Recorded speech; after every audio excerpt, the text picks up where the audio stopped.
we have the best Call of Duty teams from around the world competing. The energy is going to be insane, all setting the stage for what's going to be a lot of major Call of Duty. And now it's the time for the big boys, right? The top 8 teams battling for that $500,000. There we have it. We have our 8 teams to the playoffs. Absolutely crazy. The best in the world are here to compete on North American soil. This is big. The Global Pro League is on the line.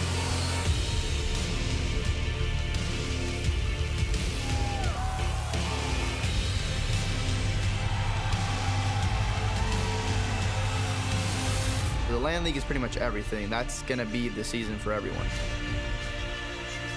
Every year there's only been one thing to play for, but now the LAN League is everything this year, to be honest. If we don't make the LAN League, it's like, dude, what are we doing? A one-man army right there. Sometimes it seems like people forget about it. Earn and burn with the slide, beginning to heat up for his team. The nasty two-piece is gonna lock this. You're so cocky, but he's able to win. Juke and all of OpTic Gaming will put the point in and get the kill. He's gonna put it in for it. Hardpoint flying free, going for the ace. But guess what? I'm still here. Give me 9, 4 streak. This is the opening they needed. Oh my God! And this is it, Jack.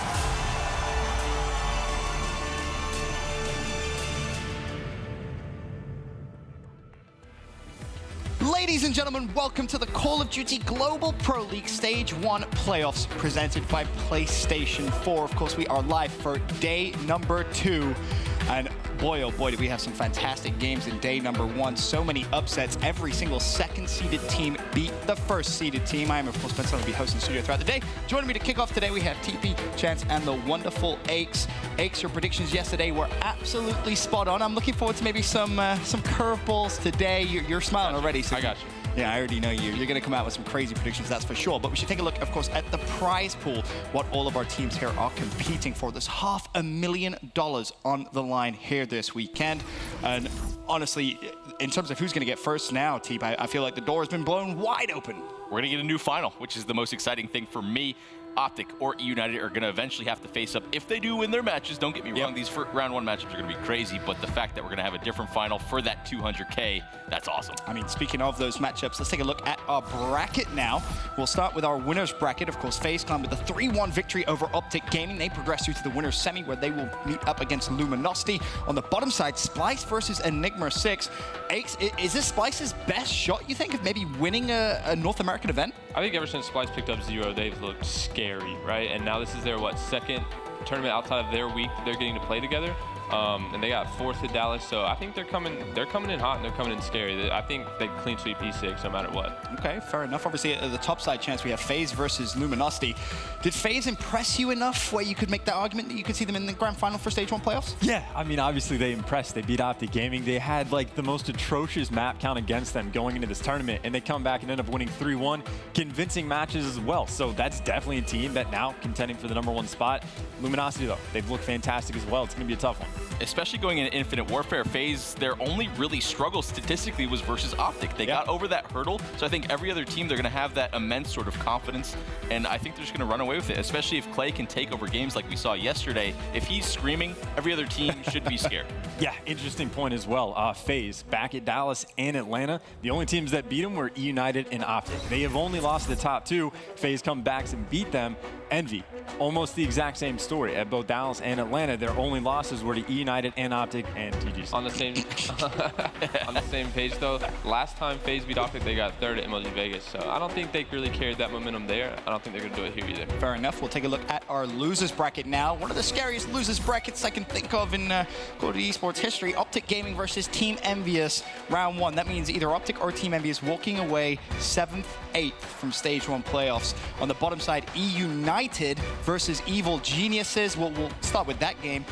Teep, do we see maybe day 2 EG come out here and cause a massive upset, or is this one where eUnited are just going to focus down and take that one with ease?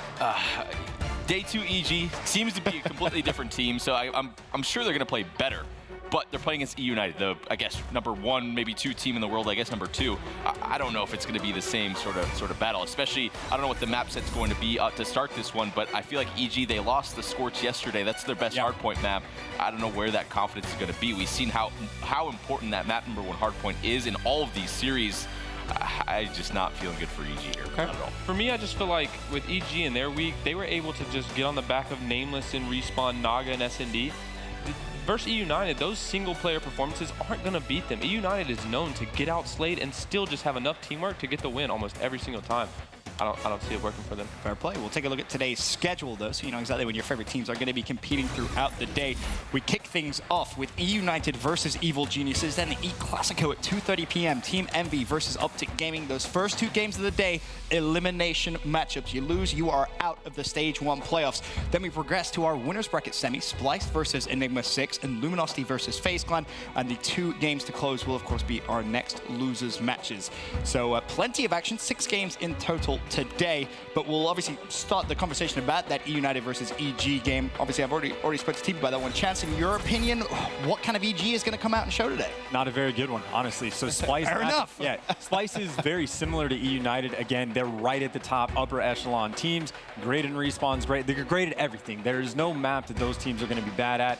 EG, again, without single-player performances, without Nameless turning into just a god over the course of an event, that team just can't compete. Study obviously finished yesterday with a .67 respawn KD, the lowest of all the players here, but it's even more concerning in their S&D.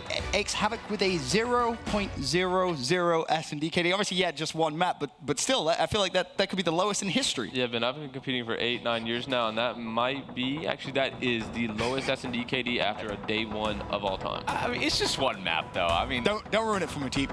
don't ruin it for me. It happens. It happens. I think the more crazy thing to me is Study dropping that .67. That's just unacceptable. He's been the player on this team that hasn't really shown up this entire year, and if he did, I feel like he'd be the game changer. Last year, he would single-handedly take over games for them in whatever roster he was on. He hasn't done it. Pat, I know you have one of Jack's 0-15 shirts, right? I was going to say, you might want to get ready to give that to Havoc if he has an 0-8 S&D performance. Just saying. Leave him alone, man. I got you, Havoc. I got you. You never know. You never know. But we caught up with both of our 2 teams yesterday to find out their opinions on their upcoming match. Let's take a look. United is actually not a slay-heavy team. They have a lot of teamwork, and they just have like a core 3 that has been playing together for a while that know exactly how each other think. And then Silly is that player that kind of plays slow, does unorthodox things, and it works really well for them. He's beating Evil Geniuses, outslaying them, and playing your game. I think Gunless is a big player for them, especially in Respawn. He gets a lot of kills, and that's what I would look out for. But I'm confident in my team, so I think it'd be a 3-1, 3-2 in our favor. Map count for us versus Evil Geniuses, I'd say probably a 3-0. Excited to get this one underway. Here's going to be our map set. Throwback, Hardpoint, Breakout, S&D, and a Precinct Uplink as the first 3 games. Chance, when you look at this, I mean, does Evil Geniuses have hope now when you've seen the maps? If I remember correctly, back from like their group stage play, Precinct was EG's best uplink map, and it was eUnited's worst. Even then, I still think you got to give the advantage to eUnited. I think consistently throughout the year, they've been too strong. I give them the advantage on every map. The one thing I do like for EG here is the breakout. When I saw how they were playing it in the group, a lot of teams weren't really comfortable with breakout in general. I love their mid-map setup on it on offense. I thought it was very consistent. Obviously, they have a well-thought-out strategy on that one. The rest of them, though, completely agree with Chance. I don't think there's any shot for EG in these respawns. Well, excited to get the first matchup of Day 2 of the Stage 1 playoffs underway. The game about to get started, so we can send it down to our fantastic casters for the series. It's Bucket and Mr. X. Thank you so much, fellas. It is time, day number 2, and we're starting to eliminate teams. This is to find out who's going out 7th, 8th place, and who's going to double their money and go at least to 5th, 6th place in the tournament. It's crazy when you look at the loser bracket, all the teams that are down here. I mean, it's the first place teams, obviously, in all their respective weeks. During the group stages, they lose all their first round matchups. EG versus eUnited, though, this is one I think definitely favors eUnited. They've been a very strong team throughout the entire year, but We have seen EG turn up with their backs against the walls, not up to this level of competition, though. Absolutely. There was no clear path for EG to even make it here. They had to make ridiculous runs. At Paris, they went all the way through the losers bracket to a top 8 finish. They do it again at Dallas. So EG, when they need to, they can perform. And this is one of those situations. You start off 0-2 in your group. You somehow come back, win 4 straight, and take the #1 seed. I think everyone expected them to be in the losers bracket today, but this is definitely one of the 2 toughest opponents in the tournament to have to go up against for just to get to 5th, 6th position. And I mean, eUnited, they lose yesterday to Enigma 6 in a game 5. It's a very close series all throughout. I mean, EG, they get smoked by Splyce. I mean, Splyce looked great yesterday, but I mean, EG, they got to show up in some kind of capacity today. I think this first map definitely favors eUnited. I agree with TP. I kind of like that breakout S&D. And if I remember correctly, eUnited had some really close games on breakout Hardpoint in that game #4. So I think that's how EG could make this series interesting. So Evil Geniuses have not won a Hardpoint. They lost by about 23 seconds to Splyce on Scorch after having a great start. eUnited, they dropped both of their Hardpoints against Enigma 6 yesterday. So this is going to determine which team is going to win their first Hardpoint of the weekend. And we're going to open things up here with the captain of Evil Geniuses. It's Nameless, the guy that really was the superstar when this team caught fire back in the groups. Oh, he was godlike. I mean, when they were winning games in their group week, I mean, Nameless was a big reason for it. Studdy gets 2 kills, and he's going to get in the Hardpoint at the beginning of this one. He's really the X factor for this team. He has not played well with this EG roster. Is not really kind of, you know, Studdy had that like electric play last year, right? Like, you know, we'd start to heat up. He's loud on stage. He kind of gives all these positive vibes to his teammates. We have not seen that from him this far this year. He just doesn't seem comfortable yet in IW, which is weird having the game go along this far. Gunless on your screen, though, was a monster yesterday. He went double positive in the uplink. And when you look at the players that struggled on day #1, you had EG with 3 players in the bottom 5 overall kill-death spread. So simply they weren't getting the kills they need to. It's good to see them off to the slaying advantage early on. You have Havoc, who is probably their best player on day 1, the only guy not in that bottom 5. He's leading the squad right now. And on the other side, you got to look out for Gunless and Arcides. They were the top 2 players for eUnited. Meanwhile, it's Silly and Pristini that may have off games and give EG a chance. Yeah, it's eUnited. They get control of the Hardpoint here early, but it's going to be 2 kills from Nameless. He's able to give EG some control, and they break it with 35 seconds left. So this is a good opportunity for EG. They had a lead coming into this barn Hardpoint. eUnited set up, they break it right away. Let's see if they can hold. I was going to say, no one's watching the flank. All of a sudden, Studdy looks through the window and hits a melee to keep EG in control, but now you have eUnited pushing in. Havoc with a nasty 2-piece is going to keep it that way. He's going to find 3 straight kills now. Havoc single-handedly keeping the barn in control of EG. They should be the first to reach 60 points as we rotate to the new hill. Let's go over to Studdy. He's going to be pushing up, and actually Nogfin trying to get the flank through the middle, but those blue arrows spread out throughout the map.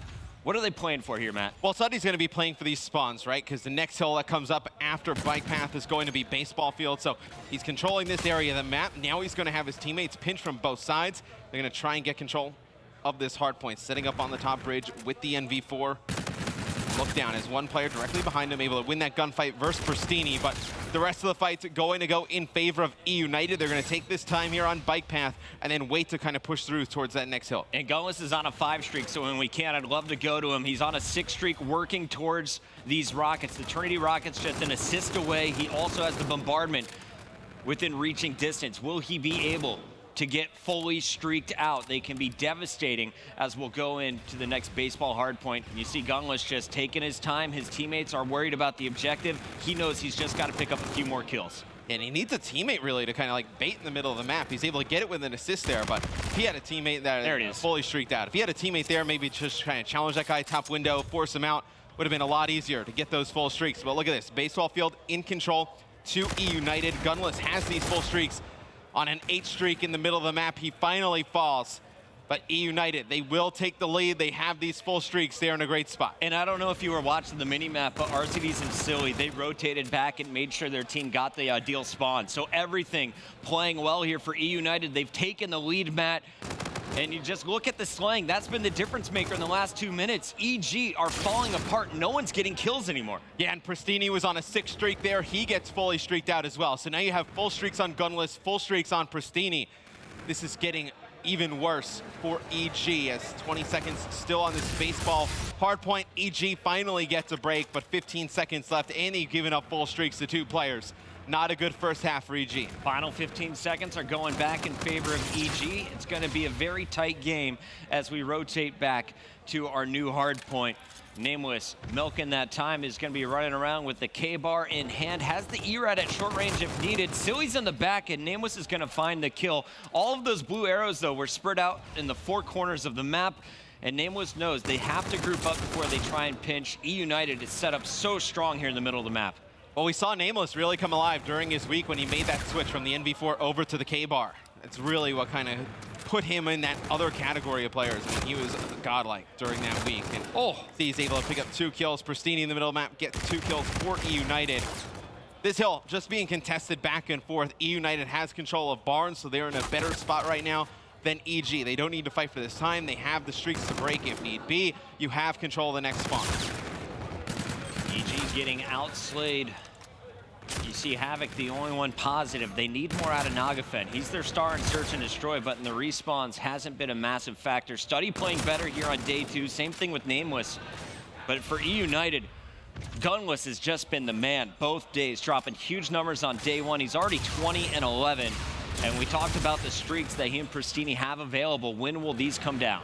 I mean, in a series like this, you expect Gunless to dominate. I mean, nobody on, either side, to be quite frank, really kind of matches him in slaying power and potential, like coming into this matchup. So you expect him to dominate a game like this. If he was not dominating a game like this, you'd be worried about Gunless through the rest of the weekend. But you just see what this guy is capable of. I mean, E-Rad, NV4 on a map like Retaliation, K-Bar, doesn't matter which gun. He's just a beast. Backline is being watched by Arcides. That's going to free up Pristini just to look at the front entrance of the barn, picking up 2 straight kills.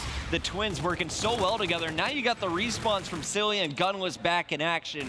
eUnited setting up so strong. Look at this. 4 straight for Pristini, 3 straight for Arcides. The twins taking over the barn. This is back-to-back hills where eUnited has kept all blue arrows from outside of the HP. And this is the eUnited you expect to see in Hardpoint. I mean, they are so strong, able to get in their setups and just rally kills together. The teamwork is just unmatched by any team. I think they have the best teamwork in the game, best setups. This is what you expect to see from them. You just didn't see it yesterday. Pristini on yet another streak, a 6th streak, going to double up on some of his missiles, going to call him down. Yeah, might as well use the bombardment. You're about to get a new one here. You're just an assist away. And Arcides is going to pick up both of the kills that were flushed his direction. It's nothing but red in the kill feed again. Nameless trying to pick up some kills, but he's immediately cut down. Havoc is going to fall as well. Pristini on a 7th streak, and he's still going, Matt. Finally going to be cut down after 8 straight. His twin brother is inside the hard point, still picking up kills as well. And I tell you what, if you're an eUnited fan, this is a great sign to see Pristini playing well. He did not have a good day yesterday. To come out today, start off hot. If he puts up a lot of kills, in these respawn game modes, it's going to make it a lot easier for this team because Gunless is going to show up. Arcides usually always gives you pretty good games. And Silly over the last few events has been their 2nd best player, arguably, in the respawn game mode. So they're able to get Pristini going. This be a very good sign for United. All right, look at this right now, Matt. We have about an 80-point difference in the score. EG is definitely in the hole, but the worst thing to know here is they still have 2 players fully streaked out, and all 4 payloads have been earned. That is just a testament to the slaying difference in this game. And I think it's 100%. The team that is outslaying in Hardpoint so far throughout this event wins 100% of the time. This is definitely holding true as you see the score now doubled up in favor of eUnited. I mean, it's just it's a kill-dependent game. I mean, you have to play fast. You have to pick up kills to be able to win an Infinite Warfare, and you're definitely seeing it in this first match. I mean, look at all the payload abilities on the side of eUnited. You have players with score streaks, and you see it reflect in the scoreline, right? I mean, they're just dominating EG here in game number 1. I mean, this isn't even close. I feel like EG made their magical run just to get here. They had a ridiculous group stage, but this is the team I'm used to seeing. Yes, they can go off in losers brackets when they're playing tier 2, tier 3 teams, but as soon as you go up against the top tier, there is a clear definition and, I guess, defining moments between these two levels. They're getting outclassed, outgunned in nearly every fight. Yeah, it's also a team in eUnited where we've seen, them losing a game or, them having a really close match. Doesn't really affect them too much, as you see Pristini able to pick up 3 there. Trinity Rocket, you get 3 kills. Pretty efficient use there. Yeah. 25 seconds left in this Hardpoint. This moment, just waiting for eUnited to put this first game away. Pristini had a .88 in Hardpoint yesterday. He's about to go double positive right now. He's had 2 streaks where he's been fully streaked out. This will be his 3rd, another 6-kill streak, and he's looking for number 7. Finally shut down by Study, but this game basically over. We are just 14 points away from eUnited taking game 1. That's like the 3rd 6 or 7 streak we've seen from Pristini during this match. And he's just played lights out here in game number 1. Gunless inside of the Hardpoint, uses his camo, they get control. I mean, just look at the slaying as the score is going to finish 250 to 111. You had Pristini over 30 kills, Gunless over 30 kills, Arcity's right there with him. eUnited, they've woken up here on day 2. They came out a bit sloppy day 1. They blew a 2-1 advantage against Enigma 6. And I ran into Pristini backstage. I asked him, what happened? How did things fall apart for you? He said it was just the communication, the small talk. It was missing. He said Silly didn't say a single word during some of the Uplink game, the Hardpoint game. So it seems everything has been fixed. All 4 players slaying well. And if you're looking at this team, if you're Evil Genius, you have to think, who do we shut down first now? Because you had 3 players going on. Well, I think going into Search and Destroy, Pristini is one of the most active players we have in S&D. Like, he's always involved in First Bloods. And EG actually happens to be one of the best teams in getting First Bloods in their favor. So I think that is going to be a big matchup. Who comes out on top there? Is Pristini able to go on these flanks, catch players off guard, get these First Bloods, or is EG going to know exactly where he's at? There's a look at Arcity's. He has been considered one of the best assault rifle players in the game. His NV4 dominant. He was using the K-bar throughout some of throwback as well. And he just frees up his teammates, Pristini and Gunless, the guys who like to play a little bit faster to do their jobs. And when we look at this next Search and Destroy, it's going to be breakout, where it's not always those quick hits like we saw yesterday on Crusher. A lot of the time you're going to be seeing some opportunities for the long-range pick. So the question for me is, Matt, are you looking more at the AR-heavy gameplay from Evil Geniuses, or do you still think the ERADs have a place coming into this map for eUnited? I think they do have a place. I mean, when you're going and trying to push in towards showers, I think you're going to need the ERAD or a K-bar in that type of situation. I think that's going to be your gun of choice going into that bomb site. Here we go, game number 2, just moments away. We talked about the struggles from Evil Geniuses. They got 6-1'd on Crusher by Splyce on day number 1. eUnited, they had chances to walk away with their Search and Destroys, but they were throwing 1v3s, 1v2s, situations where they should definitely lock up. They were allowing Enigma 6 to make massive plays. So if they play solid, they should go in to Uplink with a 2-0 advantage. Breakout, though, this is a map where a player like Nagafen can shine. He was their star player in Search throughout all of group stages. I believe he had the best, or at least a top 3 S&D KD throughout all of groups. He's going to be my player to watch for Evil Genius. Yeah, and I remember one of the highlight clips we had throughout all of the group stages was on this map from Nagafen with the sniper rifle. He was able to pick up 2-3 kills in one of the rounds. He's like just behind the bomb site, dipping and diving, doing what Nagafen does best with the sniper there. So I think maybe you see some sniper play out of EG come out on here, and we see, I believe it was Pristini yesterday, so Arcity's will snipe on throwback. I believe the other day we saw Pristini snipe on this map for eUnited. And we talk about Havoc, known as a very popular streamer in the community. He kind of broke out as a star S&D player, showcasing so many highlights back in Black Ops 3. He started off 0-7 yesterday. He was at the very bottom of the S&D leaderboard, but I talked to him, he said, I just got unlucky. A lot of times, I'm the aggressive player. I was supposed to push. Splyce just baited. They waited for me, and they were getting the kills that should have been traded out. But if he starts to catch fire and you have Nagafen playing like he did in group stages, this could be 1-1, Matt. It's breakout. 0-7, I mean, maybe a few of those are unlucky, but you're 0-7. I mean, yeah, you can't. It can't all come down to timings. I mean, I guess it could. I mean, but I kind of... We're going to go back and watch the gameplay. I believe it was 100% timings. Here's a look at the stats here, the search and destroy leaderboard from our groups. You see Arcides comes in at number 2. Nagafin, a 1.34. So the update was after his search play yesterday, it seemed he jumped up to the number 2 position overall. Urban, I was surprised by his search and destroy play, but a bit more surprised to see Gunless underneath him. I thought Gunless would be higher on this. He has been a monster with the camo and search. Yeah, you see Gunless and Arceus both up there for eUnited. You know, Pristini and Silly, they find themselves, you know, not in the top 10 in S&D on the leaderboards, but Pristini, a very important part of this squad. You know, drawing first bloods for his team, needs to be very aggressive on the EG side of the map. Here we go, game number 2, just moments away.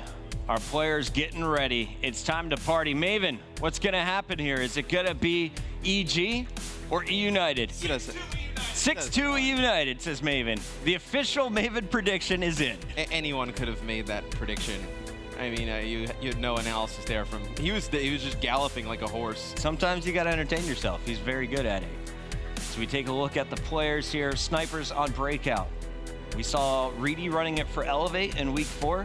Is this something that you think could be used in this map? Oh yeah, I think you're going to see Nagafen use it, and I think you're going to see Pristini use it for the side of eUnited. Both those players we've seen snipe on this map. I know both players very good with the sniper in hand. Nagafen likes to use a lot of the different wall runs, get high off of them, be able to look over some of the buildings and whatnot, be able to get some nice shots off. Breakout, search, and destroy. This is really, for me, if you're not going to get 6-0'd in the tournament, this is where you have to win if you're EG. Well, I don't think you have any chance going into an uplink. You got blown out. Meanwhile, eUnited absolutely made Enigma 6 look like fools on Frost. Yeah, I mean, EG, this is a must-win game for them. I mean, you come into this one, you know, you're not great in uplink. You know, eUnited, a very good uplink team, so you lose this one, you go down 0-2, you go into that game 3, you're not in very good shape. I was just told we are about 60 seconds out. We had the players restarting their equipment. They are ready to go. eUnited, the biggest surprise for me on day 1 was to see OpTic Gaming and eUnited both in the losers bracket. I feel like eUnited, though, had the sloppier play of the two teams. When I looked at the FaZe OpTic match, I didn't see too many mistakes on OpTic's side. It just seemed that Zuma and Clayster were giving them too many problems, and OpTic wasn't able to hit that top form. Meanwhile, on the eUnited side, when they played Enigma 6, it was just clear gaps in their game. They weren't playing like their true selves, and they were making mental mistakes, stacking up in S&D, not rotating properly, or playing for the wrong scrap time. Yeah, it was just sloppy. I mean, they came in, they probably expected to beat E6. You know, they kind of overlooked them in that matchup, and E6 came out and they played phenomenal. You saw some weird plays from eUnited in S&D, particularly. I believe, you know, Proto was like a 1v3. He was able to clutch out. Usually never see those type of plays from eUnited. But expect them to come out here day number 2, a lot more focused elimination match. They do not want to go home 7th, 8th. Obviously, this is a team who's put up great performances since they've become a roster, looking to keep that going. That map is here. That means the game is actually starting for real this time. I'm ready, Matt. Let's get into it. Search and destroy on breakout. It's been 1 minute and 10 seconds in 60 seconds, so whoever was talking to us is a liar. Yeah, I'm pumped for this one here, and the snipers, something to keep your eyes on. We got Nagafen pulling out the big boy, and he is going to be looking for first blood. We talked about kind of the factors here in search. Your first blood player that's always involved for eUnited, it's Pristini. For Evil Geniuses, they have the best, I believe, first blood percentage at 53 coming into day 2 here. Havoc's going to open up with first blood and second blood as he clears out Arcity and Gunless. A nice team push is going to leave just Pristini alive in a 1v4. Not a good spot for Pristini to be in. Nagafen missing every shot possible with his sniper rifle. Just making noise. Look at me, man. I got 3 teammates pushing you. We saw Havoc in the middle of the map, though. He was able to run up there with the K-bar, get good positioning, pick up 2 quick kills, stop the defensive push from eUnited. EG takes round 1. And this is what they need. They need to switch the momentum. They need to do it early on. So to see Havoc come out swinging, great start here for EG. Also keep your eyes on the payloads as this game goes on. Pristini's going to pull out the sniper now here for eUnited, trying to do what Nagafen did, which is lock down that top window here for the opening fight. And there's the peak. Pristini just a half inch to the right. They're missing the shot. He knows exactly where this player is. But Nagafen just trying to get some kind of advantage. Look over into that top window. It'll be Silly, though. Drawing first blood. Nameless, though, with 2 big kills. He's shooting through the bomb, man, and he's getting a triple. Nameless coming up huge. That is 4 straight kills as well, so he's already more than halfway to his camo, and he is going to be able to pinch in with the rest of the squad. Will they be able to give him the final kill on Arcides? Arcides going to take out Nagafin, but that is going to be it. EG coming out huge. It was Havoc in the first round. Nameless not only gets the trade on Silly, he picks up 2 more with the ERAD over in Showers. You see the shot there of EG, man. They look fired up. And once Nameless and Study get that kind of energy, that confidence in them, it's a scary combo. And I think Nameless has definitely shown that he has the ability in this game to take over series, take over matchups. If you're eUnited, you cannot let EG kind of sneak around or hang around in this series. Could get quite dangerous. Nagafin going for the pick that Pristini couldn't hit. He spots 3 players, and he will make those calls. Arceus is going to get first blood, and it looks like he will be traded out immediately by Study. So we got a 3-on-3 situation.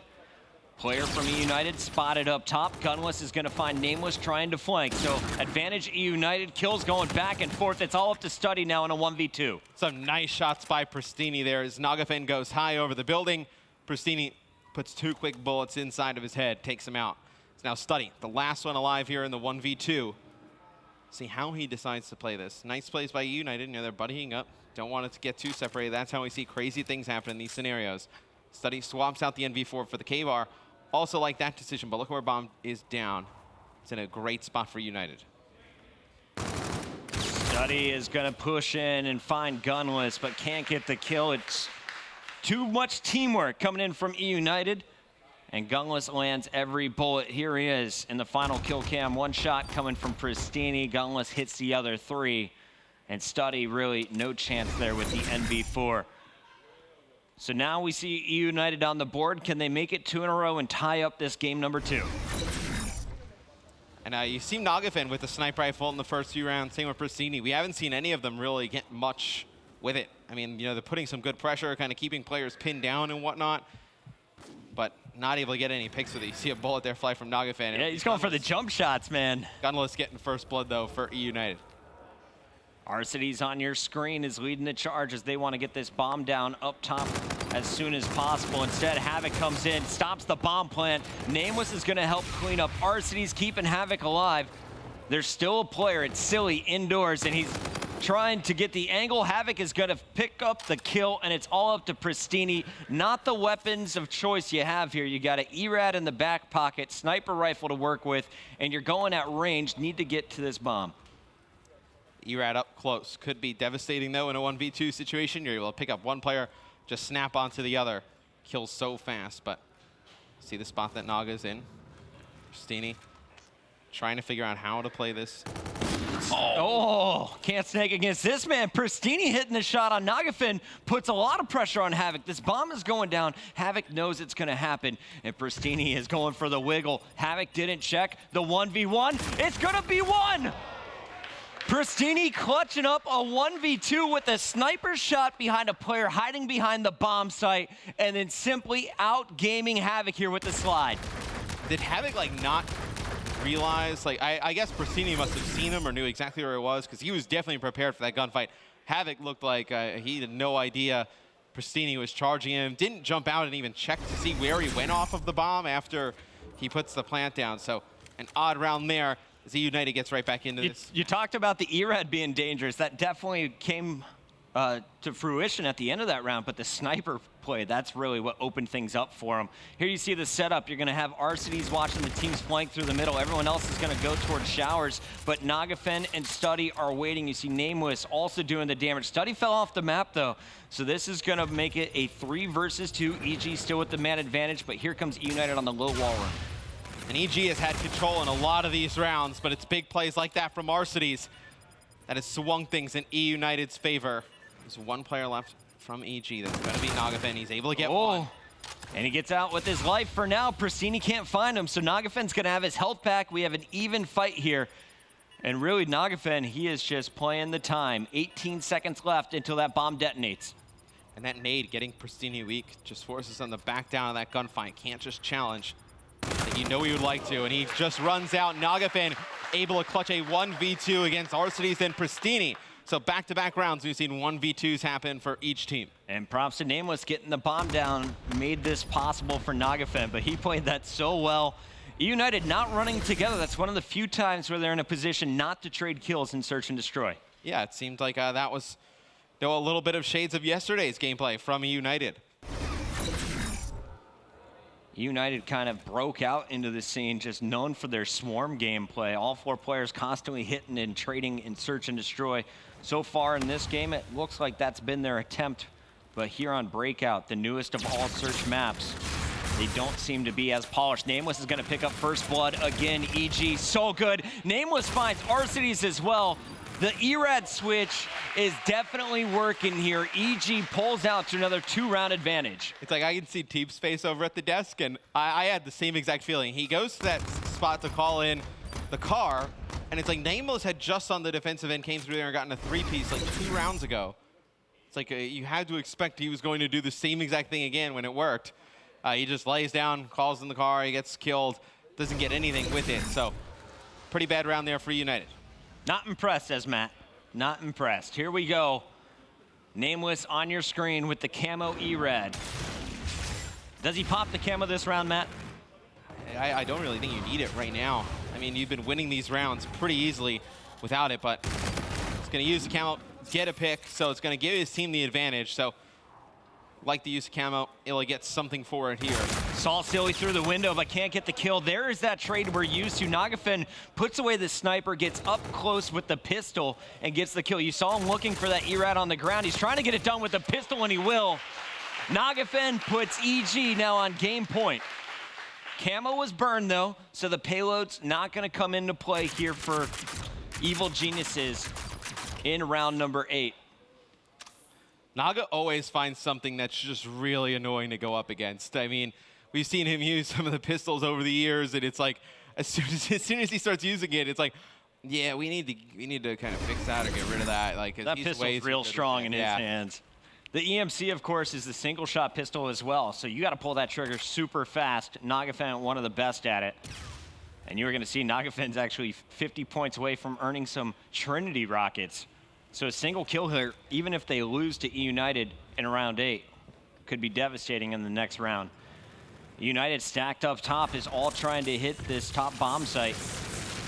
And they will get the bomb down safely without losing a man.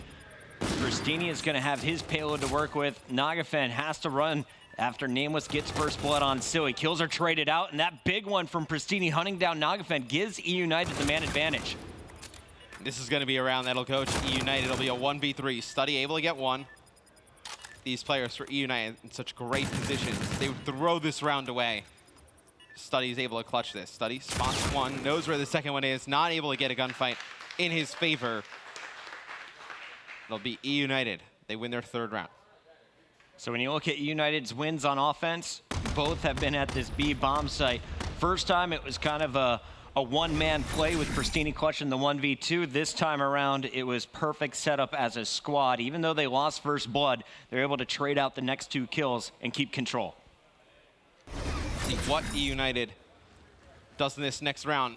Backs against the walls, obviously. EG just needs one more round to take this second map. Nagafin just changing up his position with the sniper rifle. We've seen him go a lot towards mid-map. Now we're going to go over towards cave side. And as you saw, he did not earn himself rockets last round. So big kill coming in for Pristini to stop him short of the score streaks. Pristini also has the reactive. He's the only player with his payload, but Gunless is so close. He's about a kill away from earning a camo. And that's where you could see this game quickly turn around. The Scarab's out for Nagafin. He's going to be checking the bomb site, scares away Silly, and he's going to spot 2 players from eUnited out on the balcony. So Nameless, now with this bomb, trying to figure out what is going to be the best approach. They're going to loop all the way around where they have Study as well as Nagafin stacked up overlooking the B-bomb site. And I believe this is where the bomb is going to go down. Havoc, you see, simply set up to watch the spiral stairs and any flank that may be incoming. He may get flanked from behind. I mean, you see where the players are over at the A-bomb site. It's going to be player number 7. Just keep an eye on him on the mini-map. Havoc, there your number 3 in blue. Watching that spiral stairs, but that is not great. Oh no. Nagafin took out Nameless with that Scarab. So Nameless used his Scarab, and then Nagafin kills his teammate. Now you see it's coming down to a 2v2 after that snipe, make it a 2v1 study. Last man up here for EG. Going up against R-Cities and Silly, gets the melee kill. And the time limit is reached, so no time to get there. And we're gonna see another round. This is round 10, Matt. Study not getting challenged at the very end. Here's a look at how Silly got the kill on Nagafen. Yeah, it was a smart play. EG, their offense just took way too long to develop. They're not able to get the bomb down over by B. Some odd plays with the HC able to get a team kill there, but the eUnited see Gunless very close to his payload ability. Pristini has his right now. Maybe they lead with a Pristini. Lead with that reactive? Reactive, yeah, that's what I was thinking. What, Gunless, I think, is he an assist away? Yeah, just about. But yeah, it's kind of odd that, I mean, you would think. Oh, man. Okay, well, you'd say maybe intros with the reactive armor, but usually you would not see a player with an NV4 kind of fly at an opponent with reactive armor. You'd want somebody like an ERAD or a K-bar in their hands. Let Pristini do what Pristini does. That flying shot was just so pure on Nagafen. Clayster's over at the analyst desk and his jaw drops. Study's gonna pick up Pristini though, so it's a 3-on-3 once again. This bomb. Got 30 seconds to go here. Gunless is using the camo and he does pick up the kill. Nameless versus Gunless, and we're going to a round 11. What was a 5-2 lead for EG has gone completely out the window. A round 11 coming up next. Gunless does use his active camo during this round. We'll have to go on. I don't remember if Pristini actually used his reactive or not. I believe he still has it going into this final round. Here we go. Big round 11. Can eUnited mount another insane comeback and search and destroy? Pristini with the reactive on the other side. You're going to see an FTL jump available for Nagafen. Study has his payload as well. And they're going for a shower hit here on defense. R-City set up in the back. eUnited looking for first blood, but Study spots him. This is going to slow down the push. Just trying to stay alive so you can use this reactive armor. He spots one, knows where the second player is. Oh, He's gonna slide in and use it. That was not a great use of the reactive armor. A little too aggressive, man. Nameless gets the first blood. Man advantage to EG. Bomb planted at A as well. Here comes the flood of players. Everyone over at the showers. Nameless going up clutch, gets the camo, and now he's going to put it to use. Nameless showing up big, wheeling in the final round. That was a huge play by Nameless. He actually earns this active camo twice during this S&D. Uses it for a kill and a round win earlier. Right there, he picks up 2 kills with the ERAD in a round that looked like it was falling apart. EG gets first blood on Pristini, who uses his reactive in a pretty bad way. And then you saw eUnited, they answer back 2 quick kills. So it's a 3v2. Nameless, he's able to get 2 kills with the ERAD, pops his camo, picks up the third. We are tied at 1 map apiece. You saw the success for eUnited when it happened. It was always at the top of the map over at the B-bomb site. In that final round, EG had the bomb. So they got to dictate where the pressure was going to be, and they were so successful at A. Another massive clutch there by Nameless. The end of it all, it was the early rounds that eUnited didn't pick up kills, led to no payloads in the later half of the game. Nameless getting that second camo locked it all up. Yeah, it was huge. I mean, we've talked a lot about camo during the group stages, and here at the playoffs, it's like, how do you determine when you use camo early in the game or whatnot? It's like Nameless, he was feeling pretty good going in, that maybe it goes the distance, they get another camo, he pops it, secures a round early, and then helps them put away at the end. I was a little worried this was going to be another 3-0 sweep, this time going in favor of eUnited, but we are all tied up after 2 games. Don't go anywhere. When we return, we'll see who takes the lead in the best of 5. Uplink Precinct is coming up next.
Welcome back. This is an elimination match, a big series between eUnited and Evil Geniuses in the first round of our losers bracket. And in our G Fuel key player matchup, we highlighted 2 players to watch coming into Uplink. Yeah, it'll be Silly for eUnited and Nagafin on the side for EG. You see Nagafin, he's really, shown for EG. He's great in search and destroy and in Uplink. Silly, on the other hand, he's been very good in respawn the last few events, in group stages, but he has not shown it so far this weekend.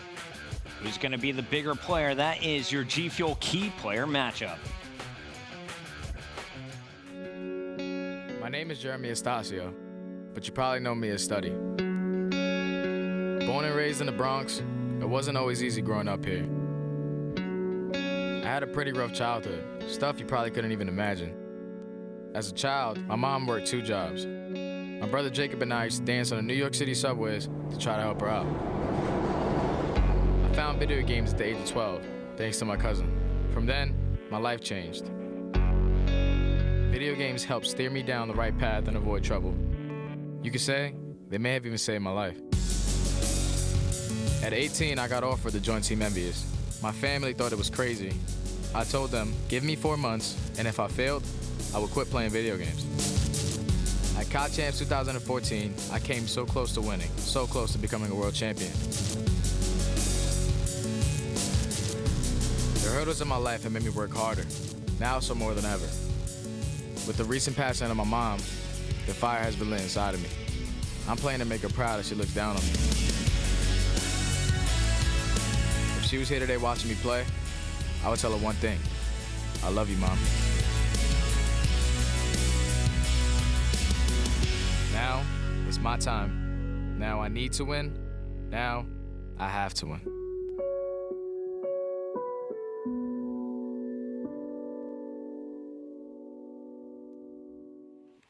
There's a look at Study. He has been a rock star since he entered this scene, and he's had his ups, he's had his downs, but when he is playing at his best, that is when Evil Geniuses is at their highest threat. Yeah, I mean, ever since he's come into the scene, he's just kind of been this explosive player. Sometimes inconsistent, very, smart. He always puts himself in a pretty good position. But when he gets going, man, I mean, it just kind of spirals for the rest of his team. I mean, the energy that he gives off to the rest of the squad, a lot like somebody like Clayster. If they get that type of study, we have not seen it so far. In Infinite Warfare, we've seen flashes of it. Last year, I thought he played phenomenal during Stage 2. The later half of the year, I thought he was great. It's like this year, he's kind of been up and down. We haven't seen him have that explosive game, that game where you're like, oh man, Study dominated that game. EG needs one here in a big way in game number 3, because yesterday they got smoked against Splyce. eUnited, they were great in their uplink.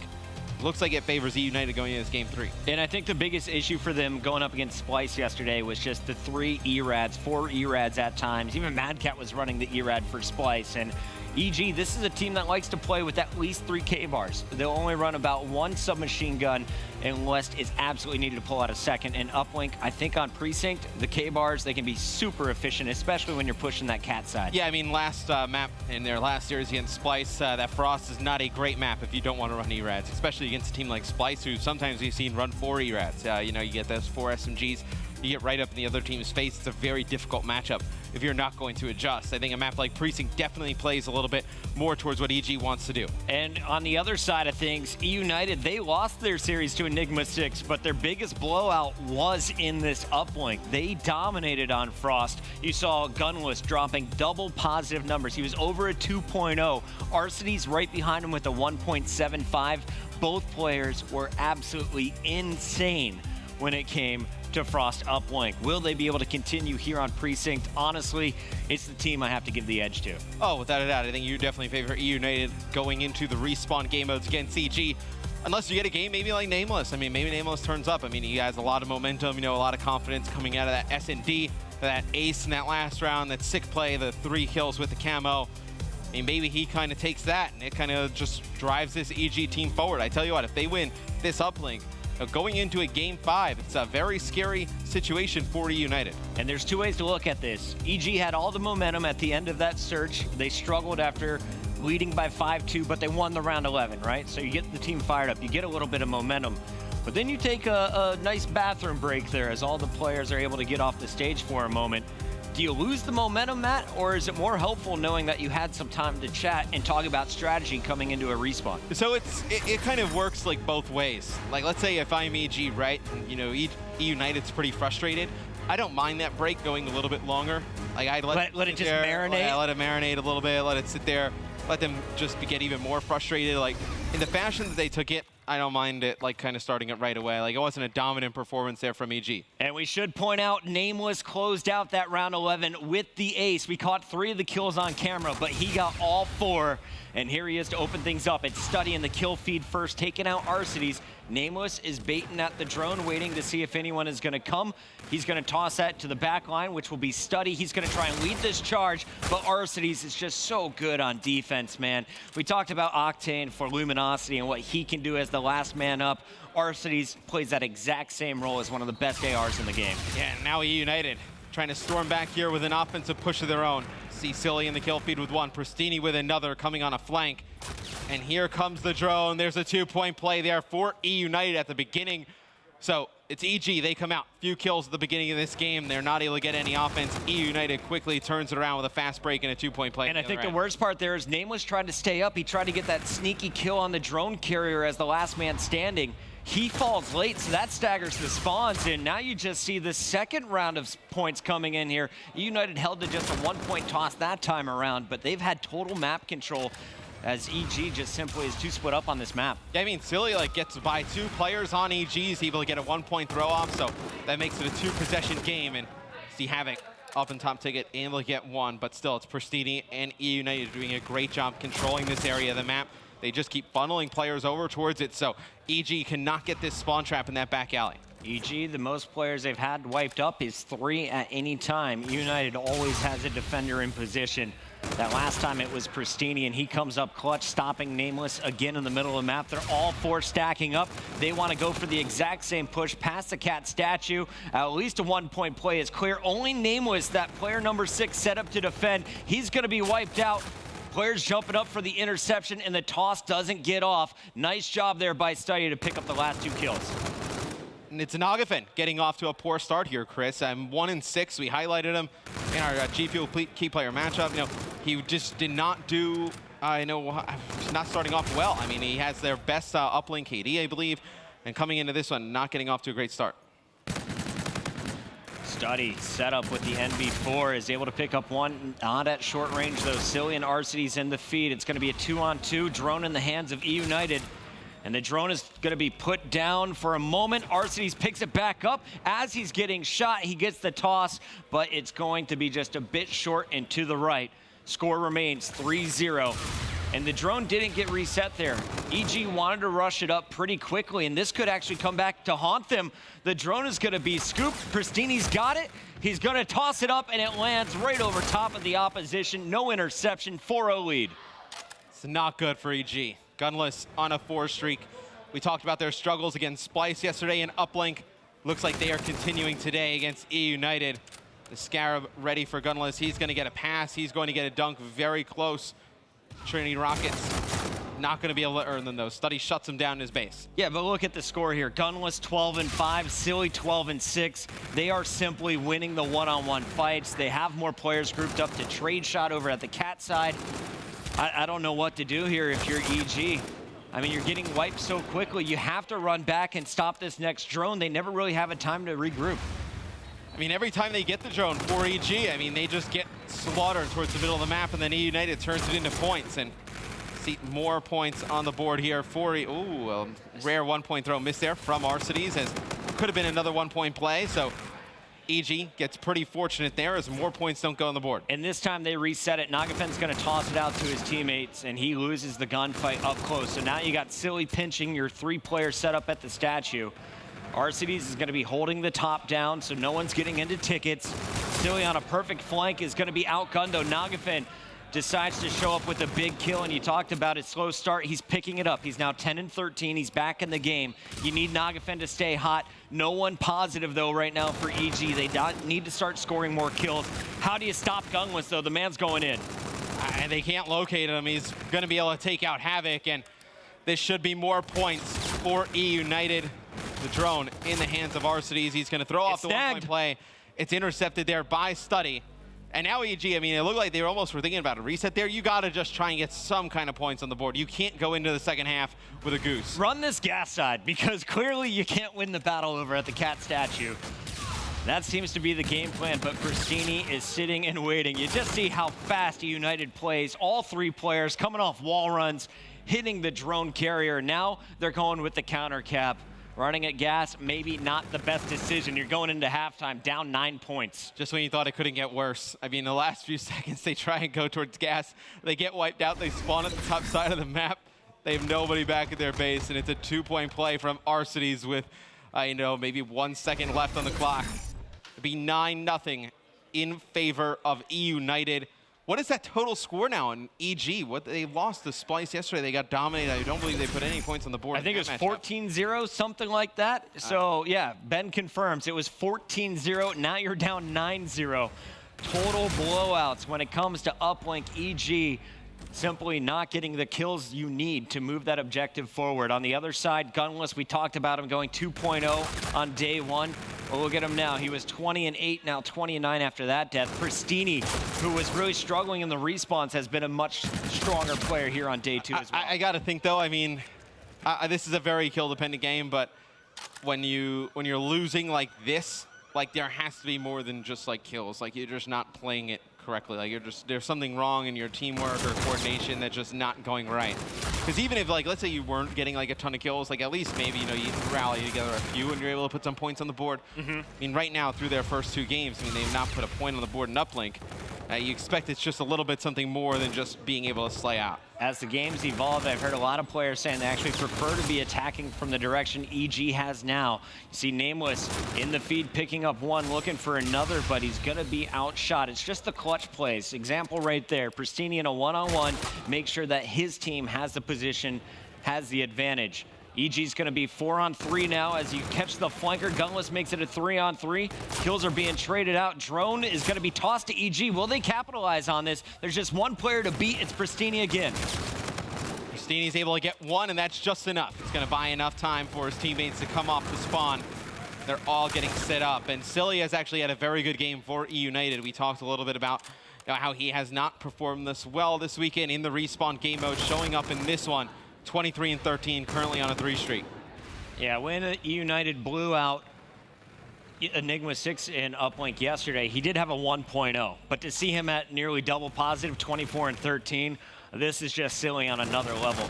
Pristini constantly in the front line, gunning him down. You see Silly getting the credit for the 2nd kill on Nagafin. Pristini will find Nameless as well. So all 4 blue players taking a nap. The drone is moving forward in the hands of Arcides. And look at the spawn trap. They are just getting gunned as they try and get out of this back alley. Finally, the kills come in, but it's too late. Arcides is going to throw that down. That should put him about 1 kill away from earning himself a payload, and you already have the camo available for Gunless. It's 12-0 in this game so far this weekend through their first 2 uplinks. EG's been outscored 26-0. As now they look like, here it is. This is their best opportunity. We can get 1, boys. Just get 1 toss. They don't. They don't. You need to throw the drone to score. Now you have Camo in Gunless's hands. This is almost going to be certainly points if he uses it. 360 dunk at Gunless. Throw some style points on it. Well, there goes all of the defenders. Yep. There's a 180, I'll take it. Pristini with the double led the way to that capture. I don't even know if the camo was required there. The camo is just a great distraction. I mean, the players know he's trying to go towards the goal with the camo. They're trying to locate him potentially, and Pristini is able to pick up an easy 2-piece, but man. So you go 12-1 against Enigma 6. You go 14-0 against Evil Geniuses. eUnited showing their strength here in Uplink. Gunless continuing to impress. I mean, that headshot on Studdy. Studdy's trying to snake, get down behind the cover instead. Lands a bullet to the face. Havoc's going to open things up with a double, though. Only Pristini again in position to defend. You got 3 players, though, coming off respawn, and Pristini is slowing down this push. Another massive double. The drone's on the ground. EG went from total control to having 4 down, and the drone moving towards their base. Yeah, I mean, it's just the nade and some damage forces the drone out of the player's hands on EG. He picks up that first kill, allows some more teammates to come off the spawn. Pristini on a 4 streak right now. Had pumped the reactive armor, getting close to those Trinities. Nope, it's going to fall, but Gunless in the middle of the map, trying to get a 1-point throw off, not going to be able to do so. 55 seconds left. We talked about the potential meetup later in the losers bracket between eUnited and OpTic Gaming. They're on opposite sides of the lower bracket for now, so that would be a great matchup to watch later on. And honestly, I think eUnited, they definitely have potential this tournament to take out OpTic again. Here's the toss going in, and finally Nagafen is gonna get the first uplink point of the tournament for Evil Geniuses. You're down 13, so now it's just a question of who's gonna finish with most kills. You got Gunless at 30, 31 for Pristini, and Silly, the captain, the man that brought in Arcity's Gunless and Pristini, is leading the charge at 34 and 19. What a game from all three players. Yeah, it's just EG in these respawn game modes. I know the game one was not very close. It was in favor of eUnited. This one, not very close would be a nice way of describing this one. It's 14-1 in favor of eUnited. EG outscored 28-1 in Uplink in their first two matches. Brutal finish here to Precinct. We thought, hey, this being Precinct, not Frost, maybe EG has a chance. You can use those ARs a little bit more efficiently, but there's just a drastic difference in the slaying ability of these two teams when it comes to the respawn game modes, and that makes you worried if you're an Evil Genius fan, knowing that game 4 is always the second hard point of a series. In your first one, you look back, you got blown out on throwback. It was 250 to 111, I believe. So you got your work cut out for you going into breakout, Matt. Yeah, especially in it looks like Silly starting to pick things up in the respawn game modes. Right. You've seen Gunless, Arcities, and Pristini both play very well throughout our first 3 games. Now you see Silly put it together in game number 3. It's a scary eUnited squad going into breakout. Let us know on Twitter, guys. Who do you think is going to take this one? Use the hashtag CWL PS4 all weekend long. The Call of Duty World League Stage 1 playoffs, $500,000 on the line. And if you win this series, you double your money. You're guaranteed $20,000 if you're able to get out of losers round 1. Yeah, and if eUnited were to lose this one and it does go game 5, it would be a retaliation S&D, which we've seen them very good performances on in the past. I can remember the one in the first series against OpTic Gaming at Dallas. They were able to take that one. It was Gunless, had like 18 kills or something ridiculous. Yep, 18-6, pretty good game. Yeah, they were able to take that one. eUnited, a very good retaliation S&D team. But eUnited, Evil Geniuses, their strength is S&D. So if they can win this hardpoint, force that game 5, they would like their chances winning this one. How do you win on breakout? Let's just theory craft here, Matt. If you're EG right now, you know Study has actually been playing decent with the NV4. He was playing okay on throwback. He had probably the best game out of all the bad performances from EG there in the uplink. Who else are you looking at here? What else can you do? We always talk about Nameless. Nameless was the key in their group stages. Is he still the guy for you, or is it someone like Havoc or Nagafen? I think Nameless is the guy. I mean, he's the one who has the potential to just take over a series with his slaying power. You've never really seen that from anyone else on this team. I mean, we've seen some nice things from Havoc, map to map, but we've never seen we never left a series being like, okay, Havoc dominated that matchup, or like Nagafen dominated that matchup. Like, Nameless is the one guy on this team that can do that has the potential to reach that type of status. I think you definitely need a great game from him. I think Nagafen has to be huge for EG on breakout hardpoint. Then I think, like you were saying, you need Study to be about even. Breakout hardpoint, game number 4. This could be the last map of Evil Geniuses tournament here in stage 1.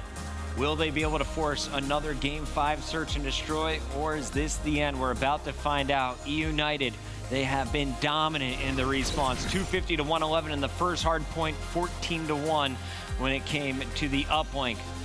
How strong can they close this one out? You looked at the players to stop. Well, there were 3 of them. You had Silly leading the charge, you had Pristini second, and then you had Gunless at number 3. So if you don't have Gunless and Arcities in your top 2, that means that eUnited is absolutely clicking. I think Pristini is the key for eUnited. I mean, when he is playing fast and he's getting those first intro kills, they're a very difficult team to deal with. And I think yesterday you did not see him play very well. I remember, I think Teep was casting that one.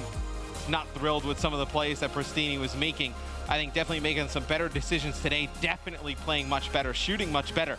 I think you get this Pristini today and tomorrow. This is an eUnited team that will actually be there tomorrow. You saw TP just in the background nodding his head. He's like, yep, I agree with everything Matt's saying. I was hating on him yesterday. He's doing everything right here. I'll be fair, he made some pretty bad plays yesterday. Yeah, we'll just ignore those.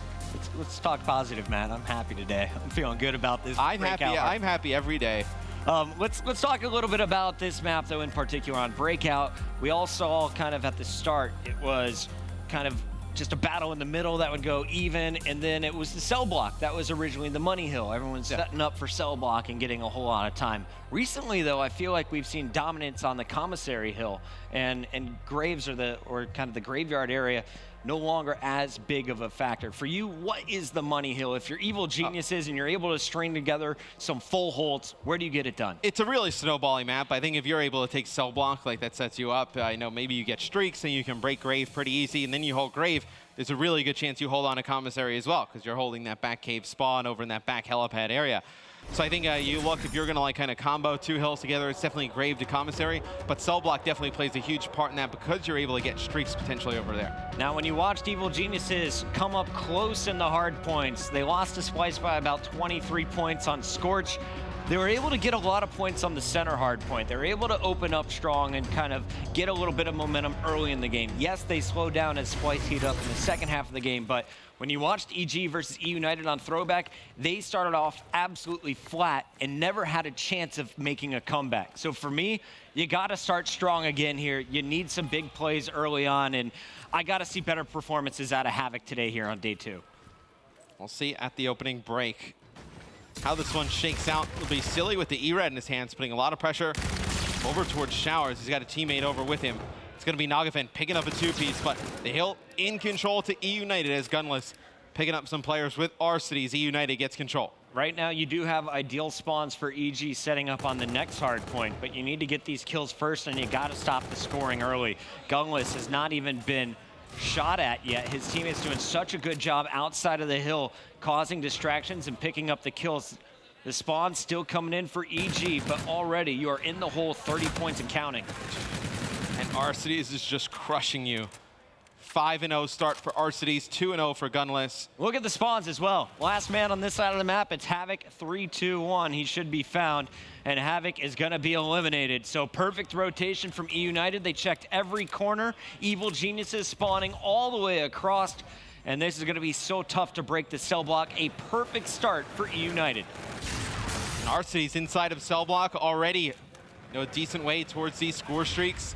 If he's able to get them and then they rally into Grave, it's kind of how we talked about potentially EG winning the game. Well, it's a way that eUnited can just blow the game open, as it's a 7 streak there for R-Cities at the beginning. I'll take some streaks.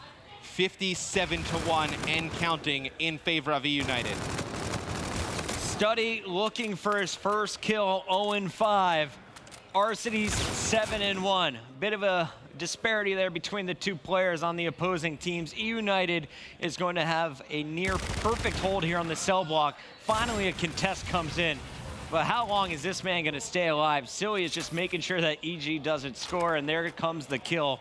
Havoc gunned down as everyone's rotating. Look at player number 1. R-Cities is going to be flanking. Meanwhile, the Scarab is trying to draw attention on the back end.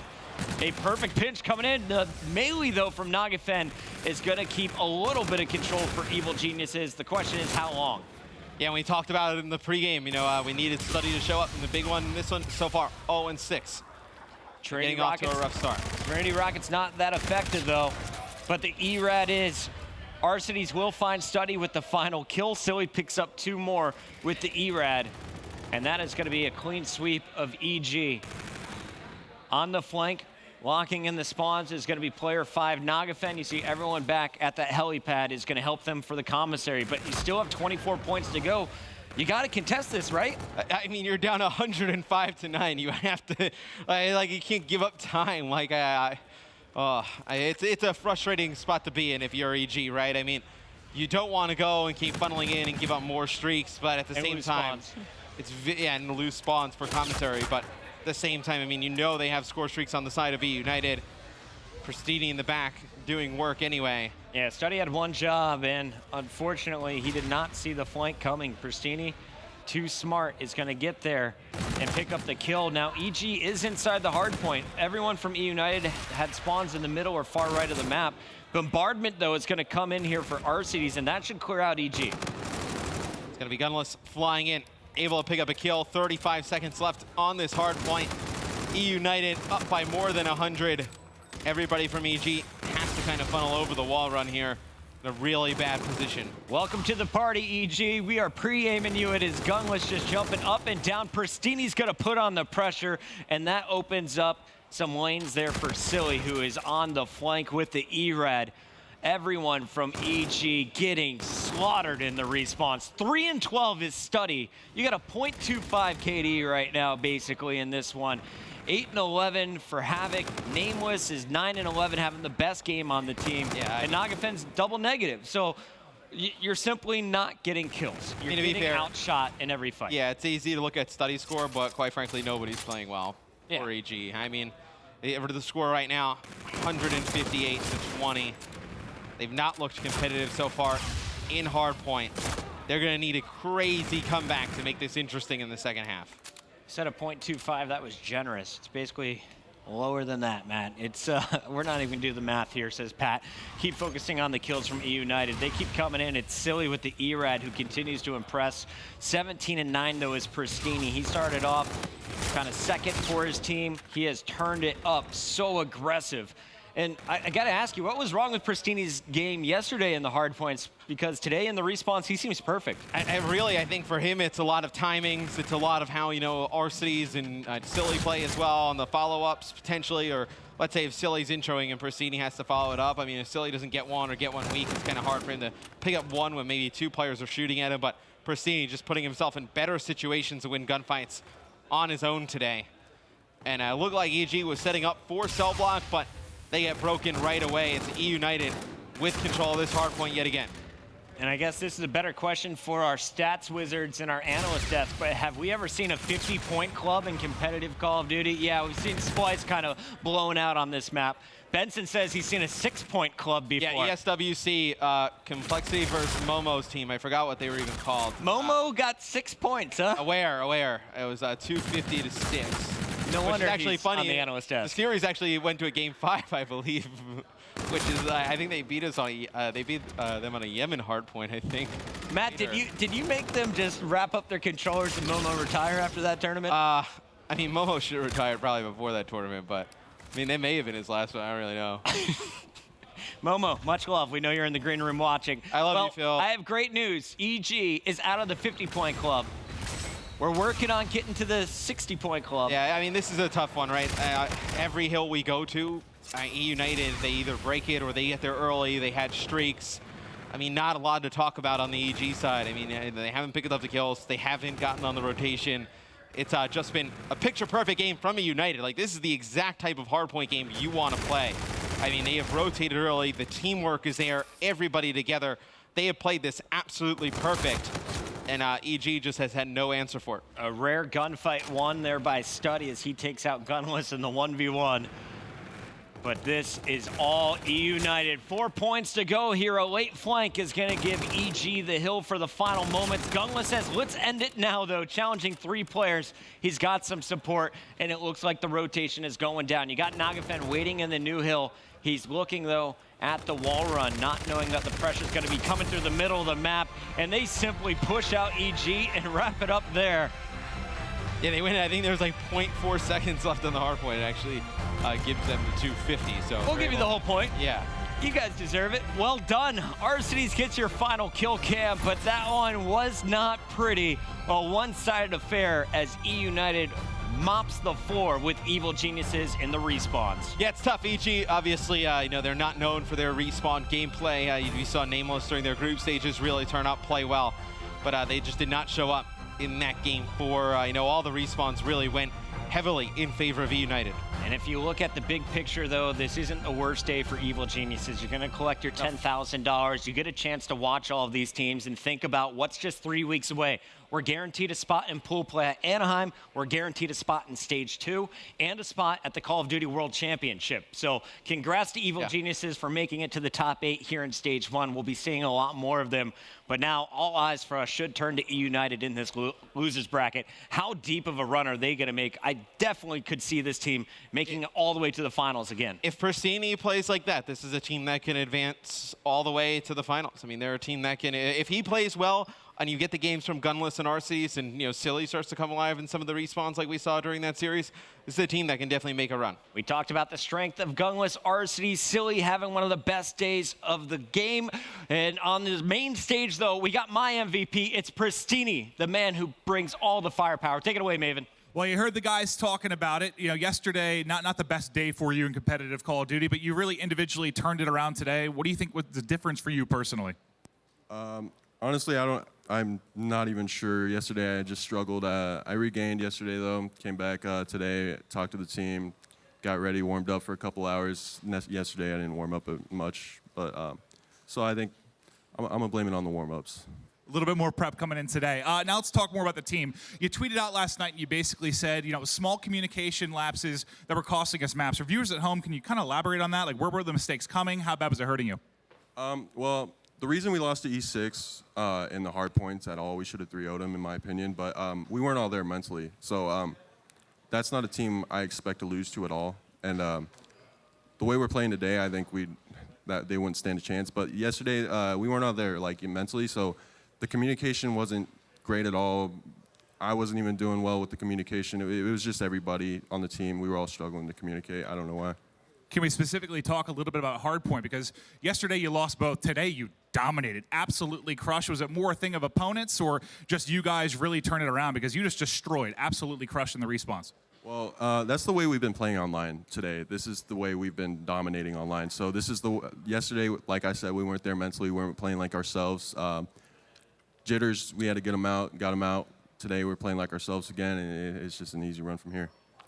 All right, and last question, just as you move forward, you have to make a deep losers bracket run, but this team has always been very resilient, whether it's battling back in a series, battling back over the course of a weekend. We've talked about it a lot, but is ice in the veins? What is it that allows you guys, whenever the back's up against the wall, you guys seem to be able to fight back? Everyone thinks we have the best composure. We don't have any composure at all. We just end up somehow bringing, I guess, making us mad really fuels us, and going down 0-2 is never fun, so that's when we really turn it up, and we realize we're down. We should start playing like ourselves, so I think it's time to turn up. So I think that's kind of what happened yesterday. Today we ended up thinking that through. We got to turn up, get to the finals again like we usually do, and I think we'll be good from here. All right, well, congrats on the win, buddy. I'm curious to hear how Analysis want to break this down. Ben, buddy, take it away. Thank you very much, Maven. Congratulations, of course, to eUnited. 3-1 victory over Evil Geniuses. They will progress further through that losers bracket. We'll see them in action a little bit later on today. For Evil Geniuses, it's a 7th, 8th placement. They walk away with their share of the prize pool. Of course, it's going to be $10,000 for them. We'll break down the series. Obviously, it all started at map number 1, the Hardpoint throwback. It was 250 to 111 in favor of eUnited. And team, it was scary. It really was. All of eUnited basically streaking. Yeah, it's just so tough for EG to sort of bounce back. It was somewhat close throughout this first rotation, but then all of a sudden, well, you can see it right here. Pristini starts to take over, starts to overlap his streaks, and it really, when someone like Pristini, how fast he plays, how confident he plays, when he's performing well for these guys, it makes the rest of their job so much easier. And I think that's why the rest of them got streaks because of it. This was the weirdest map I've ever observed. It was like, he's on a 7 streak. Oh, he's on a 7 streak. Wait, who do I expect? Oh, he has streaks. Oh, he has his payload. Oh, he has. It literally was just back and forth. They all were going off. Yeah, when you have 3 people like going double positive almost, you're not going to lose. And especially so with Pristini as well. So typically he's like the lowest KD on the team. He's the one constantly baiting, trying to make his teammates do as good as possible. He's that huge team player. But when he's the one that's putting up numbers, there is absolutely no hope that the other team is going to win the game. It's completely insane. So he has a .9 9, and they're, second best team in the game. They're fantastic. He's going off. Like, it's just hopeless. Very, very true. It was a complete domination. To be completely frank, map number 1 in favor of eUnited. Really not that much to talk about. Then, however, we go over to map number 2, the Search and Destroy. This one goes the distance. A round 11 comes through. Evil Geniuses take it. And Chance, Nameless, 2 rounds in, was already 60% the way towards his camo, so he had a fantastic start. Yeah, I mean, pretty much the entire game. I listened to their comms the entire time, was even saying, I am destroying them at this A bomb site. Like, they can't touch me. And anytime a player doubles up on camo, that's already a phenomenal game. Anytime a player gets like a 3-piece basically to end the game, that's as good as you could possibly expect out of any individual player. And Team, you noticed something pretty interesting about the way EG were setting up on this map. Yeah, I love their middle map setup overall. I think eUnited, when they started to do this comeback at that 5-2 moment, they stopped sort of messing with that middle of the map and that A-bomb as much. Nameless was too dominant, the setup that EG had. I really expected it going in, but the biggest thing, eUnited was adapting. I feel like on the side of EG, though, Nagafen needs to know when to put away that sniper. When you need to close out a Search and Destroy, just do something a little bit different. You can see the rest of the other team is doing something different. He really wasn't. Yes, he finally did pick up some kills with it and has a decent game, but I've knocked him a lot. He needs to put it away and just go and play fast with his team. That's something actually that EG prepared for as well. Before the game started, Study was saying these guys always play very, very aggressive. They'll have like 2 E-rads and they will just flood mid-map. So the first thing that happened was Nagafen make sure with the sniper overlook mid-map just to get that information. And there's like 2 or 3 rounds where he spotted essentially the entire team in the first 10 seconds of the game. So EG did that home prep. Then of course in that round 11 you see Nameless clutch that 1v1 with the camo. He gets 3 kills to close it out. But I guess before you even get to that camo moment, Aches, there was the moment with Reactive that came through from eUnited. Break that down. So Nameless actually got the ace that round. When Prestini popped that Reactive and jumped in there, he had no follow-up, and he jumped into, I think, 3 players. Nameless was the last one to shoot him, get that kill, and then I switched to him. He got that 3-piece, and then eventually got that camo, and that was his saving grace. But honestly, for me, even though that blunder from Prestini with the Reactive, they still got 2 kills right after that, and if Nameless didn't get that ace, they lose that round 100%. Very true, very true. But Evil Geniuses do get their first map win, so series tied at 1-1. We then head over to map number 3. It was an uplink on Precinct, and well, yeah, this wasn't pretty at all. In terms of Evil Geniuses in uplink, team, they've looked abysmal, let's be honest. I think the biggest things I want to touch on in these respawns in general is all these teams focus on trying to play as fast as possible. Well, one team's going to be better at it, right? I feel like the team that is on the lesser side of the slaying category, which is obviously EG in these setups, it's their job to slow it down and change the pace of the game, right? So many times you're just seeing them fly out one at a time, making Gunless's job easy. How many times did you see Gunless pick up a 2 or 3-piece with really not even taking shots at him? It's just, it's really unacceptable. It really looked like EG was giving up at times, and it's kind of hard not to, I guess, when you're getting pounded like this on a map, but still, it seems like composure was lost. All sort of intellectual gameplay went out the window. I mean, going into the half, eUnited was up 9-0. They had more points than Havoc had kills. He had 7 kills. I mean, Aches, why is eUnited so good at Link, I guess is a question. I mean, Silly performed, right? When Silly's going off on this team, I think he's their X factor. We saw that a lot in Dallas. If Silly can turn it up and slay like that map, I mean, it's so much easier for his teammates. And you saw Arcees take kind of the back seat and just be like, hey guys, I'll carry the drone around, I'll get all our points, you guys are going off. It's easy. I'll do all that kind of dirty work that needs to be done. Of course, Gunless finishes with 31 kills, 1.55 KD for him, and 6 scores to his name, 14-1. But I believe that puts Evil Geniuses at 28-1 in terms of points in Link for the weekend. Not very good, is it? That's pretty bad. That's the polite way of saying it, that's for sure. But I mean, for Evil Geniuses, definitely going to have to go back to the drawing board and think about that uplink play. Evil Thieves. God damn it, Pat. God damn it. Moving forward, map number 4, we go over to Hardpoint Breakout. And this was almost very similar to the previous map, to be honest. It looks as if Evil Genius just gave up. Yeah, it just kind of makes me angry. There's no reason a team should only have 20 points throughout a whole rotation of hard points. It just seems like they were just trying to stat as much as they could, but they didn't even do a great job of that, honestly. So I don't know. It's tough to say what the problem is on a high level with this EG squad. I saw Nameless tweet that some of the problems they have on map is they only have one quote-unquote E-rad player. That's not how that works. You need to be able to be versatile. A lot of other teams can do it quite well.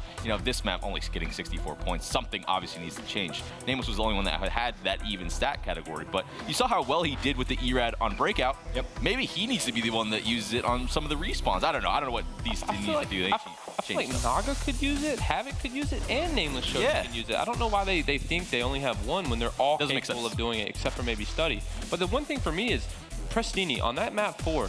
He played completely different than what we're used to seeing. Like Chan said, he was a 0.9 yesterday. He's used for their highest engagements. In this map, he was playing really smart, taking his engagements properly, playing a lot like how Gunless used to. And I think it's really worked for eUnited, and they look scary if Prestini is taking his time in his engagement. I mean, I'm glad you mentioned that because you talk about the losers bracket run they're going to have to go on. They will play the loser of the FaZe Luminosity matchup. And I mean, Chads, how do you see that potentially kind of going, I guess is the question. Who do you think that United will potentially face, and is United going to stomp their way through? It's very tough to call, FaZe versus LG. I mean, if FaZe plays like they did yesterday, they might have the edge, but LG, I think, even had a kind of a hot hand coming into this tournament. That's incredibly difficult to predict. Either way, I think eUnited probably edges out both of those teams should it come to that. But just think about how terrifying that match is going to be. You know, for FaZe and LG, if you lose, you're facing an eUnited that just did that. You know what those guys are capable of. That's going to be in the back of your mind when you're playing. And how important is it for eUnited to kind of get that ball rolling in a losers bracket run, Aches? I mean, that was a very convincing win for them. Is that something that now they can kind of just drive on, I guess? I think being in the loser bracket actually benefits eUnited. I know Prestini said they don't have the composure, or they think it's just how they play, but really that team in a situation where they're forced and their backs are against the wall, they perform. They're in a situation where now they know they have nothing to lose. They lose, they're going home, so they're going to play their best, and it's scary. And honestly, though, after losing a match like that yesterday, when you don't really expect to lose when you're quote-unquote the better team, right? This is like the sort of perfect game you want going into the loser bracket. You absolutely stomp a team. You focus on those respawns that you know you're so darn good at, and you stomp them out. You do everything you want to do. So that's a lot of confidence. They say they don't have composure. I really think they do. They completely flip on a switch, it seems, and they start dominating. So it seems like good composure to me. Yeah, the rationale he gave was we don't have composure, but once we go down 2-0, we get mad, and then we just kind of come back. And well, that's what composure is. It's when your backs are against the wall, you perform. So whether or not he believes it, they certainly have composure. Some of the best in the game, if not the best. So I don't know. They're good with their backs against the wall. Excited to see United progress through today, but we should now take a moment to talk a little bit about MLG Anaheim. Of course, that's coming up very, very soon. Fast approaching, June 16th to the 18th. $200,000 on the line at the Anaheim Convention Center. I just can't wait. Every single time we see this graphic team, I get so excited to be going back to Anaheim. Of course, a place very close to your heart. It's going to be loud. It's going to be fun. Dallas was crazy. Anaheim's supposed to be even bigger than that. I can't wait. It's going to be awesome. I'm excited as well because we still have plenty of games to be played today. Of course, coming up next, OpTic Gaming versus Team Envious. The loser finishes 7th, 8th, and is knocked out before. It's going to be insane. Aches, before we go to commercial break, give me your prediction for that one. 3-1 Envious, you're going to see a massive game out of Slasher. A massive game from Slasher. All right, well, we have one game down, 5 to go here at day 2 of the Call of Duty Global Pro League Stage 1 playoffs presented by the PlayStation 4.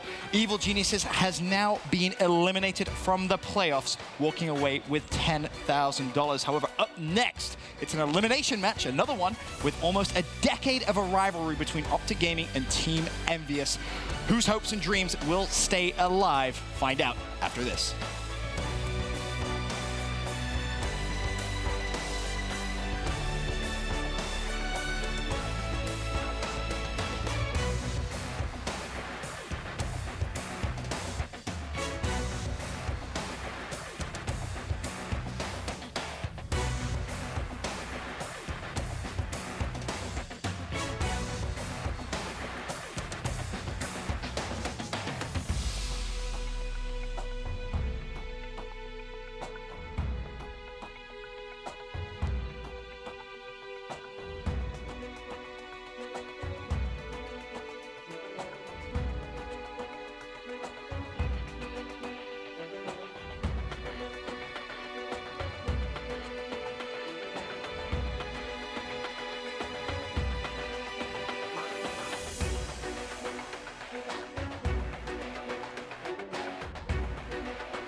keys to beating OpTic is playing the game correctly. That's the #1 thing, because I feel like they're just highly dependent on kills as well. They try to get all the kills, and usually they do, but if they don't, if you start to slay them, you start getting your kills, then there's a high chance you would beat them instead. Envy as a team, they have 4 players who really make up a good team. They have 2 people who are really knowledgeable and 2 people who just have really good raw skill.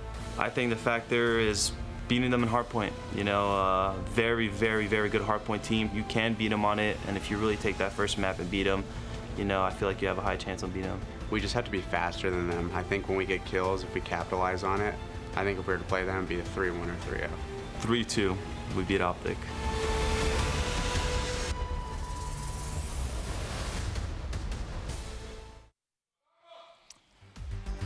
Welcome back to the Call of Duty Global Pro League Stage 1 playoffs presented by the PlayStation 4. Day 2 now in full effect. Up next on the main stage, OpTic Gaming versus Team Envious. Of course, we heard from both of our 2 teams there, and they're both obviously feeling pretty confident, as you would expect. But I'm going to go straight to the chase. Aches, I'm going to come in and ask you the question. It's all over my Twitter timeline right now. I see all the fans tweeting it. Is the 7th, 8th curse, is it real? Is it a real thing, Aches? I mean, you gotta think, in the last 2 years, the 2 biggest Call of Duty Champs events, 15 and 16, they got 7th, 8th, and this technically is the 3rd biggest event in the last 2 years. So they're in a position where they're facing a really good team. Elimination could happen again. I know the Envy curse was real for a minute when I was on the team, the 2nd place curse. Happy they finally broke that curse, at least. You weren't responsible for that, but on the other hand, I was responsible for that. Oh, wow, you're just going to go ahead and I felt defeated. 2nd place was my best placings for Envy.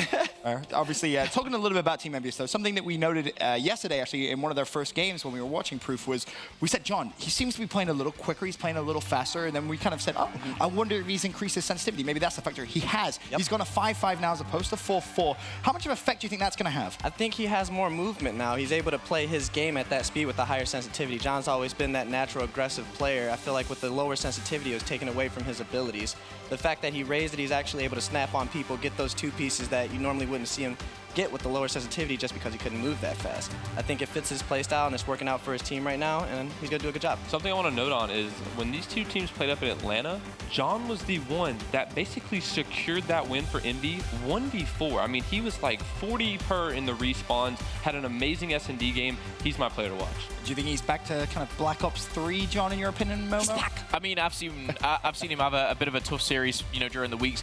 Yesterday he was phenomenal, but I need to see more of that throughout today, through Sunday as well, if they continue to go through it. But for me, John, the change in sensitivity, whether it's a playstyle change as well, what they've done between then and now, it's working for them. And like Ake said, he was that player to really solidify that win for them. So he is the player to watch. He is kind of the X factor of Envious right now. And we talk about Apathy being that player usually. But my eyes are on John. Then, of course, for OpTic Gaming, they find themselves in the losers bracket. As we mentioned, this is an elimination game Proof. I mean, what kind of OpTic Gaming are you expecting? I know they were here really, really early. That's what I noticed. OpTic came in early today. They were getting their warm-ups in. They were getting their scrims in. They were in before Envious was here. So they are the new OpTic that we're used to seeing. Once they go down day 1, no excuses. They come out day 2 firing at all cylinders. So I'm ready for them to go absolutely off. Envy has their work put out for them in this series. They definitely do. Of course, I asked Aches prior to that commercial break his prediction. He thinks this is going in Team Envy's favor. Momo, you kind of take a gander at this one. You're going to go against Aches again, the master of predictions. I mean, he's been right so far, but his luck can only go so far. I'm just going to go against... It's not luck, it's skill. I'm going against it. I'm going OpTic Gaming, and I think this is a 3-1 victory for OpTic. I mean, here's a look at some of the stats. Hardpoint up 91% for OpTic Gaming, 66 for Team Envious. S&D, that is a little bit in Envious's favor there. Am I allowed to give 2 predictions? No. 2? What kind of on the fence kind of prediction? Team, if they win with the map count addition, you know what I mean? Like, I say OpTic 3-1, and then I say Envy 3-2.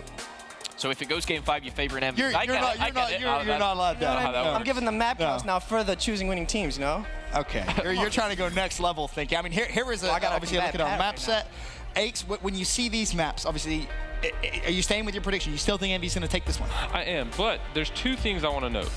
This is going to be a John versus Karma battle and a Slasher versus Formal. If we can see John and Slasher perform to their ability, I guess, and outplay those 2, I think this is an Envy victory no matter what. But if Formal and Karma are able to turn up and see the Formal and Karma we've seen in the past, it's scary. Exactly. I think the breakout S&D goes in Envy's favor. I think throwback and precinct are very much in OpTic side of the ball. But I just think the breakout hardpoint, that fourth one, we know what can happen on breakout hardpoint. If Enviers get a good start, they can push a game 5. And you know what? I was judging Prue for actually having 2 predictions. Oh, here we go. This is what you've done to the desk. I'm changing the game up here, baby. It makes sense. It really does. If it goes game 5, I actually see Enviers taking that 5th map. All right, so to clarify, you're saying 3-1 OpTic Gaming, but if it does somehow go to a game 5, you're saying I'm completely agreeing with Proofy, Prue. you're agreeing with Game that. 5 I'm with Aches on this one. You can't have 2 predictions. You got to give it one or the other. You guys can't gotta sit pick. on the fence. Pick now. Put it on the score. Just pick now. If you had to pick one, if you have to pick one, what do you take? OpTic Gaming 3-1. Proof? OpTic Gaming 3-1. Envy 3-1. Envy 3-1. So Whoa! Whoa, Hold on. Where did that come from? You said that before. That's what I said first. You said that first. I thought he said 3-2. I thought he said 3-2. No, he said 3-1. Okay. So Oh, no. which map do they drop? I guess is the question, Aches. I think they win the S&D. If they drop a map, it'll be 1 or 3. Okay. 1 or 3? Okay. I love how it's just kind of mind blown both of you. Is that really? It was actually Apathy on the video who said, we'll take it. Yeah, absolutely. Oh, yeah. There's too many predictions going out. I'm just like, There is. someone's got to be right. In terms of the key players for OpTic Gaming, in your mind, Momo, who are you specifically looking at to just go off? Obviously, yeah, we all know Formal's more than likely going to have a good game. Yeah. Let's be honest. But is there anyone else that you're looking at? I'm looking at Damon for this map 1 against John. I really think it is kind of Damon versus John. Quite scary because John was on fire yesterday, and I didn't see, the Damon that I wanted yesterday, and hopefully he turns up. We know what he can do. He can influence a team like no other, and I've got full faith in him. He definitely can. Obviously, that Hardpoint map number 1 is going to be an interesting one. Excited to get it underway. As we said, the rivalry between OpTic Gaming and Team Envious is one that's almost been going for a decade. You've obviously played for both. Oh yeah, that rivalry is strong. It's a massive rivalry. And as a player, when you're playing within one of those organizations, what's it like? I've always said it's harder for OpTic because when you play OpTic, you have that energy, you have that motivation to beat them. They're already the best, and it's hard for them to find that inner energy to get them to that level, that top level that they're used to playing at. But once they take a loss like that, it's not that hard for them to get in the rhythm. So it's gonna be hard. I'm telling you, it's gonna be a hard series for Envy to win. But on the play devil's advocate, Envy's in the same boat. They just took a loss that maybe they weren't expecting to take. And they now have the momentum of playing OpTic. Yeah. Yep. Yeah, I mean, here's a look at our Hardpoint leaderboard. Shocker. Look who's at the top of that one. Formal, 1.38 KD. And you can see the time in the hill there as well. Pretty high, over 80 seconds worth. I mean, how'd you shut a player like that down, Aches? On throwback, you can't. The thing is, on throwback, Formal is the better player than Slasher, no matter how you look at it, because Formal is so versatile with the K-bar, whereas Slasher loves the MV4. Formal, he can do whatever he wants on that map. He can be in the hill. He can get almost any cutoff kill he needs. That's why I favor OpTic for map 1, just because the AR battle is clearly in OpTic's favor. I like that. Excited. See, now that I'm getting in the head of Pat, I understand his predictions. I'm gonna sit and talk with you before I do my predictions now. You probably should. He's been Or pretty just spot on. predictions. Even throughout the group stages, Aches was absolutely bang on in his predictions, but I believe map number 1 about to get underway. OpTic Gaming, Team Envious. It's an elimination matchup. We can send it down to our fantastic casters for the series. It's Maven and Courage. Thank you, gentlemen. We had a lot of predictions, like every series score possibility was broken down up there. But hey, bud, you just graduated. You weren't here yesterday. Congratulations. Good to have you back. Feels good to be back. Excited, heard about all the crazy upsets, watched some of the plays. To be honest, didn't get to watch much from yesterday. I was too busy waiting for my name to be called out of a few hundred there back at school. But no, we're back at it here for the Stage 1 playoffs. $500,000 on the line. The big story with this matchup, we were talking a lot about it. Which team's going to be joining EG in that 7th, 8th finish, who will be eliminated to kick off their day on day 2. And I mean, we knew coming in with that stacked top half of the bracket that somebody was going to find themselves in that position. Whether it was FaZe, LG on the other side, we knew there was going to be a very, very tough fight there, but we find it between Envy and OpTic. The question for me, eUnited and OpTic, the top 2 teams coming in. We saw eUnited bounce back in a commanding way in their series. Can OpTic do the same? This is going to be a brilliant matchup. I cannot wait. Already we have a packed house here in the MLG Arena in Columbus, Ohio. Spread the word about the stream. This is the CWL Global Pro League Stage 1 playoffs. Maven, we heard 74 different predictions from our analysts. I actually don't know if we got anywhere with those predictions. Couldn't tell you what one is thinking. Where are your predictions? I'm not ready to predict, but I'm going to tell you what I talked to the guys about. So I talked with the whole OpTic squad. I talked to Slasher a little bit from Envy. Both teams feel very good about the map set for their particular teams. The only one that OpTic was kind of like, sort of 50-50 for us is Breakout, where we saw them struggle a little bit against Red Reserve in week 4. Yeah. But overall, outside of that, they feel very good. So I'm curious, who are you watching on both sides? I know for me, as much as they're talking about John, it's Slasher, man. He seems like since he finished school, he's been on another level. He's back to that top AR form. Well, I like the battle, too, between John and Scump that we could be seeing alongside Karma. Either way, let's get it. OpTic Gaming versus Envious. This is what it's all about, an elimination match. Let's get it started.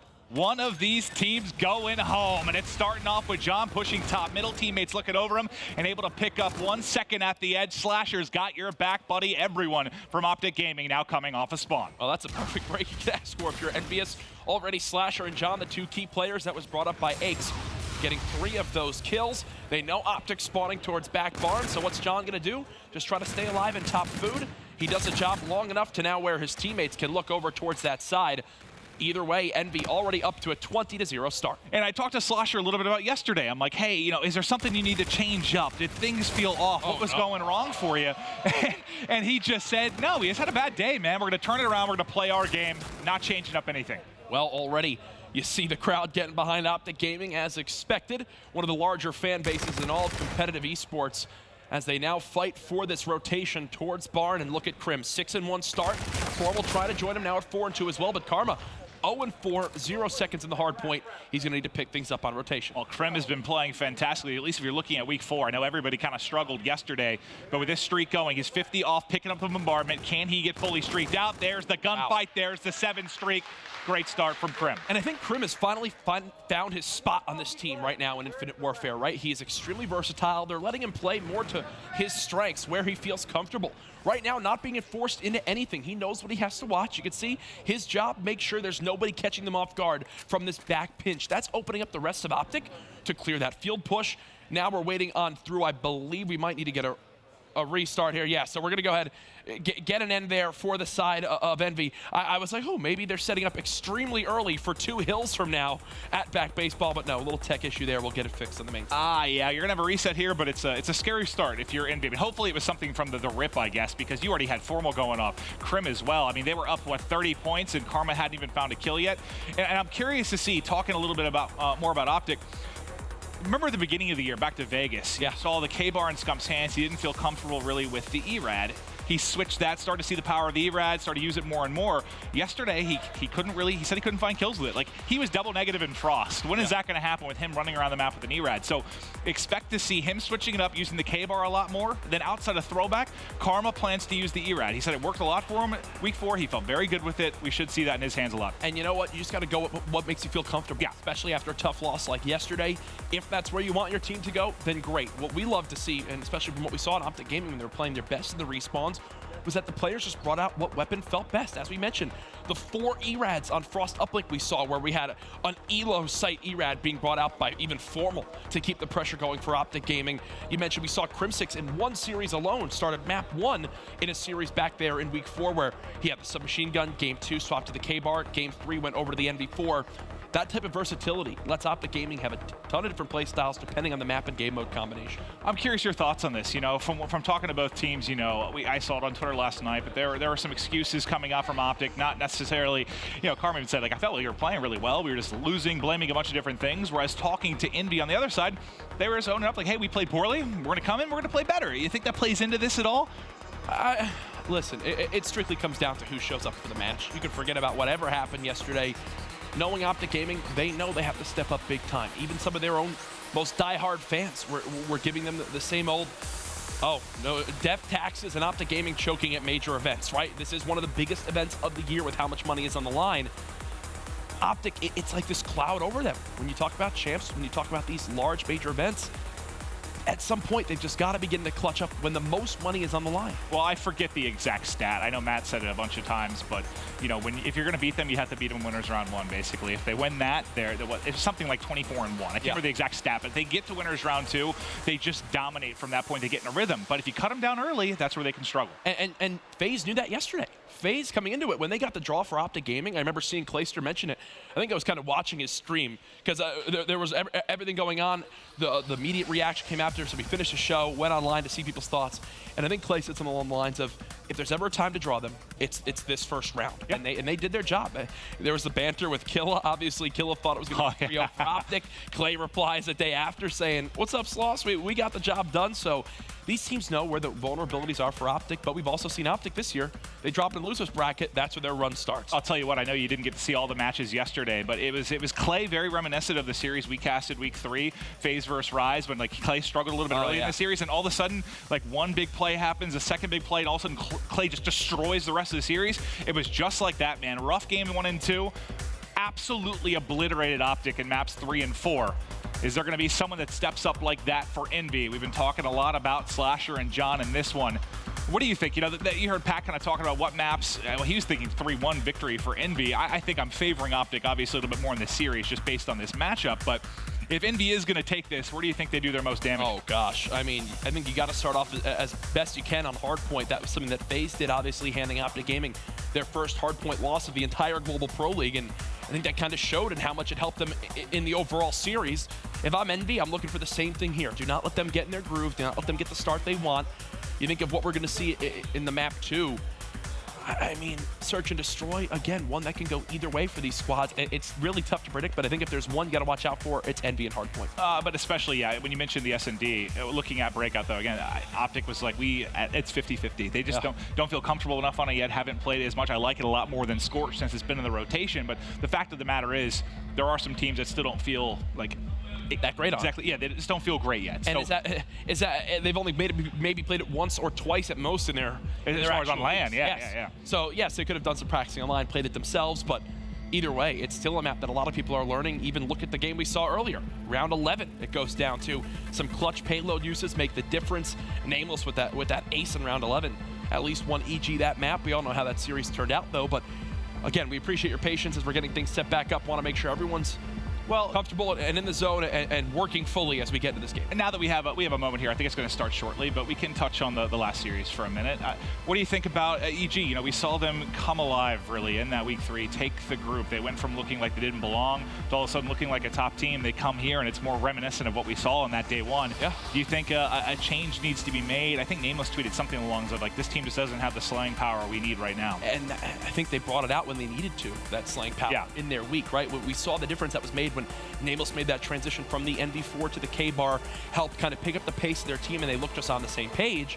But obviously, they beat out some teams there that aren't here this weekend. Now, when you're going up against the top 8 teams, majority of these gods. Let me swap that around. The eliminated gods. Guys are slaying gods, right? So when you face up against teams that are so good at slaying, that's where you're really going to see that struggle. Splyce, think of what they did yesterday. And I saw the stat go out from JP from COD Stats mentioning how teams that outslayed and respawns were 10-0 yesterday in their matches. So slaying is very, very important, especially at these major events. And it's an interesting point. I know it's only off of a series yesterday, but even off of one series, typically when we take a look at our top 10s, I was looking at the overall KDs, kind of not a single player from OpTic in the top 10, which is, I know it's one series, but still, that's very odd. I mean, even when they lose sometimes, they're out slaying. So I was really, really shocked to see that coming into this one. It wasn't one person that was taken. I think the highest was Scump with like a 1.04. Everyone else basically negative, which is just, you know, unreal when you're talking about this group of guys. That's a team that went 10-0 in Hardpoint in their week with, I believe, 3 of the top 5 KDs that were brought up. Formal had like a 1.48.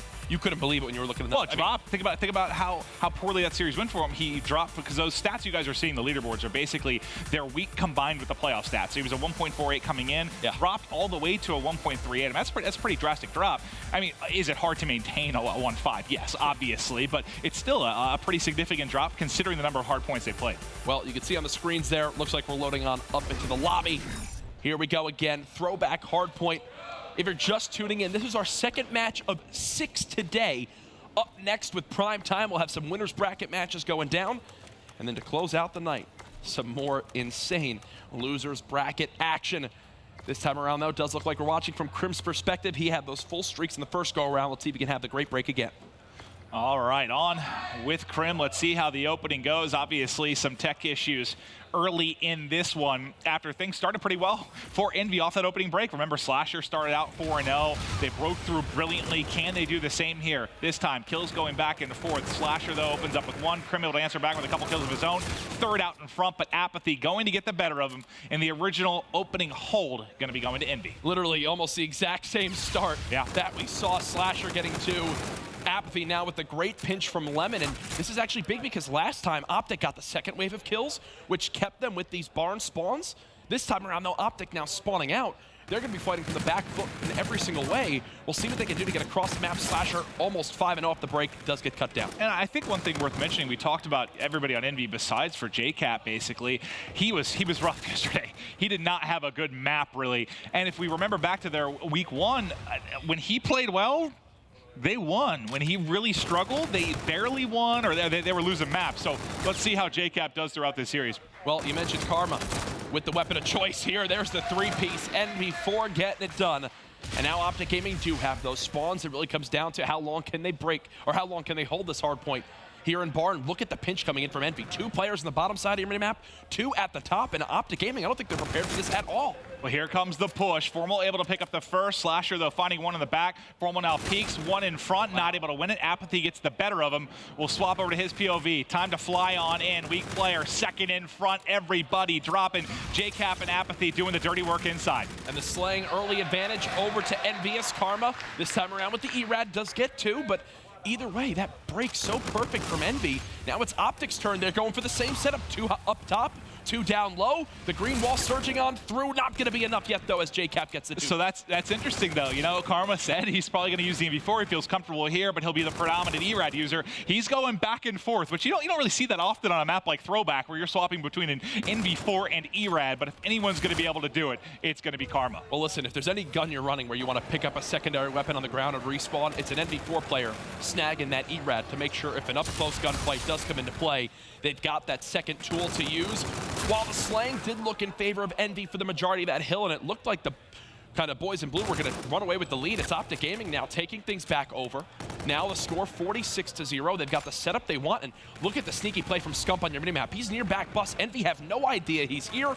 He plays spoiler on that retake. OpTic Gaming now with their biggest lead of the game. And that was Scump and Formal basically wiping out the entire team. Scump 2 on the flank, Formal 2 in front. You got streaks building for Formal, Krim, and Scump as they keep it going. Scump guns one top mid. Scump's another top mid. Finally going to fall, but OpTic starting to pull away here at Tracks. And this is where OpTic begin to get scary on a map like Throwback, Maven. They just start throwing their bodies out there, making big plays happen.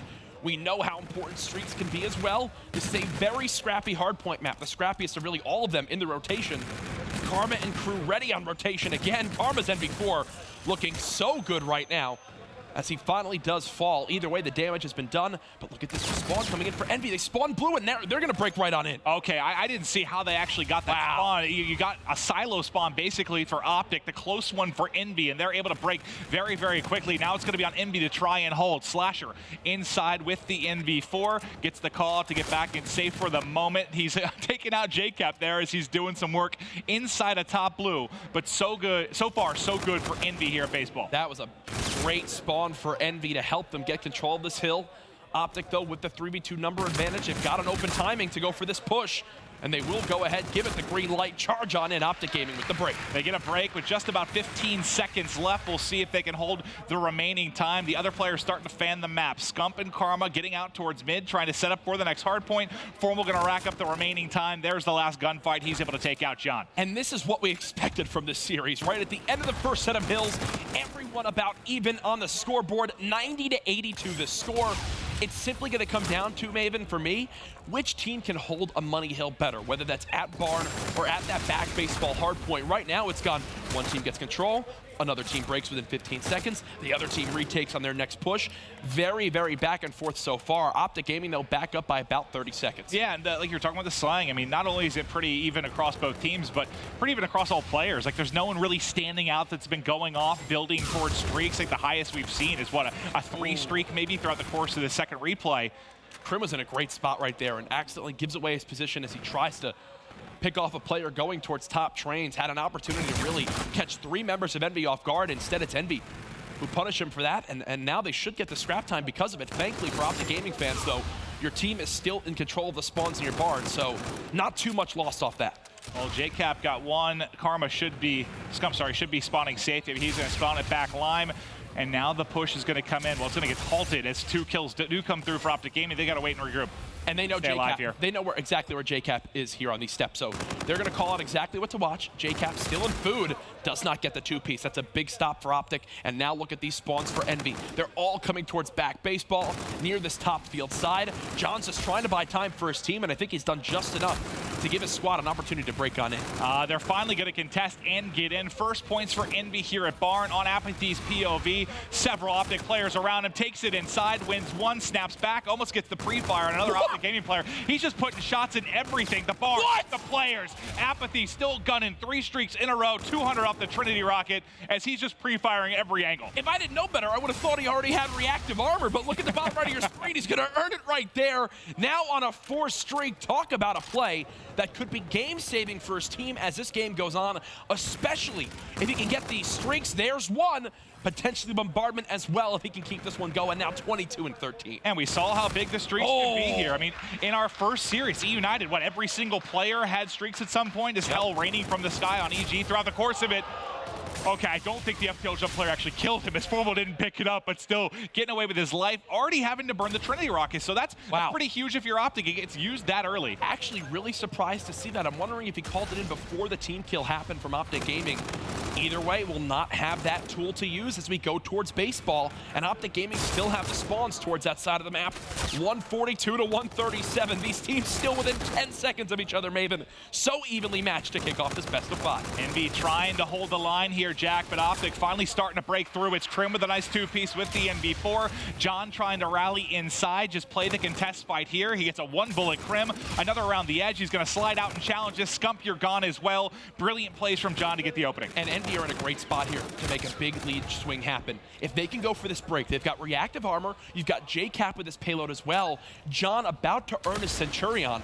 Fantastic tools to not only break in, but then hold the hard point. Yeah, look, they're putting a lot of resources into this. A Scarab, reactive armor. They want these full 45 seconds, and they're surging right on through trying to get it done. But Karma still holding strong in the back. You have the blue spawn right now for Envy. They're going to be able to continue flooding. Karma pops it in the back, uses the camo. One more inside. He's trying to pinch his teammates here to help him. Jumps right in front. Finally able to finish it. OpTic has control. Everyone going to be pushing from blue for Envy. Look at what Karma's done to stay alive with the camo. Backs up as well. Stays alive on his streak. This sign of a fantastic player right there.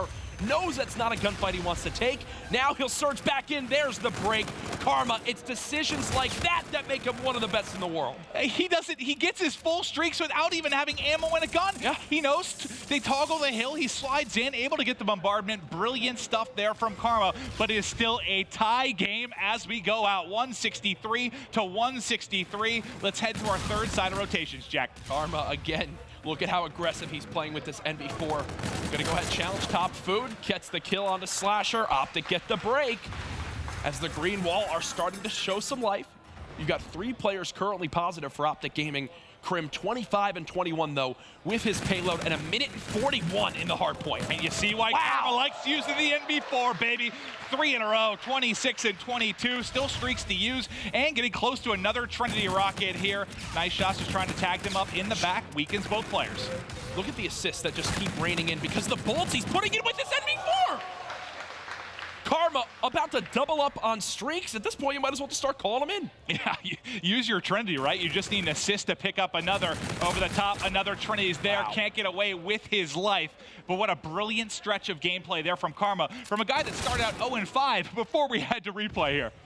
Karma 28 and 23. Krim gonna go ahead and drop that Centurion. OpTic want to try to end the game here on Barn, and I can't blame them. They've got the tools to do so. Can Envy go for the clean break? Entry now from JCap. He's got help surging in from 2 different areas, and And this is a great setup for Envy. They get 3. There's only 1 player here.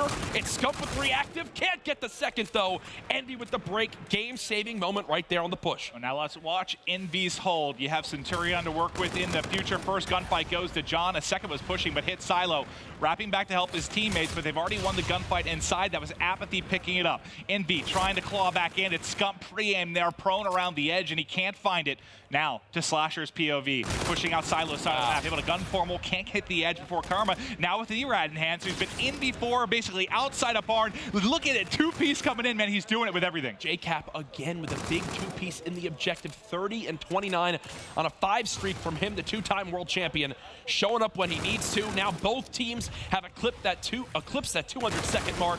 It's all going to come down to the next couple hills, and this is where streaks can come into play. It's going to be JCap and Karma, both fully streaked out for these next couple hard points. And JCap able to weaken a couple and finally find a kill there. Still a bombardment to go with. Trailing by just over 20 points, but picked off at mid-map. And look at the objective work from some of the veterans. Krim, 220 in the hard pit, minute 40 for JCap. And look at how much information Karma's getting for his team. Picks off 1, calls out the last players in top food. He's going to try to at least I thought he was going for Scump. Yeah, that looks sketchy for a second, but it's Karma. He knows not to kill his teammate. 34-27 from him. Back on board with a formal gun by Slasher. We talked about another that team kill from Krim. Team kill, Krim onto Scump. Krim, though, pushing in, has the MV4. Not going to be your weapon of choice at close range, but able to get one at medium. One more around the corner. 230 mark now broken for OpTic Gaming. Can't win it. John gets the better of him with the K-bar. And John, because of that kill, will wind up getting the rest of the scrap time. He's got Centurion now to use as well. Formal with his payload. It's all going to come down to baseball. A break is needed for Envy. Streaks coming in from JCap. They've got one final push. There was a Scarab called out from Krim as well. The push down comes in. The FTL goes in behind. They're able to pick it up. No, Formal actually still alive. JCap now rounding the edge. They got the break. The spawn at Silo now. John's got Centurion to use as well. He's going to drop that down. The good thing, though, for OpTic Gaming, this bombardment might actually blow it up, which will help relieve some pressure. There you go. Shuts down the payload. 2 now dead. Karma with someone right above him. He doesn't see him. Karma didn't see the player from Envy right next to him. There's the kill for OpTic Gaming. This should be the game. Finally able to win it. 240 mark. Just need 10 more points. John going to be trying to push in, waiting on teammates to help, but you have to get in. You got to go right now. John gets one, but falls. The final push. They can't do it. OpTic Gaming takes map 1. That's what we wanted, Maven. That is the game we wanted. Close to the end. It was tied 163 to 163.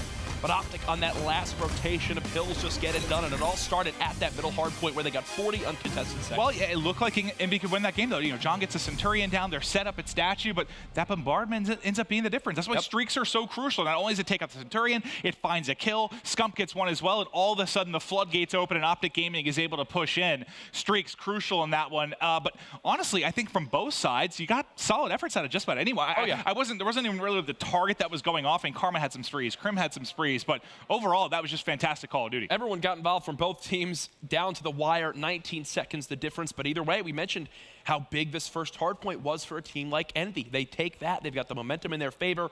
OpTic again show vulnerability in a game mode that we see twice in a best of 5. Instead, it's now the green wall up 1-0. They've caught themselves now, and they can move forward in the series with a 1-0 lead. Remember, we are going to break out a map that I don't know that either team feels completely confident on, but this is certainly one you can win if you're Envy, and it's a must-win. You got to take this game too. You just don't see them reverse sweeping OpTic Gaming with this on the line. Certainly it's possible, but so much pressure on this search for Envy. This map for me that I'm watching out for is what Formal does from the range, from ranges, especially near that site near Medical Bay. With that NV4. Is he that prepared for these setups? There's some cheeky little spots you can get in. There's that high wall run over the building. If you have a sniper that we see players like Nagafen attempt time and time again, how comfortable are Envy on this map? Because I know OpTic, obviously we know they haven't played it much. We've heard them pretty vocal about it's kind of 50-50. Don't know what to expect from Envy on this map. Do they have any set strategies they want to bring out? Do they have setups they know work for them? This is a must-win for me. And you got to think with these two teams how different their road is here in the sense that, you know, Envy gets in with the 1 seed in week 1, and then they have basically, what, a month and a half they're kind of waiting to play here. Yeah. Whereas OpTic's the final week. They have a week and a half in there here. It's a very different when you just talk about preparation. If you're Envy, you're relying on online scrims and stuff to prepare over the course of that month. If you're OpTic, you get a few days in kind of between. I don't know who it works out better for, but if you're Envy, you had a lot of time to prepare for breakout, you would think, in that downtime. Well, we know snipers can be used, and we know John is one of the better ones in the game with that weapon. Does he use it this time around to challenge the likes of Formal from OpTic Gaming? Middle map as well is an area that can be absolutely pushed by a team on offense. It gives you so much opportunity to decide where you want to go. If you want to go in towards that bomb site in showers, kind of collapse on whoever's playing defense there, go for a quick plant. Or if you get a pick in middle, you can then rotate easily through mid-spiral. It's the fastest rotation between 2 bomb sites there is in competitive Call of Duty. Teams know that, and they're going to try to use that here to catch their opponents off guard. And if I remember right, the thing that OpTic struggled the most with in their week versus Red Reserve was they got flanked so many times. Remember, Formal would be sitting in the back sniping, and someone would push through, whether it was the mid lane or like a long flank around commissary. Like, he was getting shot in the back a lot. Like, they would push towards Grave, and all of a sudden they're getting tagged up from behind. They weren't really prepared for it. I don't know if it was a communication thing, a lack of maybe knowledge of the map, but there were a lot of awkward moments. We've seen that happen to them on throwback at times as well. Yeah. We'll see whose responsibility it is to kind of deal with that flank. Usually it's Krim on a map like Crusher. He's the kind of that off guy. Well, I think a lot of pressure, too, is going to be put on Karma for OpTic Gaming on this map. We know how hectic showers can be. ERAD is everything over there. It's why Gunless always seems to drop a ton of kills whenever this map is played. Yeah. Because it's just an area that if you are an up-close and personal ERAD player that can react quickly and put yourself in great positions, you will excel. Gunless, one of them, Karma, the other, both going to be rocking that camo. It's time for game 2. Welcome, everybody. This is a marquee matchup, and it's just the beginning of day 2.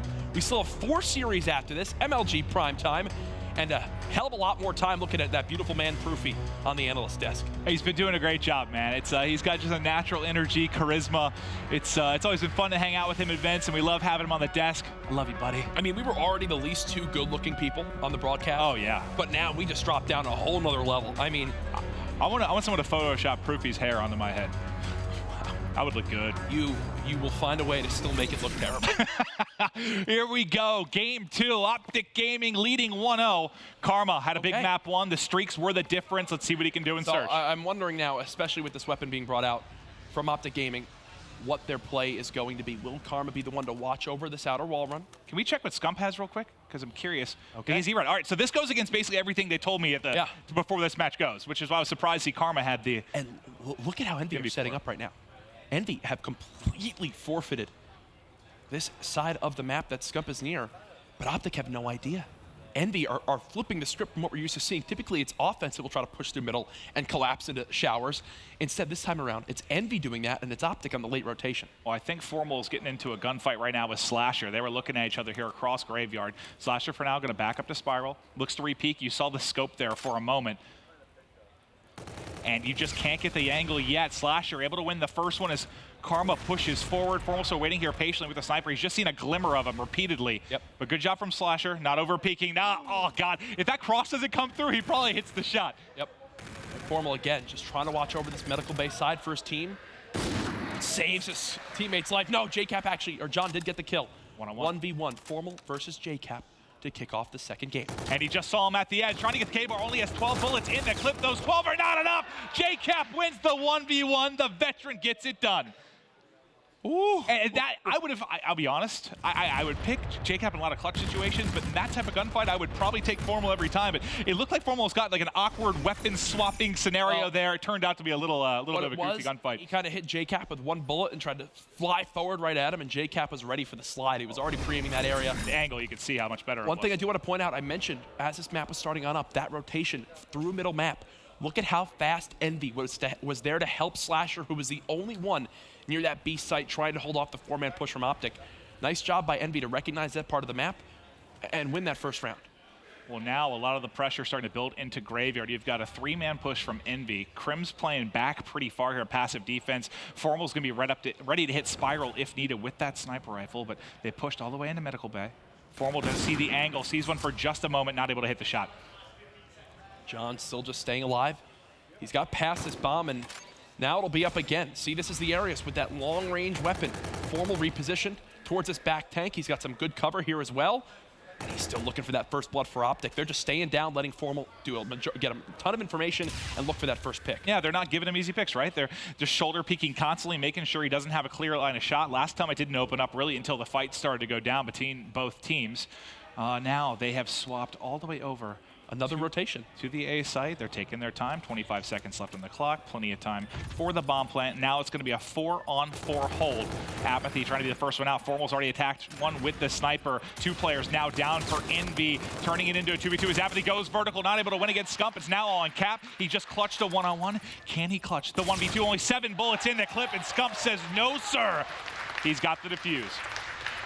You know, you mentioned how Scump at times feels like he's not too comfortable with that ERAD. He's one of the best submachine gun players to ever touch Call of Duty. Him not feeling comfortable is still him better than 99.99% of people with that weapon. Well, he did kind of say, I mean, that was their plan coming in, but he's like, if I'm feeling it, we'll keep doing what we're doing. But it kind of speaks to the versatility of this OpTic game. When you have Krim, we've seen him use 3 different weapons in a series. Same for Karma. You see his ability to swap back and forth. Now Scump doing a lot of damage on that A site with the ERAD. We're going to be tied up at 1-1, starting things off with Karma. Karma again with this NV4. Gonna be the one in charge of watching this wall run. This time around, Envy putting a lot more pressure towards Showers and OpTic. They've completely taken the page out of Envy's book from that first round as they'll put pressure towards middle.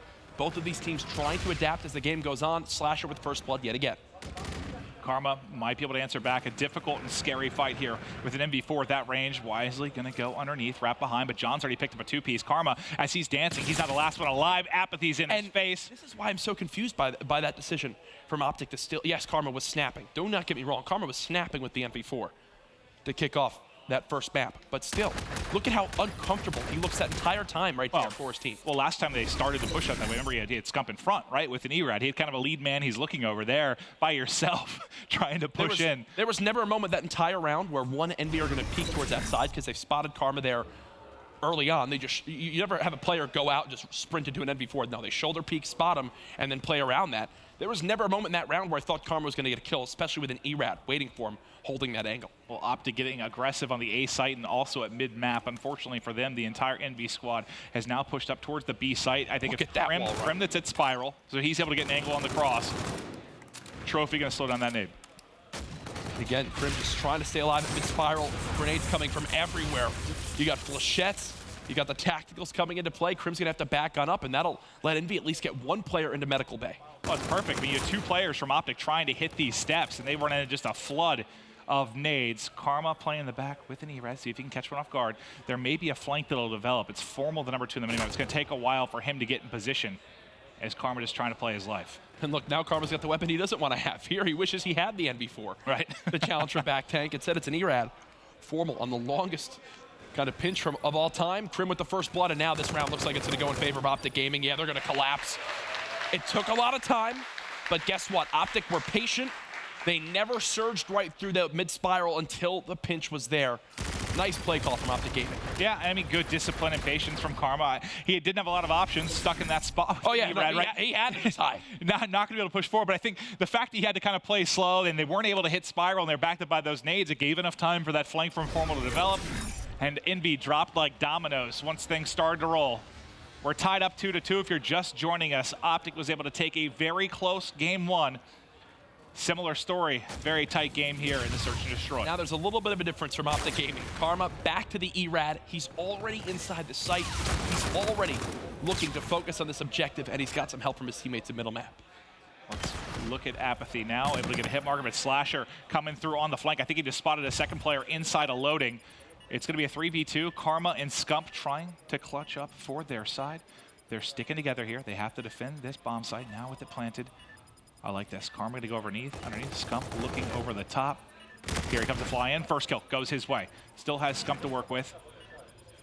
Solid patience here so far, making sure nobody's on the bomb. Scump wins another JCap's tag. That should be it. OpTic gets it done. Nice 2v3. If you're OpTic, why is Karma ever running anything but an ERAD? On this map. On this map. I was going to say, he looked pretty damn good with the MV4. Exactly. But look at how much more confident OpTic just played right there when you have Karma and Scump just sliding back and forth with 2 ERADs. I mean, the only time it can hurt you is if you get in that spot where you have to, where you are flanking around to the B side, or if you get stuck in one of those long-range fights. But in that position, yeah, I mean, you knew it was very, very winnable, and it looks to be the same plan. Double ERAD out again. I think he was 0-3, swaps weapons, now 3-4, and OpTic have taken the lead because of it. Formal ready inside that Showers area, the spread of the map.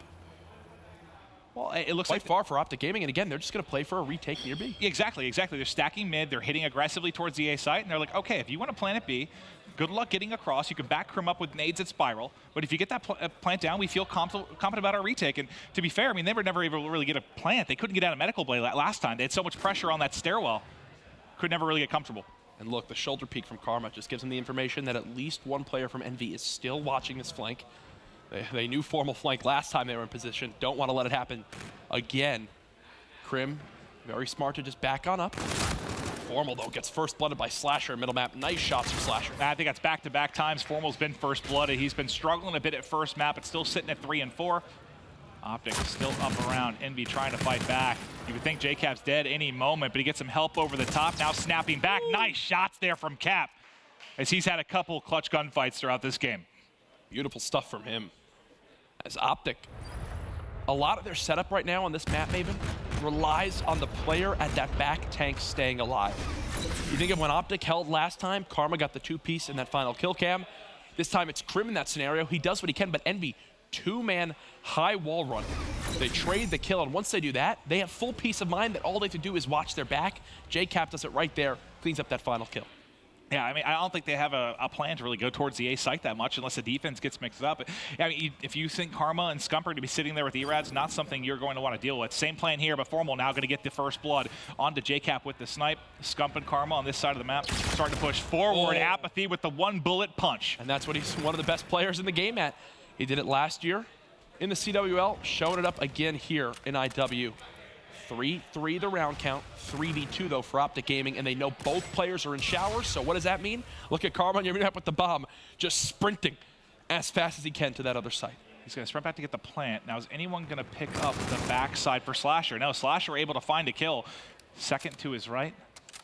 Formal still sitting at loading. They've yet to get this bomb planted. Now they're playing back and forth. Some mind games going down right now in the 2v2. So much wrapping of the objective. It's Karma, who originally had it in showers, brought it all the way towards his back wall run to his spawn, over to B, then back through mid-spiral, over to A. Did they plant in a spot where you could watch it from this back area? Especially with Formal still alive, they can go for a position like this. But no, they're gonna look to rotate again towards middle map. Well, here they go, wrapping through middle. They were able to clutch a 2v3 earlier in this game in a similar spot. Can they do it again? Formal finds the first kill. Slasher now going to be the lone man, just waiting for the push, but they know they can play their time. Tagged up and dropped.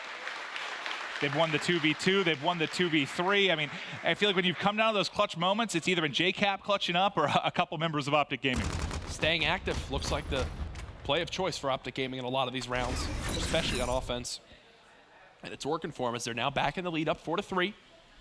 They just need one of these swing rounds, right? That's to the point that it's at in Search and Destroy. Either way, Maven, the series has not disappointed with how close these first two games have been. Absolutely has not.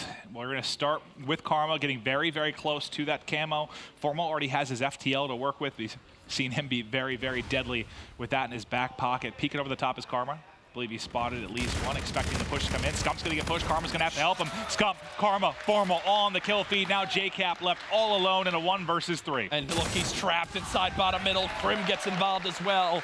Everyone from OpTic with a kill, and there's a smile on Scump's face. You're just not losing showers if you have Scump and Karma there with ERADs. Exactly. Like, they haven't had a chance. Every time it's come down to, whether it's like opening moments or closing moments of a round, if the fights are going down at close range around showers, every time it seems to be OpTic Gaming coming out on top. I mean, if you're going to be that dominant there, I guess feel free to take the gamble and be with the retake. And look at what that round just did. The kill from Scump, the kill from Karma, get them two of the most powerful payloads. Payloads! A lot of P's there in the game. You graduated yesterday somehow. You could see it's done a lot for me in life. As now first blood for Formal yet again. No trade yet from OpTic. Formal tries to FTL jump into the side of JCap and John, but does get spotted. Camo though from Karma, 1, 2, almost getting away with his life. Needs one more bullet, sees him behind the box, and there you go. 2-0 advantage for OpTic Gaming. I mean, I don't know what stood out the most from OpTic's side. Was it the dominant play from Scump and Karma there? For Formal, it seemed to be he either was first blooded or got the first blood through a stretch of like 4 rounds. That's all Scump and Karma for me. from what we just saw right there. It was beautiful, with man. the E-Rads inside showers. It let Karma get all those plants to earn the camo. It wasn't like he raked up a ton of kills. Oh, no. Start off the game 0-3. How often do you see a player with camo go 0-3 off the break of a game and still earn it? In that map, it wasn't even round 11. Another thing to point out as well, we mentioned just as that last round was starting, FTL jump, reactive, and camo ready. Once they get first blood, everyone from OpTic goes, let's just fly at them, use the payloads, and shut them down from there. Worked out beautifully there for OpTic as they are able to take the 2-0 edge here. I mean, they've been close, and Odin 6-3. Envy has played very well, though the question is, can they fight back? We'll find out after this quick commercial break.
Ladies and gentlemen, here is your G Fuel key player matchup for the E-Clasico between OpTic Gaming and the side of Envious. Right now, it's OG with the lead, and it's Scump who went big for his team so far up to this point, especially in their week.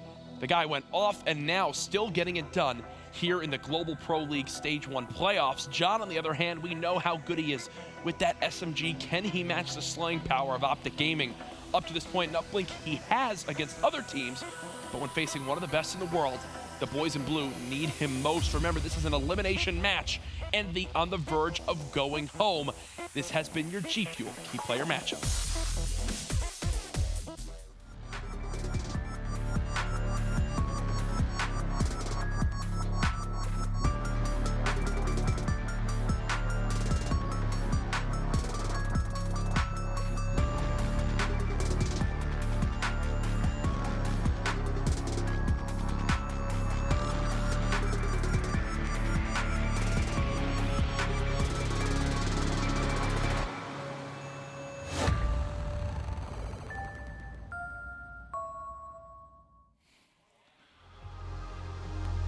It's day 2 of the CWL Global Pro League Stage 1 $500,000 playoff. And I'll tell you what, buddy, so far it seems that the beasts that are eUnited and OpTic Gaming have really awoken from a slow day 1 start. Ooh, that gets me all excited on the inside of my body. But either way, Envy, they're not out of it yet. They're world champs for a reason. They know what it means to keep your composure in the biggest of matches. And they're not done quite yet. These first 2 games really very, very close. It was 3-3, sorry, in that S&D. OpTic then running away, especially with the clutch plays from Scump and Karma with the E-Rads, but now moving over to Uplink. This is throughout all of stage 1 up to this point. You see Scump right there, just above Slasher and JCap. Slasher and JCap, though. Look at the carries and throws we're seeing from them, near identical stats. God, I was looking at how cert as the KD was from Formal and Hardpoint, just seeing rated up there. We know he's going to be on a new roster, fighting to get into stage 2. But this next match, I mean, I still go back to a conversation I had with Karma. I believe it was at Dallas when we were doing the player interviews, and he's like, I just don't get it. On paper, man, our rivals, the team we should be battling in every final, should be Envy. He's like, they have all the pieces, they have all the players, they have what it takes, you know, in clutch moments. He's like, I can't figure out why they aren't making those deep runs yet. What is it for you? Like, why isn't it clicking? Because I agree with them. Like, they should be in that spot. They seem to have it all. I think the big thing for me was at the end of last game, of Black Ops 3, John and Apathy, for many people in the competitive Call of Duty scene, were hands down, far and away, the best 2 players in their respective role with that submachine gun. You cannot say the same thing right now, and I think that affects a lot of their play. It always seemed like the kills they were needing, the pressure they were putting on was always there at the end of last year. Right now in Infinite Warfare, that is not the case. Can they go off here to keep their tournament hopes alive at the Stage 1 playoff? Well, it's time for Game 3, and they need it now. Speaking of Apathy, he's around the back, picking up 1 kill, second over the top, lost him for a moment, and Formal able to get it done with the NV4. It's going to be John at mid-map, playing around drone. He'll snag that as they start to push forward, try to get forward and ticket. Slasher already able to pick up 1. The pinch going to come in as John hits mid-map. Fortunately for him, Formal already waiting. Karma covering ticket as well, and it seems the push for now has been silent. Wow, and look at the 2 NV4 setup from OpTic. Karma gets 2, Formal gets 2. As right there, they just let Envy sprint into these double ARs. Interesting to see the setup paying off so well so far on this map. They're still getting aggressive with it. That's 7 straight kills from Karma and Formal combined. Scump now getting involved, but OpTic forgot the drone for the second. There you go, the pass forward, the dunk, OG up 2-0. Easy strike first. 60 seconds into the game, Formal yet to drop. Now K-Bar in hands, he's getting low with the NV4. Peeks inside, tags up the drone carrier. I don't think they realized there was a second there. A little bit of an unintentional bait and switch there as John able to clean things up. Formal still applying the aggression caught between guns. Slasher able to win that one and at least hold serve for now, but Krim and the green wall continuing to flood forward. 2 lining up for him, finally gonna fall. That's 3 kills coming in for Envy as they're able to clear their base. And John now will take the drone because of it and look to begin the rotation. He's gonna have to drop this though, as Apathy's the only one alive ahead of him. Yeah, finally he does throw it on down, but it's too late as Scump gets him before his gun is up and ready. And now OpTic will look to punish because of it. They've got Envy still pinned in this back park area. Slasher's at least been able to pick up a couple key kills from the backside with that NV4. It's slowed down a push from OpTic Gaming. His shot seems to be on. 2 kills in a row, and assist there to go as well. Well, you mentioned Raiden, right? And how good he was in Uplink for his team during his week. This is a map that he excelled on with the NV4 playing in the exact position Slasher just was for Envy. He was just always that guy. He was like the guardian angel of his team that would just watch over whatever his teammates were doing, clean up kills, and just slay out for his squad. Slasher trying to do that same thing here. Unfortunately, the pressure from OpTic just too strong right now. Yeah, they're pushing forward. Now control of Statue. John, though, able to make some noise. 2 big ones from him. Silences the push. A third. John trying to get all 4 of OpTic Gaming. Reloads there. 4th is there. John kills the entire side of OpTic. The push is silenced for the time being. And now look at the drone moving forward. They've got it to station, but it's Scump with the 1v1 win that'll stop Envy in their tracks at the moment. Through nearly 3 minutes of gameplay, it's still just a 2-point game with OpTic Gaming the only team on the board. Yeah, and the drone hasn't, I mean, it's basically been tossed back and forth between Statue and Ticket. It hasn't really gone anywhere for either side as the kills continue to trade back and forth, but now Formal and OpTic getting pushed forward, drone in hand, gonna go for the 1-point toss, up over the top, and good. 3-0 lead with 2 minutes remaining here for OpTic. Scump still in a power position. Scump with 3 kills, 12 and 7, but there's nobody at the drone. Formal trying to track back, Krim wrapping around as well, but at least it delays the pushback from Envy. So think of the wall that Envy has been pushing into so far, where they take the drone, move it towards Statue, and just try to outslay OpTic. It hasn't worked so far. Right now, OG, they were outslaying by 12 kills as they got that last score.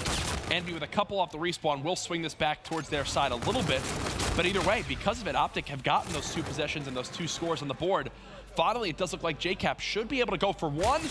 There it is, Envy on the board after 3.5 minutes. Yeah, you need to get something. I mean, Apathy, you know, we started off with him. You talked about the fact that he needs to kind of match the slaying power of Envy. 5 and 13, not going to get it done. He's really got to pick it up. Let's watch him for a little bit, maybe see what's going wrong. If the shot's a bit off, if it's just the, you know, kind of the slaying power of OpTic that's getting to him. Well, I'll tell you right now, already, things are getting into his head this map. Started off with the ERAT, now swap to the K-bar, a sign of a player who's just not too comfortable right now in the position he's in.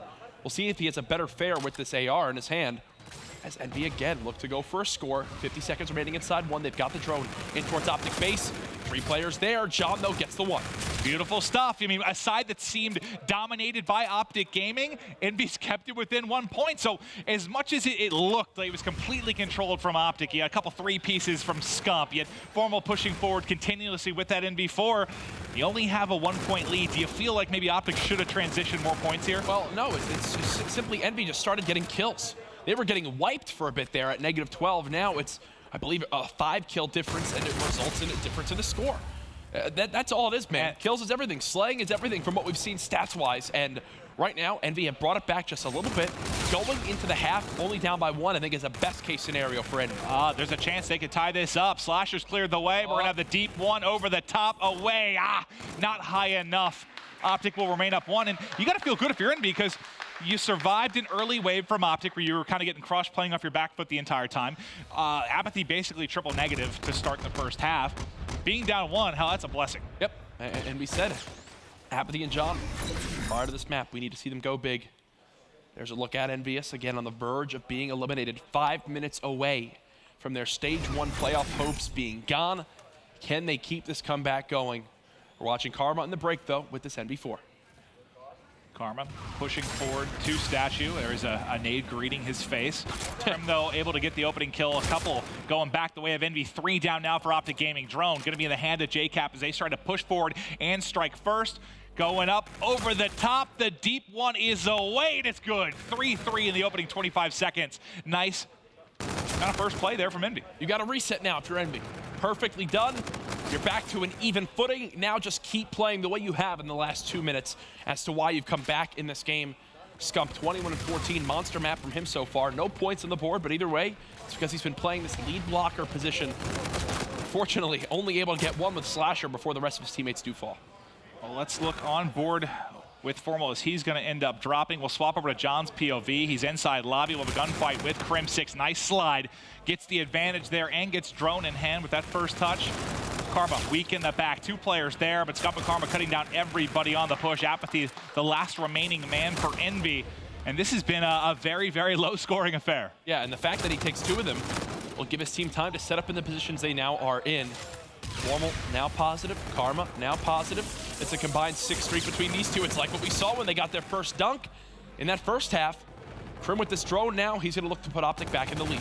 He's got some cover. There's the dunk, goes on through. All 3 going to drop. The Karma streak will end as well, but a perfect job assisting Krim in getting the dunk on in. Formal greets the first player, John, as he gets through. He's able to win that and now get the drone. Envy now trying to push for a counterattack. And the big thing there from OpTic was that they didn't tunnel vision on trying to set up for a relay. Their players that were there, ready to pre-aim, they surged forward. Basically, were just bullet sponges for Crim6 to get that dunk. Yeah. You saw how fast he died right after he scored. He didn't even touch the ground. Envy were ready, but they killed 2 players before they can get to the guy with the drone. It's little things like that that help OpTic keep this lead. And this has been kind of typical North American Uplink in the sense that we haven't seen a lot of successful flanks. Right now, Karma's actually trying to hit up the mid-street. This could work out really well. As Krim's going to hit, he has cover from both sides. The MV4 looking over him, the overdrive and the dunk. 6 scores for Crim6. And that was we haven't seen a lot of those 2-pronged attacks. Oh gosh, the setup is now in position. OpTic have the players pinched from back alley for Envy. Thankfully, JCap does get 2. John with the 3rd, and that's a game-saving play That could have gotten out of hand quick either way. What was 3-3, now 7-3. And the only reason Crim winds up popping that payload right there, the overdrive to go for that dunk, is because Karma flanked all the way through ATM towards gas, told Crim, this is an open lane. I've got the portal covered for you, just go. Well, it's funny because right before that happened, I was about to say, we haven't seen too many successful flanks. Not a whole lot of flanking. If you saw it, there's been a player kind of prone, waiting for it mid-street to not allow it to happen. Now, things starting to open up a little bit for OpTic Gaming with just 2 minutes remaining. Well, if you think OpTic, when their struggles saw earlier in their Stage 1 regular season matches, their struggles were when they were getting flanked. Oh yeah. Now it's them doing the flanking. They've picked up those lanes. Hasn't affected them too far this map. Camo now ready for Karma as well. A great tool to use as this game winds down. And Karma, I mean, he plays 2 roles, right? He's that second AR, putting the MV4 fire down to hold positions, or he's the one hitting the flank continuously when they need him to. We'll see if that comes into play yet again, but the fights in lobby going to be crucial. Apathy now with the 2-piece. 90 seconds remaining. Slasher with Camo. They have got to make a play here. If he gets his kill, I think he goes to this drone. They need to get the drone in his hands. Reactive armor gets popped. Scump's pretty weak. They still got nothing out. Nate from JCap is able to at least tear down Scump, but now you only have 2 men remaining. No points have come on through. Centurion's not going to help you score. Oh gosh, Envy do all die. 1 minute left as well. OpTic with the drone again. They're beginning to flood forward. Slasher, though, does get a 2-piece because there was an accidental pass, I think, from OpTic Gaming. They passed it. Gotta get points. Gotta get points. Went gun down. This should be a pass to Slasher and a dunk with Camo. Right now, pop it. There you go. 7-5 will be the score. Envy not out of this one yet. And he might be able to get a kill on the edge as well. At least able to pick up 1. You already have a player in lobby here set up. It's going to be number 5. It's going to be John in lobby. He's got Apathy looking for it. As Apathy drops, he has to put it down. The defense locked down. Oh, Crim with the laser beam. Centurion was dropped as well in that lobby area. You can see it tagging up players who were trying to retake towards that drone side of the map. Envy with the objective. They're going to move it towards construction. OpTic only have 1 member. What was that? Formal spawning on the other side. Overdrive from JCap. Gets stopped by Karma, though. Puts himself in the best position. And now with Camo, it's time to play keep away. This should be done. Envy will be eliminated from the Stage 1 playoffs by OpTic Gaming, finishing 7th-8th.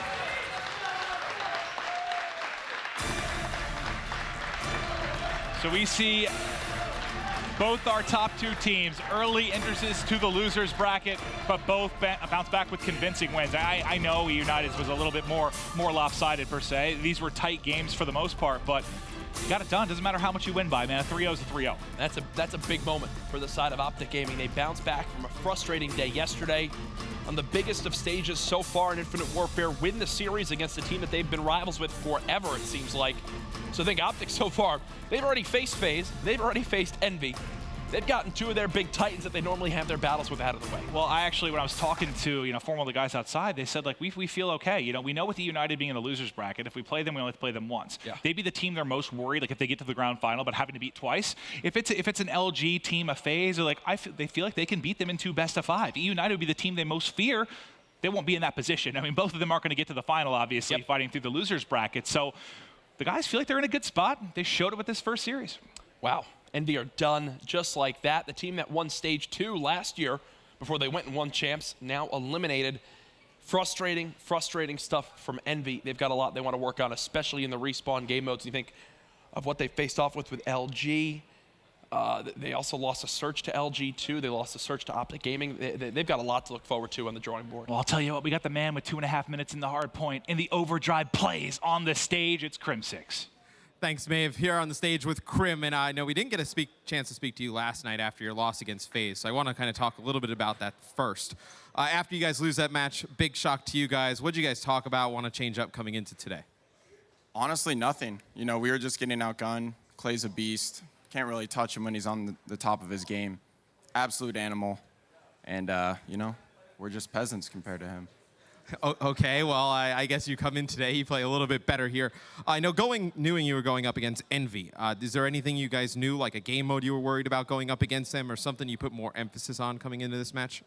I watched VOD last night of their breakout S&D, and that was like week 1, so that was like a week before breakout S&D went into rotation. And I watched, and I was like, they don't really know what they're doing. And no, it's nothing against Envy. It was just no one played it before, so couldn't really take anything from that, and we just played our game. Well, with a new map in the rotation, we'll talk about that breakout S&D game number 2. Like, is there anything you guys have taken from other teams or some new things that you guys have worked on that I guess you brought into that match or going forward? Like, how do you like that map as an addition? It's a weird map, man. It's a really weird map. I think a lot of people just do their hardpoint breaks and, you know, cross their fingers, and that's usually what happens. So Damon and Seth were destroying with the W-Rad setup, so that was good. Yeah, and then going into that game 3 uplink, speaking of Scump a little bit the other day in the back, he was saying that's a game mode you guys have worked on coming into this. How do you guys feel about going forward through the tournament, you know, in your uplink game? You know, we're feeling really confident in the respawns. I think that, you know, the whole phase series yesterday was, you know, we didn't really play to our level. And I think that as long as we win the second map, we're going to win the series no matter what. Well, it was a strong performance from OpTic Gaming there, 3-0ing Envy. Let's go to the desk to get their thoughts on that match. Thank you very much, Matt. As you heard, the 3-0 victory for OpTic Gaming over Team Envious. They dispatched them in style. We'll break down that series now, of course, starting with map number 1, the Hardpoint. 250 to 231 in OpTic Gaming's favor. So the series started off pretty close, Momo. One of the key things that you actually noted was Karma and his fantastic playstyle. Yeah, Karma was playing fantastic, and he was the one before the game that I said you've got to watch out for him on throwback. Things like Damon just kind of doing his own thing. It wasn't necessarily working with his team, but he was just going off, picking up kills, important kills at that. It wasn't just trades. But I will say, Apathy for the first 5-6 minutes of that hardpoint individually was fantastic. And then it was those last 3 minutes where OpTic just kind of flicked a switch. They turned up and they just kind of took it by storm. But I think there were a few mistakes by Envy as well. Very true. And also to note, Karma using that hardline perk as well gets himself the streak so many times. Speaking of doubled up. mistakes too, the mistakes on Envy, ab streak. I don't know why he called that in. They were up going into the bridge hill, and then he called his streak in, which is a contest hill. You don't really want to use your streak on a contest hill. I would have liked to see him save it for the statue hill or the fountain hill and have him break that hill with the streaks there rather than using it and not getting anything done with it at all. Very true. And then, of course, as the game progressed, you got to that last hill, Aches, and things got a little crazy. Right, so it came down to a streak battle at first. Karma obviously won at the end, but for me, it was just Karma and Formal, right? Just completely outperformed Slasher and John. Like, you need those two guys to go big for you on your team, and when they're both neg 10, neg 5, and you have Karma and Formal going off, like, you're not going to win those matchup battles, and you just see OpTic clutching up in the end. Exactly. It was like Krim and Formal were slaying inside the hill, great, putting the aggression there, and then you had Karma and Seth, great slaying around the hill. So all around great plays by OpTic. It was a close hard point. I thought it was. What was interesting though was Karma was running an MV4 on throwback on every hill and making plays with it. And that's something that's so good about Damon is like you can give him any gun and he's able to any role. Yeah, and make any play that you need him to make, and that's what won that game. Yeah, completely agree. Moving on to map number 2, of course, OpTic Gaming 1-0 up. We go to the Search and Destroy breakout. It's a 6-3 victory for OpTic Gaming. But the first couple of rounds, Momo, to be fair, it was back and forth action. I felt like the hard point where, you know, first 5 minutes or the first half, if you like, went to 3-3, it was back and forth, and no one was really kind of taking that step. But those last 3 rounds, 4-3, 5-3, 6-3, it was just like, you look away for a moment and OpTic Gaming just win the series. The 7th round, OpTic traded very, very well. 8th round, it was just super, super fast, aggressive gameplay from OpTic. And then that final 9th round where Karma comes in, he basically got a 3-piece. I think Formal stole it in the end. Chased him down, yeah, they were hawking him. It was just very quick rounds from OpTic Gaming, and to close it out again, it shows their composure, their endurance through not only a map, but a series. Yeah, and there were so many rounds I feel like Indy could have won. They got clutched on that 2v3. I think you saw the other 3v2 they lost when Formal was able to get that 2-piece through the doorway on the bump. Like, just so many rounds that if they just cleaned up that play, they could have clutched them out, and we might have seen an S&D win for Envy there. Potentially. Of course, Formal was the first blood king that map. It's like he started off getting them the kills, and then you left it up to Karma and Scump to clutch up and finish the round. I think they did a great job in that search. It was the round where it was 4-3, the round that Envy really needed to win, that they pushed A, and then OpTic kind of shut them down and went up 5-3. You want to win that round and keep it neck and neck. Right. Once you get that 5-3 deficit in your head, you're like, all right, they need one more round. And it's hard to bounce back from that against OpTic. Scump finishes 9-5 in the S&D. OpTic Gaming take it. They go 2-0 up in the series. Then we go to game number 3. And again, Mo, this one, it was close at the beginning parts and the moments. I mean, the first 4 minutes was pretty much OpTic Gaming just styling out, and then Envy somehow bring it back at the half. I mean, they had to feel pretty confident. Yeah, I honestly think going into the half, speaking to Proof actually during the game, it's like, OpTic are dominating here, and they're going into the half like down 1. Like they should be, you know, counting their blessings. They're going on to maybe the more preferred side, and I thought they honestly could push this, but OpTic Gaming once again, Apathy just didn't have that game. You know, he is that X factor sometimes alongside John, finishing -10 around. But a super strong start from Formal. He started 5-0. He could have actually gone for the, you know, the dunk himself and got streaks, but he opted not to do that. I'm not sure if that was the right play, but in the end, it worked out for them. And it did seem like we all expect Apathy to be the player that would play good, no questions about it. And when you see him kind of struggling out there, having a rough game, it's going to be hard for Envy to win. I mean, John turned up. He was doing really good. Slasher was doing extremely well. Cap had the huge one to tie it at the beginning of the second half. You thought they had a fighting chance, but if he picks up his slaying category, they have a better chance at winning that uplink. And then for me, Krim had 6 objective points. His playmaking ability with the ball is almost unmatched in the league right now. Like, overdrive, his awareness of when to do what with your teammates, how to work your mini-map. Waiting for them to push up. Right, yeah. Ball, yeah. That slide dunk, when he slid out around the back ticket area and you directional slid into the portal, like, I would have threw a 1 there, but, I mean, like, he just makes plays with the ball. It's impressive to watch. That's why you're set there. I love watching that, though. You're right. I'm kidding. Before you start you're right. I'll just wait till Koch. Yeah, on the bright side for you two, he finally got a prediction wrong. Yeah, he got a prediction wrong, and as well, OpTic break the 7th-8th curse. You know, they do push on. They're in a top position. Let's share about you losing. Well, speaking of champs, of course, tickets available. You can purchase those. They're on sale right now at mlg.tv/CWL. Champs, August 8th through 13th, and it's going to be Orlando, Florida this year. Excited for a bit of a mix-up. Yeah, I think Joe said it yesterday. It's our first COD champs on the East Coast, and I think it's been a long time coming, right? It's that long West Coast flight. We don't want to go out there. God, man. finally. Yeah, we're back in Orlando. I'll have a 2 to 3 hour flight. I'll be happy. It's going to be warm. It's going to be fun. Can't wait for COD. 3 hours, man. That's tough. All right. Lucky for some of us, but 2 games played, 2 teams eliminated from the Stage 1 playoffs of the Call of Duty Global Pro League. Both Evil Geniuses and Team Envious will be taking home $10,000. For eUnited and OpTic Gaming, they stay alive in the losers bracket. Up next, it's MLG Primetime with our winners bracket semifinals. Splyce versus Enigma 6, FaZe Clan versus Luminosity. We'll be back after this.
We are back at the CWL Global Pro League Stage 1 playoffs.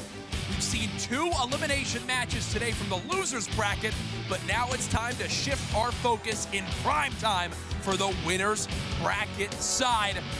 We have 2 matches to bring you today. The first one going down here between our only European squad and the dark horse from North America. Ladies and gentlemen, prime time starts now. It's Splyce versus E6.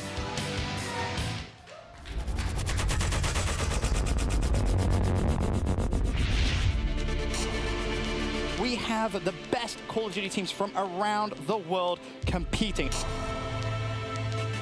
The energy is going to be insane, all setting the stage for what's going to be a lot of major Call of Duty. And now it's the time for the big boys, right? The top 8 teams battling for that $500,000. There we have it. We have our 8 teams for the playoffs. Absolutely crazy. The best in the world are here to compete on North American soil. This is big. The Global Pro League is on the line.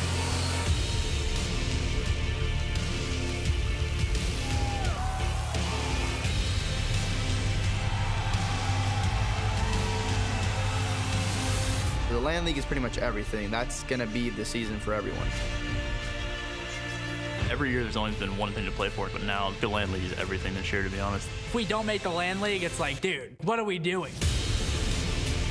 A one-man army right there. Sometimes it seems like people forget about it. Burn and burn with the slide, beginning to heat up for his team. The nasty 2-piece is gonna lock this. You're so cocky, but he's able to win. Juke and all of OpTic Gaming will put the point in and get the kill. He's gonna put it in for a 3-point play free, going for the 8. But guess what? I'm still here. Give me 9, 4 streak. This is the opening they needed. Oh my God! And this is it, Jack.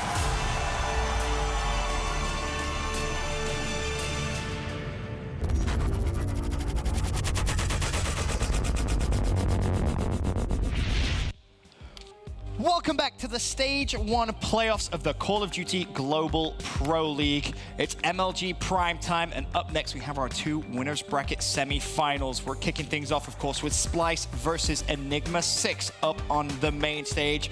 Throughout the weekend, Aix has been very vocal. He believes in the success of Splyce. And Merc, you're Team Europe as well. I'm European this week. What is it that gives you so much confidence about the Splyce squad? We've talked about so long, you know, what will it take for Europe? What roster do they have to put together? And we talked early on about Splyce with Josh, but I think they picked up Zero, and you have probably the 4 talented players in Europe. I mean, if there's any team that's going to do it, that's finally going to sort of break that ceiling, it's this team. And they have to keep getting better, and we showed that in sort of Stage 1.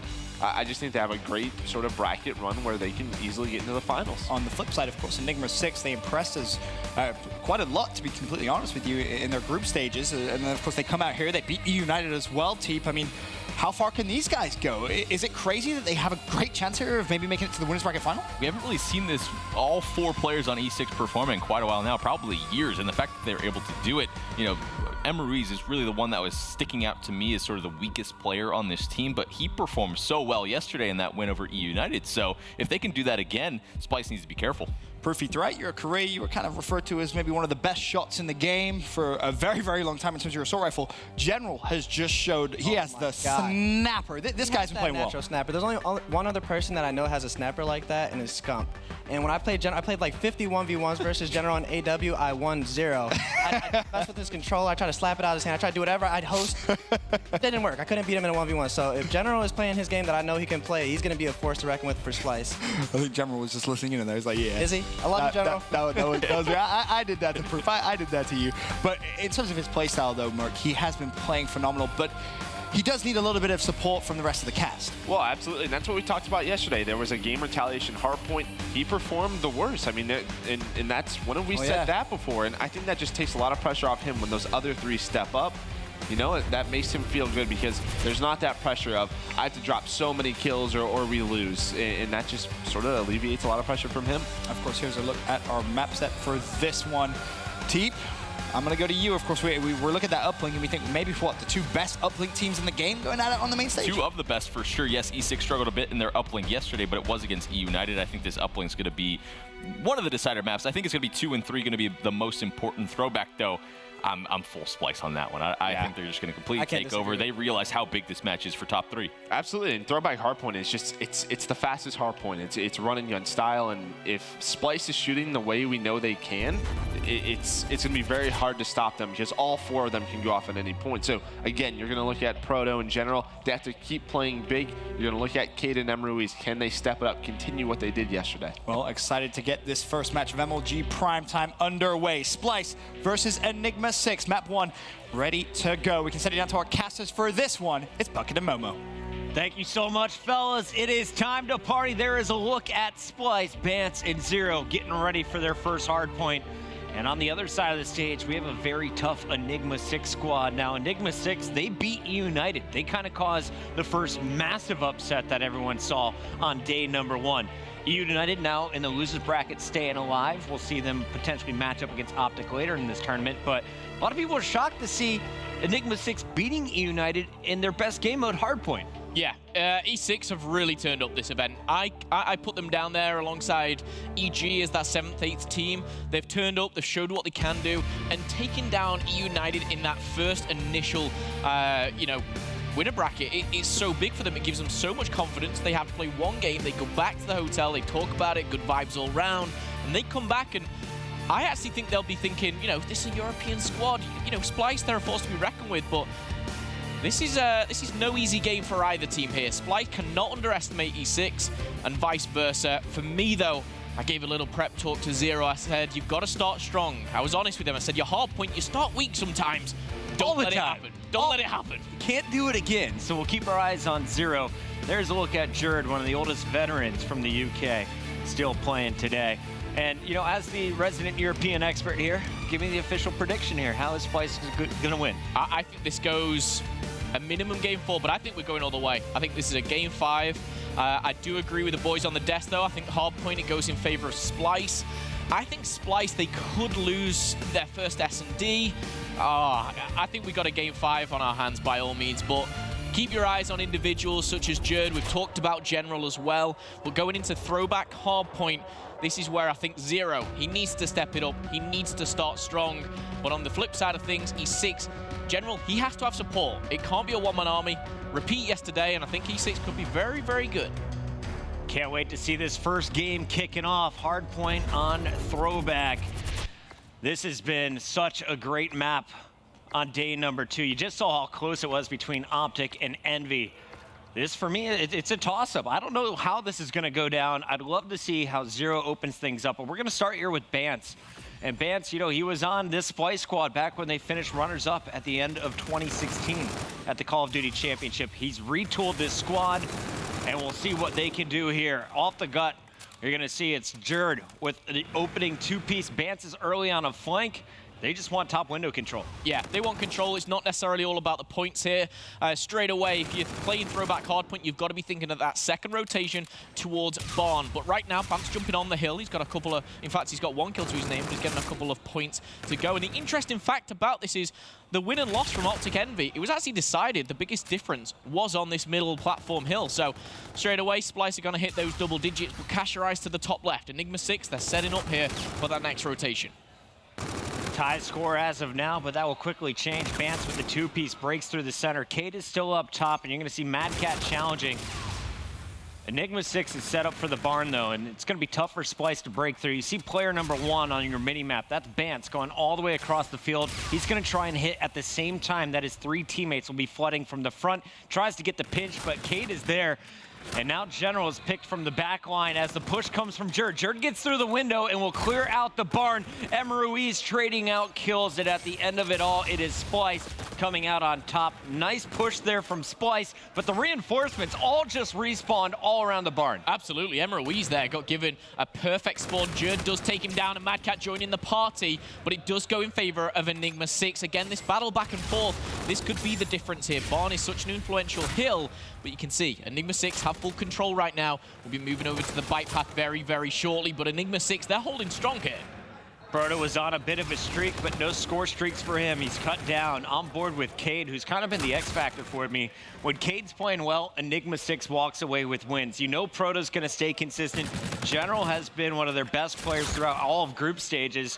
And M. Ruiz was a rock star on day number 1. So Enigma 6 is definitely going to be a threat. But for me, the most pressure is going to be on Cade's shoulders. Absolutely. And some of these names you guys at home may be a little bit new to, but by the end of these playoffs, you will know these guys. Cade, Proto, M. Ruiz in general, they are a force to be reckoned with. And Enigma 6, they want nothing but first. Proto picks up a nice 2-piece.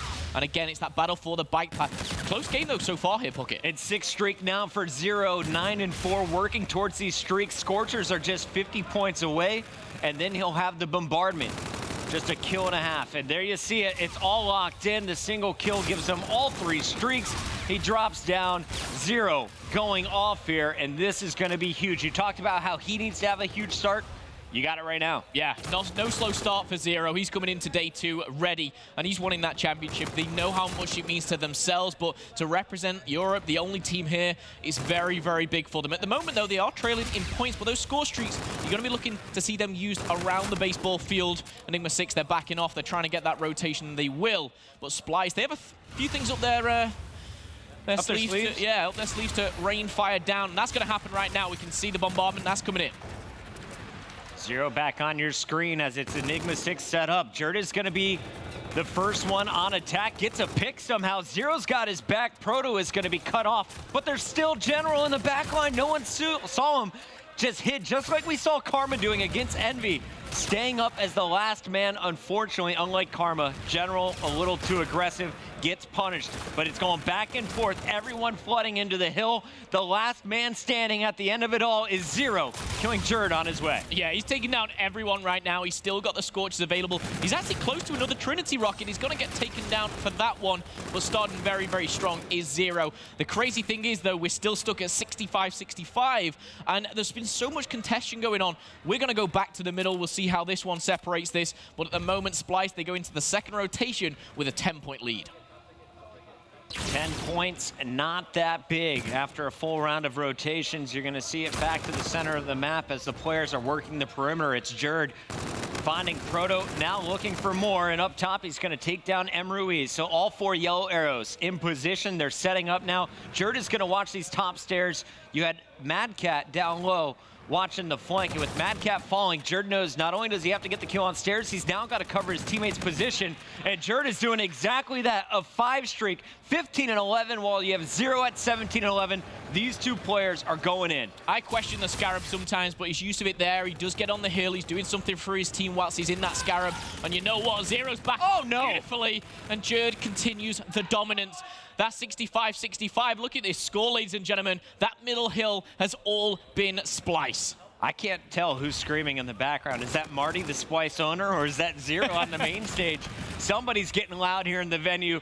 0 finding M. Ruiz once again. Gonna drop down, try to help reinforce this barn. 2 more attackers, though. Enigma 6 will break through. Proto going back to that E-Rad. It pays dividends, and M. Ruiz will lock down some points. 45 points remain here in the barn, and Mad Cat trying to set up a flank will be leading the way on this next Splyce push. Such a solid player, Mad Cat here, just doing what he needs to do. 13-11 as it stands, but all 3 players going down. What can he make of this?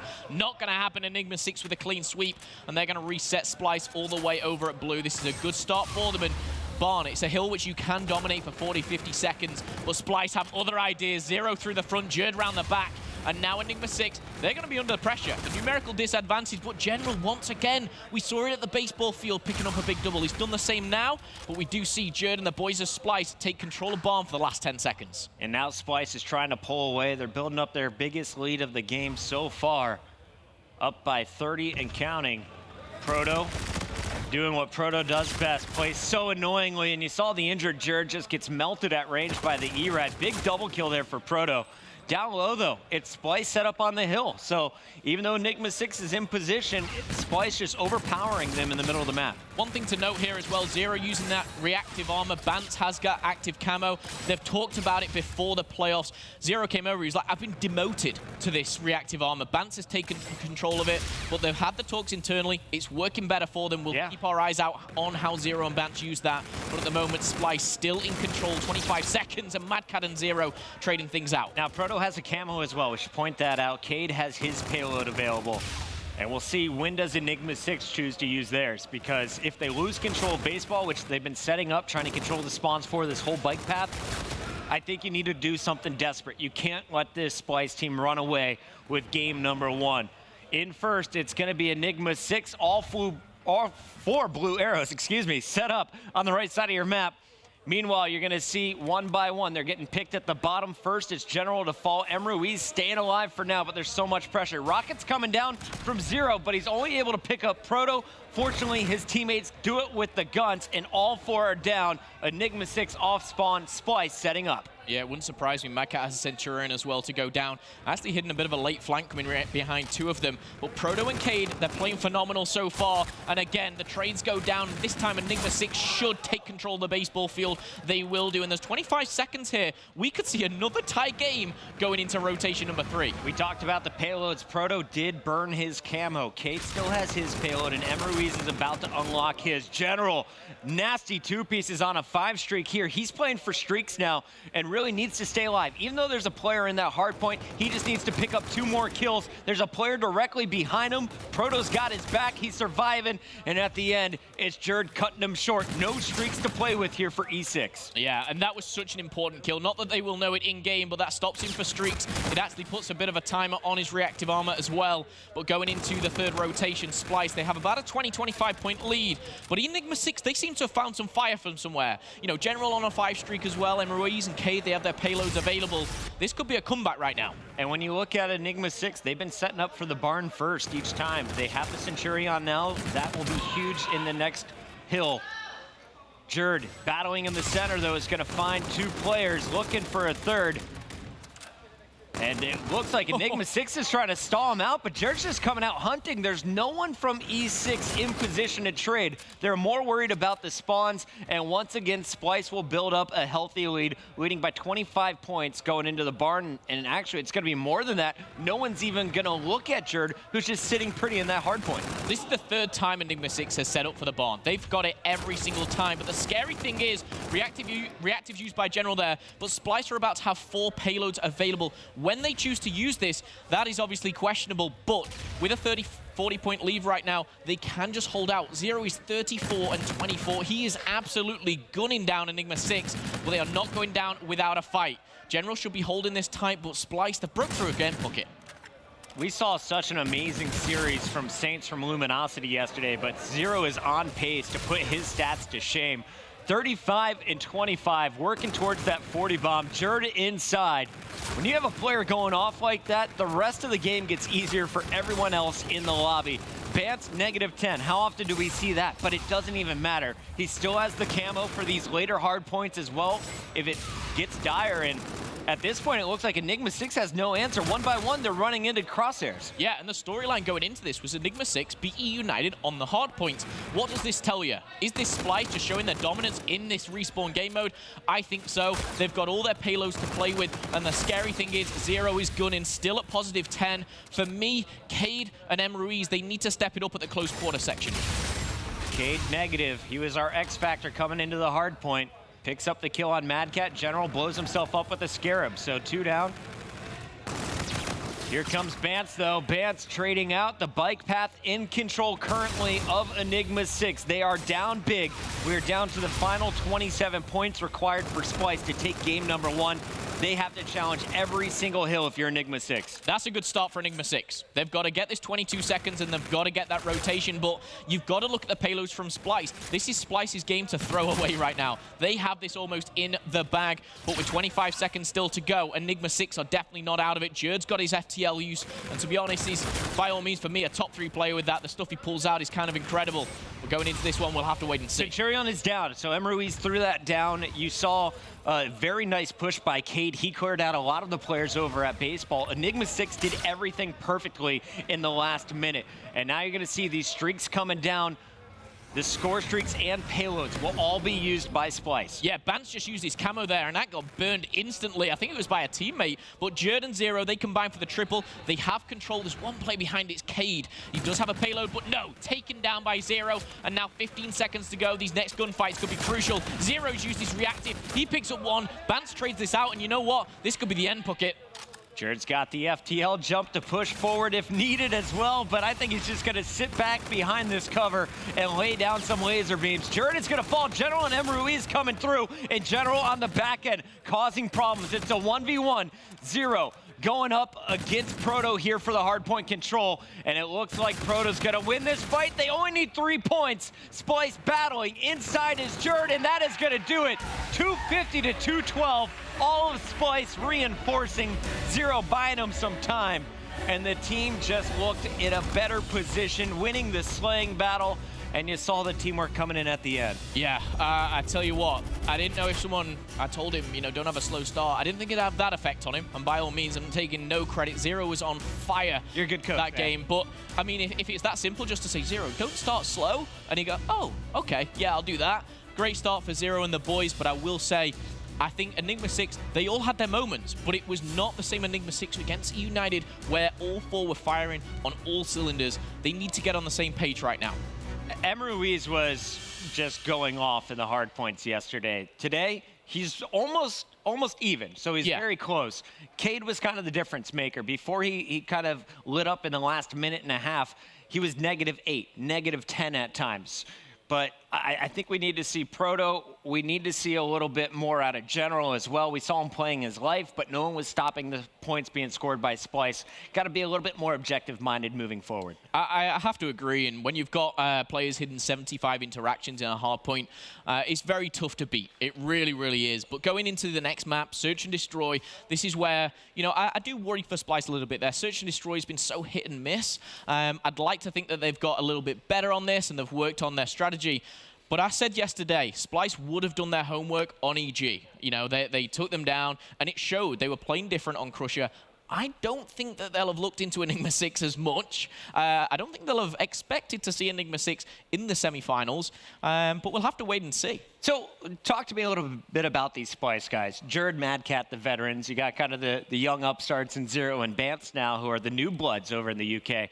But is this a group that will look at footage and really game plan against their opponents? Because talking to them, they seem so lackadaisical. They're just like, yeah, we didn't really practice between our week 1 group stages and then playoffs. No one was really playing, so we've just been shooting bots. I think that is definitely the case. In fact, they've had a little bit of lack of practice. I spoke to Madcat, and he was like, we scrimmed Millennium, we scrimmed Red Reserve a couple of times, but we've not had the practice we wanted. But I think that time that they've had, they have looked at VODs. Jared, as well, is in his post-game interview said, you know, we watched the back EG, and that's why we knew what they were going to do on Crusher. So Jared, for me, has really become kind of the father figure of this squad, and it's such a strange thing for me to personally look at. Like, I remember Jared picked him up. He was like a 17-year-old fresh-faced kid, like, into the scene. Same for Madcat. It was, you know, the youth. You know, these really loud, outspoken players who were just a little bit gobby sometimes, but now they've matured. They've turned into almost leaders. I remember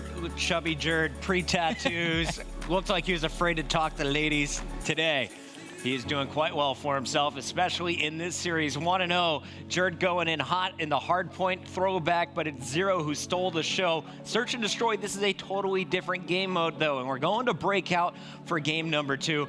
Let's talk a little bit about both of these teams, starting with Enigma 6 and the Search and Destroys that they were winning. They won that game 5 against eUnited to get in this position today. What were they doing well in that? What have you seen from this Enigma 6 squad when it comes to Search? Ironically enough, it's the exact same as Splyce. They've been sticking as a team, and I say this about Infinite Warfare. You've got to go round as a pack. You can't just split up and look for clues. You know, you've got to be able to trade out. That's the important thing about any game mode, but Search and Destroy in particular. When you've got 1 life, you need to be able to trade those kills efficiently, get that numerical advantage going into the later stages of the rounds in particular.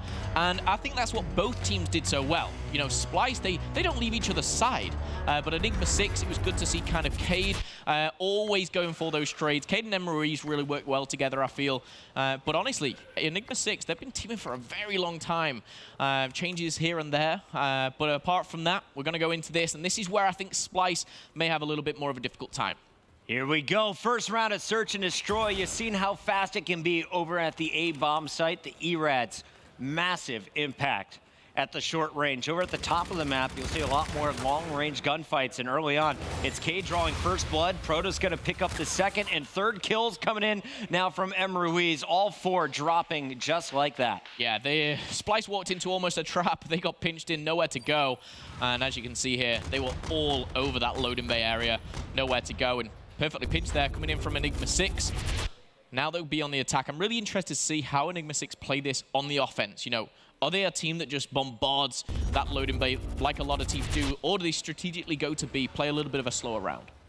It looks like this is a B push through and through. All 4 members stacked up and pushing together. General probably going to be the first one setting up with the NV4 looking for the pick. You got M. Ruiz playing aggressive with Cade, though.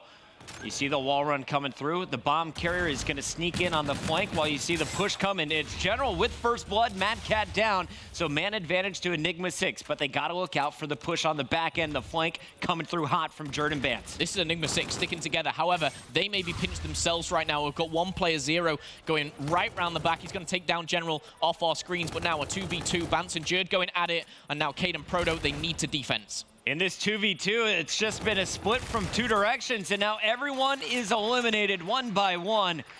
Jerd picking up a kill. You saw Bance with a kill, and Zero is now on a 2 streak, picking up your final kill cam.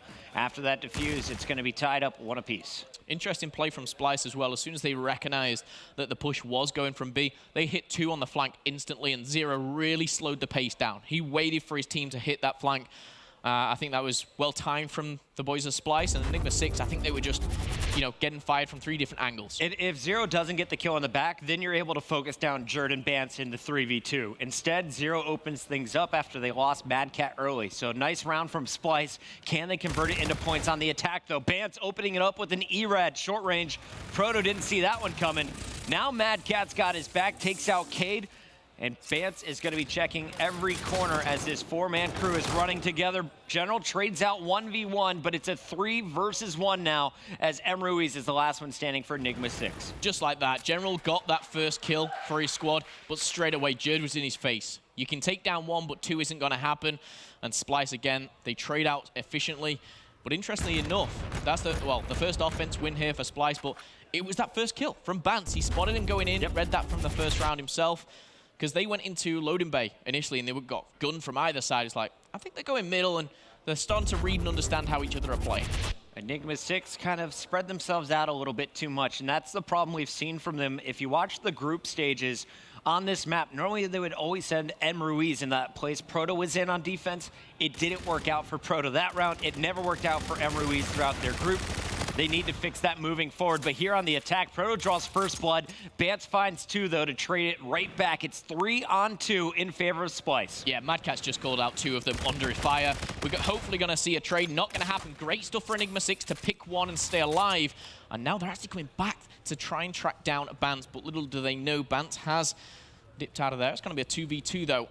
Bomb still in the hands. Actually, we've just seen the Scarab on play. Yeah, here it comes. Bance using the score streaks to scout out, making sure no bomb is going down at A quite yet. That pushed back M. Ruiz. Bance now gonna run in with the E-Rad. Both players will be waiting for him, but do they check the right corner? He's got support. Zero is there. It's a 1 versus 2 for Zero. General picks up the first kill, and at the end, it's gonna be Enigma 6. What just happened here? Let's see the official scoreboard. M. Ruiz picking up the final kill on Zero. So nice trades. General setting them up nicely. Yeah, Bance saw both. And initially I thought, you know what, they'll call that out and they'll be able to clean it up. But just the efficiency of where Enigma 6 was, and they read the play, they read the slight flank as well coming in. Great stuff. And they tie things up 2-2 here. This search and destroy looks like it could go all the way. 0, 5, and 2 continuing. Hot throughout this series. He was a monster in game 1, and he is going to be leading the charge, that arrow number 3. Going to find M. Ruiz around the corner any moment. If you look at Enigma 6, they're going to have to battle up these spiral stairs. M. Ruiz does find first blood, but Zero and Mad Cat are there. Proto answers back, and this is just back and forth. Players are falling out of the map. Gets back in just in time, but he's eliminated. Bance, though, picks up the final 2 kills, and it is Splyce here in round 5. Yes, that's a trade, but General nearly went huge for the 1v2 there. You can see how weak. Who was it in the end? Bance. How weak Bance actually was there in that 1v1. unfortunate for General, but we see Splyce again winning that 2v1. I like it. Bance keeping his hands warm. A little clap in between rounds. Every round. Or just applauding himself. Great play, Bance. Good job, me. Here we go. Round 6. 6 kills for Bance already. And on the defensive end, they want to play aggressive. Now, after not seeing an early push, I want to see how does Bance react with Jerd. Both players are basically holding hands on your mini-map. They have Mad Cat scouting out the push to B. Bance pops the camo. The flank is here, and here he comes. The payload could be so effective. Doesn't stop the bomb. And look at that. Ruiz gets up and sets Bance down. Last man standing, though. It's a 1v3. This is going to be impossible. I'm not going to speak too soon right now, but Bance may have just been saved there because he should have picked up a 2-piece. Now he's been tagged. That'll be cleaned out by Splyce. But Bance, yeah, that second shot, you can see it in his face. Like, how didn't I kill him? Those first few bullets on the guy planting the bomb, difficult to say the least for him. But and even if you don't get the kill, though, just having someone scream out, "Camo behind us," is going to get everyone's attention and throw off the rest of the shots. So Splyce holding strong on defense. Got to appreciate their reactions. They scouted the middle, didn't see any action there. Immediately jump at B after Mad Cat makes the call out. Everything done perfectly. Round 7, it's Splyce back on the attack with Bance controlling this bomb. As always, you're going to see the wall run overlooked by Zero and Mad Cat, and that reactive armor from Zero could be a big difference changer if this bomb gets down. I like the way as well, Bance, he picked up his camo in, round 6. He's going for it. And with the recent promotion, if you like, from Zero, he said it himself, Bance has been using this camo very, very effectively. Bomb is down, and again, a 4v3. This is looking good for Splyce. Zero got tagged up by that Scarab, slowed down, easy kill for Ruiz. So no reactive armor to worry about. In fact, Ruiz is still causing problems, finds his second kill. This is a 2-on-2. Ruiz, Centurion, not super effective. But maybe he can buy himself time. Nah, he's going to be spotted. Proto in a 1v2 has the right weaponry for the situation, though. Yeah, perfect play from Jerd there. He picks up one. And that initial play there that we saw him just take a tag, he knows exactly where he is. They'll call out. He's dipping in and just saying, you know what, I'll bait. Take the bait, baby. Come on in. And trading efficiently. That's what I said about Splyce and their search and destroy. They just seem to work their numbers so well. The communication seems on point for Splyce right now. And this is the Splyce which, you know, we lost in the grand final, CWL Birmingham, and we saw kind of fall apart against Envious to lose their first seed, but they look back to their best. We've already seen Envious out of this competition, 7th, 8th. Splyce, they're looking for that #1 spot. And here we go. Big round number 8. This is game point for Splyce. You can't fall behind 2-0 if you're Enigma 6. You saw what eUnited did to them in the uplink yesterday. Bance is going to fall at the hands of General. So good start here for E6.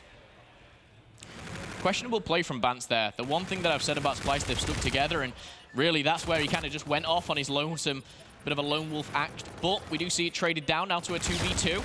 Proto on your screens, trying to find something. Zero does have a payload, though. I believe it's reactive. Mad Cat set up Splyce for success on a flank, caught a lot of players off guard, but the trades came through. Zero keeping his teammate up, and now this 2v2. 24 seconds left. They got to hop on the bomb with 7.5 remaining. Reactive can be used here. Zero finds one. That's going to be the second. Perfectly implemented by Zero. He was the one, he was like, I am not getting on this bomb. I've got reactive. As soon as I see him, I'm taking him down. Not sure he expected to, but book it. That's not just one map where Zero has lit up. That is 2 back-to-back. Zero seems like he's back to his best with reactive armor. When Joey D, a.k.a. Merc, told me that Splyce was going to finish second this weekend, I was like, you're crazy. There's no way. This tournament is way too stacked of North American talent. But look at Splyce. They are undefeated in the event.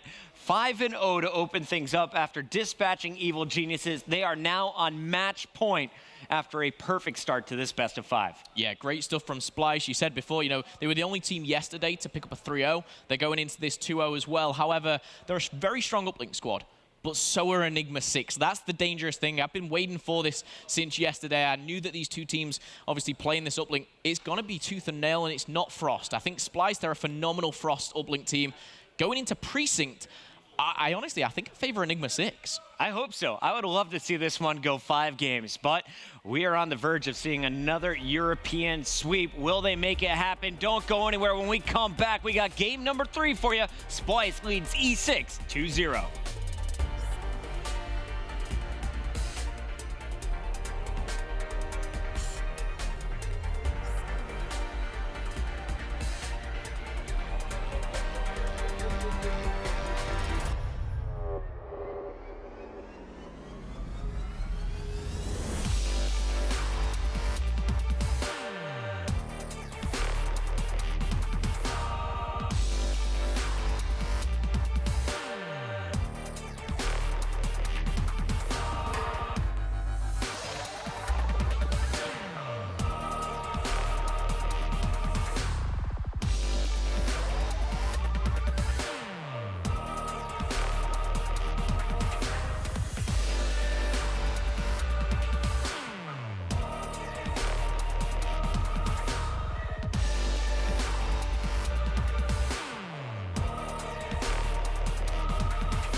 We are back, and here's a look at your G Fuel key player matchup. On the left, we got Jerd representing Splyce, and on the right, the North American Cade is going to have to go up against one of the UK's best. Jerd, he flourishes in Uplink, a 1.05 there for him. But it's not just his slaying ability. It is all about that objective work. People say in Europe it is unmatched, those one-point plays. But he's going up against a team which notoriously are very, very good at Uplink. Be interested to see how this one pans out. It's going to be a close one, Puckett. Both players so good with the drone in hand. Keep your eyes on our G Fuel key player matchup. I don't see Enigma 6 as much of a challenge. I've played them before with this exact team. We wiped the floor with them 3-0. I don't know if they've got better or worse since, but they looked fairly decent at week 4. What Splyce does well is peer aggression. They're just straight up in your face. Used to be in Enigma 6 is probably working together as a unit. They're not a very good teamwork team, I guess. And they rely on Proto to go off and General to slay. A difference maker from Splyce would probably be Zero, because it's just annoying to play against. The outcome against Enigma 6, we'd probably win 3-0 or 3-1.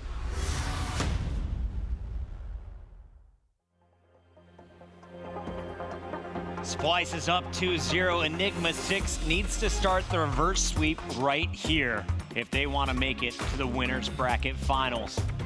And this has been an insane day 2 already. We see Evil Geniuses eliminated. Envy falls to OpTic Gaming, which no one saw coming into the losers bracket here on a day 2. One of these teams, though, they still have a chance. They will fall to the losers bracket. This is a winners bracket semi-final match. The winner, of course, moving on to our winners final, where you're guaranteed top 3 and $80,000. I mean, 80,000 sounds great. I feel for the team that doesn't win, though, because they've got a team waiting for them. I think they go by OpTic Gaming in the loser bracket, and that is not going to be an easy game. You're playing not only the green wall, but they've just taken a W against Envious. They're feeling the fire. They want that first place, and they're going to be coming off a loss, whichever team that it is. And right now, Splyce, they're 2-0 up. Splyce, they basically have Enigma 6. Their backs are against the ropes. They need to come out swinging. Who is going to be the star? We talked about the consistency from General and Proto. Well, that necessarily didn't come to fruition in their search and destroy. Will they be massive players here as we head into Uplink? The map is precinct, and as the game has evolved, so is the meta game, and the strategies being employed. If you watch the earlier matches, the team that controlled or was attacking on the cat statue side, they seemed to score the most in their early halves. So who's going to have the better start? That's a big question for me. And if you're Enigma 6, do you need to technically outslay the Splyce team to win the Uplink, or can you get it done just focusing on the objective? The crazy thing is, Splyce have won, half their Uplinks by being outslayed. That's the weird thing about this. The one thing for me, Enigma 6 need to do, they need to get onto Zero's back. They need to punish him. They need to take him off this kind of hot streak, because map 1 and 2, he's been phenomenal. General, maybe he's the man to do that. The fist out for General now. He's looking for Mad Cat with the K-bar. You got a wiggling Mad Cat up in the window. He's just bait there. Don't go for it. Proto instead is going to throw the drone out to his teammates. They have 3 over on this right side. And after getting the first blood, they thought they had a push, but Mad Cat instantly shuts it down. General, Cade removed. Zero's going to pick up the other 2. 4 down now, and Splyce is going to try and convert this into points. Yeah, they are going to have one more wave to go, and the 1-point play is not made there. General with the double does prevent that for a second. We got Shockers coming in either side. And the jammer grenade is going to stop Zero for a second, but he's 4-0 already. I said, can you stop this man? It doesn't look likely. Someone has to. Trey has been a monster here on day number 2. His first hard point, he was pushing for 40 kills. Search and destroy, he didn't slow down. And a 4-0 start here in game number 3. You see the drone, though. It's in the hands of Enigma 6. Some big kills going, and that will lead to a 1-point toss. Who is it, though, in the feed? Zero clearing out the base. Splyce could look for a counter right here. They really can. Enigma 6, though, they draw the first blood in regards to the score. And General, he's not done just yet. He's made a kill himself. Another 1-point play could be on. But nice no, the pass comes in. A nice 2-point play, and they're 3-0, even though the slaying side of things was definitely in favor of, in fact, I say in favor of Splyce, but actually the only player going off is Zero. Like, oh, crap, he's 8-1, but the rest of the team isn't doing anything. Everybody's getting ripped up here. Mad Cat had a nice defensive stand, but other than that, has 3 straight deaths. Jerd, 2 and 4 off to a slow start, and again, it's all blue in the kill feed here, so these teams taking turns slaying each other out. even in that last fight where you saw the Enigma 6 push, General made the dish to a teammate and they just used teamwork instead of the kills. This time around, they settled for a 1-point play, a 4-0 start here in your first 2 minutes. Enigma 6 battling back after falling in our first 2 games. Yeah, what I'd like to see Splyce do now is almost slow things down a little bit because they're getting a wave of kills and then I think they're almost rushing it. They're going too over-aggressive. Now they just need to play for a simple 1-point play. Zero's going to be the man to do that. He picks up kills as well. He is on fire, but he cannot do this alone. The scoreline sits at 4-1, but I think Splyce, they need to just control the tempo of the game. Absolutely, and keep your eyes on the payloads here. Zero is about 50% towards his camo. On the other side, Proto in a similar situation. Ruiz is going to try and push up top, pre-fire in the doorway while he's hurt. Zero cleans that up, so even more points towards that camo. And here comes the Splyce push. There's one player behind him. Proto is going to try and stop this toss. He's picking up one. They know they got to get the toss off, and there it goes up, but not in. Will they get the rebound? Yes, they will. A triple kill from Jerd ensures that Splyce is back on the board. 3-4 here. And what a bounce back after a slow start. They put in 3 points in 1 minute. Well, a bounce back, Jerd on a 5 streak. Cleaned up there as we do see 3 come in for Enigma 6. And going into this, there's still 2 minutes on this half alone. There should be another 1 minimum point play here for Enigma 6. They are going to convert that. But Splyce, it looks like, I think for a second they were going to try and clean this up, but no. Enigma 6, they're still alive and kicking in their base. That's actually Cade over there. And you just put 3 bullets into Cade, but it takes 4 to take him down. So Cade is blocking your spawns. He's forcing all Splyce to go through gas, and that's going to set up Enigma 6 for a fast route through Ticket. Unfortunately, though, Mad Cat holds his own. As the last man in position, Mad Cat will keep Splyce in this. No more scores from Enigma 6. Definitely a big kill to slow this down. Yeah, Enigma 6 coming out here after losing 2 maps have really impressed me, just the way they're performing. Because honestly, this has all been them except for that little play. But again, a 1-point play. It's going to be intercepted this time by none other than Bance. And we're going to see in the last 60 seconds, Splyce attempt to tie this up. Interestingly enough, though, General's still lurking around the enemy base. I feel Enigma 6 are a little bit too spread out right now.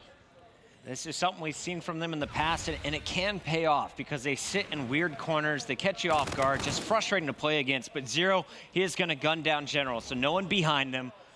There's no threat of a flank here, and Bance has been wiggling for the last minute versus Jerd. Both players refusing to show their faces. Finally, Bance is going to pop, put some shots in General. Oh. The push is going to come through, and Ruiz uses his hands. Proto is leading the charge, though.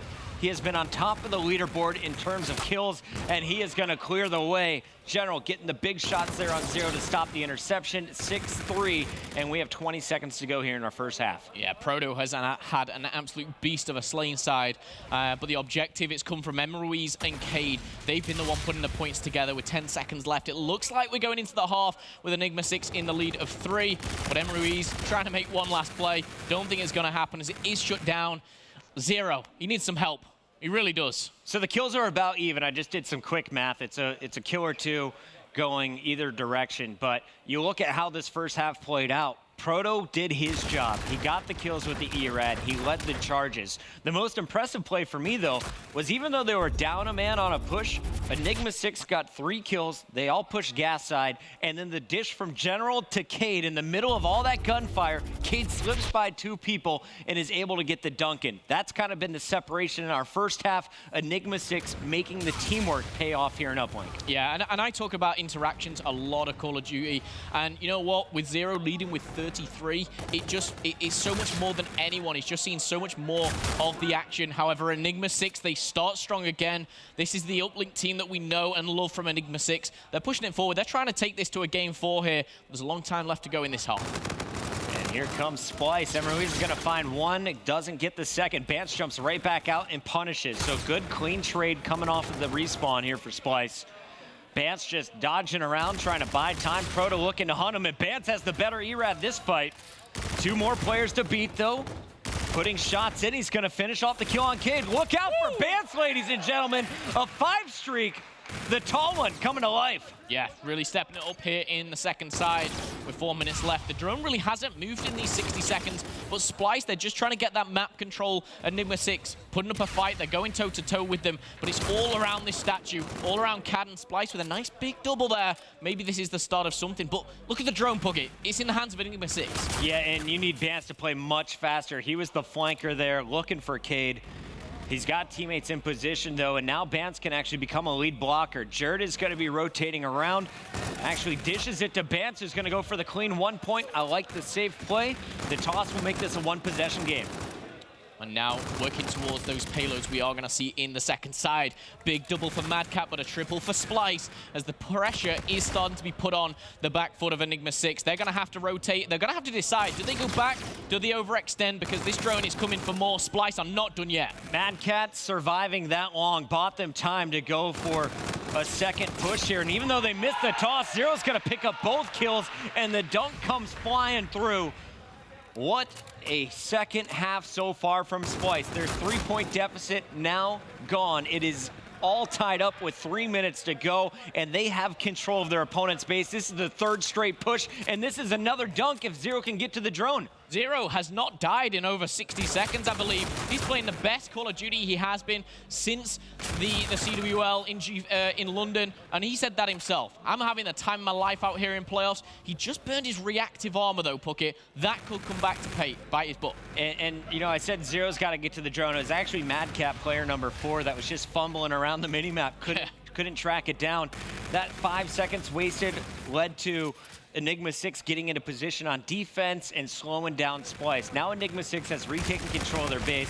Splyce is all pushing out together and should win this next team fight, but at least there's a little bit of breathing room for E6. The good news, though, if you're Splyce, you haven't been threatened at all here in the second half. The interesting thing is what Bance has done right now. He's flanked right behind them. That's going to be a 2-piece for him. His teammates don't pick up the kill, so that drone does go in favor of Enigma 6, and they can develop a push themselves. Maybe a 1-point play out of nowhere. It's going high. Proto. It's good. It's 7-6, Puckett. Proto up and over the building also has his payload, so keep that in mind here as this game is going down to the wire. Just a minute 40 left on the clock. Kills are being traded back and forth. Splyce is going to grab the drone despite a 2-on-3 situation here. And as Jerd loses his only blocker, he knows we just got to buy time. Throws it to Gas. I like this setup here. Let your teammates get into position here. If you're the yellow arrows, Enigma 6, it is going to be so tough for them to push past Splyce. Not once, but they're going to have to do it twice. Yeah, and Proto, he's going to initialize that overdrive, pushing forward, and you know what? That should be a 2. It will be. He's fast. He picks up Zero as well, and that is a 9-6 game. 60 seconds left. This is looking fantastic for Enigma 6. And that overdrive has Proofy screaming here on the analyst desk. They are getting fired up after that play. Proto don't need camo. He gets it done with the overdrive and uplink. And he is going to get the 1-point toss, 10-6. This has been back and forth, back and forth. Your first 2 minutes of the second half, it's all Splyce. And then all of a sudden, Enigma 6 takes a tricky situation, makes it work over on the Gas side, and goes in for back-to-back plays. But now the overdrive going the opposite direction. It's Madcap for Splyce throwing in a dunk.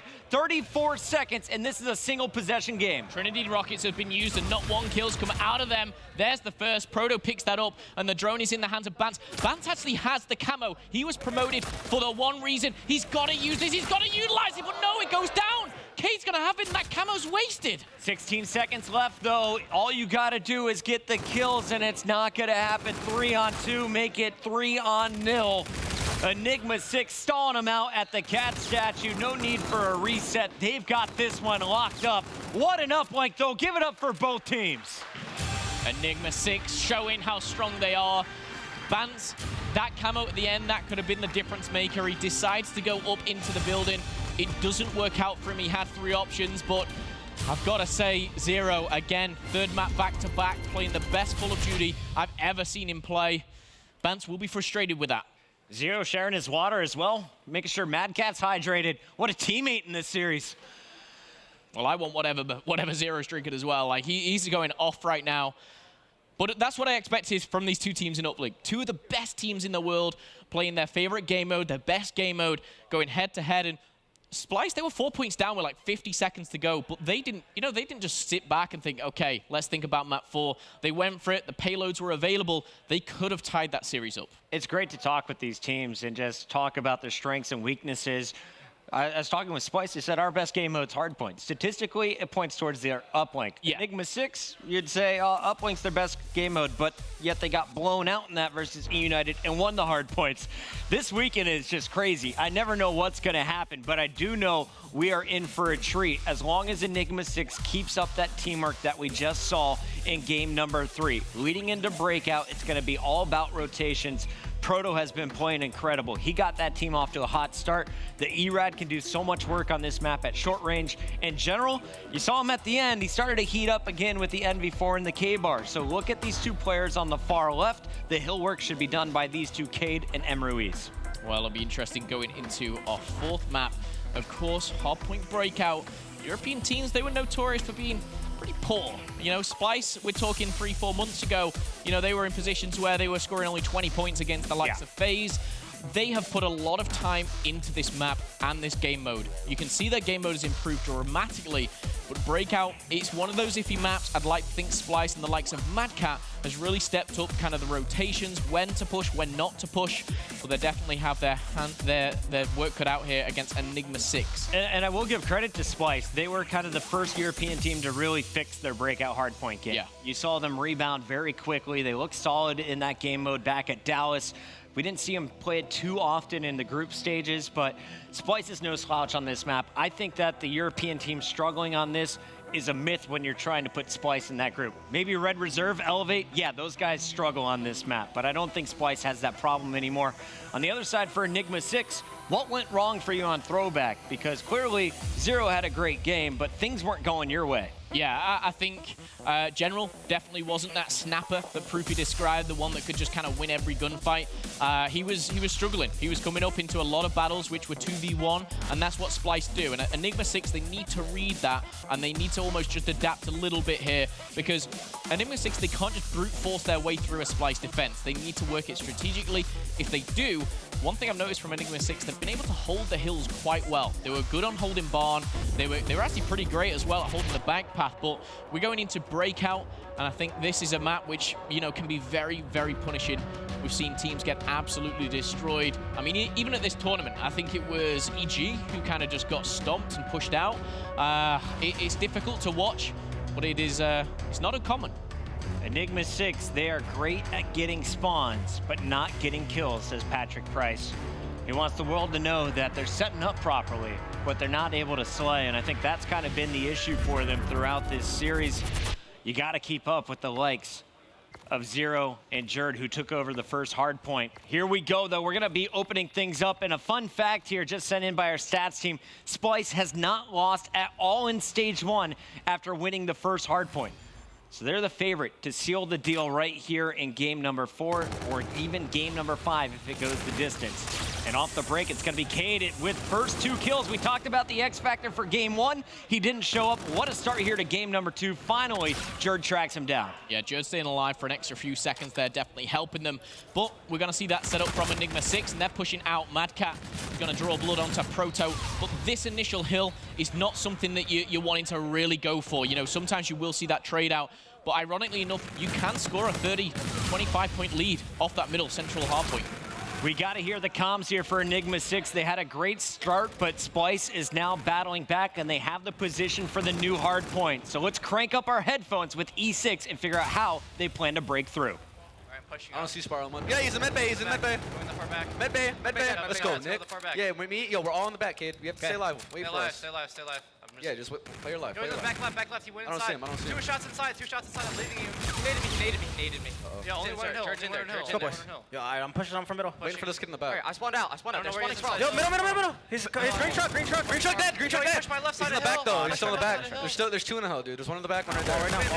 Go middle. Go middle. Yeah, we gotta go to the middle. Yeah. Stay alive. We have to play alive. Enemy top laundry. Yeah, they're gonna be pushed up, boys. Top laundry. He's snaking Left side. He's still snaking. He's still snaking. 2 shots and Madcat kill me, guys. He's green car. I got bunch that green car. There's only 1 in hill, dude. There's 3 middle, 1 in hill. Job. 2 green car. Yo, rotate, Mike. Rotate. I'm gonna push. Pussies. There's fucking his middle. Zero's back box. Zero's back box. He's 5. He's on a 5, dude. I'm gonna push at the front, dead. I'm gonna push this time. Back commissary. Everyone just rotate. Everyone just rotate. Middle. Sneaking next. 2 Listen, there's only 2. There should be an easy rotation. We're here. All right, I'm gonna play middle and pinch, honestly. Like, you wanna go down to the dip? Yeah, anyone have an MD? I do. Watch over miss. He's in. Trinity's. He's inside, absolutely. He's inside, absolutely. I needed that, Nick. Yo, he's inside somewhere. The frustration is apparent there from Cade as you see Enigma 6 unable to break through the cell block. And look at the 7 streak from Zero. We talked about him being a monster in game 1. Well, he's back here for game 4. One of the best series we've ever seen from an individual. Zero has been a monster. 9 straight kills. After falling in his first fight, he has turned up. What do you do here if you're Enigma 6? How do you stop this man? Honestly, first thing, take that reticle away from him because he is loving it right now. He loves the 3 pink dots, but he's going to be taken down at 12 and 3. But seriously, Zero, they need to get up close and personal with him because those mid-range gunfights, he's winning every single one of them. At 12 and 3, he's doing work for his team. That rotation onto obviously this hill has been great for Splyce. However, look at Enigma 6. They're thinking about the commissary, and commissary, that can be a money hill bucket. 117 points on the clock, and 88 and counting of them belong to Splyce. Let's crank up our headphones and hear the comms from our European team. One shot at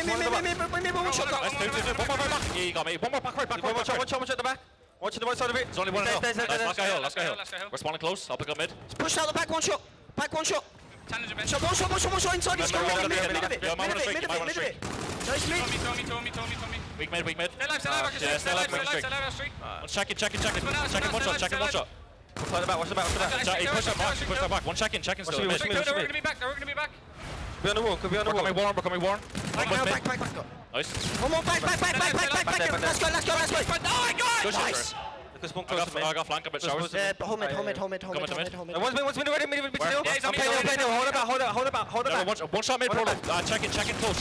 Wait, watch out. Nice, let's go, boys! Any more mid. Mid, one shot, mid. I'm flanking Sparrow. Alright. Playing this with you, Ben. I'm going to the alley. One on top of their barrel tree. Alright, he's killed me. One in hill. Yeah, I'm one shot here. Just play slow. One challenge. One's on me. Spawn down, wait. Let's go, one tower. Yeah, we spawned one. Watch out, under laundry. Go, one shot. We come back from that with the score double up in favor of Splyce, something that we saw in game number 1 for a few moments, and Splyce could run away with it here. They have total control of the center map. You see player 1, Bance, is watching the flank, and Mad Cat is in a perfect position to watch all the entrances to loading, picks up 2 of the 3 pushes, and now we have Scorchers in the back pocket for Zero to use later on as well. Everything is looking great for this EU team. Zero has slowed down a little bit, but Mad Cat is starting to heat up. On the other side, it's been Cade since the beginning. He's been their best performer. Proto on a 3 streak is starting to work on streaks as well. Enigma 6 could still pull this back in. They definitely can, and that's breakout for you. However, heads up play from Mad Cat there, utilizing that flechette grenade. But Bance, he needs to just kind of do what he's doing. I know he's 8 and 14 right now, but he's doing a lot of the baiting for his squad from what I've noticed. But I just want to cast your eyes back to this cell block. We saw it when we were in the comms. Jerd made a huge play. They need to get that back hill, that back spawn, and at the moment, Enigma 6 have control. On that first rotation, Jerd was so big, but Enigma 6 has won the fight this time around. You saw the push coming through. Proto picked up that kill, so that's a 5 streak for Proto. He's going to be so close to his streaks as well, knowing he's inside the hill, and Proto will finally fall, but he got Jerd on the way out. So Proto, I assume he is going to be streaked out. Keep your eyes on him for Enigma 6. It's back to a 50-point game, and you will have Splyce battling for cell block control for the final 20 points. Enigma 6 wins it, though, and this is going to be just a 30-point game on the next rotation. Ruiz is 1 away from his Trinity rocket. We've got to keep our eyes out for that because that can change the game. However, Splyce, they've got full control of this graveyard. One player being a little bit sneaky. Mad Cat could find one. You can see him through, obviously, the X-ray vision. No. He's going to spot him. Oh, Mad Cat's still alive. He could come to turn and burn, but Proto using this kill score streaks as well. Actually being taken down, but look how close this game is, Puckett. Now, you saw Ruiz did get his streaks. Proto actually took him out before the bombardment came through, so a small mistake there. But just a heads-up play from Ruiz. A lot of people are saying, oh, he may be the weak link of this squad. He checks every corner, finds Mad Cat, and then knows the pressure is going to be coming, turns on that player that came to challenge while the rest of his teammates hit from the opposite end. perfect retake from Enigma 6, and look at your scoreboard. From 50-point deficit down to 30, now down to just 4 points. Enigma 6 could retake the lead right here. Absolutely. Proto is on a 5-kill streak, and looking across the board, every single player bar General is positive. And you know what? We always talked about General on these hard points, but Proto, Cade, and Emery deserve that credit. They are going off. The commissary is coming up next, and once again, Enigma 6, they are fully set up at 149 apiece. You got the X Factor flowing. That's Cade. He's got his payload available on the other end. Keep your eyes on Jerd. He's got his FTL jump soon, and more importantly, Bance and Zero working towards that camo and reactive armor. Those could be massive on our final hills. Streaks also could come into play. You see a few Trinity rockets are up for grabs. And General now from Enigma 6 is challenging at the front. Looked at the low wall run while Ruiz calls in the Trinity rockets. The spawns, though, from Splyce, they keep flooding through the back. So all of that work, and you only get 2 kills out of it. Yeah, that's perfect play from Enigma 6. Perfect utilization of the score streaks as well. That Trinity rocket showing what it can do. Enigma 6 now have the lead. They're 30 points ahead, and they're looking to close this one out and push a game 5. Shots coming through, and Mad Cat's gonna win the fight versus Ruiz and Cade. Zero in defeat as well for the final 15 points here. Splyce down 25, and it will be about 10 as the rotation goes down. Enigma 6 is set up first. Let's see how Splyce breaks through. Zero. He was 15-5. He's now 19-16. A real turn of events right now in Enigma 6. They're turning up the heat. We're going back to that central rooftop. And Zero on your screens trying to get back into this. That's the first of maybe 2 as he pushes through. I've got to point out, though, Jerd having a real lackluster game. He does need to find the heat. And Bance. Find something. Yeah, Bance is -9. You got Jerd at -8. These are your stars, right? Jerd was doing so well on throwback with the E-Red, but being forced to use the K-bar here on breakout, not working out for him. Bance just struggling as well. Not sure what's happening there. It's been Zero and Mad Cat keeping this game close. On the other end, it seems more of a team effort, but Cade leading everyone in the lobby at 25 kills now. Jerd is going to pick up some massive kills, and that double from Mad Cat is going to put the pressure on Enigma 6. Keep your eyes on these spawns. You have 2 in the very far back. They spawn all the way over at the helipad. The last 2 members are holding their ground. It's General and Proto locking in the cell block. What a hold. Enigma 6 only has to deal with Bance now. Yeah, Bance is in a very difficult position. He'll be looking to pick up 1 more kill. Not going to happen, and that isn't, to be honest, unrealistic there, as we are going to see Splyce. They're going to go for the full rotation with 4-point deficit here. We're looking at the 200 mark, so they need to break this, and this could be their only chance to do so. Cade inside, continuing to score, allowing Proto to go out front and slave for the new spawns. Everyone hitting from the back, though, and Proto's going to call it. They will be looking at this back entrance, but one player goes out to challenge, loses his life. Proto is going to trade out 2, and Ruiz is going to find a 3rd. Nice reaction, good teamwork. Zero, so strong, though, using the reactive, stays alive and picks up 2 kills to challenge. Yep, that's huge from Zero, and honestly, that reactive armor could have just kept them in the game, but Cade will be pushing from the side. The cell block only has 15 seconds left. You are wanting to be in graveyard. I'm thinking, is there any score streaks left? I don't think there is, but Proto and Cade, they both have their payloads available. I don't think Mad Cat has anything, and Zero has already used all of his streaks.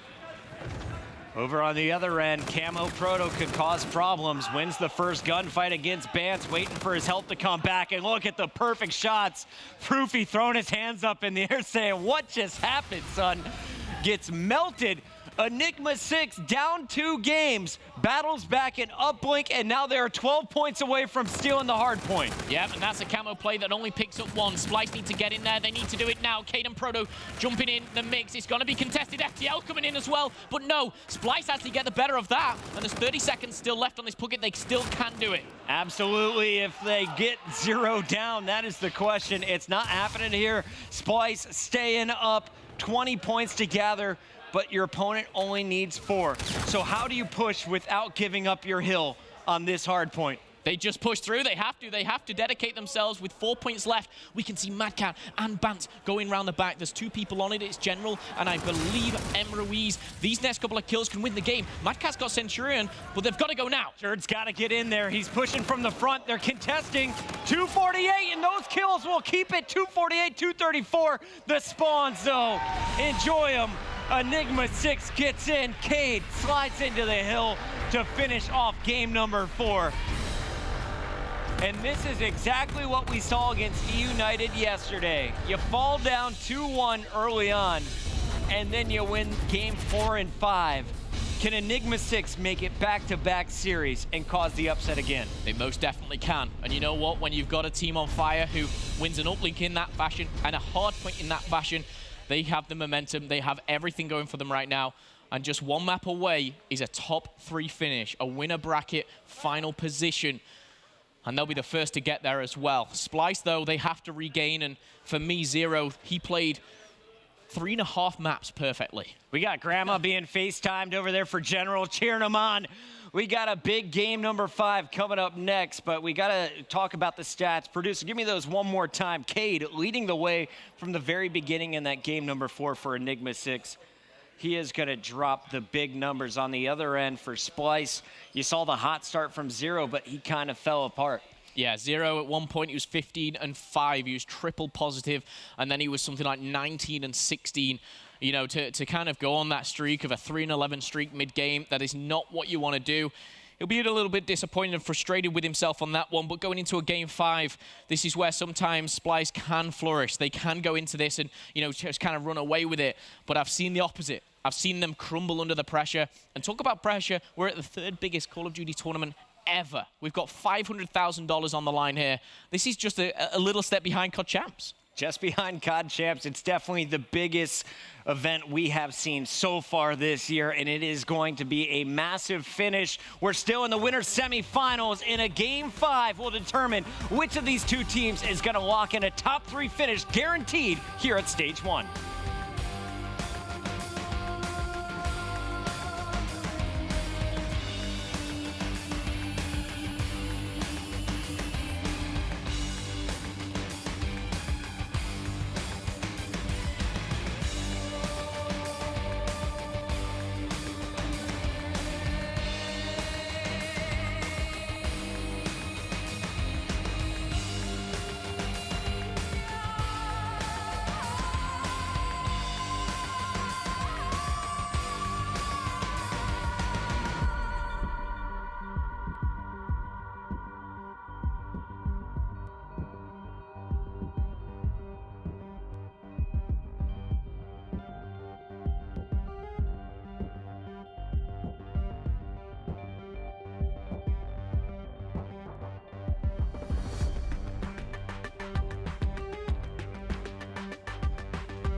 Enigma 6 versus Splyce, your winners bracket semifinals. One of these two teams is going to lock in a top 3 and $80,000 here in stage 1. Who's making it to the winners bracket finals? We're about to find out. Game number 5, Search and Destroy on Retaliation will settle it all. I thought you were going to ask me, Puckett, then. I was worried for a second.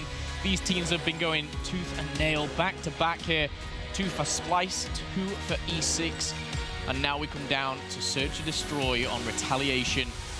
These two teams, honestly, they've had their ups and downs at Search and Destroy. Yeah. I honestly don't know how to call it. All I want is a round 11. Yes, I'm from Europe, but from England, I love an underdog. You want right to now, that's E6. You want to take a 6-0 Splyce? It's not, I mean, it's not happening. It is not happening. 6-0 is not happening between these two teams. I see this a minimum 9-10 rounds. I really do. This is going back and forth. I'm going 6 months Splyce here. Patty Price, he's been feeding me info all weekend long, and he's saying Splyce has got this. It's Retaliation. Why do they have the advantage, though, when it comes to Retaliation? Why do you think a person like Aches would side with your European team? Aches, honestly, is a bit of a lunatic. I'll be completely honest with all his predictions, but they're all right. He called all the upsets yesterday. I mean, I think he's got 2 out of like 27 wrong. But apart from that, I really think that I don't think that's giving enough credit to the likes of E6. I think from the previous Search and Destroy that we did see, yes, Splyce looked strong, they looked composed, and they looked a little bit more disciplined in my eyes as well. But I worry because Splyce have just come off a map 3 loss, a map 4 loss. And how do they kind of rejuvenate? I think it's that, man. Yeah, and you kind of talk to the teams about the transition. You lose Josh, who was kind of a grumpy old man after they started losing. Zero, they lose back-to-back games. He's smiling, he's joking around. That's that energy you need going into a big tiebreaker game 5. You can't be thinking about the negatives. You got to wipe away what happened to Bance and Jerd in that hard point and focus on what you've been doing well. And that is win your searches. They did it against EG. They won their first search here on Breakout against Enigma 6. Can they remain perfect in this game type here in the playoffs? We're about to find out. The players just a few moments away. And as we take a look here at Retaliation, Search and Destroy, let's talk big picture.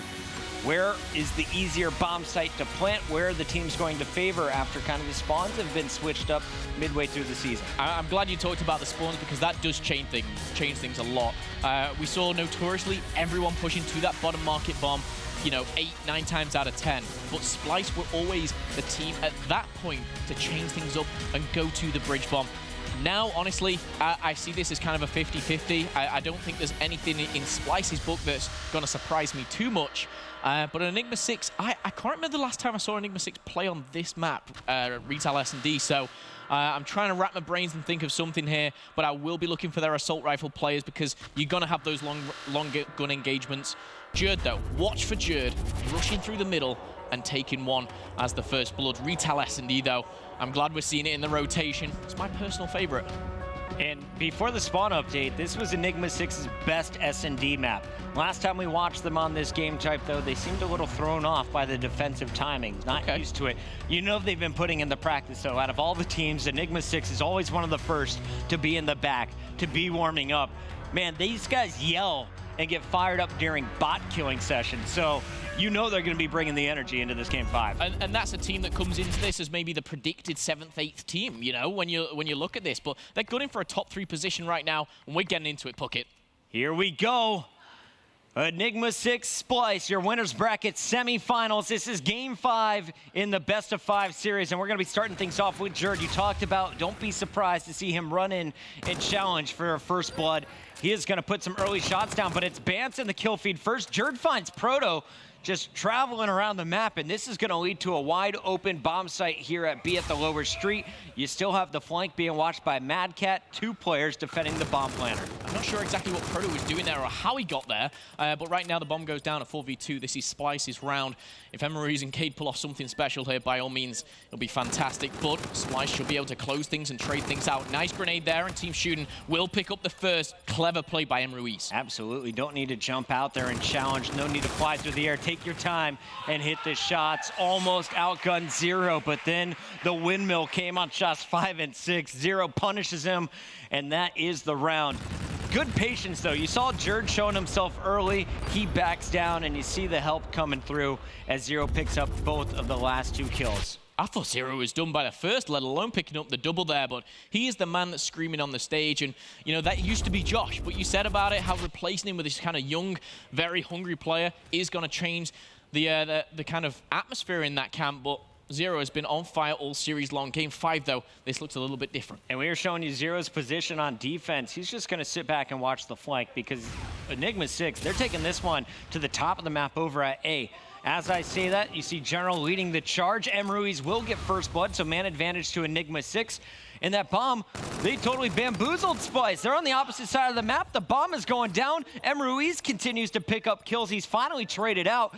But now a 3-on-2 with bomb planted. You have to think this is Enigma 6's round. Yeah, it has to be. M. Ruiz there drew out 3 players and got took down by the 3rd and final. But Mad Cat, being that final player now in a 1v3, will be looking to try and do some damage, but with 25 seconds left on the clock, it's going to be very difficult. It's going to spot one at the top market. Not going to happen as we time things up 1 apiece. M. Ruiz getting some fist bumps. Proto with the final kill, and they are all celebrating. Here is Proto with the perfect shots on Mad Cat. The laser right there, tracking him despite the statue getting in the way. Very impressive stuff. Proto has been my favorite player to watch from this team throughout the group stages and now in playoffs. He can just go off at any time. He was so strong with the E-Rad, but to see him do that with the K-Bar, just showing his versatility. Yeah, through the playoffs, he's been fantastic. And now it looks like Enigma 6, they're trying something a little bit different. They lost the B-bomb site so early on. This time they're going aggressive on the defense. Splyce a little bit clustered up on the offense, but we're going to see here from Proto's point of view, waiting for that attack. 3 players from Splyce are in the bar, and Jerd looking to just fade out a couple of players. It's what he likes to do as he draws through the middle. We'll be waiting for Mad Cat for that trade, and he's going to be taken down. Jerd trying to answer back there, but Bance and Jerd do even the numbers actually put themselves in the favor. It's going to be a 1v2. All right, so you weren't there to trade out the kill for Mad Cat, but you do pick up some kills if you're Jerd, and now it's up to Zero to finish off M. Ruiz, who is in a 1v2, makes it down to a 1v1, and this is awful timing. Right behind him, it's Zero who's slapping him in the back. Ruiz didn't see him coming, turns his back just as he rounds the corner, and Zero gets the job done. Did you just fist bump, by the way, at the end of that round? Were you cheering on Splyce? You know what? I want a close game, but I'm European. Look at I'm European. There's only one team here. There's only one. That's true. Many came. Only one succeeded to get into the playoffs. Merc's European with me this weekend. He's my favorite European from Ohio of all time. Here we go. Round number 4, Splyce up 2-1. It's going to be the first to 6 round wins to take our deciding Game 5. And Vance is trading E-Rad shots as Jerd picks first blood again. It's Mad Cat right behind him with the kill on General. 2 down. This round is all Splyce. That's what I mean about Splyce on the defense. Sometimes they'll go super aggressive. Jerd was that initial play, and now a 1v4 for M. Ruiz. For me, a little bit too much to ask right now, but he's got 4 kills. He's a top slayer for his squad. Maybe he can put a couple on the board. No. Splyce, they separate the gap. And you know what? If Fakes is right with his prediction again, I'm just getting out of here. I can't take this anymore. He called the 6-1. Is he right? It's looking good. That's 3-1 and a fantastic start. So you look at Jerd, he's been all over these first bloods. Offense, defense, it doesn't matter. And the fact that he had a teammate to watch Bance's back right after that kill went down, it's just a testament to the practice that Splyce has obviously been putting in. They're in position to trade, where it looks like Enigma 6 previously used to hold that advantage. Yeah, Zero started strong again, even though he had a bit of a sloppy ending to that hard point. Bit of team shooting coming down, but they know where they're in. Look at Jerd, again, he's up in the face of the enemy. I actually don't like him being out here on his lonesome. He's gonna track back, he knows he's on his own, but they're pushing through the middle as well. Will trying to find one, not gonna happen. Nobody to trade, and now Splyce are in a really poor position. Enigma 6 all stacked up. They had 3 players together, and General is going to find another kill on Mad Cat. So if you're Bance and Zero, good luck here. Bance did just spot General. General's looking for him, and that was almost a near kill. But now when he comes to challenge, there's going to be so many players that are not General. It was Proto and Cade, and Proto will fall. So Bance gets out with a kill, and that's going to make this now potentially possible. We're going to see Bance moving across to the bomb site.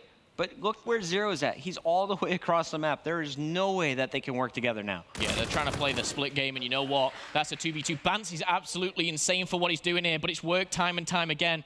And now Zero will be looking to back him up. A little bit too late as the bomb dropped in bedroom. 15 seconds here. Zero needs to get his boots running. Oh! Not happening. We see a little bit closer From now. the ground to the air, so fast was M. Ruiz. He just hit the spring shot. Watch this. Boing! To the roof, bounces off the ceiling, and picks up the headshot on the way down. 3-2 as we get an ever closer round going into round 6. And this, for me, is such a crucial round, 46. I talk about kind of those game-changing rounds. You know, you tie things up 3-3 or you go 4-2 down. It is that mentality, you know, playing its part. But Splyce, they're getting aggressive on the defense, and they are all over B. Bance is just patrolling right now with Jerd. They're kind of running that short-range duo. Players 1 and 2 on your minimap. Meanwhile, the long-range damage is going to try and come in from Madcat and Zero. Bomb being planted, and there's a player on the other side of that wall. It's going to be M. Ruiz, who will be peeking Splyce first. Bance is getting up close and personal, but General is on the flank. You've got to watch out for this, and someone's got to make a move. Madcat has just seen one. That's going to be initial first blood for M. Ruiz, and Enigma 6 looking strong to take this back. M. Ruiz hiding like Kill in the bush, and he is going to pop out for the kills. General there picks up one, but Jerd, last man standing, makes the 1v3. Now a bearable 1 versus 2, but the time clock, you got to get there in 7 seconds. No way you get to both players. There's one. The challenge not coming in.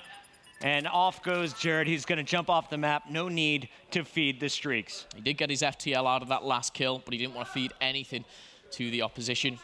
And that's really important for E6. It's now 3-3. And this is what I thought it would be. I wouldn't be surprised to see a 4-4, a 5-5, and it go all the way.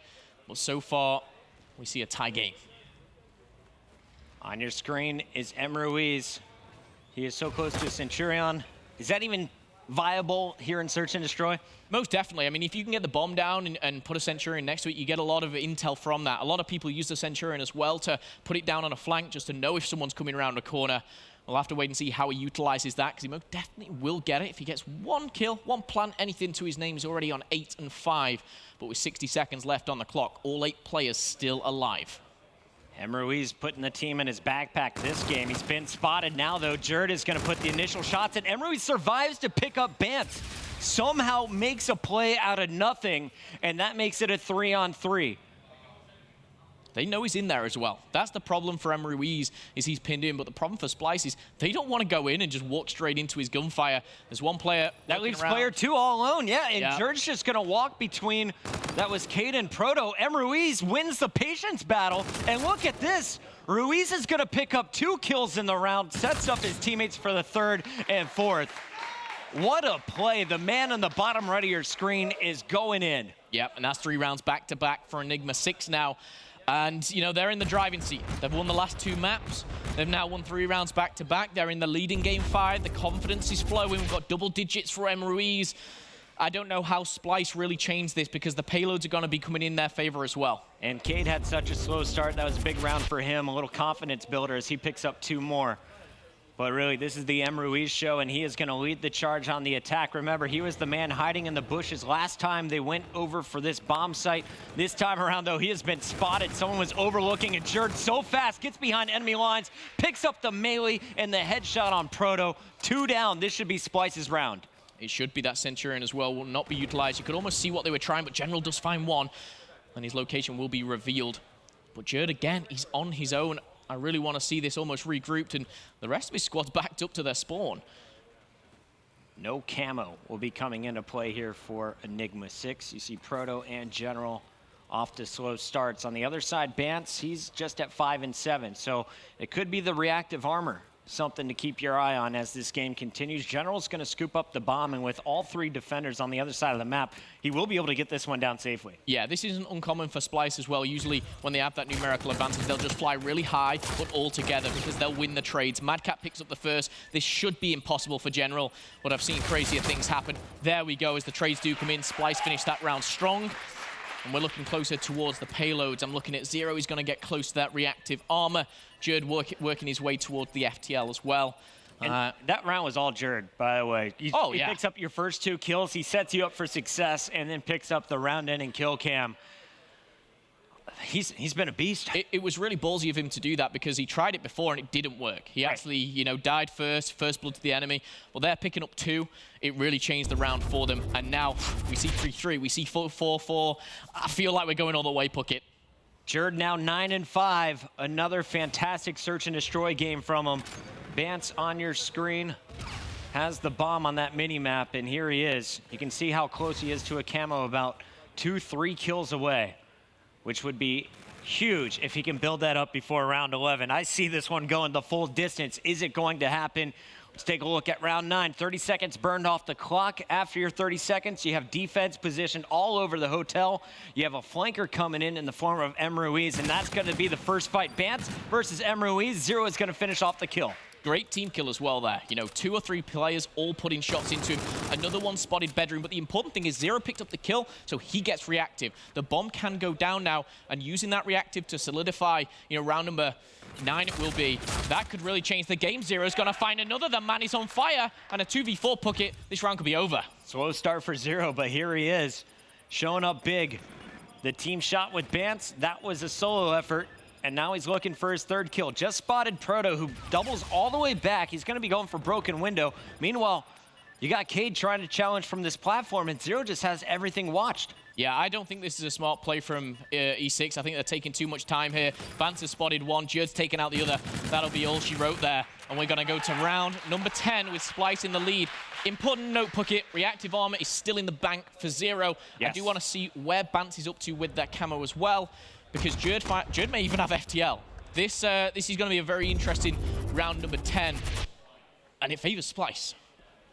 The venue's about to get a lot louder as well. I just saw a whole FaZe crew walking in here. They're gearing up for the final match of the night. But before we get to that, it's not final match, final winner semi-final match. Before we get to that, though, we got to go into this round. Look at the payloads. Bance has got his camo. You got the reactive from Zero, FTL jump up for Jerd. Enigma 6 trying to force a round 11, has nothing to work with but their gun skill. Camo, reactive, FTL, it favors Splyce. Enigma 6 needs something big. Camo's gonna pick up the first, now a 4v3. Proto has the bomb, and you know what, Splyce, they're looking strong. My question is, when Jerd and Zero gonna use theirs? M. Ruiz is about to get pushed by 3 players as well. Look at player 3 and 4, that was Zero as well as Mad Cat. And as I said, Cade and Zero picking up kills. They're all traded out. Mad Cat's gonna get one, and there comes in the final one. What a job by Splyce. Hot start.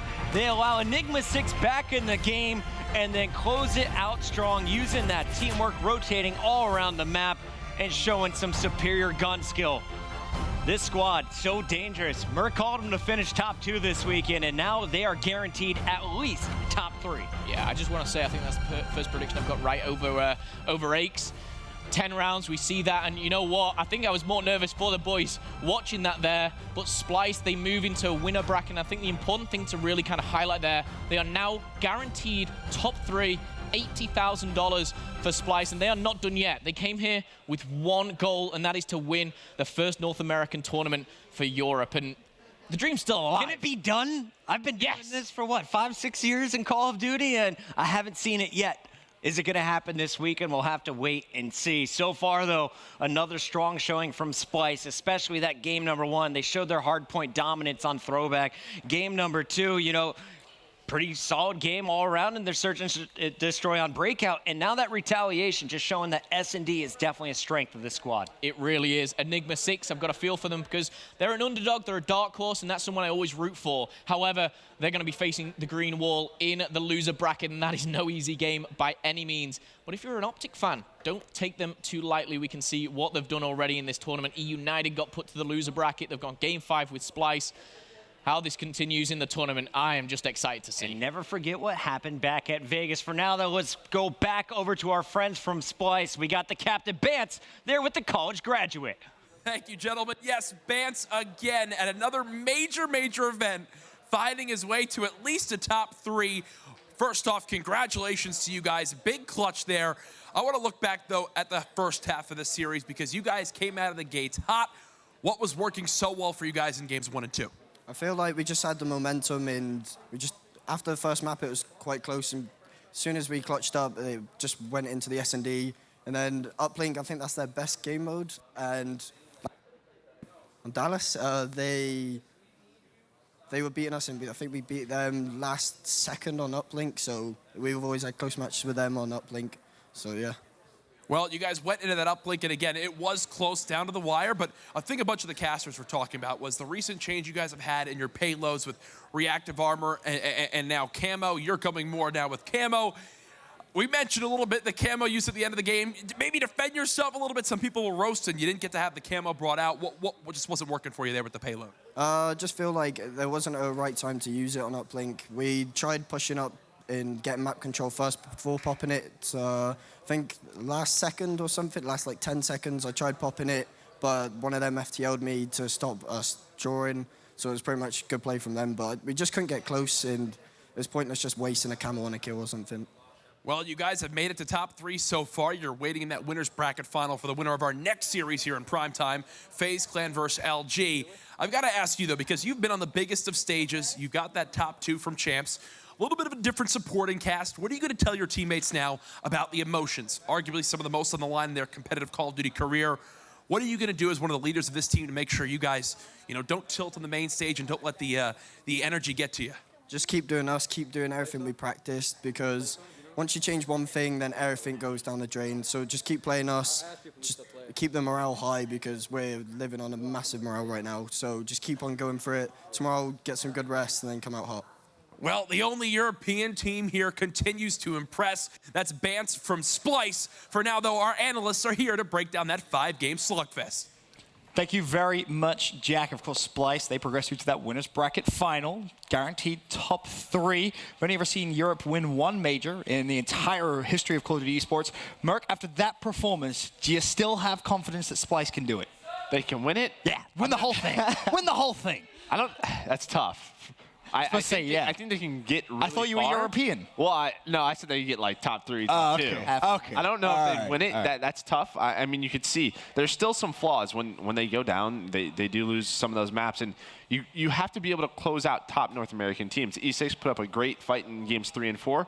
If that's a different team in a United or an OpTic, who knows what happens in that game 5, so they have to be able to close out those series early on. Well, we'll break down the series now. Of course, it all started with that throwback Hardpoint. It was 250 to 212 in Splyce's favor.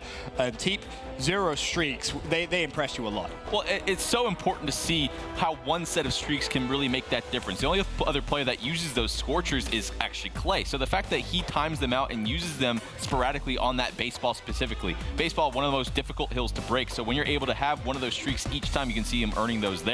When you can instantly get one of those kills to break those back spawns, it allows your team to just flood in and really break that hill easy. So really 0 throughout this whole series, making huge plays just like that. And then on the flip side, Proof, E6, we had General Proto. Yeah, Proto was the one for me on E6 that matched 0 as far as amazing me with plays, making the right decision every single time. I mean, we're going to talk about the uplink, but Proto was just impressing me. I'm a big fan of Proto now after that. Okay, fair enough. Of course, it was a close game, Merc, but unfortunately for Enigma 6, they just couldn't catch Splyce. Well, now looking at this, that hill number 1, that's a huge difference. I mean, 60-point difference on hill number 1. You don't typically see that.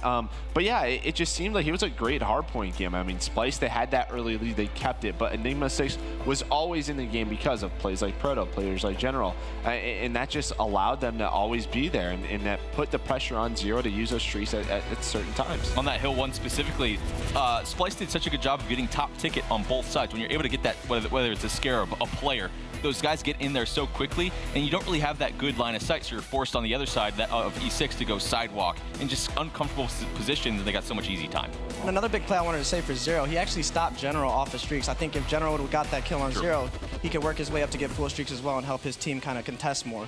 But yeah, 0 made the play on him as well as his entire series, so good job to 0. Splyce go 1-0 up. Then we go over to the Search and Destroy, and it seemed like Splyce had just continued that momentum. They steamroll through. It was a 6-2 victory. In Proof, it was the duo of 0 and Bance which impressed you the most. Yeah, I mean, those two kind of stayed neck and neck that entire Search and Destroy. I mean, at one point they were 4-1 together, and then they finished off 1-10-4 and 1-9-4. So, I mean, those guys were working very well together, clutching every 2v2 they were put in, as well as Bance getting multiple first bloods in the middle of breakout. So they were playing very well together. And of course, when we talk about breakout, search and destroy team. It's all about that mid-map pressure. Yeah, I think a lot of teams are still uncomfortable on this map. If you need to take a note and learn how to play it, you got to get that middle map control first. To give you those 4 alleyways, the 4 options, you can go spiral, loading to A, back to your spawn through commissary, or just go through showers. And there's so many ways to do it once you get middle. If you just isolate yourself to either side of that map, you have 2 options. You go forward or you go backward. There's not much you can really do there. Yeah, I mean, just Splyce, just their search and destroy, their teamwork, it's on point. You can see in any sort of 3v2 or 2v2 situation,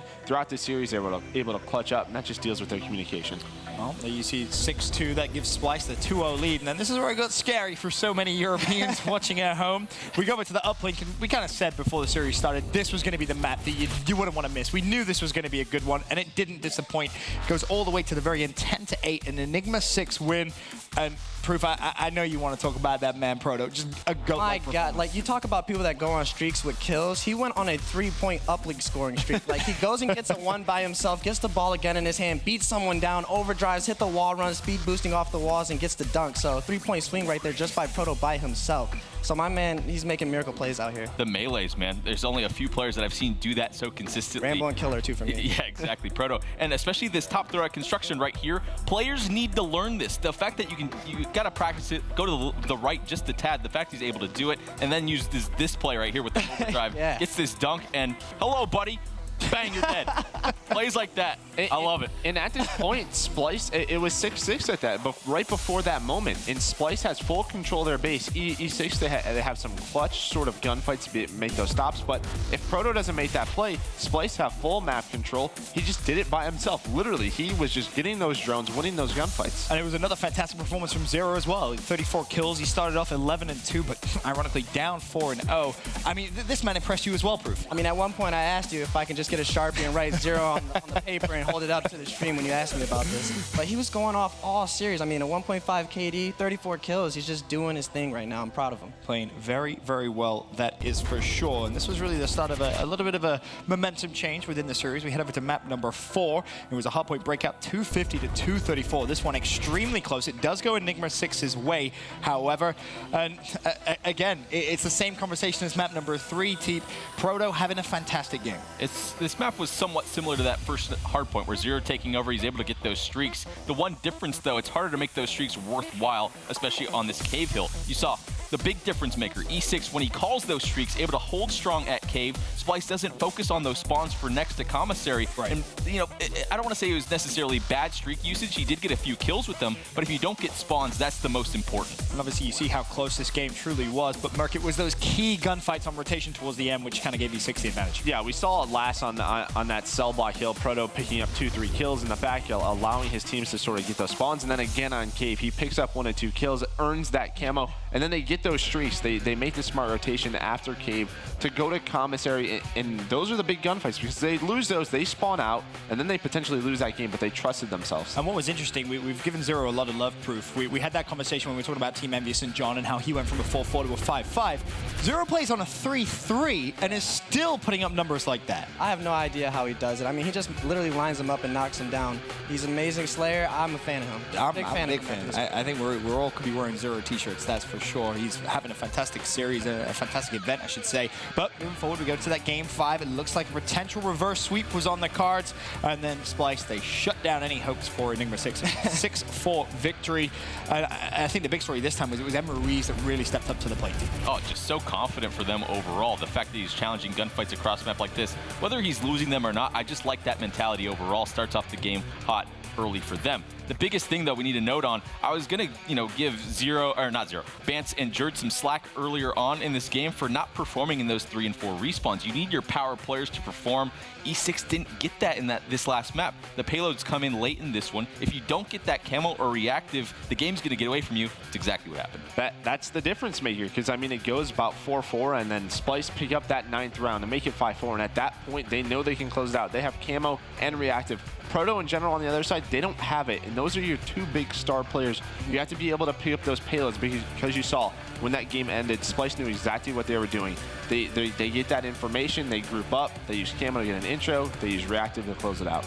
And I want to jump back on board with Ruiz. Now, I hear that he might be done after this event, but I wanted to get your guys' opinion on this. Do you think he is playing better because there's less pressure on him knowing that he won't be returning, or what do you think is going through his head right now as a player? I mean, nobody knows if it's true, but if that is a thing, he's playing great. I mean, maybe the pressure is off. He's just like, you know what? I don't really have to worry about how I do this event. I'm gonna play. I can't get dropped. I can't get dropped. I'm gonna get loose. Yeah, I'm gonna get loose. You know, I'm gonna enjoy my last event, and this is what we talked about. We talked about Proto in general, but if someone else can step up, Ruiz or Cade, this team turns dangerous. Online, this team wins 2Ks. They win multiple tournaments online because they're comfortable. So if Ruiz is comfortable, this is what this team can do. They're very deadly. Can't underestimate them at all. Moving forward in this one, the one that does scare me a bit on the side of Splyce, Jerd didn't really have the greatest of respawns, and that cannot happen if they're going to try and win this tournament. You have to give him props, though. That map number 5 going 12-5. He finally won that battle, that head-to-head versus Proto, that Proto was really taking advantage of in that map 3 and 4. So for Jerd to bounce back, the first blood king, it seems, for Splyce in those search and destroys, it's working out well for them. Well, with Splyce now in the winners bracket final, they await the victor of the FaZe LG game.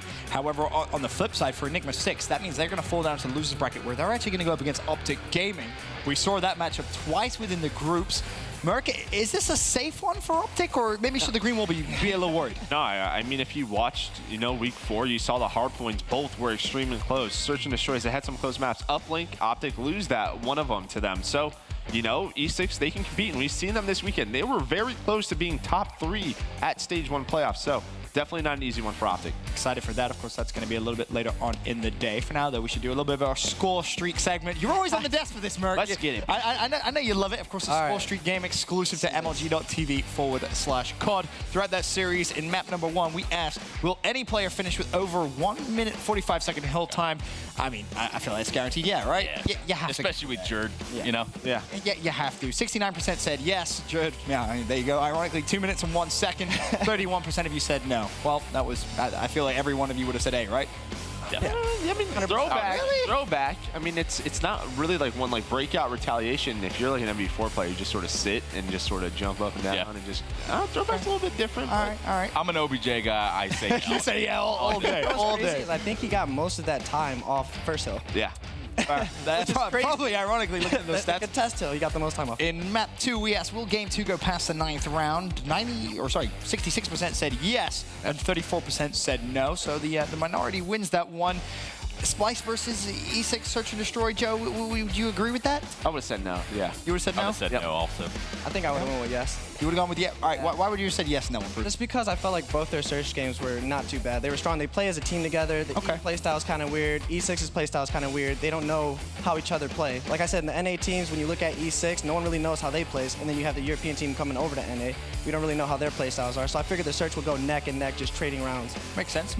We'll see what we asked in map number 3. Of course, that was the Uplink.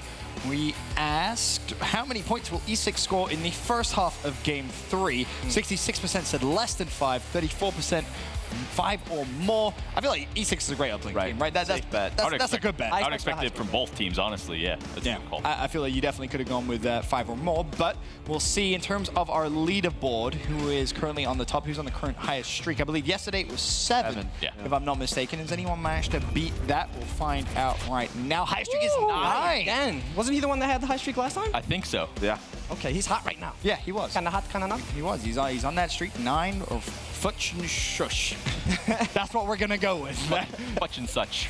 Oh, you just made me seem silly. Futch and such. I got you. That's I like that name though. I mean, it's not as bad as Maven calling Pristini Panini. So. Probably hungry. 9 streak. About the food trucks. What's been the highest we've seen so far throughout all the groups? We saw double digits. I think it was 11. 11 or 11. 11. Yeah. 11 is one of the I would highest. never get 11. Very, very impressive streak. An intelligent overall person out there. Very intelligent. Or lucky. Or is rigged. Would that be you, Merc? I feel like you could go on a streak. Probably not. No, you couldn't? I'd probably lose a lot. Pat would say he could beat it. Yeah. That's probably Pat. That's probably Pat Smurf in the back, just going on score streak, trying to get his prediction. Should have waited till tomorrow to bring out the sheet like, I'm him. I'm budget. Right, he's going to come in and just prove it. He's like, yeah, look at me logged in. Potentially could be. Of course, we'll take a quick moment to talk a little bit about MLG Anaheim, a staple of Call of Duty esports. Cannot wait to go over to the Anaheim Convention Center June 16th to 18th. It's rapidly approaching, and there is going to be $200,000 on the line. So plenty of money to be played. But of course, before Anaheim, we have to finish our Stage 1 playoffs. We're now at the halfway point of Day 2 of the Stage 1 playoffs. And after that last result, Europe's best Splyce has progressed through to the winners bracket final. For E6, they drop down into the losers bracket to have the group play rematch against OpTic Gaming later today. Up next, we find out who will be joining Splyce in the winners bracket final. Will it be FaZe Clan or will it be Luminosity? Find out after this.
We have the best Call of Duty teams from around the world competing.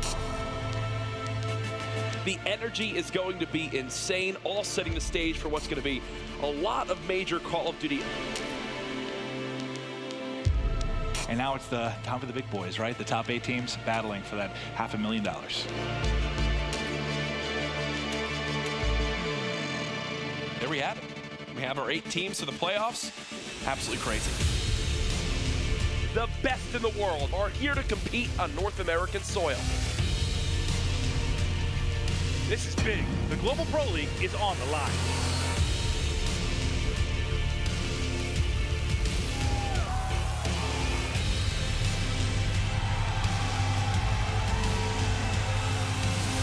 The LAN League is pretty much everything. That's going to be the season for everyone.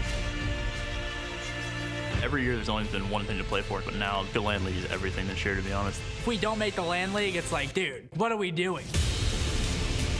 A one-man army right there. Sometimes it seems like people forget about it. Burn and burn with the slide beginning to heat up for his team. The nasty two-piece is gonna lock this. You're so cocky, but he's able to win. Duke and all of OpTic Gaming will put the point in and get the kill. He's gonna put it in for a 6.53, going for the 8. But guess what?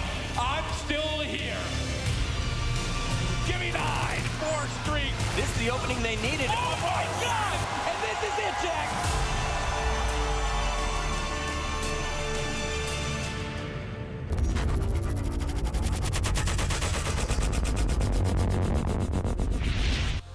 Ladies and gentlemen, welcome back to MLG Primetime here at the Stage 1 Playoffs. It's the Call of Duty Global Pro League, of course, presented by the PlayStation 4. Up next, we have our second Winners Bracket semi-final. FaZe going up against Luminosity, and we should obviously have a quick conversation about that matchup before it begins. For FaZe, yesterday, Teep, I felt like it was a lot resting on Clayster's shoulders. He stepped up. Do you think we're going to have a repeat performance from him today? It's going to be tough to replicate that, especially versus a slaying team like LG. I feel like LG is more consistent with slaying than OpTic sometimes, to be honest. So it's going to be tough for him to bounce back. If he plays like that, though, I think FaZe has this in the bag. Another standout player proof was Enable. He really kind of stepped up when his team needed him the best. Is he going to be one of the key players you're looking at this series?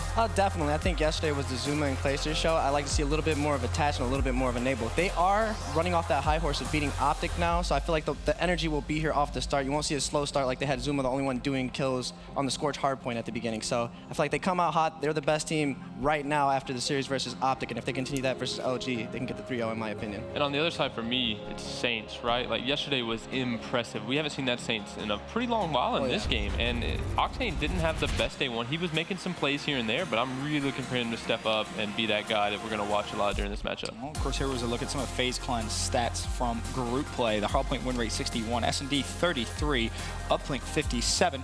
After yesterday, Teep, would you say they've improved a little bit on their search and destroy? Is it too early to tell here at the playoffs? Too early, to be honest, especially going into these later matches. It seems like they have a mental block when they get to these, winner bracket, huge matches like that. Where they do somewhat well, but when it gets to a close, Game 5, huge moment, S&D, they either clutch up or they don't. It's not really that consistent yet. And then on the flip side, obviously for Luminosity proof, what do they need to do here to beat FaZe Clan, in your opinion?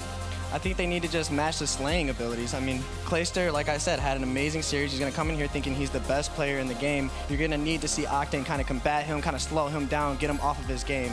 And that way, Slacked and Nick and Saints can step up to the plate and slay with him. For me, it comes down to S&D in this series. Luminosity, we know, is not the best S&D team. They've been working on it. But like Teep said, FaZe is hit or miss. So I think it's really an even S&D battle. The team that wins S&D wins the series. Well, speaking of the maps, let's take a look at exactly what we're going to see throughout this series. We're going to go straight to a Hardpoint throwback. Breakout Search, Precinct, Uplink is our first three. If it goes further, Breakout, Hardpoint, Retail, Search. Looking at the maps, TP, which way are you leaning in this one? I'm really seeing a Game 5, to be honest. I think one of those... Don't get me excited. I think two of those first three are really leaning towards LG. I wouldn't be surprised if they win that Hardpoint. I think the Link FaZe, especially in their group, did not impress me on Uplink enough for me to be confident in them. I could really see this going to all the full distance. Okay, fair enough. I see FaZe winning Game 2, Game 4, and Game 5. 2, 4, and 5. Yeah, now that I looked at the maps, I see them winning those games. Okay, fair winning enough. 3-2. So you're also saying a Game 5. My master of predictions, you're what? I think you're 66% correct today? Yeah, something like that. So you're both FaZe, right? I'm picking FaZe, yeah. Game 5. He's just doing whatever we don't do. Yeah, he's being that guy. I'm going LG. No one likes that guy. LG's winning both Hardpoints no matter what. 2 and 3 is a toss-up for me. If LG win that, they might drop Game 3 with FaZe trying to battle back down 0-2, but for me, it's a 3-1 LG. 3-1 LG, and you two both saying you see FaZe Game 5 taking FaZe. it. Yeah. Excited for this series. FaZe Clan versus Luminosity. Casters are ready. The game about to get it away. We can set it down to the wonderful Maven and Courage. It is time for the Battle of the North American Titans here at the GPL Stage 1 $500,000 playoff. I need to cut you off. Is that not one of the more talented analyst desks you've ever seen? I mean, I actually think that if you took those 4, even with Benson on this team, they could actually get top 8. Right? It's good. It's pretty good, yes. Benson, though, no. 100%. Look at that. He's a trash can when it comes to Call of Duty. he is, trust me. I've faced him a lot. But no, either way, we are ready for our next series in prime time. It's FaZe versus LG. You were talking about these North American Titans, who's going to take it. I love the individual battles that this series has. It reminds me a lot of when OpTic and FaZe back in Advanced Warfare was the big kind of back and forth. This, for me, is a little bit of maybe of a hidden rivalry.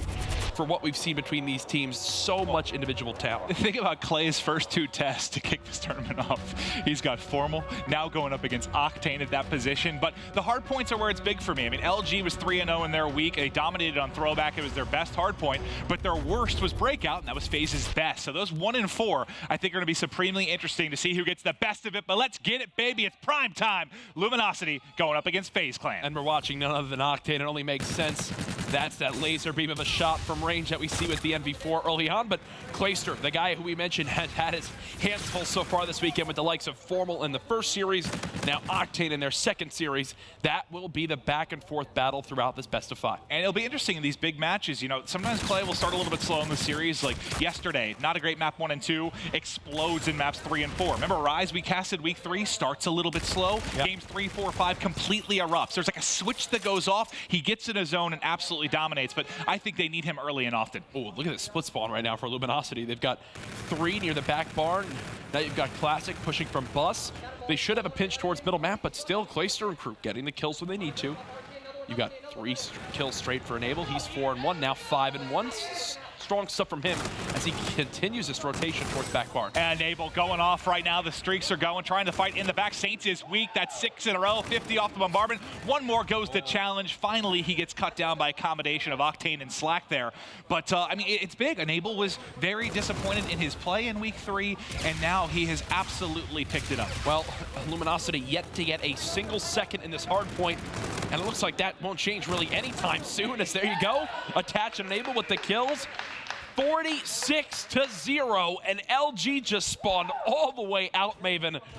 What is going on right now? If an LG fan of the crowd could let them know that this best of 5 is starting, yes, I believe that they would appreciate it. This is very, very ugly. They're trying to push, not even getting shots in. As Attach and Zuma holding the edge. Attach doing a good job staying alive, has a teammate there to help him, backing up against the nades as well.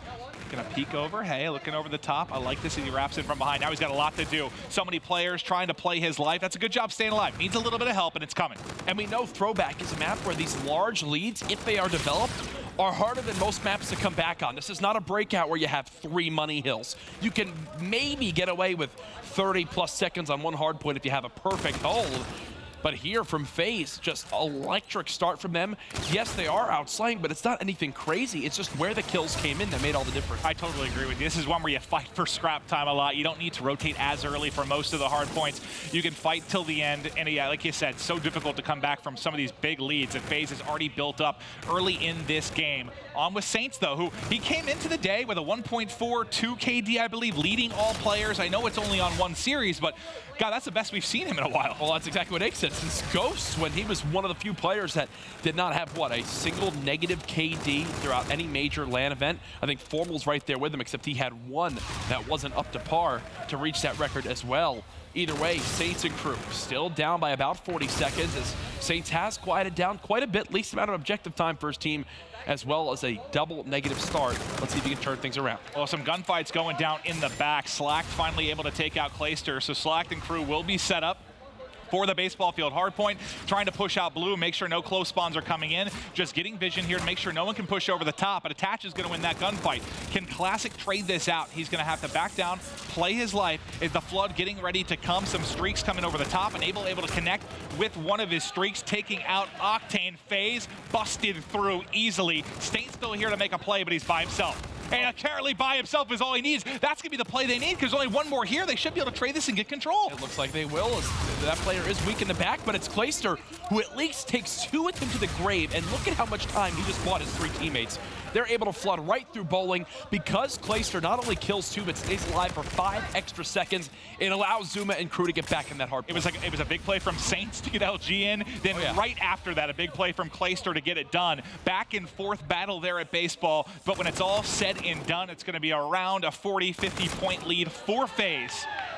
Attach starting to heat up here. 11 and 7, a minute in the hard point, and a couple of kills in a row. FaZe currently outslaying LG by about 8 kills. Very close, but the score tells all the difference. And that lead difference we mentioned, Maven, was at that basically 60-0 start we saw from FaZe early on. Imagine if LG took half that time, we'd have a tied game right now or a slight LG lead.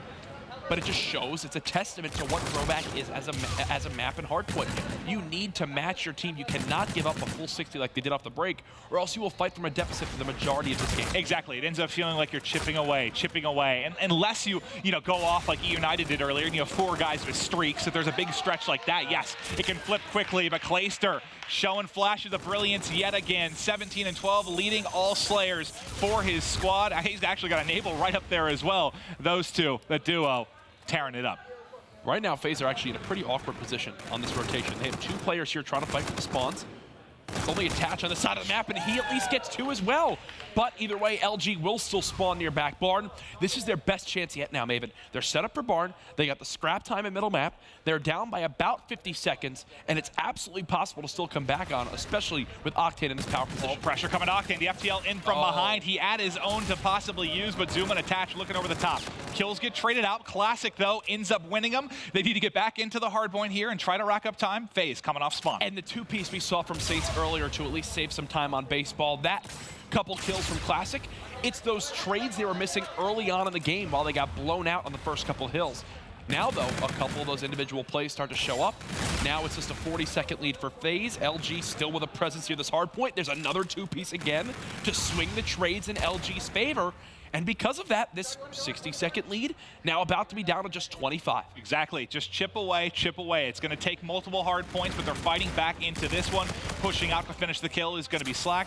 Back in here to rack up the final couple of seconds, and now it's down to bike path. FaZe set up. Last player spawning all the way out of baseball field. Let's see if Slack and crew can crack through. And that first blood from Octane is going to be huge for this squad as they try to push on in. I do believe that Clayster just spawned up at back bus. Yeah, he's still alive there. Actually just cuts down Saint, so this is the best opportunity now for LG to finally take back the lead. They've just got to watch over this middle map push. They know all 3 players from FaZe are flooding from bus. And now spawn should balance out a little bit. Each side controlled until Saints pushes through here. Let's see if there's any kind of flip. They have Octane holding the back, so he should be able to apply pressure. Yeah, they'll still keep it the same here, but they're just chipping away. 20 seconds left. They can hold this. We've got all but a tie game, Jack. Again, take note of the 2 pieces we see from Classic. It's the trade difference that's bringing LG back into this game. If they get the scrap time, Maven, this will be a tied game as we head back to baseball. Either way, FaZe just trying to contest. Payloads will now be something to watch out for as we're about halfway through this first game. You take a look at the minimap, you see that number 6 all the way at the back right. Clay has been set up and ready for this push. Saints now wrapping the edge. Clayster's the man in the back. He's already picked up 1. Second comes through. They're able to trade that out. But overall, the trade's going the way due to the 2-piece from Zuma. They've done their job, and all they needed to do was buy time for their other 2 players and Attach and Enable to get across the map who spawned at back silo. They did not get the close blue spawn there, but because Clayster and Zuma, again, get a couple kills, slow the pressure. They were able to charge back through, but finally a 4-man push from LG does the trick. This could be the lead change we've been waiting for from the first hill. And it's another multi-kill from Classic, right? He seems to do it time and time again, but there's another push coming through for FaZe. They get the near spawn. They're able to crack through. Octane still here, but Clay pre-aimed over the top, able to cut him down. The flood continuing for LG, but FaZe still holding strong. Classic has camo to here, likely saving it for a later moment in this game. Not gonna pop it yet, but look how tight this has got. I know FaZe is gonna extend it out a bit, but it's just a 20-point game. And now the slaying near even in this game. One thing I want to mention as well, LG, for the majority of the hard points, what, 6 of the 8 hard points we've seen so far, LG have really outplayed FaZe. But because FaZe got 65 uncontested seconds off the break of the game, it's still remaining close. Let's get over to Attach, though. He's on a 6 streak. I want to see how close he is to picking him up. Yep, 75 off the bombardment, but still, you got the Trinity Rocket. That could be huge later to pick up spawns at barn, to play in baseball field, bike path, and you can do damage all over the place with those Trinity Rockets. They'll be crucial coming down the stretch. Zuma gets out gun. We'll swap back over to Attach, who's been hot. 24 and 18 from Attach. He's got Enable alongside him there on the positive side of things. He's going to try to challenge towards middle map with that same weapon, the K-bar as well. Either way, both these teams just trying to keep some pressure in your middle, but focus towards barn. And look at this play by Zuma. It's only right that he's the one flanking towards this backside of Watermelon. Just trying to get set up, see if he can get them a spawn. Look at that. He gets in the back, so Classic, the number 1 on the minimap, he spawns him all the way out across, and he might be able to find a free kill. What a great play from Zuma. His teammate still ends up spawning out, and he's not completely at back line, but at least gives him a chance here, right? They're able to get off to the races, but it looks like LG should still be in the superior spot. And look, Zuma's just trying to stay alive. Somehow he hasn't been killed yet. Either way, the damage has been done. Look in the hard point, though. Centurion drop from LG. They're putting some resources into this hill. They want this money hard point right now. They've got the tools to do so. Can they hold off this phase push? So far, able to do it as Slack trades out the kill. Saints now in to back him up. There's going to be the last player from FaZe just coming off a spawn, so the 4-man hit won't be for a moment, but since Clay's already gotten to the back, they now have an advantage. Here goes the push. FaZe flying in. Classic trying to do what he can. Tags him up. Slack at least able to trade it out. We've almost got a tie game here, buddy. And look, Zuma in place for the last two there. Saints can't get the win, though, which will keep FaZe in control. 185 to 176. Again, the streaks earned from attach earlier, will they come into play now towards this bottom bike path hard point? We'll see when he opts to use them, but it's going to be Clayster getting the final kill and the final couple ticks here. As now we're going to get to bike path. There's a nice pinch opportunity because a spawn comes out in baseball field for FaZe Clan. Attach is going to call in the streaks, and now they can collapse. First kill comes in, second, third. They've broken through, and now bike path belongs to FaZe Clan. And look what that does. It forces players to leave their power positions, leave their ideal spots. They've got to try to... Attach just gave him the business. I don't want to know what that means, but that is just scary. The business apparently given by attach, as now FaZe still just hold on to a 10-second lead. Enable gets one kill over the top with the nade. More streaks, this time from Clay. Yep, these streaks becoming so big. FaZe, somehow LG are in the hill. Yeah, I would say FaZe should be starting to pull away. Did you not see him? Maybe, I guess he just saw the Centurion there, didn't notice the player laying prone in the corner. Well, he obviously wasn't the one getting the hit marker, so no call out comes into play. 208 to 203, LG with streaks raining down from FaZe take their first lead of the game at the bottom bike path hard point. 209, 208, now we're off to the races, but 4 kills coming in for FaZe Clan. They're set up beautifully. This is where you've got to slow down for a second, right? Like, for example, right here, if you're LG, slow down for a moment, catch your breath, you've got time to go for a retake, and you've got all the payloads you could ever want to have. Look at Zuma, though, still flanking, still catching players off guard. There's only 2 members here from LG. See if they're able to break in. They have some payloads to work with. Classic popped his camo, I believe, at the top of the stream, and he's getting inside, trying to make a play and slow him down, but as soon as he peeks the corner, his head ripped off by attach. You see how streaks continue to impact this game. It's a first blood for Clayster, and now FaZe will try to push after it. Saints doing what he can to just stay alive.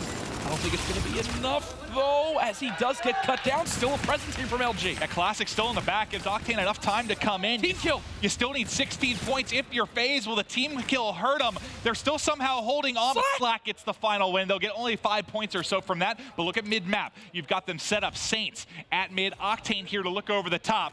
You can win it here with a nice setup, buddy. You don't have a lot to work with the payloads. This setup I'm seeing from LG is almost like a win-it standpoint. They're looking for so many different lanes, but they lose these one-on-one gunfights. 4 dead immediately, as LG will now have to try to fight for this contest. But look at the game clock as well. Down to just 27 seconds. FaZe, though, within 8 of winning this game. They've got to try and hold on. Nobody in the hard point right now. We'll go to Slack's POV as he's trying to look underneath, able to win a close one with attach. They've got to get in this hill. 15 seconds left in the game. One of the rare times we see this go down to the wire. LG now within 10. They're going to keep control of the hard point. FaZe going for one final push. Can they win off this hard point, or will the game clock end it? A team kill from Saints. FaZe breakout through. That should be enough right there, unless there's a miraculous play from LG. They're just staring at underpass. They've got it locked down. FaZe Clan take map 1. That was a doozy, buddy. Aches, you've been pretty good with predictions, but you said no way LG drop a hard point, and they did just that. Well, a throwback, they shouldn't, but if we get to a map 4, that's where FaZe has the edge, at least looking off the stats. But I want to know, you know when they were set up for that final top mid hard point, they looked to be set up perfectly? I didn't see if attach got a spawn out or just went for a flank, but he just shot 2 players in the back. Those weren't one-on-one gunfights. Well, that was him just tagging up people in the back, I believe, as he came through the opposite side from baseball. What wound up happening was a first blood came in from top food, so 2 players of LG wound up rotating their look towards that side. They try to pick up mid-train. No one watches that opposite side underpass, and we know at that top middle hard point, at any moment, it feels like the spawns could flip, and you've got to be ready to turn your head on a dime. Attach gets that spawn, winds up pinching with the 2-piece, and, you know, the people at home can't hear Aches. We can, though. He's in our ear. He's the one driving this weekend. Great stuff by him. I said, you know, they don't win that hard point. Aches thought they would. And he says, honestly, LG should have, but that team kill in the end cost them. Yeah, and that's the one that, I mean, LG, you go 3-0 during your week. You should have taken it. Now, with that FaZe looking so good for the game before, this is going to be a fight, uphill battle for Luminosity. I know it's not a ton of stats to go off. Obviously, they didn't play FaZe on this map, but if you're LG coming in, you thought you had the win there, man. And if I'm not mistaken, FaZe, they're looking for their first winner's bracket final berth since the CWL Paris Open, in which they dropped that series to, I believe it was OpTic Gaming at a swift 3-0. As they look to try to make it back into the top of competitive Call of Duty. We know the talent of this team. They know their talent. That's why they've stuck together through, what is it now, 19, almost 20 months since they won their last major event. That just shows they know this team has so much potential. When they're on their game, they are one of the best in the world. Well, you heard Clay last night in the interview. He sounded like a proud dad, man, just talking about, you know, the trials they've been through, the fact they've stuck together, they've fought, and now to be in a position, which again, man, more money on the line for anything outside of Call of Duty champs. The pressure's on, and that man on your screen, he knows how to do it when the pressure's there, that's for sure. Oh, and their fantastic coach, FaZe Reap. I'm looking at him right now. He's got to be proud, but I'm telling you, he's nervous. He's nervous for his team on the main stage right now. I mean, this is a guy that's won a world championship himself, more successful than basically anybody in competitive Call of Duty. That's the leader of this team, basically the team dad. I mean, when you have a Tatch on this lineup, basically Reef's job is to make sure Tatch shows up to the games. I'll tell you what, I mean, anyone you've played wagers with, Nagathan, he got knocked out in 7th, 8th. Yep. Reap is now a coach. Yeah. I think you've destroyed more careers than you've helped. Well, you know what? That's fine. Half of them got free t-shirts, so they're going to be fine with that. Either way, FaZe getting ready for game number 2. They are up 1-0. We'll be going into a game 2 search and destroy, and even Slacked, even after all this time, Slacked in their series win yesterday versus Envy says, hey, we want to search and destroy. They did it. So will that be the same type of tweet if they're able to come back here in this series? We'll have to find out. Well, the scary part if you're Luminosity, you played Breakout only once during your week, and you got 6-1. So yes, that was actually their best Mo, which was shocking. 66% of their S&D, which was unbelievable. But if Breakout's anything to go off, they got obliterated. I mean, it was not close whatsoever. And I just don't know. I mean, when you're a team that I know they've kind of rallied behind the whole let's fly people, let's trade, let's play hyper-aggressive. Is that more difficult to do on a map you're not as familiar with? It has to be. I mean, you're just not as prepared for those snap-on gunfights, the positioning of teams as well as maybe you are on other maps. Oh yeah, teams are still learning new spots to get hold on a map like Breakout. Obviously different areas where you can watch bombs from after planting, hide in little corners as well. Either way, this is game 2 of a potential 5-game series with FaZe Clan narrowly winning map 1, 250 to 239. There was less than, 10 seconds left on the in-game clock. That was one of the longer hard points we've casted so far in Infinite Warfare. Well, I'm curious to see how they play this on attack. I mean, I love the way OpTic was doing it as far as just complete mid-control. They were sending Karma and Scump with E-Rides to A and just destroying inside of showers. We'll see what the strategy looks like from FaZe Clan as we get into game 2. And attached with that push, he's just looking for information right there. Kind of peeking his shoulder out, spotting what he can. Look, right now, he is not looking for a gunfight. Now he will as he jumps towards top tank. Zuma, again, just looking towards showers as both teams just set up, waiting for the other team to make a play. And this looks pretty similar as far as the defense like we saw from OpTic. Only difference, they had 2 players pushed up a little bit more towards that A site. With the E-Rads, just taking a look at a very slow game. The number 2 on the minimap, Clay, is starting to push up towards Medbay. Looks like he was in a gunfight, had to back down immediately. Got tagged up a bit by Classic. And when Clay sees those players middle, that's going to let Attach and crew get aggressive. Attach looking for that first blood. He is going to get it. Nice cleanup by Dylan. So he'll look for a second. And it doesn't get traded out. You have one more behind. You have shots over the top, and that's 4 up, 4 down. Flawless round there. High fives out for FaZe. What I liked right there was that FaZe knew what their goal was, right? It was Clayster who's going to draw some attention towards that top spiral area of the map. When he does that, you see the 2 players in the middle, who I believe was Zuma and Attach, just kind of creep forward, creep forward, creep forward. Get in a spot where once Clay peeks again and someone's distracted, they go and strike for first blood. It's what Attach does. Zuma was there for the help. A clean 4 dead on the side of LG as both Attach and Enable pick up 2. Well, this, we haven't seen the 4-man hit as much, at least today. From both sides. They're flying at it. As far as A, Luminosity hitting towards B, it should be a quick plan as they're going to realize nobody's home. And now it's going to be a 4-man retake for FaZe Clan. Yeah, and this is a very long retake. This is going to take a while. As there goes the bomb, they've got trophies down, they've got players in every position they could ever want.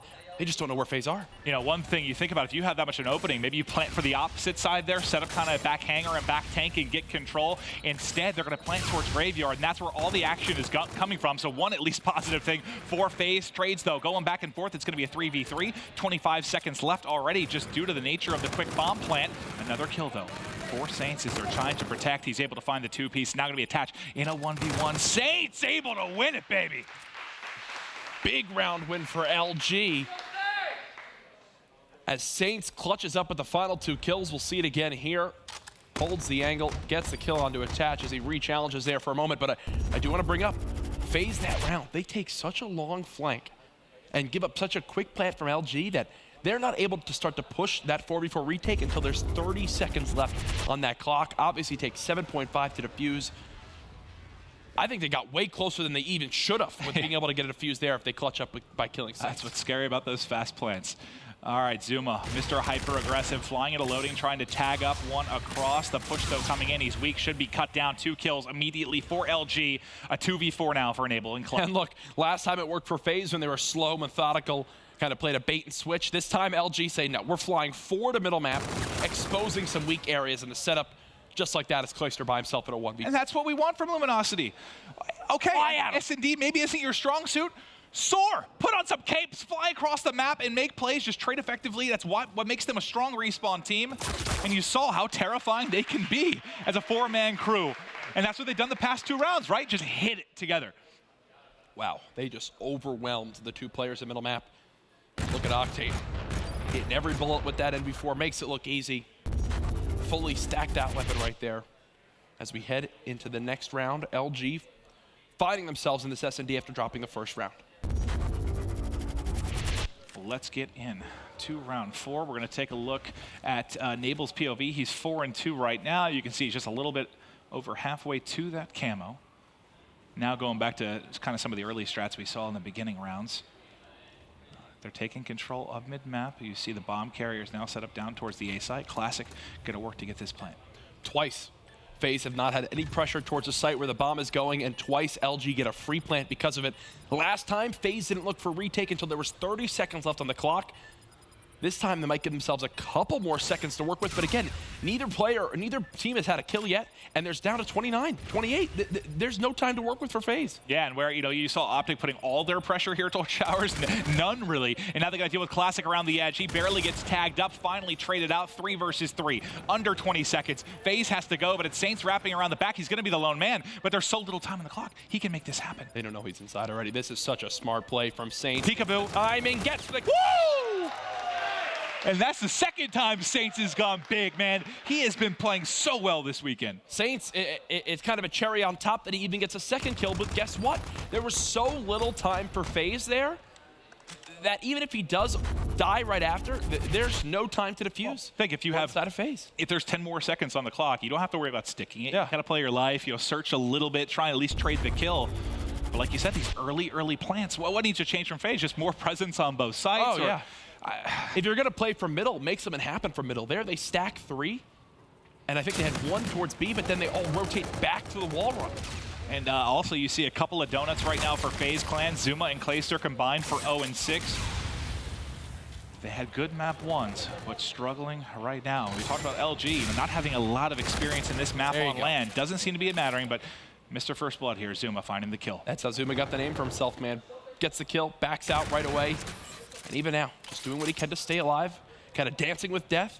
FaZe, because of this First Blood, should be able to play the objective because of it. And again, this is important because it's Enable who's carrying this bomb, who's working towards that camo. He's 1 kill away. And he's dead. He will drop. It's going to be 3 versus 3. Around the back is Classic, though. There's going to be an easy 1. Maybe a little bit shaky, but Clay is going to drop. Now 2 versus 3 for FaZe Clan. Pushing is Classic. The hipfire connects for a moment. There's the final kill. Zuma, though, coming across, tagged up. 2 left for LG, and plenty of time for the diffuser. How different is that retake versus when we see FaZe doing it? And there's 15 less seconds on the clock. They just made it happen. They got out there, found the kills they needed to. Both camo players now 1 engagement win away from having their payload ability. LG starting to run away with the search and destroy now, though, as FaZe look like they're struggling a little bit here on breakout S&D. It's just so weird. I think about that statistic. I believe it was coming out of, not including stats from yesterday, coming out of just the Stage 1 regular season, you had 25% win rate in Search for FaZe and a 60% win rate for LG. Like, that just seems so reverse of what you would expect over the course of the year.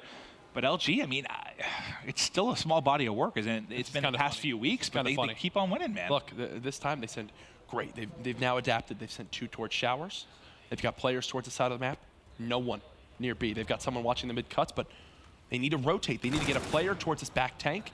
They need to set up now to stop them from planning. It's going to be attached, looking to get to that position. But now they have no one mid-spiral. Yeah, he needed to be there earlier, too, and you had to leave one mid-spiral, at least put shots in, kind of call out the cross there from mid-bay. It's going to be another easy plant from LG. LG just looks so much better practice for this map. They've got the setups they want. Classic getting a little bit over eager right there, challenging towards the backside, but thankfully these streaks are good to go. Now he's last man, though. He's last man up. He's at least able to connect with one. They haven't spotted. They haven't spotted Saints. They have no idea where he is right now. Saints still just playing close. Does get past one. Yeah. This could be another hero play. He just Saints, he's been seen. I was about to say, I think Enable just got vision on him. If Enable wasn't on that flank, you might be clutching up again if you're Saints. Now, I do just want to quickly bring up something. Look at the difference there from how aggressive FaZe got on retaking that site. Right there, that last player who was on the bomb gets forced off the objective. Attach jumped off the bomb there when he was defusing. Again, sorry to keep harping on this, but it is key to bring up. With how FaZe have played this map, that was a much better showing from them. Attach was able to get off the bomb and then hop back on with 17.5 left. And that's a 10-second difference. If he gets killed on that objective, there's no time left to go for a second defuse. That's what I was thinking. I mean, as scary as it is in a 1v3, it was a winnable scenario. If Saints got lucky timing, maybe on the cross before Enable saw him wrapping. But now we're on with Enable. Bomb carrier, camo available, 8 and 4 right now. He had a fantastic SD yesterday as well. Shots coming in, they got to back down. Both are going to end up one shot here. The call is to retreat, body stacking as they cross the wall run. And this is great. They saw the amount of grenades that came in, the information they got. They recognize that this is an LG stack towards this site. So what do? Let's fan back out. Let's play for a retake. We've still got 50 seconds left. FaZe adapting as this game goes on. And it's making all the difference there now as they're on the verge of being down by just 1 round. And I'm trying. I want to see what happened. I thought Attach and Slack were going to get in a fight at the bottom side of the map, but it must have been on the lower wall run. But now as the bomb gets planted, the 3 players left for Luminosity are going to have to hunt. Attach should be the person to get first contact as they come through, and sure he does. Able to win the first, try to get away as FTL if he needs to play his life. Good job using cover up over the top. I think he lost him for a second in the air. But either way, Attach's job is done. Getting that first kill, spotting all the information he did, and burning another 10 seconds off the clock. Attach has done his job. Now it's up to his teammates to close the round out. So if Saints somehow gets a kill here, he does have reactive armor, but he's going to end up dropping. It's now just on Slack. 17 seconds left to go. 3 players from FaZe left to clean up, able to win 1. Tries to snap onto a second. Just not enough time here to work with. Not enough time at all. 4-3 now. FaZe clawing back in this game.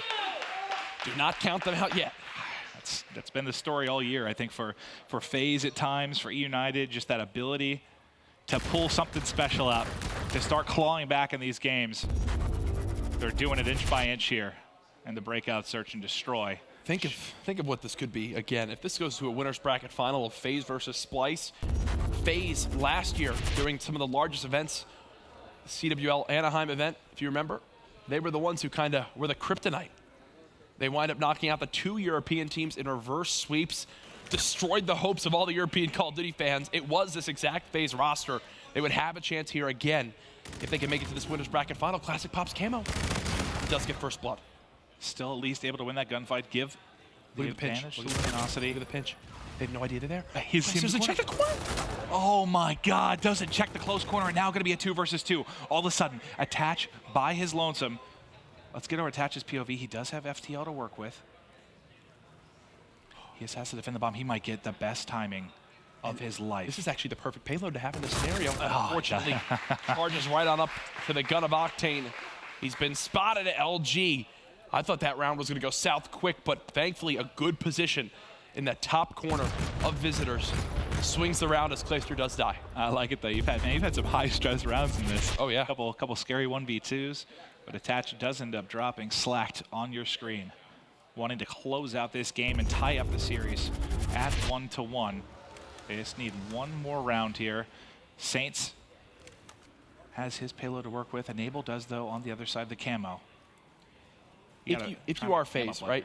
Thankfully, the camo round has already come and gone. You're in a 4v3 now. Try to not burn the camo if you don't have to. Attach is just going. Zuma's just got to stay alive. Zuma's got to stay alive. Sorry, Zuma. Too far. Too far. There's no trade opportunity. Now what should have been a 4v3 is down to a 3v3. You get that opening pick, but now can Enable make a play with Camo? Oh, dear God. Everyone turns around, lines up one, loses the other in the air, but he gets some help from behind. He snaps and everybody dropping. What the hell was that? I thought Enable's dead 7 different times.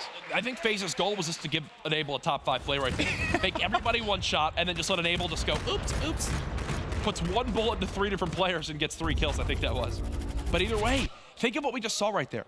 Enable, to be completely honest, should not have had to use the camo. They already got first blood, but because Zuma, a little bit of a different pace than his team, gets first blood in a medical bay, there's no trade. And you've still got Clay at 0-6. I mean, he hasn't gotten involved at any point. You can see the overdrive approximately a mile away right now. Can he come alive when they need him to? He's going to be the one with the pressure. Look, they're all flying in. Enable finds the initial kill. Clay holding the right side of the map. Enable getting tagged up and having to back down, trying to push this to around 11. As Clay start going big, finding that first kill. 2 remaining for Luminosity. They're just stuck inside a pit. They're going to fly out, and we're about to have ourselves around 11, surely. Why was that even that close? That was stressing me out. I'm like, he's literally on his face, hiding behind a rock. I mean, look at this. This just looks like hell if you're Slack. Body stacking. I was watching TP start to twitch on the analyst test there for a second, but we're going to a round 11. What a ridiculous S&D this has been. An 11-second hardpoint game. Now a round 11 between FaZe and LG. This is what we wanted from this series all along. And the big one here, Saints has reactive armor.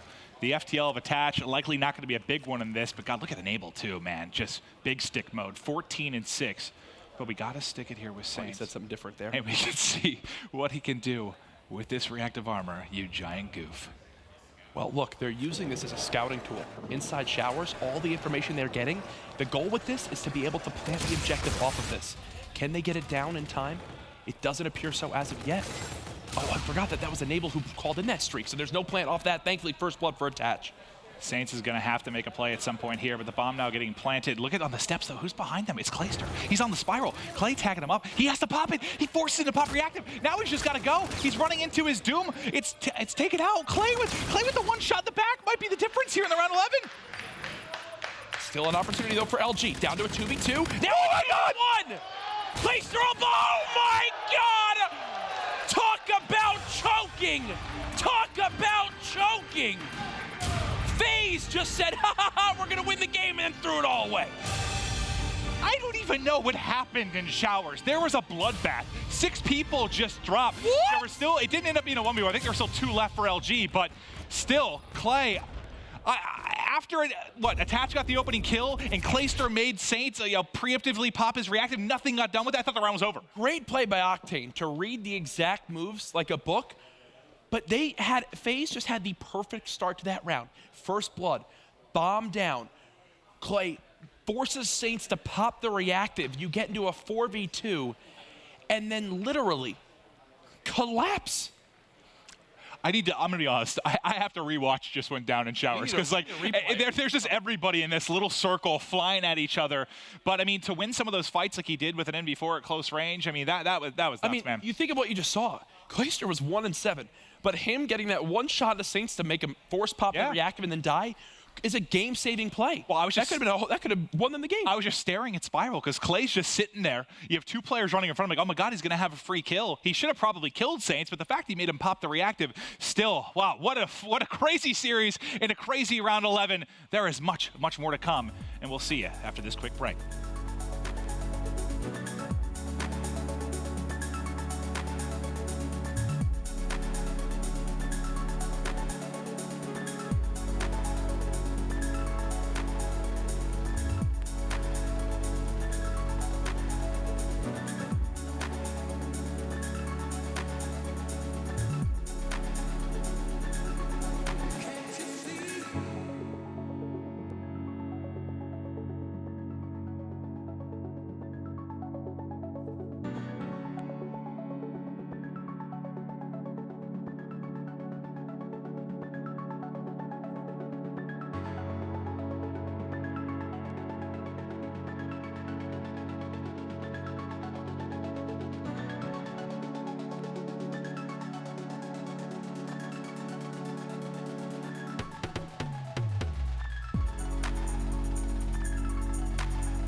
Oh, the series so far has been playing with my emotions.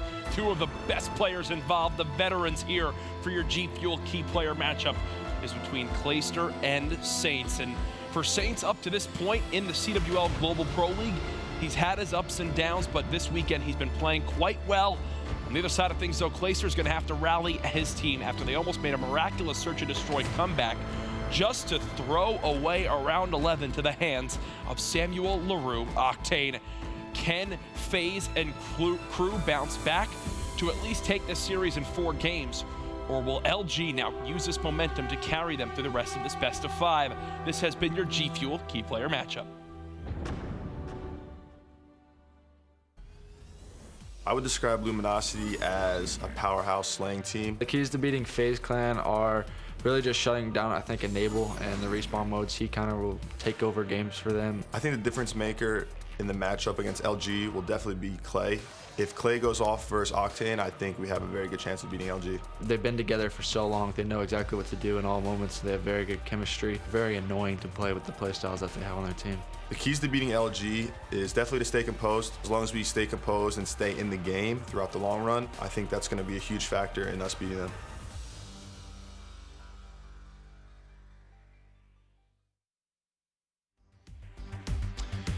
Ladies and gentlemen, welcome back. It's time for Game 3 in our second winter semis. And this Uplink, yeah, I hope it is half as exciting as the first 2 games. Social media just imploded from that play from Octane. The skill, the awareness, the ability to get 3 kills that close range inside showers in a round 11 scenario where your team already dropped a heartbreaking first game shows the true talent that Octane has. Everyone's saying this man is back, and it's why he's been regarded as one of the scariest in competitive Call of Duty since his breakout in Advanced Warfare. Well, think about it. They've had a couple things that have been the bane of their year, and whether it's been Search and Destroy, Game 5s to a degree, Round 11s they've struggled as well. So they just feel like they keep lifting, kind of these monkeys off the back, and if they're able to take out FaZe here and keep moving on, I continue to be impressed. They keep winning their searches. I keep feeling like I'm waiting for the bubble to pop in the sense that, like, all right, you guys have been faking it. Like, you showed some brilliance in search, but it's all going to collapse, and it's going to be the typical team we expect, but hell, they continue to perform. Well, we know we have ourselves some very talented players, especially in the respawn game modes. The next one we're going to be seeing is Uplink. Here is your Uplink leaderboard throughout Stage 1 up to this point, and there's that battle we talked about back in Game 1. Octane at 3rd with a 1.25 KD. Clayster in 4th with a 1.18. The slaying leaders for their respective squads in this game mode.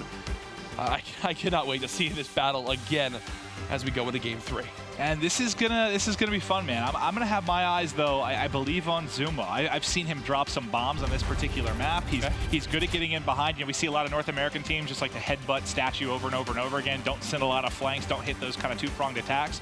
If Zuma is on and getting the timings that he seems to get more and more later in titles, I think this will be a big game for Zuma. Well, we are about to get game number 3 started. We hope you're enjoying the coverage of the CWL Global Pro League Stage 1 playoff. I know I am. Presented by PS4. I don't have to ask you, Maven. You are 32, but you act like you're a 15-year-old kid on Christmas when you got the console of your dreams, the PlayStation 4 from your parents. And it's just a normal Saturday. I'm the youngest looking 32-year-old you've ever seen. You really are, man. You're doing great things. I can see why your girlfriend loves you. It's because you've been going to the gym. You've been making sure I work out hard. I haven't been in 3 days. It's been showing minimal results. It really has been, but either way, let's get into it. Game number 3. You see the players selecting their classes here. For you,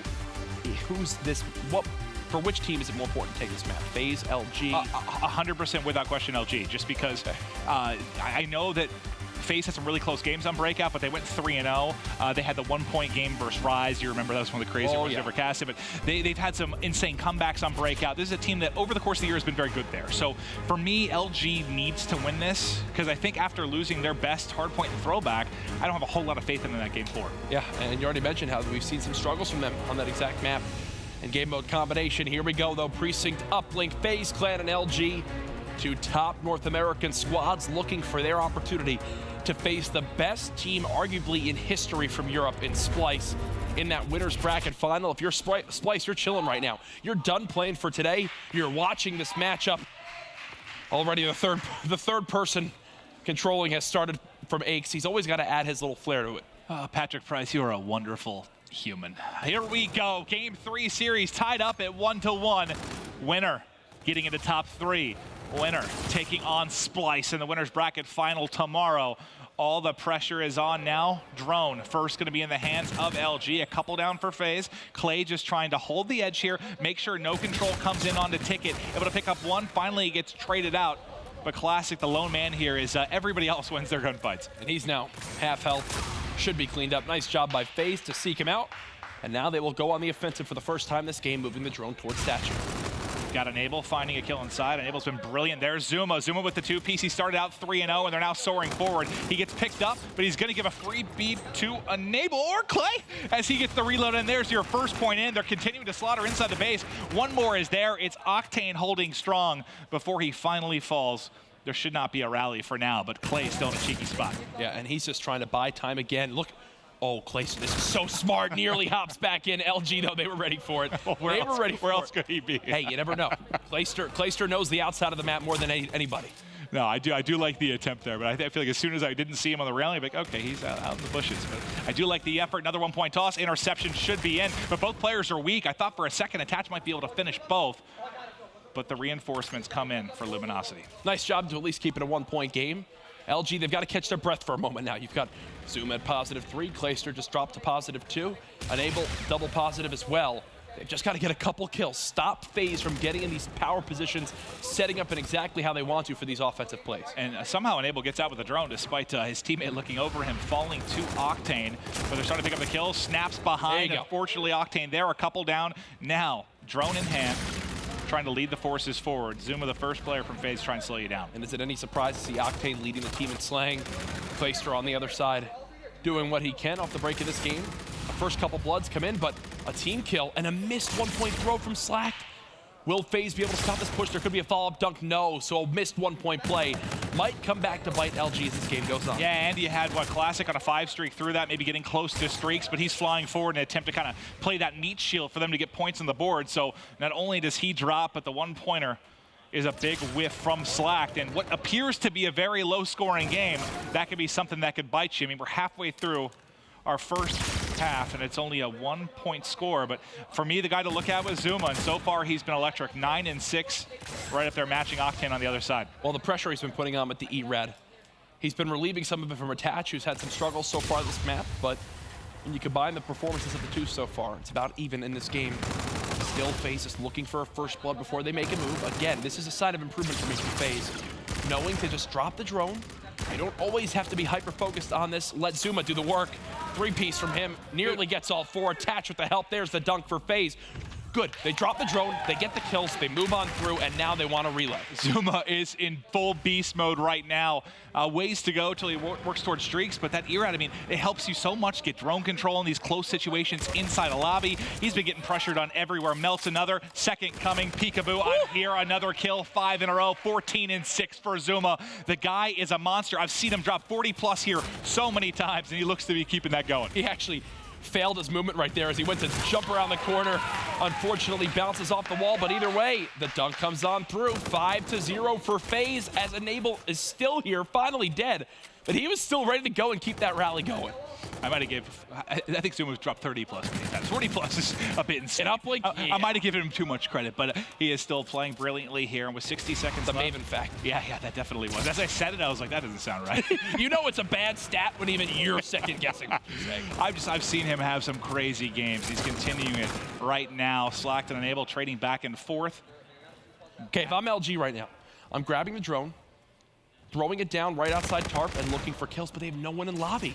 How does Zuma even get here to get that kill? He's been absolutely dominating inside the lobby, and that's been one of the big difference makers. I know he's had some clutch kills pushing forward for points, but the harassment he's provided has been disgusting as another laser beam comes in from Octane. There's just some times where a kill happens, right? And you go, oh, was that Octane? You look at the kill feed. Yes, it was, because those shots just so precise while wall running with the NV4. There's 2 kills. Now go if you're LG. You've got a lead blocker from Saints. 15 seconds left. You might have an opportunity for 1 score at the end of this half. You do not want to go into side 2 with a goose egg. But FaZe clear the drone out. There shouldn't be enough time. Nice job by FaZe as they're going to go to the half up 5-0. And that was perfect. I mean, FaZe is a team on this map where I've seen them completely slaughter. They've been like plus 10 to 15 in the slaying department, but only have a 2-point lead. They haven't exactly been great on capitalizing on big moments. And that, well, honestly, on a lot of maps for them in Uplink, I've talked to Clay about it, and he's like, I don't understand it sometimes. We get 3 down, we don't make anything happen behind it. I thought they did an excellent job there. When they have those situations where they should be getting points, they did every single time. Do want to say as well, FaZe, you mentioned that big group that came in earlier from our matches before FaZe and LG. They have a lot of close friends and family here this weekend rooting them on. And you know they can feel that energy in the venue as they're now up 5-0, looking for a potential another respawn win against LG, something few teams have really ever done in Infinite Warfare. And Zuma and Attach being so aggressive, man, just bringing the gunfights to them time and time again. Another dunk. Attach and Clay still here doing damage. And Clay trying to get him stuck there in the back alley. Players not coming off a spawn, but Attach is still inside a ticket. Think of what FaZe just did. In 5 minutes, LG couldn't get a score. In 24 seconds, they get a dunk on that second half. Shows how much better they're just playing in this game mode right now. And it's about tempo, right? When you have Zuma and Attach playing that fast together, when they're both just flying at you with these E-Rads, it's a beautiful thing to watch. I mean, I think the one thing that plagues FaZe at time is they're a bit off tempo, right? Kind of people playing at different paces. Right now, I think it's been all but perfect, and the scoreline certainly showing that. Octane doing what he can has been the story of this game. 15 and 14 classics there as well. Trying to keep the pressure back onto FaZe. Still possible for them to come back, especially if they can begin to get these payloads and begin to rally this drone on through. It all starts though with getting the first wave of kills, and right now they need 4 of them. Back and forth so far, 1 down for either side. Clay, nice headshot there to pick it up and get away to the edge. Perfect job using the pillar. Bait just long enough. Oh, man. That was beautiful. I mean, Octane ends up picking them both up, but I love the way he played his life. Yeah, and they just buy time, stop the drone from moving forward. Now they'll throw it back towards LG's base, and again, LG. FaZe keep forcing the drone onto LG's side of the map, so LG cannot get away with just getting a couple kills and getting a score. They have to not only get 2 or 3 kills, but then move forward and get 2 or 3 kills again. And from the positive slaying we've seen from FaZe so far in this game, with every single player positive right now, LG just have not been able to get that done once in 7 minutes. Well, the nice thing, you know, when you're up 7-2 and they've been shooting like they have, there's no pressure on you to score. They can just hold a statue like they have and keep picking up kills. I know Clay is pressing the issue and they want more points, obviously, but you saw a solid 60 seconds there where they just grouped up around statue, won all their gunfights, and dominated Luminosity. Nice grenade. Oh my gosh, they're just stacking up for Enable now as he winds up cutting down 1.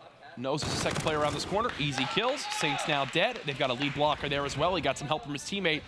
FaZe with the drone control. FaZe with the LG base control. FaZe with the lead. Enable just holding the edge till they get in a good position. Playing patiently here as I believe Clay peeked through tarps and found 1. Octane shutting them down from midstream, but it doesn't matter. Nobody here for the interception. They're there to play a little bit of defense after the fact, but the point's still going through. Luminosity still getting blanked here with only 2 remaining. You know what this reminds me so much of was FaZe versus Fnatic. FaZe's first uplink they played throwback, right? In their weekend, yeah, and it was throwback where FaZe were held scoreless. It was like no matter what they did, Fnatic always had someone there. Even in this scenario right here for LG, right? They're going for a score. They're trying to cut on through. Slack can't even go for the 1-point throw. There's people staring down at him. Finally, his teammates get some lead kills. This should be a score for LG with just under 2 minutes remaining. 1 player there we go. But they do clean it up. All right, so you got a dunk. Maybe some momentum you can work behind. I don't know if you get some streaks for Saints. I drop with 4 in a row before he could really get anything done, but you're pushing it forward. If Classic can get camo, think if you get a dunk or a 1-pointer here, you get very, very close. They put it through. You want to hope they don't bring it close enough that Slack 1-point miss hurts you, though. Oh, exactly right. That'll come back to haunt you as this series goes on. Octane again, getting them off to the right foot as they go for another offensive play. It's 2 dead, and they've got overdrive. They're going to go towards the bot side of the map. I think you just go for a 1 here. Get a 1-point play through. Try to bring this down to just a 2-possession game. What is this from Saints? Hey, he's trying to get cheeky with it. Slack just picks up all 3. This is going to be a dunk. No control for LG all game. And suddenly you have it. 8-5. Slack getting 200 off the Trinity rocket. Classic is an inch away from camo. 60 seconds left. This is entirely manageable. Finally, what's been the difference though? FaZe gets some pressure inside of lobby, but it's 3 more kills for LG. 50 seconds remaining. They've got to stay alive. They get the player weak. They're getting the call-outs in. They know where FaZe are. This should be a 1-point play. They've got players here. Saint stays alive. It's a 1v1 for what could be the game. Zuma clutches it up. That is a game-saving kill from none other than Zuma, the man who's been on a mission all game long. Well, the big thing is Classic gets that kill, he gets camo, right? He just pops it and has a dunk. All of a sudden, it's a 1-point game, and I'm still looking at Slack if that's the case. But here we go, 25 seconds remaining. Classic needs to get a kill, but Zuma now has reactive. He go-aheads and pops it, and again, Classic is dropped. 30 bomb from Zuma. When we say every engagement matters in competitive Call of Duty, where you might not see it in the stats, that kill from Zuma at the front door of his base just secured this map win for FaZe and made all the difference in the end. FaZe now in the lead with a 2-1 advantage after, 8 brilliant minutes of Uplink. It got scared. What was it? I think I said it at 2 minutes and 17 seconds, it was 8-0. So LG exploded over 60 seconds or so. It was 9 minutes of controlled Uplink gameplay. And then I think FaZe just decided, let's make this one close. Yeah, right? Let's all start forgetting how to play and shoot straight. LG, Jesus, man. If they just go for a 1 there, reset, get one more wave of kills, with camo, they have it, but unfortunately, no one gets the throw off in time.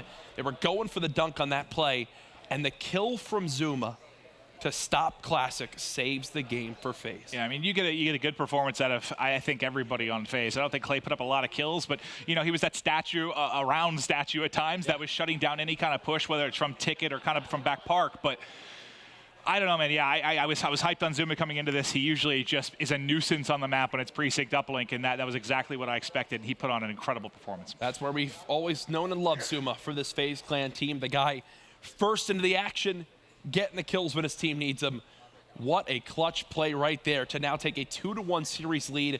If I'm a FaZe fan, and I say this a lot when games should really be a 3-0, but I'm looking at that game too, where my team came back. They had a 4v2 in round 11 and let Octane make a top 5 1v3, or sorry, 1v3 really gunfight engagement inside showers, still had a teammate alive.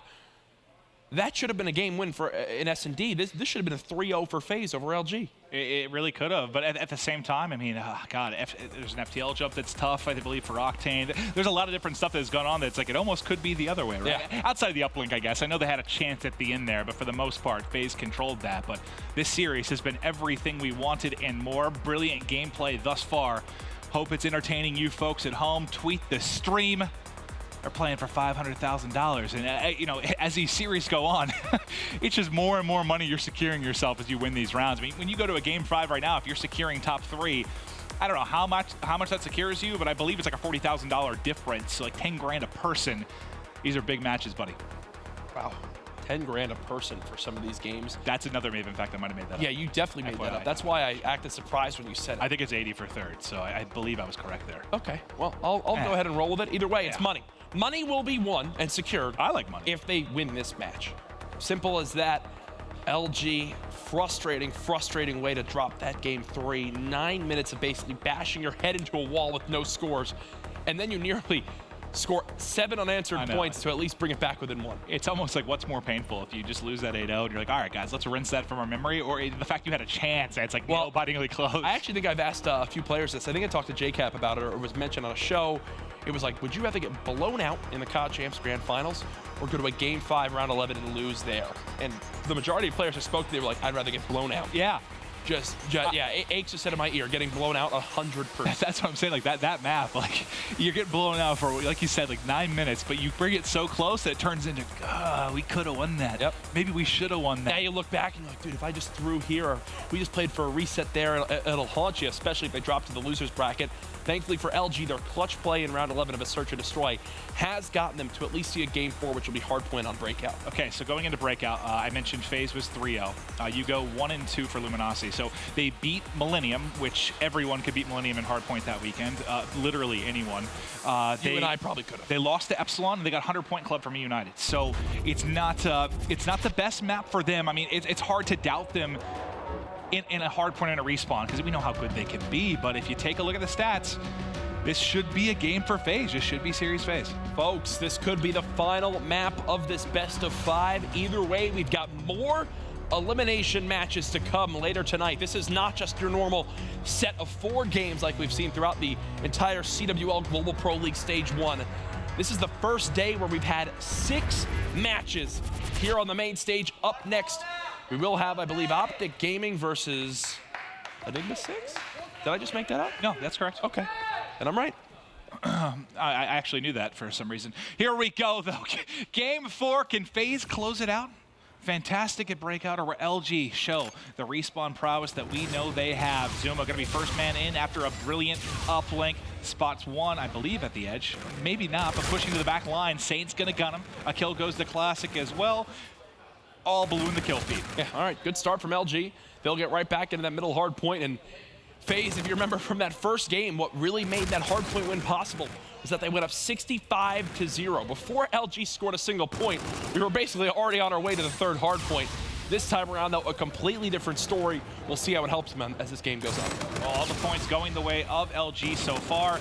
Nobody really in control of the spawns yet for Cell Block, but as I say that, 3 drop for Luminosity, and that's going to set things up nicely here as the rotation going to come in for FaZe Clan. You can see you're spawning out at basically Snow Street and Helipad right now for Luminosity. You have to trek the whole way across the map. You have to check all your angles as they're waiting mid-map, just set up to cut you down, and it's enable and attach. Exactly, like you're flying, just trying to get stuff for Cell Block, and now look, you spawn Helipad. Oh God, you just spawned 2 of them spawn Hangar.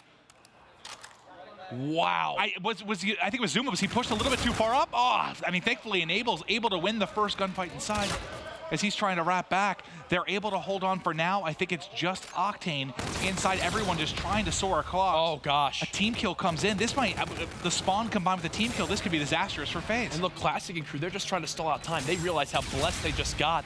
The fact that even 20 seconds have been burned that haven't gone in FaZe's favor is only helping LG more and more. And that was odd because the first player spawned at Helipad, so I was like, oh man, they're spawning out again. I don't know, maybe it's a little bit too pushed up for FaZe, but the result is a favorable spawn for Luminosity, and now they've got control. And the big thing is, like, I know they're gonna get some points here, but the fact they contested for nearly the first 40, you didn't really get too much going if you're FaZe. Yeah, I'm wondering if our analysts saw something maybe we didn't on that play, because from our perspective, that looked a little bit rough for the side of FaZe Clan. They will now be down by just a few seconds. Thankfully for them, they have rotated on early. They've got players in position. Octane, the guy who's been electric so far, currently at 1-4. Let's see, if we can, I want to see Slack's POV just for a moment. I just want to see how close he's getting to streaks. Well, he's got them all. He's actually calling them in, and he has a bombardment to work for. Attach, catch. That's a headshot. With the Trinity Rocket, still has bombardment, makes it to the edge, has teammates looking over him, and now into the hard point. We'll see how long this streak can continue. You go, that's a headshot with Trinity. I was like, definitely was not. You know what? It was aimed for. It was near it. That's fine. Because we have had that actually happen. We have. It was insane. I was like, oh, really? He did it finally. But either way, FaZe, because of those streaks, they get forced on out. Can Octane and crew hold? It does look like they will for the moment as he gets the 2-piece of charge right back on in. And that's one of those confidence builders, too. I think you soar in, you win 2 gunfights, and you had 1 kill to that point, right? 1 and 5. Now maybe you get a little of a rally if you're Octane, so they're going to need certainly to step it up over the course of this. And now he's shooting lasers. 2 more easy ones. Suddenly you're even, and you've got 4 in a row. Stop feeding the beast as Octane's heating up. And this is when it gets scary. He's ready for this push. Thankfully, Enable with the NV4 gets the better of him there. Either way, Slack just continuing to shoulder peek towards this outside wall run. As now he sees both of his teammates die towards the back spot, and immediately repositions and gets ready for a push from a different area. Nice job. The nade slows him down for a moment as he got 1 or 2, I think, to half health. First gunfight goes his way over the top, not able to snap to the second, but the help is in behind. Octane and Saints getting the job done for the time being, but that should be the break here as the final kill goes down. Clayster and Attach hold the fort. And they're able to trade more efficiently there from the side of FaZe, and it's all because of this man, Clayster. Gets 3 of them right there. FaZe down by just 30 seconds. Still absolutely possible to come back on. And again, because of how breakout Hardpoint plays, FaZe knows really more than anybody how much you could swing back this game if you were down early on. Attach and Zuma. Beautiful pinch.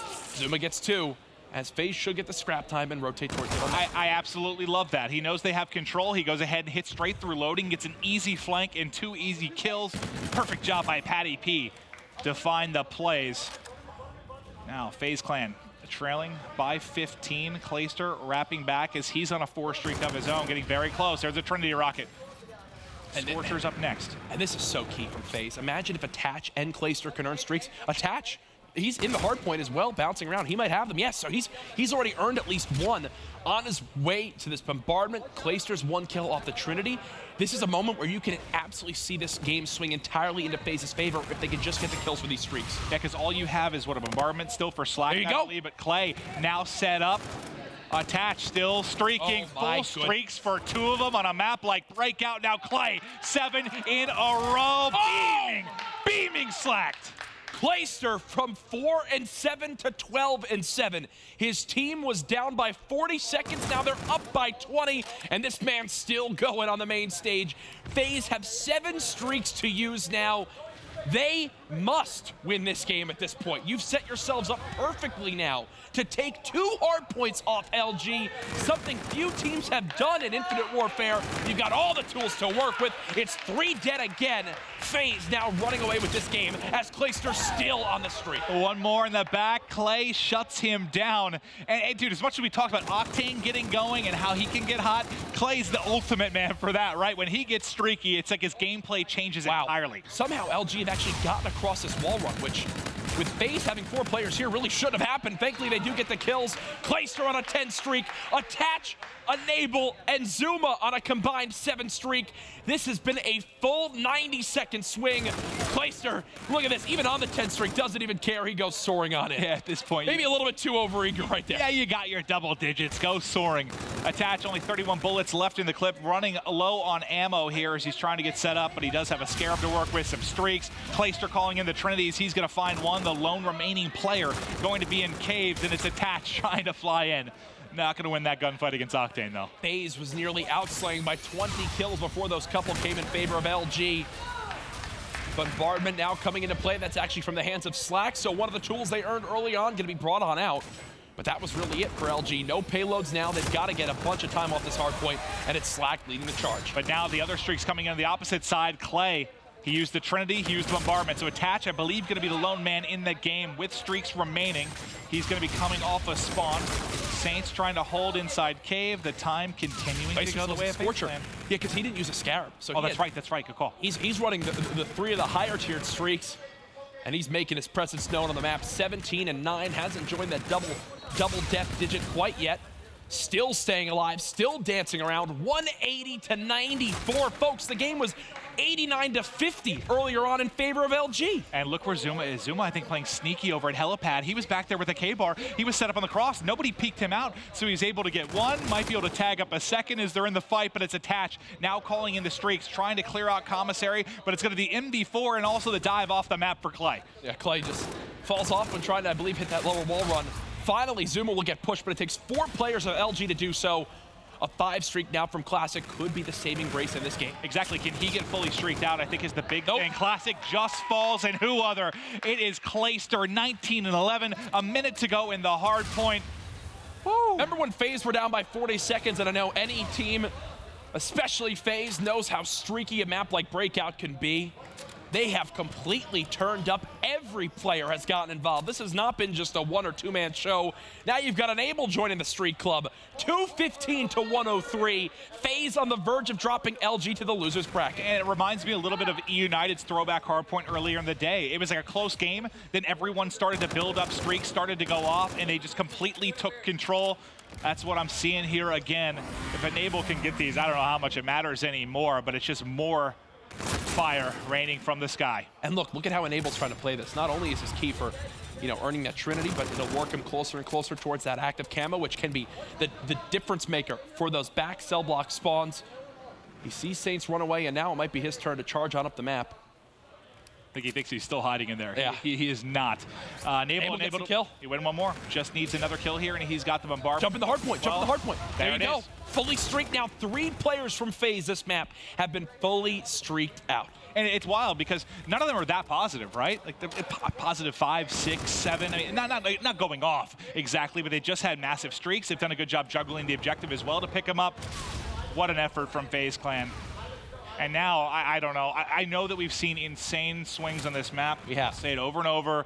One of the biggest comeback maps in the world, but with the amount of streaks available, how in the hell do you do that? Well, it's what, 5 total right now? You have 2 for Attach, 2 for Enable, and 1 more for Clay? See if they can show us. As simple as that. LG do charge right on in, and there's the break they want to have. Enable still with a couple streaks to use. Still right on the verge of that camo. You need a full 40 seconds on cell block if you're LG right here. Let's see if they can get the flawless hold. Mid-map push now coming in from FaZe. Saints just using the generator here. He peaked at least 1 or 2 hitting spirals. He's going to call out to Classic on the other side of the map. We can go to Classic's POV. The pressure is coming through. He's set up to win the first. He's set up to win the second. At least damage is enough to back him up, and the time continues to rack. I don't know how you chain this together if you're LG, but so far, so good. Classic has also earned the active camo. FaZe, I think, doing the right thing as Enable gets 2. He lines him up. He'll get in the hard point. Now that's 10 more seconds. FaZe will get uncontested. Basically, one break of any kind, no matter how close the spawns are, will not be enough time for LG to surge back on through. And Slack gets spotted and picked off there Streaks in Medical Bay. Streaks should be soaring in, I would think, any moment. Bombardment from Enable, I think is, yep, there you go. It's going to force LG to make moves. They charge right into the AR of attach. You've got a pinch coming in from the backside of the map from Enable. It's a panic camo from Classic. He has to. As they're just trying to stay alive. Yeah, he has to. I mean, he's able to kill him. How the hell is Classic still alive? Finally, he is going to drop the final ticks. FaZe Clan, once again, playing in the top 3. There you have it. FaZe and Splyce will be your winners bracket final, which will take place tomorrow on Championship Sunday. As now LG will drop to the losers bracket to face off against none other than eUnited. If I'm OpTic Gaming, that is my dream matchup to happen on the other side of the losers bracket. Oh, man, I'll tell you what, like, after seeing FaZe the way they played during week 3, I was like, wow, this might be a rough double elimination bracket for them. But, you know, maybe it just really wasn't able, not really being on form. Now he's stepped it up. He's been playing so well, and you see when this team is on their top form. I mean, the question is, though, can they get over the hurdle of cracking, you know, top 1, top 2? But think about it, you don't have to go through United. No. You may not have to go through OpTic. Like, you've already guaranteed yourself possibly that spot in the final without having to go through your 2 nemesis. Claystral last year was the one who shut down the Europeans at the major events. And now he's got another chance here against Splyce in that winner's bracket final. Cannot wait for that match. That's tomorrow, though. Still to come tonight, 2 more elimination games. And I'm sure we're going to hear from a member of the winning team here on the main stage. It's my longtime friend and handsome duo, Enable. All right, thank you guys so much. That's right, I'm here with Enable. Enable, I've been watching you for years, and this year I watched you struggle in the group stages, but we see the old school Enable showing up again here this weekend. What did you work on since groups coming into the playoffs? Well, I really just try to focus on my own gameplay. You know, when we practice a lot of the time, I give most of the feedback, and I try to, you know, critique us as a team to get us better as a team. And I think that was just taking me off of my own individual game. So after playoffs, I played terribly, and we almost didn't make it because of me, so I felt really terrible. So going into it, I just focused on myself, watched a lot of, you know, other top players, see how they play, see what they do well, see what they don't do so much, and just critiqued my own gameplay, and I've been playing pretty well. I'm pretty happy with my performance so far. We've seen great games from you, great games from Zuma, 2 of the players that were kind of struggling statistically in the group stages, but the whole team just seems to be clicking right now. You've taken down OpTic Gaming, and you just ran through Luminosity. That could have been a 3-0 if you didn't have Octane clutching up in that round 11. But how do you feel the team is playing right now? What is your greatest strength as a squad? I think right now it just has to be our confidence, especially at the group stages. Like you said, we barely made it, and our confidence was probably one of the lowest it's ever been since we've been a team. But we know that when we play to our full potential, we're a very scary team. And I think it showed so far in both these series with OpTic and LG. So as long as we keep our confidence up, we're going to be a very tough team to beat. We saw you guys lifting all kinds of trophies back in AW. It's been a while here.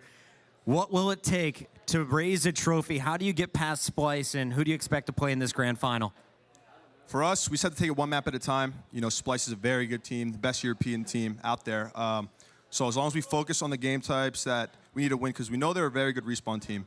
If we can just steal at least 1 respawn off them, I'll be pretty confident, because I think we have the edge on them in S&D.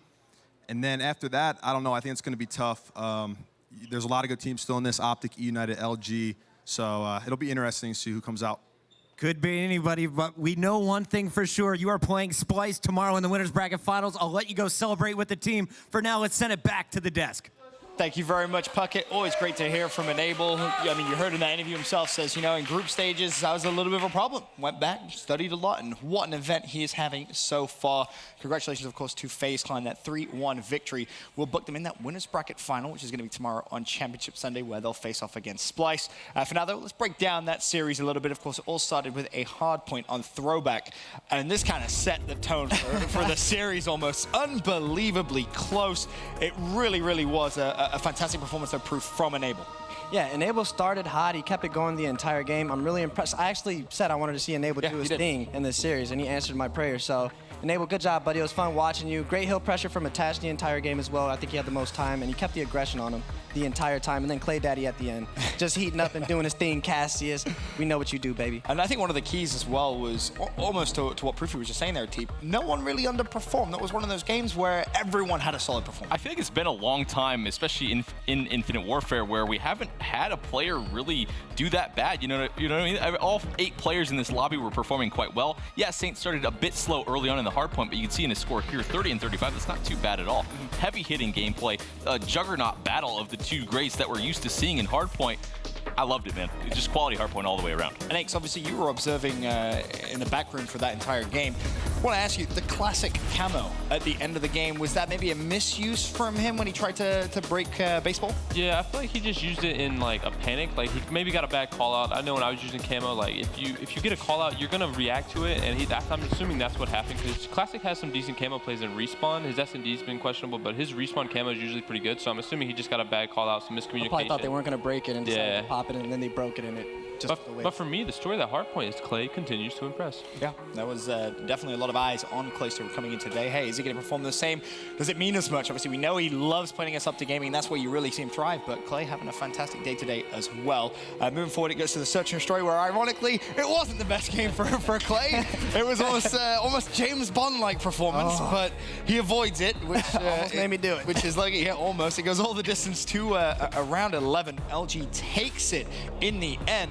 But again, Proof, to the point, Enable, he's clutching up, he's getting that camo, and he's making big plays. Man, the camo play by Ian, where he had 3 guys in front of him, he kills one, starts getting shot in his back, and says, screw that guy, teammates, please pick him up, I need your help. Kills the other guy on the tank, and then turns around and still whips it and kills the 3rd guy. Like, Ian, man, you are impressing me, brother. Keep it up. I'm happy with you. Playing very, very well, but I mean, we saw here a little bit of a comeback from FaZe Teep. It looked almost as if they were going to be able to take it. They were down 5-3 at one point, but when it got to that all-important round 11, it just all went downhill, and it was a very good start to that round as well for FaZe. It just seemed like everything was going to be perfect in that round 11. We saw Clay go on that late flank all the way around Spiral, and he shot at Saints, made the heads-up play. A lot of people would have challenged that gunfight, tried to take out Saints, but he forces him to pop reactive and then backs up. But that's where the play sort of broke down. It seemed like everything was going to go fine. They were going to plant the bomb into showers, and things were going to go fine. I think Clay just took an extra second, maybe or two, too long to get back into the mix of things at middle. Maybe he should have just waited, hit Spiral to help his team, but regardless, you don't expect something like that to happen where Octane just world stars your team in showers. That was, well, I can't even explain that. I feel like the with an MV4. yeah, play for Clay was wrapping. I feel like even if he stayed medbay, even if he did what he did and stayed there, that would have been okay. But the full wrap just let his teammates die in showers. Yeah. He was nowhere near the play, and then Octane hit the jump shot. Octane made it simple. It was a great way to end a round 11, that's for sure. Series, of course, tied up 1-1 at that point. Then we go over to Uplink Precinct. And Teep, this was just a masterclass from FaZe. It really was. It was almost boring to watch at times. That is exactly what I love to see out of Uplink. FaZe got to the drone, and they just held it until a situation came up where they knew they were going to score easy points. And, you know, it's cool to have Reap up here talking about what they've been working on, especially in Uplink. And he tells Zuma, do whatever you need to do to get to that drone reset, that little room on Precinct, and don't let him grab it. Well, it's pretty easy if the other team doesn't have the drone. You have more chances to score. It forces them to put themselves in situations where the gunfights are going to be mostly bad. But then all of a sudden, LG in that second half, it got close. It's weird, right? You can't score unless you have the drone. Who would have thought? Very, very strange. But as you say, it does get very, very close. It was 8.5 minutes of perfection proof. And then all of a sudden, LG flick a switch. And we're sat there going, oh my God, are they going to win I was getting scared over here. And then my boy Tommy was like, I'm not letting this happen. Getting 2 pieces everywhere. Gets the camo, gets another 2 piece at the end, pops the camo, chucks the ball, and says GG's. Pretty much. Yeah. I mean, you can see there, 30 kills and 1.3. Was there anything different that could have maybe happened there, Aix? I'm not sure. The thing to note is Tommy got 30 kills, all with the E-Rad. It was constant pressure from him. Like, when you have a player like that doing that, it's so hard for Octane to get those long-range kills if someone's always in his face destroying him with an E-Rad. And I think also Attach was running an E-Rad, so that's, I think, the first time I've seen 2 E-Rads on Precinct Uplink, and it worked pretty well. LG had a chance at the end of that to score another dunk, but I think it was Classic that lost a huge 1v1 gunfight, and after that, it was pretty much for Zuma. To Zuma. To Zuma? There you go. Like Pat said, those 2 E-Rads, how long has it been since you've seen sort of Zoom and Attach be that SMG duo? We saw last year it was so successful for Envy when they won the World Championship. John and Apathy were the best 2 subs in the game. Why haven't Zoom and Attach been that same duo? They definitely can. It's the reason they were so successful, and I really think we're seeing AW Zuma. This has been so impressive for me. Yes, the stat line, he's putting up so many confrontations, so aggressive, and with the ERAD specifically, we're not used to seeing him be this dominant in such a long time. Man, if he keeps doing that, they're probably going to win this tournament. For me, this entire FaZe roster has their confidence back. Yeah, they're in their groove. You see Clay playing his role confidently. Zuma finally back in that AW. I'm a flank. I'm going to do whatever I want to do type of It's role, annoying. and it's working really well. You're talking about it comes from beating OpTic. I think you just get that feeling after you beat him, like, I'm the best. So you run with it. They went back yesterday and just run. Wait, we can beat the best. We are good. They still got it. Where's it going? See for how much talent that team has, and now they're finally performing the way they should. Exactly that. FaZe up 2-1 in the series. It goes over to another Hardpoint, and this one was again, it was a masterclass essentially from FaZe. Key thing to note: Clay gets fully streaked out, Attach gets fully streaked out, and Nable gets fully streaked out. I mean, there's no way you beat a team with that many streaks, surely. Yeah, the streaks in Hardpoint, we've said it time and time again.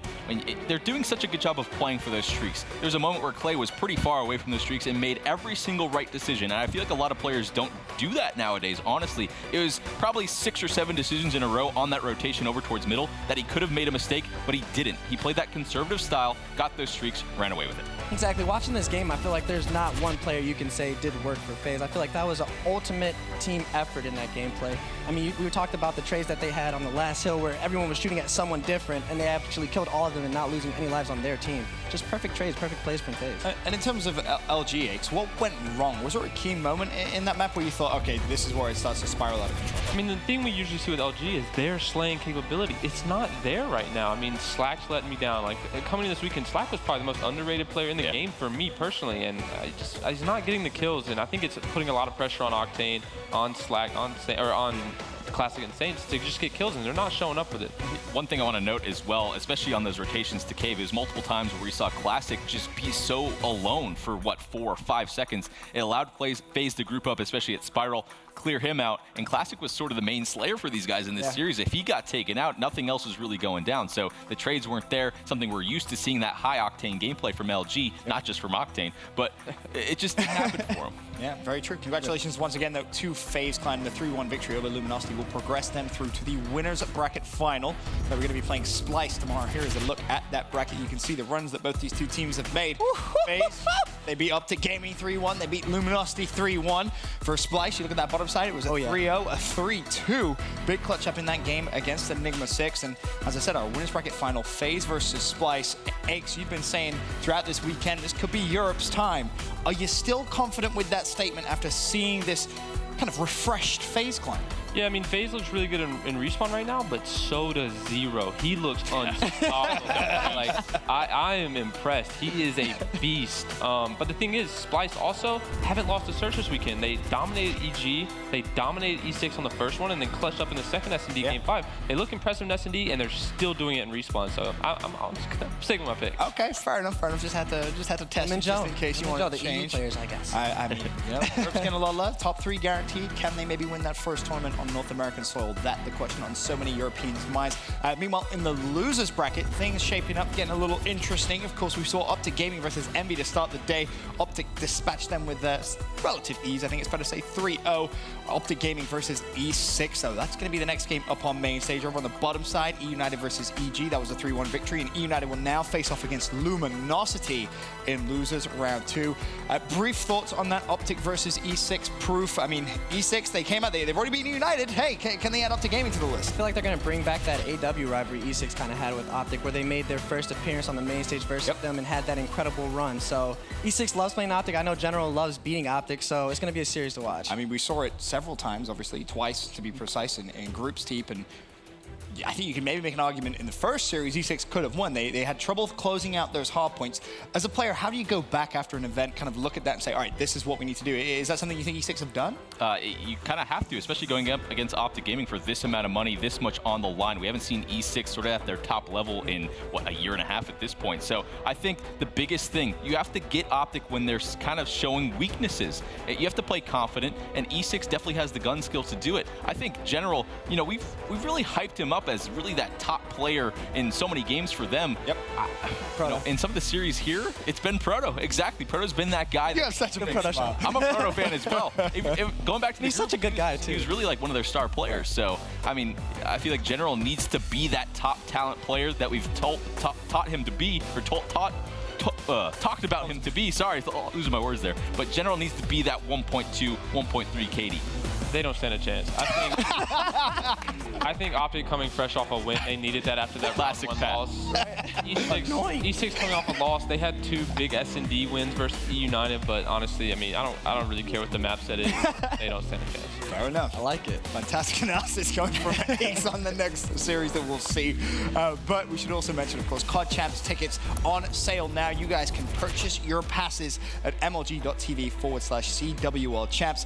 It's going to be at the Amway Center in Orlando, Florida, August 9th to the 13th. But Day 2 of the Stage 1 playoffs is now fully in the swing of things, with 4 matches played so far on the day. Splyce versus FaZe Clan is going to be our winners bracket final, played tomorrow on Championship Sunday. Still to come tonight, however, we have 2 more elimination matches. eUnited take on Luminosity Gaming to close out the evening, but up next, Enigma 6 look for revenge against OpTic Gaming. We'll be right back after this.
E6 is very unique compared to other teams. If you look at their team, they got 3 basically bait in M. Ruiz, Cade, and Proto. They're really fast in the other team's face, and then just have General in the back just kind of shooting over them. That's how they like to play. OpTic is a good team because sometimes if they don't have the teamwork, their individual skill would pull through. They have very, very good composure as a team, so you can't count them out on anything. We went lightly against them last week. We didn't really show much of our strategy in Search and Destroy especially. We would 3-0 E6 this time around. The matchup between Enigma 6 and OpTic Gaming would have to all be dependent on those first two maps. We choked 2 100-point leads in the first maps. If we win that game, I'm very confident it would have been a 3-0 or 3-1 both times.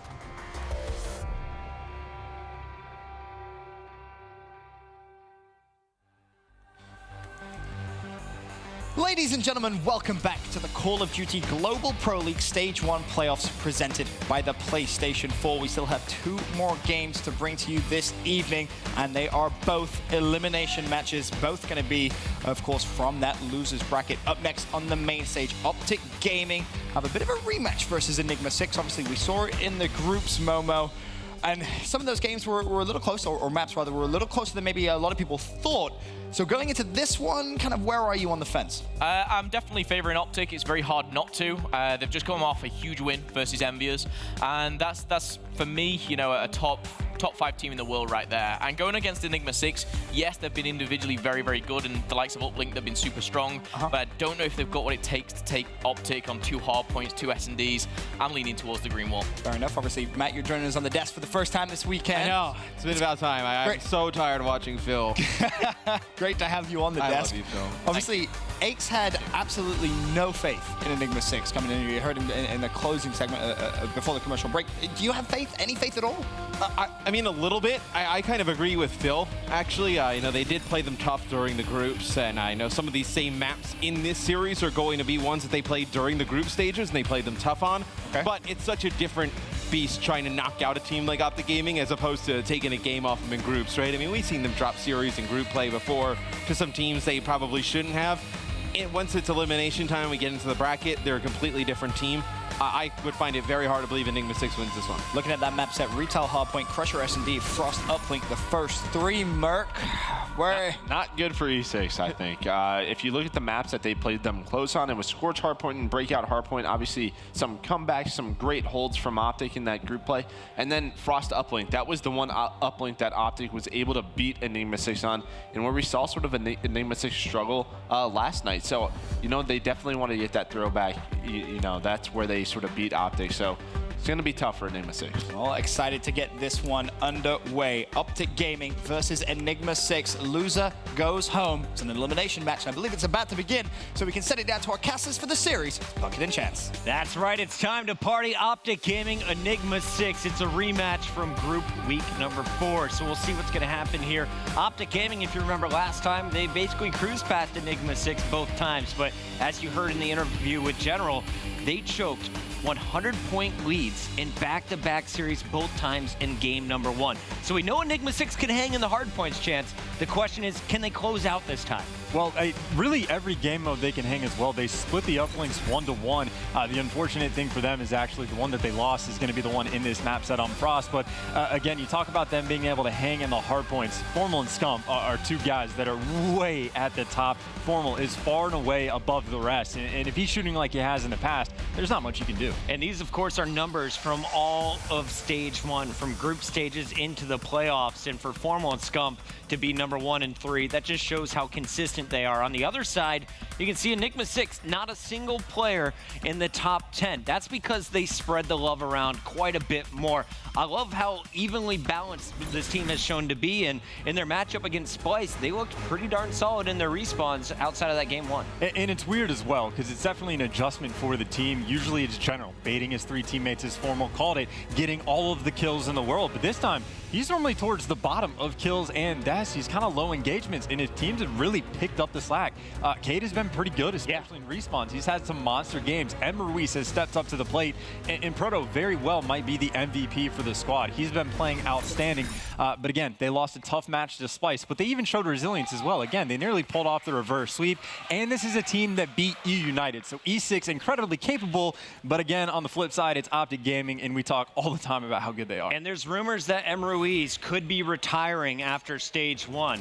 So we could see potentially his last series right here. We'll have to see what happens after the tournament, of course, but to open things up, it is going to be Enigma 6 into the hard point first, and there you see Proto jumping in on the late push. He checks the flank and then surges forward to take out Scump and Formal. That's 4 down for OpTic Gaming. Total control for Enigma 6. A good start, and that's what you need coming into this match as the underdog. Yeah, this is a fantastic start. Proofy actually talked to us a bit about this.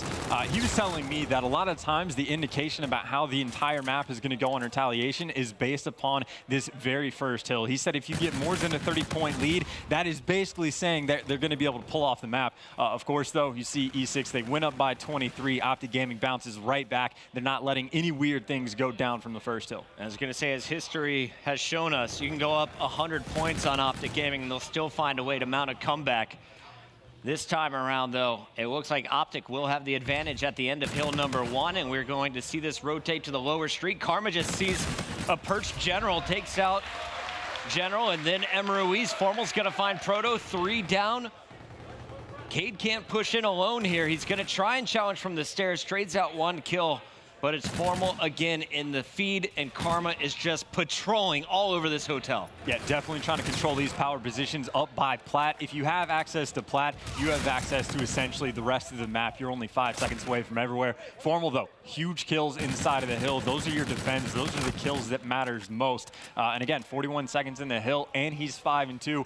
Very good start for him. And again, it reflects. We talk about those hardpoint leaderboards. He was sitting on top with that 1.36 KD, trying to keep up his performance.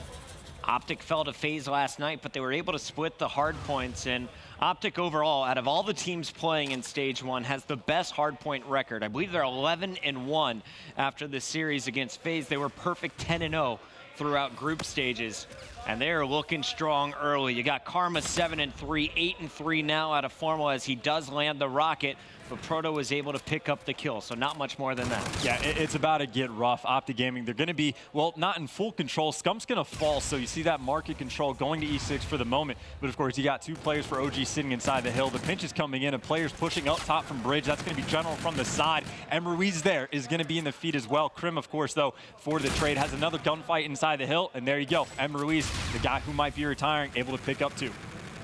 And Ruiz, I hope this man stays around for a while because he has shown up big here in the Stage 1 playoffs. Phenomenal gun skill demonstrated last night. That fight, he will fall at the hands of Karma, Scump, Proto, all trading kills back and forth, but it's Scump's 2-piece that will allow OpTic to push up once again.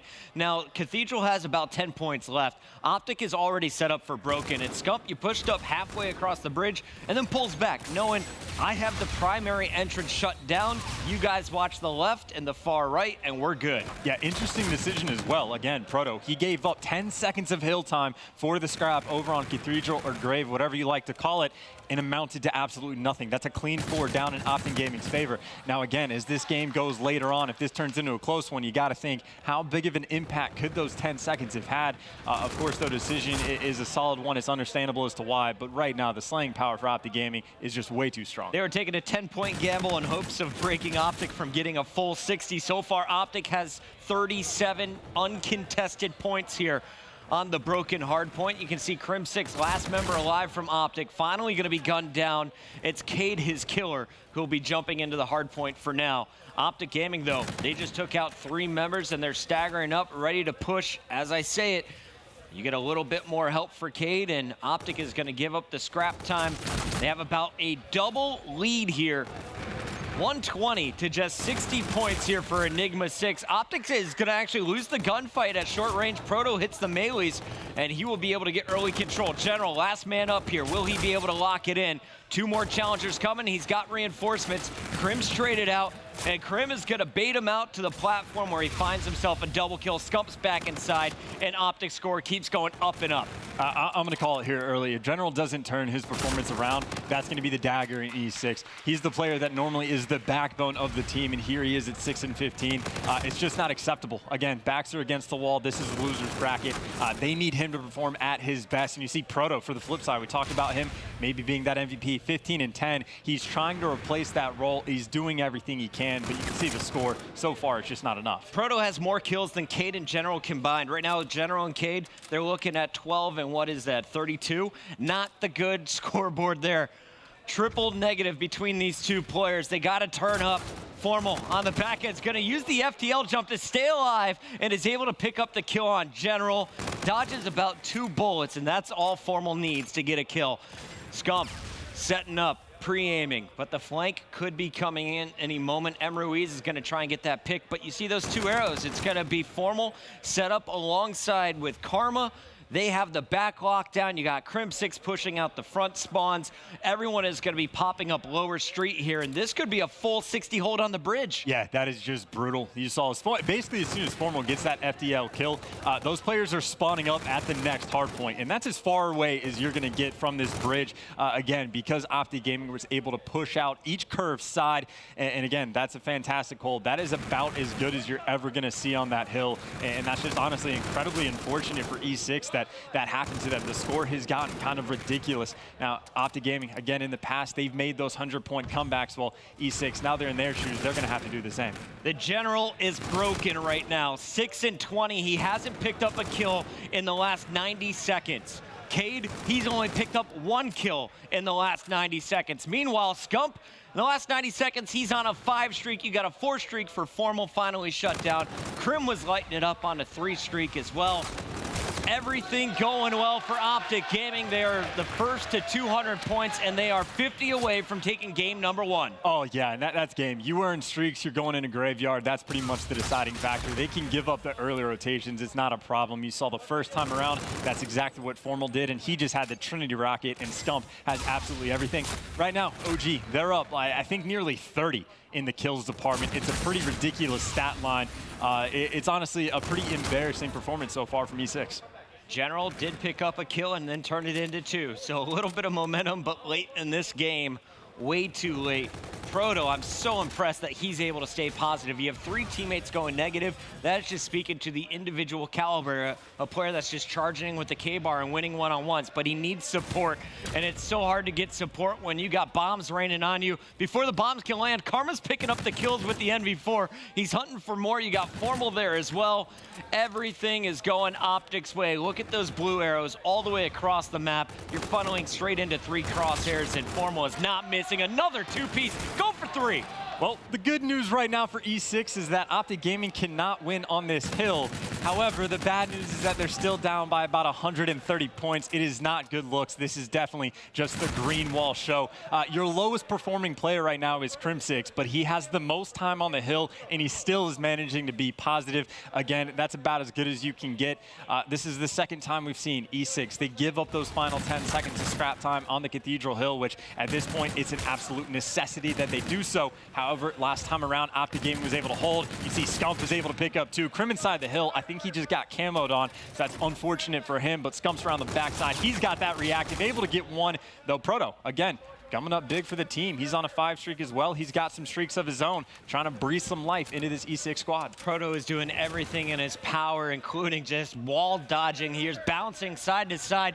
Knows there's a challenger in the back, but he has to keep scoring. He wants to stay in here and earn some points. A big win there, showing off the gun skill against Karma.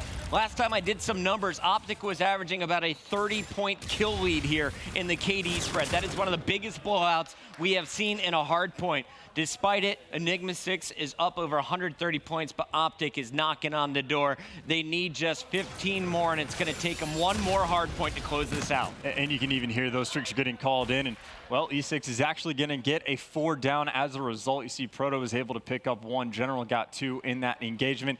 Again, this is in absolute desperation mode. They have to sit inside this hill, and then the next hill, and then the next hill just to keep it alive. So OpTic Gaming, they can play for kills at this point. They have the option to do essentially whatever they want. You see Proto, he's going to be helping out his team even while he's racking up the time, using that Scarab as an extra man, scouting players, getting them weak as well. So the information the team is nice, but again, they're trying to keep them away from a very contest-heavy hill. OpTic Gaming on the prowl. Crim was a half bullet away, and there you see Ruiz clean it up.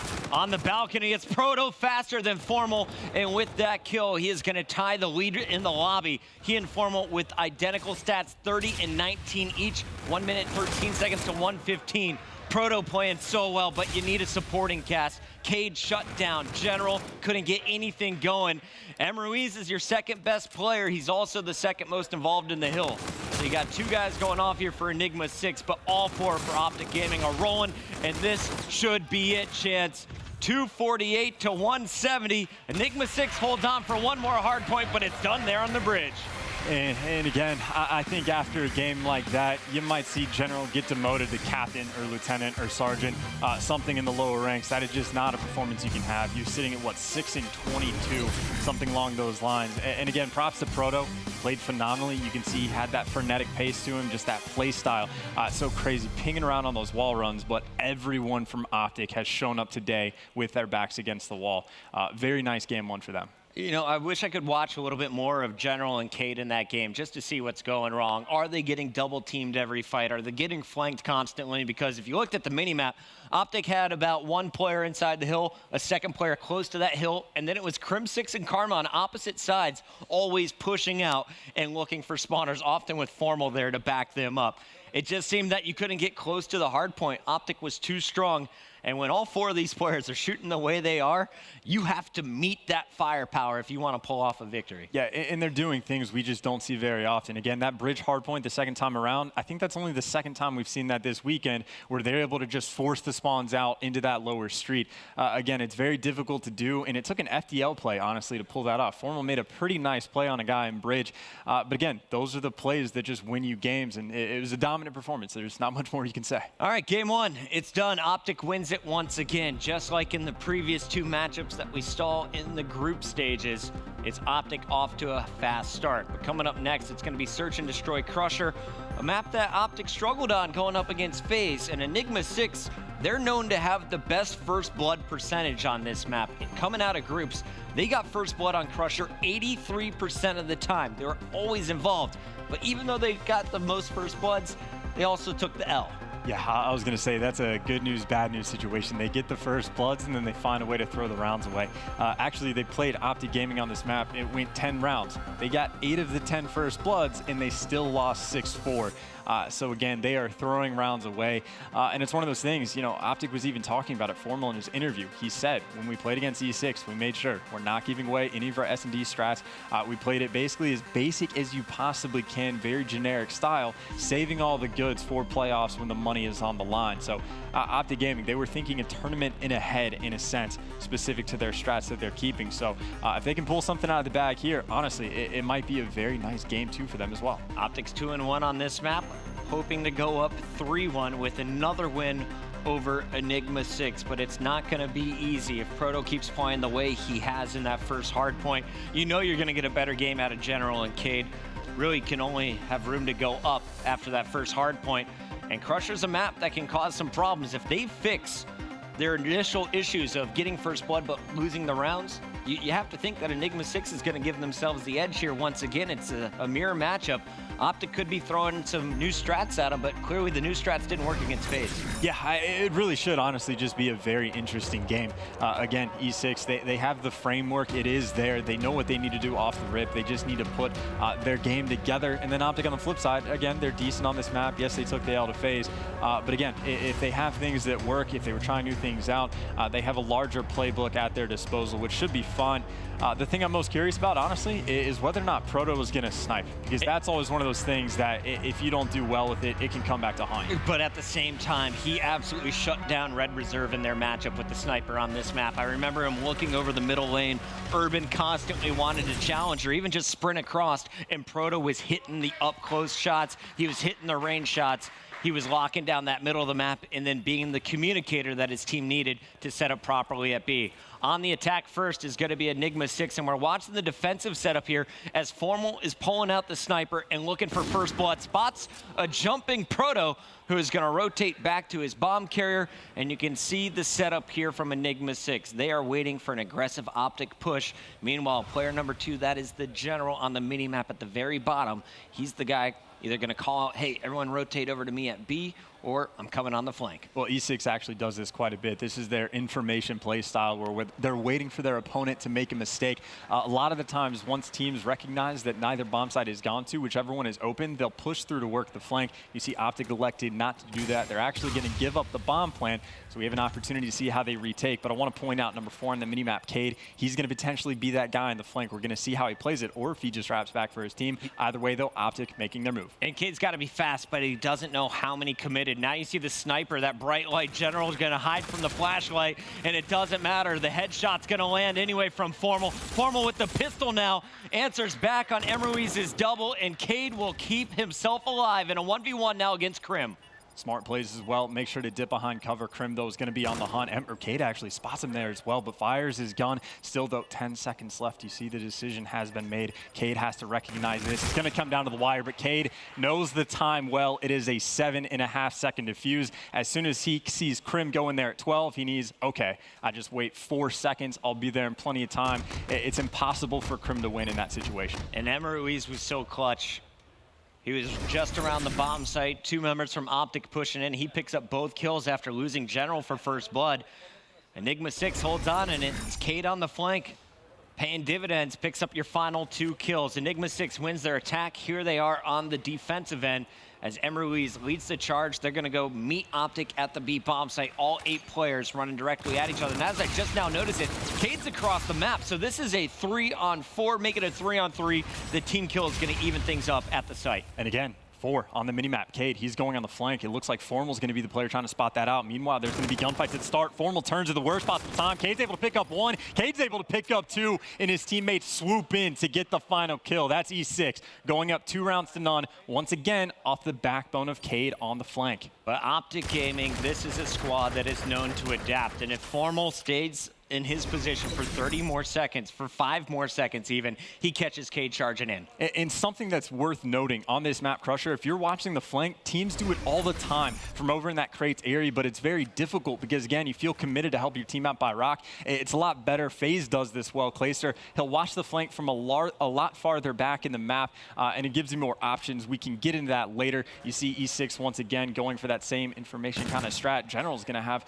well, quite a few players in front of him. Needs to get out of dodge. Players are going to be on the hunt. Meanwhile, Proto's picking up kills as well in support of his teammates. So fantastic job by there. And General was just bait right there. Perfect play. If you watch those blue arrows, General takes some gunfire, knows there's going to be someone looking to clean up the kill, and Proto's just sniping through a doorway. Doesn't miss the shot with the sniper, makes it land, keeps his teammate alive, gives his team the 1-man advantage. Bomb is down safely.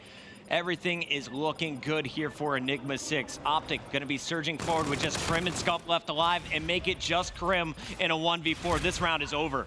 Oh, man. Honestly, I think OpTic is probably just confused after that round. For one, they spot a single player back over by the defensive B side, and then all of a sudden there's a sniper that's getting kills. That's impressive as well. Well, Crim actually shot himself. Is that right? Had like the 1 bullet. That looked a little bit weird, but either way, a bit of a supporting cast for that kill. But again, as soon as Proto picks up that sniper kill, all of OpTic expects the bomb to be at B, but then it almost instantly gets planted over by A, and they got to double back. Either way, they got the first blood. They won the round. Now we're going to have a lot of action going down over by A. Karma, though, gets that first blood. OpTic says, screw this waiting stuff. We are just going to force the issue up the gut. Crim, you see him with the E-Rad paving the way. Emruiz, last man standing, just like Crim was last round in a 1v4. At this point, really, you just don't want to feed the camo guy, and he's going to take out Formal first. Looking for more, cut down from the back. OpTic on the board. Good round by OpTic. When all else fails, fly 4 men, hit a bomb site, hope for the best, and just take the gunfights at will. Again, kind of a gun skill dominant team. You see Crim is able to pick up 2. They had the right guns for the occasion as well. Crim got both of those kills with the E-Rad. So again, there's no reason OpTic couldn't just fly at any bombs that they want. They do that all the time. That's been kind of their history in the past couple Call of Duties. Either way, though, still going to be a bit of a mountain to climb. E6 has a comfortable lead. And Enigma 6 just showing off their search and destroy strategies. They're able to dictate the pace. Crim picks up 2, though, but it's answered back. Scump makes it just Cade left alive here for E6, and in the 1v1, Cade is going to be just tag team and outgunned. Never saw the shots coming. Crim, back-to-back rounds, opening it up with double kills with the E-Rad. And here you see Karma going up against Cade, who is looking the other direction. Perfect shots from Karma make this a little bit closer. Will OpTic be able to tie up the score? We're about to find out. 3-2 advantage for Enigma 6, but they've dropped back-to-back rounds. Well, it does appear OpTic Game going to be mixing up the strats once again. You can actually see what Crim's doing from the get-go. He's watching the flank, and again, I was trying to speak about it earlier, from all the way at the back of the map. It gives him and his team a little bit more options on what they want to do. Going for some picks on mid, you see they actually baited him out over by B, going for that rotation. However, it does appear E6 has sniffed it out rather quickly. See one player general on the minimap push up pretty far. Crim, though, able to get another first blood. He does get traded out, but that is going to give his teammates the information they need to make a decision on what to do by the A-bomb. And Karma's so worried about a player coming through this door. He's waiting for Scump to kind of look over that so the bomb doesn't go down. And now Cade checks it. He's so confused. Formal picked up the kill on General. So OpTic still up a player in the 3-on-2. And you're going to see Cade working with M. Ruiz, the buddy system.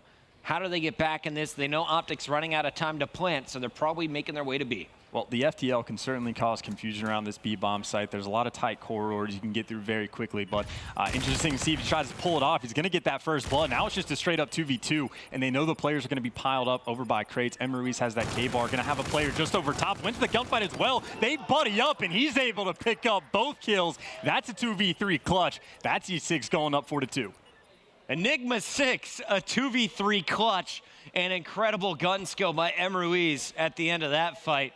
Cade opening it up with the ERAD, made it a 2-on-2. They didn't rush in. They wait a moment, and then look at these shots, knowing the pressure's coming. Goes for the player on the high wall run first, and then just guns down Formal, landing every bullet. And there's a couple things E6 can learn from the past couple rounds. Don't play aggressive at A. Crim has been on point with the ERAD in that general vicinity. If you're going to go there, make sure you're passive and do not flank anymore. That pass round, general was working the flank. OpTic Gaming recognized that. 3 players started to rotate back to hunt him down, and of course that gives him the advantage, but you got to clutch up. Now though, OpTic Gaming playing aggressive on defense, flying heavy. Looks like kills are getting traded out at the start, but it's going to get wild, and Formal shows up, picks up 2. Proto win the 1v3. Proto's going to fall, and someone for OpTic Gaming in these chaotic situations always manages to pick up 2 kills. Twice it's been Crim, this time Formal. Again, those long lines of sight over by crates. He's going to make that play happen. And honestly, the MVP of that round for me is the trophy systems. Trophies thrown down allow OpTic to surge through the grenades that were coming their way with guns out. They came firing, and they win the quick trade as all 8 players clashed. Here we go, round number 8. Centurion's going to be placed down at the bomb site indoors, and M. Ruiz is just going to tuck tail and run all the way back to his squad over at B, because OpTic's about to hit this with 4 men up. Well, the Centurion might turn out to be a little bit worthless. It might not see any action at all, although that Scarab is going to back OpTic Gaming off. At least just for the moment. So the information is there. OG is going to be hanging out by the B bomb site. Instead of wrapping, though, OG is going to push. Proto going to be able to get that first blood. Scump, though, again, making the big play. He's the one that's able to pick up 2, giving OG the man advantage. M. Ruiz, though, he's going to even things out. That trade does not come in, and you can see Cade looking back and forth so frantically. Again, these are these chaotic situations that OpTic so far has thrived in, but they got to make a decision. Pushing on the outside. Crim with the ERAD, going to give him the gunny. And, of course, now M. Ruiz left in that 1v2. And it looks like Ruiz was spotted just 1 bullet away from elimination. Stays up, but not for long. OpTic coming back big. They were down 3-1. They bring it back.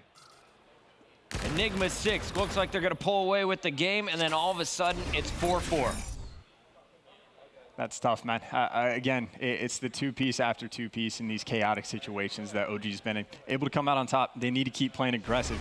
That's where they've been at their best. So even on defense, I think they should be making moves. And of course, you see at the A bomb site, E6 has been getting shut down, but they're going to go back and play it a little bit safe. I think Proto's the player that's worked up into U, and OpTic Gaming is actually completely giving this up. So that might just be a counter read right there for E6. They're going to get this bomb down for free. The last 2 rounds have been 4-on-4, just straight up gunfights, and OpTic has won both of them. So now you see in round 9 here, OpTic staying together. The 4-man group all wants to hit at once. When they do, they're going to run into Emruiz first, who has been kind of the star player for the squad in Surge today.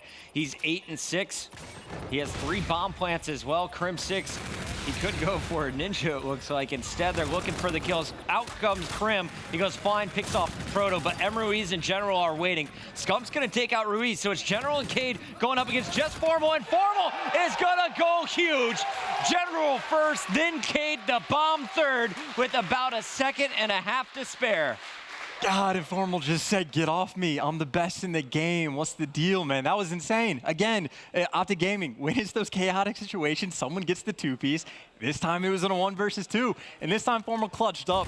You saw the decision-making as well for OpTic Gaming. Krum was having that debate. Should I hop on bomb? Do you guys have it covered? They said no. Let's flood it out, get the kills. Honestly, the strat didn't work out, but Formal just made it happen in the end.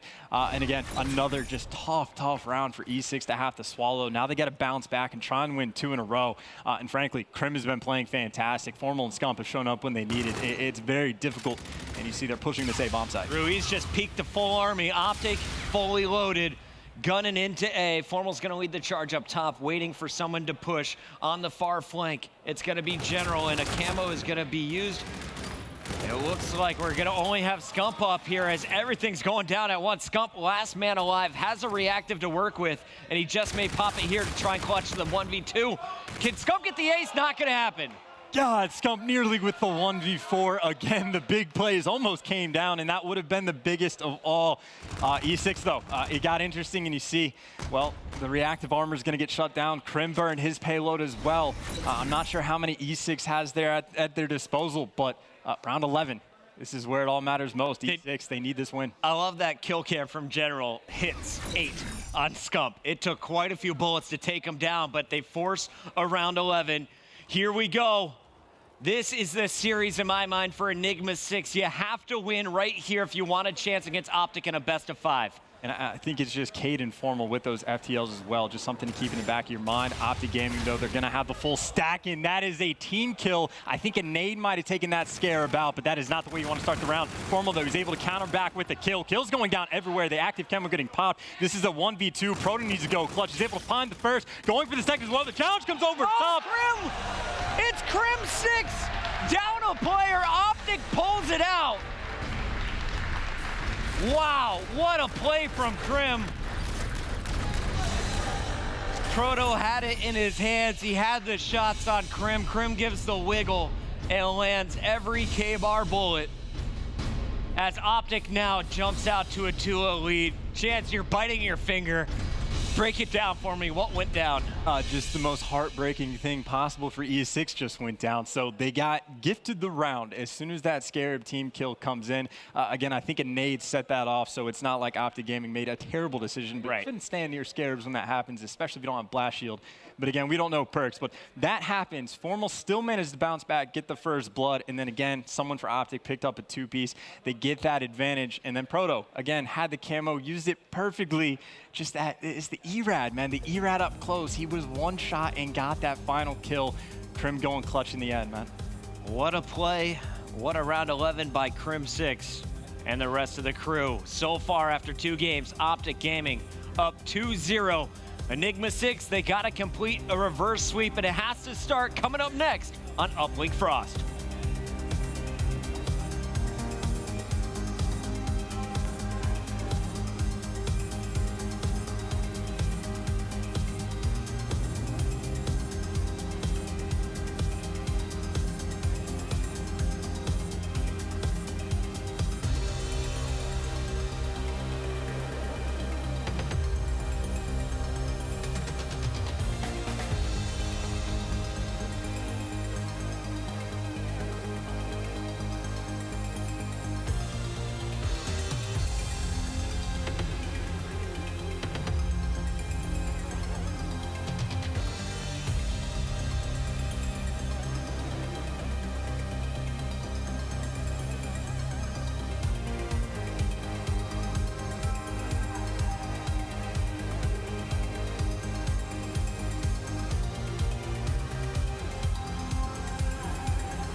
Welcome back to the party. This is the Call of Duty World League Stage 1 playoffs, and we are in the losers bracket right now. After struggling on day one, OpTic has found form here in the losers bracket. They dispatched of Envy to start the day, now going up against their second opponent, Enigma 6. In this match, well, this game alone for OpTic is basically a $20,000 game. If you win this, you're guaranteed 40 on the weekend. Enigma 6, they are walking away with no less than 20 grand. Yeah, which is impressive, honestly. Again, this is an 18 tournament, not even a major, and you got it just under COD champs in terms of cash prize. Not a bad pickup at all. Of course, the players don't care nearly as much about the money as they do that victory in OpTic Gaming. Anything less than first place is a disappointment.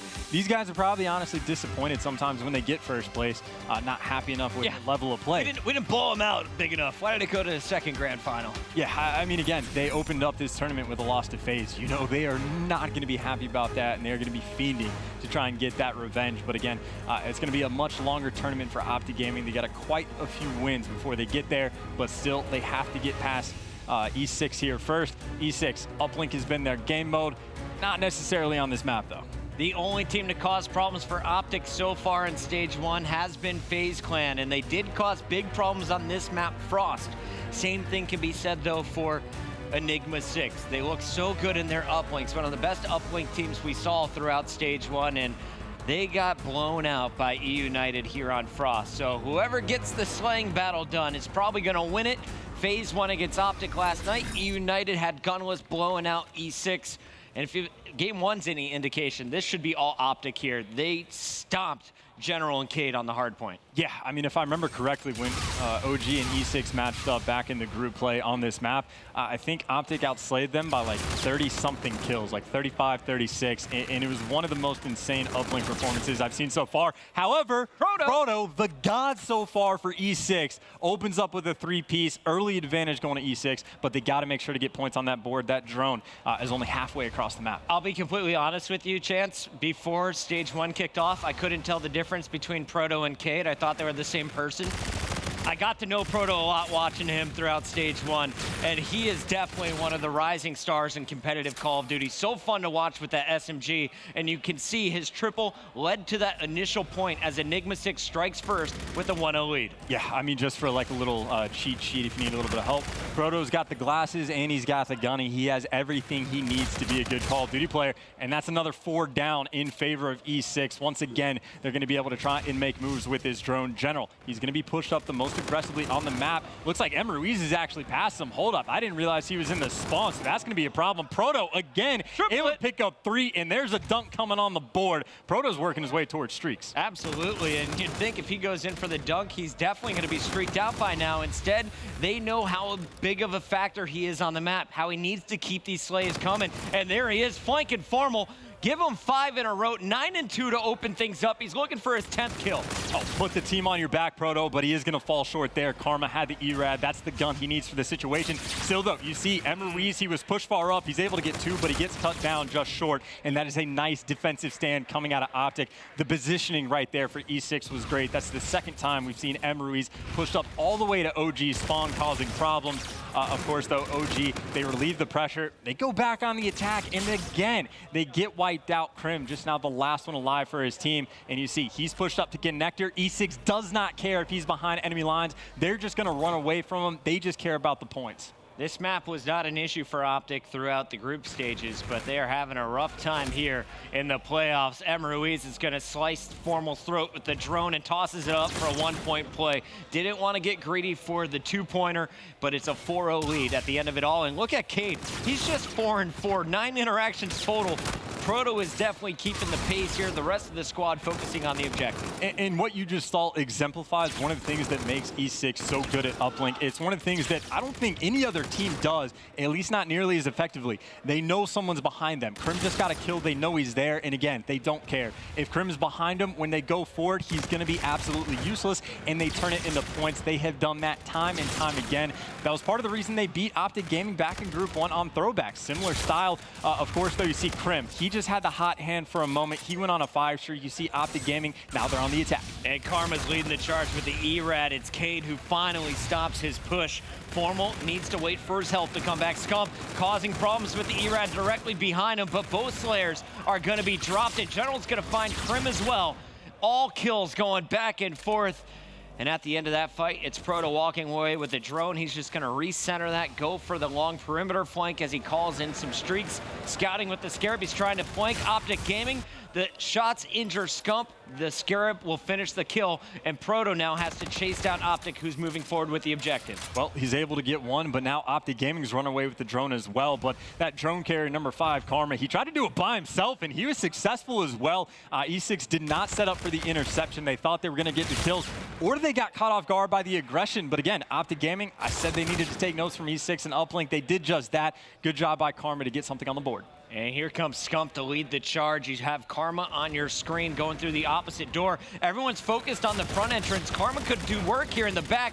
Krim, though, picks up 2. You see the melee from Formal come through, and a dunk as well will make this a 1-point game. 2 pushes from OpTic, 2 scores from OpTic. Great execution. And it just happened so fast. That was the span of about, what, a minute and 20 seconds that OG is able to pull that off, and they're not trying to slow down either. That's going to be 3 kills in their favor. Scump's going for the 4th. Formal's going to be there in support. That drone just to the outside of the map, 25 seconds. That is plenty of time for them to get some more points on the board. You start off with Scump and Formal negative. Scump now +1, Formal back to even, and Crim6 has caught some fire there, getting 5 straight kills. Formal finally tracks down the drone, which was kind of hidden there in the corner of the wall. And it's enough time for General to get in a position. That double kill will keep our score at 4-3 going into the half. But so far, the story of this game for me has been Proto's pressure early on has enabled Enigma 6 to put some presence on the map. General, at the end of that half, laid down some nice defensive kills, but those aren't the kills you want. You want the kills in OpTic space, not your own. And either way, the way I see this now is that E6 has a slight score advantage. I don't think it's going to be enough. I think they need to pull something out of the bag. If you think all the way back to Vegas when they played against OpTic on this map, they did an incredible job of wasting time. They get that drone control, they go to these wall runs either underneath the sub or on the outskirts of the map and waste as much time as possible. But 5 minutes is too much, so again, they just need to hold off the pressure, try and get some points on the board, play a good second side, and they'll be good to go. And you saw the frustration from Formal there during the halftime. We went to the camera of OpTic Gaming, and he is just barking out orders, and the look on his face, just pure frustration. He expects perfection from this team, and they're not getting it. To open things up, it's Enigma 6 winning the initial gunfight, running it straight through the sub bay, and they are able to put a dunk on the board. Look at the pass, the dish. No one from OpTic here on the defensive end. They have to set up for the new drone. 40 seconds and 4 points for Enigma 6 at our second side. And Cade on the minimap, he never left OpTic spawn in that entire 45-second stretch. Meanwhile, though, OpTic Gaming, they're going to get that counter score as well. And there you can see actually the detriment of having 2 players in the spawn. Either way, though, E6, they got that 3-point lead. They're still doing better on the second side thus far, so they're looking pretty good. OpTic Gaming, they're the ones that are trying to stave off the pressure. Again, it's more important for OpTic right now to try and get that drone control and keep it away from E6 as much as possible. Karma's trying to pick up that drone, and he is going to drop it in the center of the map. Knows they need kills first, so just leading the way is going to be Formal once again. Formal will distract. The toss goes up, but it's too high. Cade picks up the kill on Karma as Proto cleans up Krim. So no one in your base. It's clear to move forward if you're Enigma 6, and that drone is going to be in the hands of player number 4, Cade, pushing it up the mini-map along the wall run. Yeah, Karma was stronger than he looked right there. And again, this outskirts wall run actually goes back to what I was talking about. You can just waste time. It doesn't matter if he falls off the map right there. It doesn't matter if he dies, because the drone is going to get reset and at least buy his team a few more seconds to get set up. And you see 3 players right now for E6 kind of turtled up under their portal, waiting to push into this ice area. However, OpTic Gaming is going to win, well, all the gunfights. That's going to be 3 down in their favor. That's going to be more points on the board. OpTic Gaming making this a 1-point game. The dish and the dunk, and Karma is now at 75% towards his camo. If he keeps killing, this could be the final blow they need at the end of the game. Camo, so devastating. And you see the overdrive from Proto, he just picks it up, gets the dish, and then runs it straight through. OpTic is doing a great job in the middle of the map, but there's definitely some holes in both teams' defense as they are just allowing each other to score effortlessly. This is back-to-back-to-back, like, what's it, rebound scores, counter scores, whatever you want to call it. Each team just picking up the drone, running straight past the enemy. Neither one wrapping back properly. But again, OpTic Gaming still down by 1 point, and they got 2 players pushing aggressively. General has to go off, and there you see he's able to shut down Crim. Gonna slow OG down just for the moment. Yeah, that blue arrow, number 2 General, was the only player in the way of that drone moving forward. He picks up the kill, slows it down. Here comes Formal with a nice 2-piece, but Proto and Ruiz answer right back. And after Karma takes down Proto, that will clear the way for an OpTic lead, 11-10. Big kills from Formal, Karma finishes. And then you see the dunk coming through. On the other end, Proto lights it up with a triple. Ruiz finds a 4th kill. And we are going to see Enigma 6 pushing this up, but Crim 6 is in position to play some defense here. And Scump's able to pick up 2 kills as well. There's the camo coming out of General, and he's gonna get shut down. Formal's gonna sniff that one out, and you see Crim able to pick up the drone in spite of Ruiz picking up 2. And here you can see he's just going for wasting time. He's got the overdrive as well. 1.5 minutes, OpTic Gaming has the lead. They have a lot of options at their disposal, and they're picking up the kills as well. OG is in fantastic position. Oh, and Crim didn't see that player on the other side of the pole, but it doesn't matter. Formal has his back. Kill comes in. Here's the pass to Crim 6. Overdrive play, ready, execute. It's time to fly, Crimbot. Did that drone go too far? It looks like it's gonna go off the map, cleared, and we will see the reset with a minute to go. This is anyone's game. A dunk takes the lead for Enigma 6. A 1-point toss takes us to overtime. I mean, OpTic can pick up the drone. They can run into their base. They can wall run off the map. They can do a lot of things. They're gonna take the gunfights though. E6, well, they're gonna have an opportunity. Proto gets that last player out of their base as well. So this is it. 40 seconds. All 4 members for OpTic Gaming are gonna be up alive in their spawn. Can E6 clutch up when it matters most? Their back's against the wall. If they lose this, they are out of the tournament. Shots going down all over the sub base. Scump is the first to land his. Formal's in the feed, and Scump arrives again. General with the 2-piece is gonna slow this down, but no one is up for Enigma 6. 20 seconds left. OpTic could either run out the clock or put it in the final blow here. Karma looks like he wants to do both. You might as well play Ring Around the Rosie. 10 seconds left. Gets the final throw on the board. E6, you can see they are not moving on the mini-map. That is GG. OpTic Gaming with the hot 3-0. And frankly, that was a good series. I'm not going to lie, the 3-0, not representative. And you see Formal with the high fives. It's all smiles. He got a quad on non-moving players to finish this game. Thank you, boys. I will pad my stats. Scump and I are staying on top of the leaderboard. What a job from OpTic Gaming that first half. It looked like Enigma 6 had total control. Proto was putting on a superstar performance. But then it was Scump and Formal coming to life. Crim 6 dropping big numbers, and Karma puts in 7, make it 8 points with that final toss. Really, in that series, you got a taste of everything that OpTic can do. Absolute dominant hardpoint that we saw is pretty insane, the numbers that all players were able to put up. The search and destroy, they found themselves down. They clutched up. They held their composure. They made huge plays. Pretty much every member of the team had their moment to shine as well. And then, of course, the Uplink, they were down the entire time. They make the comeback in the end. If you're an OG fan, you're very happy to see that performance. You know, OpTic Gaming, they were pure in this series. It was a hot 3-0. They looked perfect in the hard point. Search and destroy was a little bit iffy, but they got it done with Crim winning that 1v1. And then the epic comeback in Game 3 is going to seal the deal. OpTic is moving on, and they're making at least $40,000 this weekend. Enigma 6 is the latest team to exit the bracket, and they will walk home with $20K.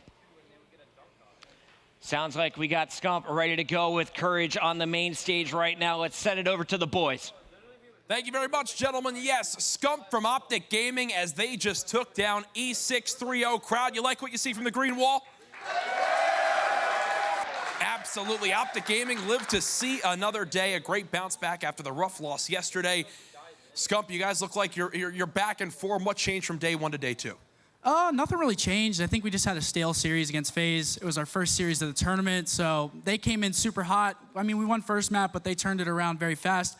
We've just been playing a lot backstage. We haven't necessarily been scrimming, just playing 2v2 hard points and stuff, getting used to, you know, shooting against other players. And yeah, we're just playing better. Well, you most certainly showed that today as you took both series. Now, Looking back on this one, the Hardpoint, you're in full control. The S&D, though, round 11. First off, what happened with the Scarab? It looked a little bit awkward. Want to hear from your perspective, and then break down that round 11 for me from your team. Well, the round before that, they wanted me to 1v4 kinetic. My teammates were like, use it, run at them, and I was like, okay, here I go. But the round 11, basically, we called in a Scarab because we were going to push through B-bomb and try to get one of them weak, and so we could push through. And they threw a jammer, and I think that if they jammer it, it blows up, and even if you have flak, it still kills you because I had flak. But it just killed me, and thankfully my teammates pushed through and got the kills, so. Well, it wound up working out for you there. You clutched up that round 11, went on to take the series 3-0. But now, Seth, you've got the match you're looking forward to. Before we even started this interview, you're like, I'm more excited for this next series. It's going to be LG versus eUnited. You will face the winner of this match tomorrow. Now, both of these teams, I think we've seen, can give you a good run for your money, especially eUnited. There's a team you want to face. What are your predictions? Just give me all your thoughts because I know you're excited about this one. Both of those teams are very, very good. Coming into this event, I'd place those two teams with us. So it's going to be a crazy match. Who would I rather play? I really don't care.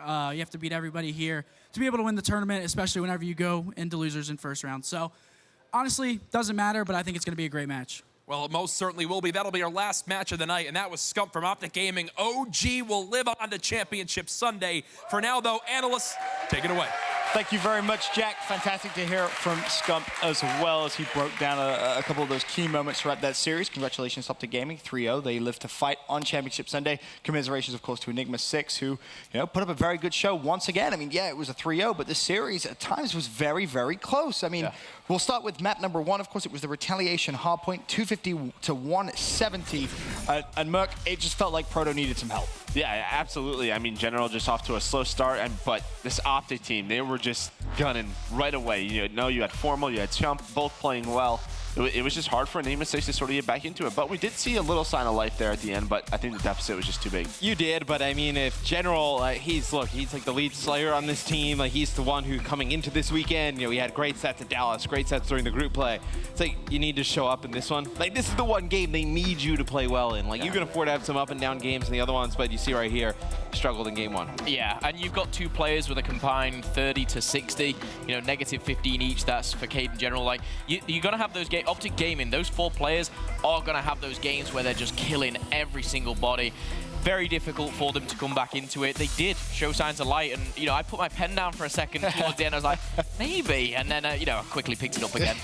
But yeah, that was a good first map there for OpTic Gaming. Absolutely was. 250 to 170. They got a ton of confidence. Then we go over to map number 2. Of course, that was the Search and Destroy. Goes the distance. We have a round 11. OpTic Gaming, of course, able to clutch up. Now, Matt, I want to get your thoughts on this. OpTic go 3-0 down. Then all of a sudden, Crim starts getting those first bloods. Then all of a sudden, OpTic start making a little bit of a comeback. I mean, how does Crim do it? How does he do it? Why is he so good? He just loves these clutch situations. Like, I remember a few years ago, it was like Mr. Game 5. Like, if you went to Game 5, Crim would just beat you single-handedly. He does this thing where he's just I think he tells his teammates I'm just gonna run at them. I don't care. And he pulls out an ERAD and just tries to force gunfights, and he wins them. He just gets into his own zone. The first time I saw it happen live in person was Full Sail. I remember, I think it was it was the one where he ran around the pole on the guy on Express, and he dies, and I just remember everyone dies, and I just remember Crim just silently. He's like, "Screw it, I'm just gonna kill them all." That's all he said. That's all he said. He didn't call anything out. He just ran and just murdered everybody. One thing he was like, "Screw it, I'm killing them all." We all looked at each other like, "All right, this dude's crazy." He plays with so much confidence. No kind of. He's just not scared of anyone. Even though he's just had a great map 1, he's gone down 3-0. It doesn't change in round 4 or round 5 for him, and I think that's it. When you play against Crim, it's just very difficult to get in that guy's head. Well, when you think you're going to have a lead, you think OpTic's probably going to slow down, or whenever OpTic or Crim does this, but he just doesn't. He completely catches people off guard because he's running down the middle of a map with an ERAD forcing a gunfight. Just ridiculous plays out of Crim. One key point I do want to highlight, obviously we heard Scump kind of mention it as well. It was the round number 10, I believe it was. He's in a 1v4, and apparently his teammates just say, yep, use your reactive, just go for it. I mean, Matt, good play, bad play? I tell you what, he was damn close to killing the guy. I mean, I don't really hate it. I mean, I think going into round 11, you probably feel safer having reactive on it. But, I mean, the situation, he gets that first guy weak, you pop that reactive, what's the percentage he kills that guy? 50-50? If he's able to sort of slide behind, if he doesn't get a few shots off him, and it's tough. But I mean, it was just one of those plays where that Scump loves to be in. You know, if he's able to close that out, everybody would have won. And Scump didn't really talk about it, but in that round 11, I believe it's Proto with the bomb for E6, and he's trying to get it down because he would have gotten camo, I believe. Yep. I don't know if OpTic knew that he was trying to get bomb down and get camo right away, but it actually, their push worked out in their favor because they were trying to push him off with the bomb there. Well, it was a fantastic round 11 OpTic Gaming take the series. They go up 2-0. Then we go over to the Uplink, and again, it was a fantastic Uplink for E6. It was 4-3 at the half, Momo. And I mean, it was just relatively even slaying as well across the board. But then all of a sudden, we go into the second half, and E6, they get 4 points in 40 seconds. Yeah, it was incredible stuff. I just want to say about Proto, he's impressed me so much across this whole playoff kind of weekend itself. He's been playing phenomenally individually, even on games where they're going down. But it was really interesting to see OpTic Gaming, and you don't see this a lot, they were almost playing counter-cap. You know, this every time, like, they let them score 2, and they were like, we'll just go middle, we'll outnumber them, we'll score 2 of our own. They did that for 2 or 3 of the, you know, the 2-point plays, but in the end, that's when the payloads came in. You can see it from Karma, he didn't even need his. But it was great play from Krim, even though he didn't convert. And I just think in the end, it's just OpTic being OpTic, the clutch team that they are. Like, it happens time and time again. And this just reminds me of sort of just their regular season group play. I mean, there were so many games where Enigma 6, they have an early lead, and they just allow a slight opening, and that just allows OpTic Gaming to get back in the game, and we know how difficult it is to close them out. You just feel like Enigma 6 is like one guy away, like one player away from like really being like a team that can contend like for like your top, like, you know, 4 or 5. They were one map away from being top 3 here. It was so close. When you go back and look at the series, they lose to Splyce, and then, you know, they obviously lose to OpTic. Those are 2 tough losses, but literally they're a few rounds away from being top 3 here, which nobody would have suspected they did. A little bit more consistent slaying, and they're there. Yeah, completely agree. One key moment as well, just to go back to that Uplink memo. General, 11-10 down, he uses his camo, doesn't get points. Yeah. I feel like that was a must. It was hard. I think, you know, it wasn't necessarily a bad play. He was on his own. That was the problem. So if he did go down, there was no one to kind of jump in there. But he just kind of tried to bunny hop his way through. I think if he's going to use camo, he needs to be higher than that. He needs to do something a little bit different. Very, very unfortunate. Again, just to touch on what these guys said, they could have beat Splyce. Those first 3 maps, map 2 and 3, that could have gone E6's way. I think it's very tough losses for them. And I just hope they come back stronger. I hope they take this 5th, 6th. They go into Anaheim, and we're going to see them in, you know, stage 2. They're going to be great. I've got a lot of hope for these guys. I think it's a fantastic weekend for them. I mean, they can't like take this loss and be upset about it. I mean, they come in, like a lot of people probably expect them 7th, 8th. They come in 5th, 6th. They played a lot of teams very tough. Like beat eUnited. I know. Like just think of their matchups and how close they were. You're not disappointed at all. There's no way. I think Proto really proved himself as well. Without a doubt. An unbelievable playmaker throughout this weekend, so props to him. But of course, commiserations to Enigma 6. They have been eliminated from the Stage 1 playoffs. For OpTic Gaming, however, they will progress through to another round in that losers bracket, where they await the victor of eUnited versus Luminosity. And just talking to, I mean, Scump sort of said it on stage, these were sort of the 2 teams they were a little bit nervous playing, because they're games that series where, you know, you look at Dallas, game 5 with Luminosity, all the epic finals with eUnited. These are teams who know they can play OpTic well. Yeah, I mean, LG, eUnited, and Splyce have probably been the teams, outside of FaZe, obviously beating them this weekend, have been the teams that we've seen play OG the toughest. So I think them seeing this next match where one of those 2 teams is going to go home, I think it's a pretty good for OpTic. First game tomorrow, right? Then they got to beat one of them tomorrow morning. Yeah, that's the bad part. Yeah. It's like one of them's gone, but you got to play one right away. It's going to be one of those matches where whoever's in it first, man. You got to make sure you're in early, warming up, shooting some bots. Definitely got to make sure that your shot is on, that's for sure. But we still have plenty of Call of Duty to come here at the Stage 1 playoffs, and plenty of Call of Duty for the rest of the year as well. We should mention, of course, the COD Champs tickets are on sale. You can purchase yours at mlg.tv/CWL Champs. First time on that East Coast. Of course, we're going to Orlando, Florida for this one, August 9th to August 13th. Cannot wait for that event. But of course, we still have one final match to play to close out the day 2 of the Call of Duty Global Pro League Stage 1 playoffs. OpTic Gaming has survived and continued their run through the losers bracket. Up next, however, it's eUnited battling it out with Luminosity as they fight for their lives, who will progress to play OpTic Gaming tomorrow morning in losers round 3. Find out after this.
Playing against LG kind of reminds us of ourselves. They're a really, really strong respawn team.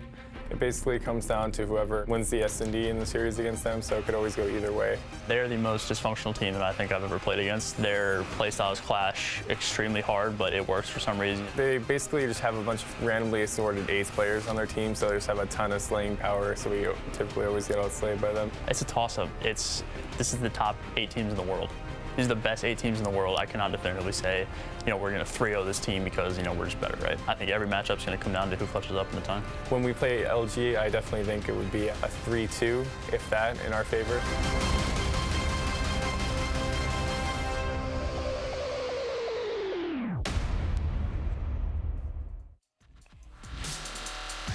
Welcome back to day 2 of the Stage 1 playoffs of the Call of Duty Global Pro League presented by the PlayStation 4. It's the final matchup of the evening.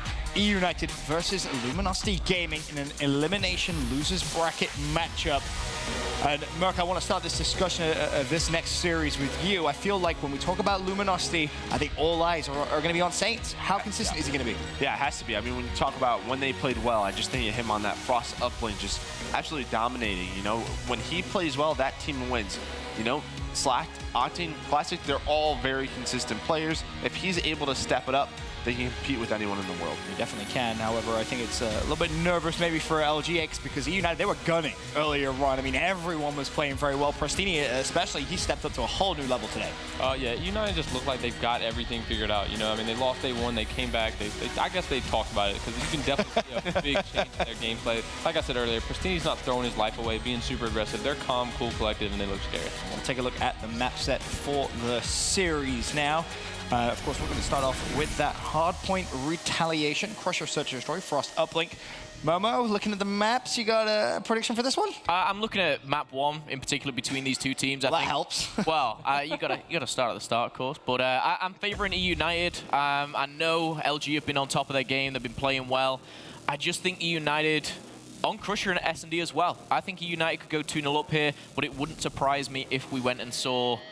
Oh, actually, no. I see this ending in 4, eUnited.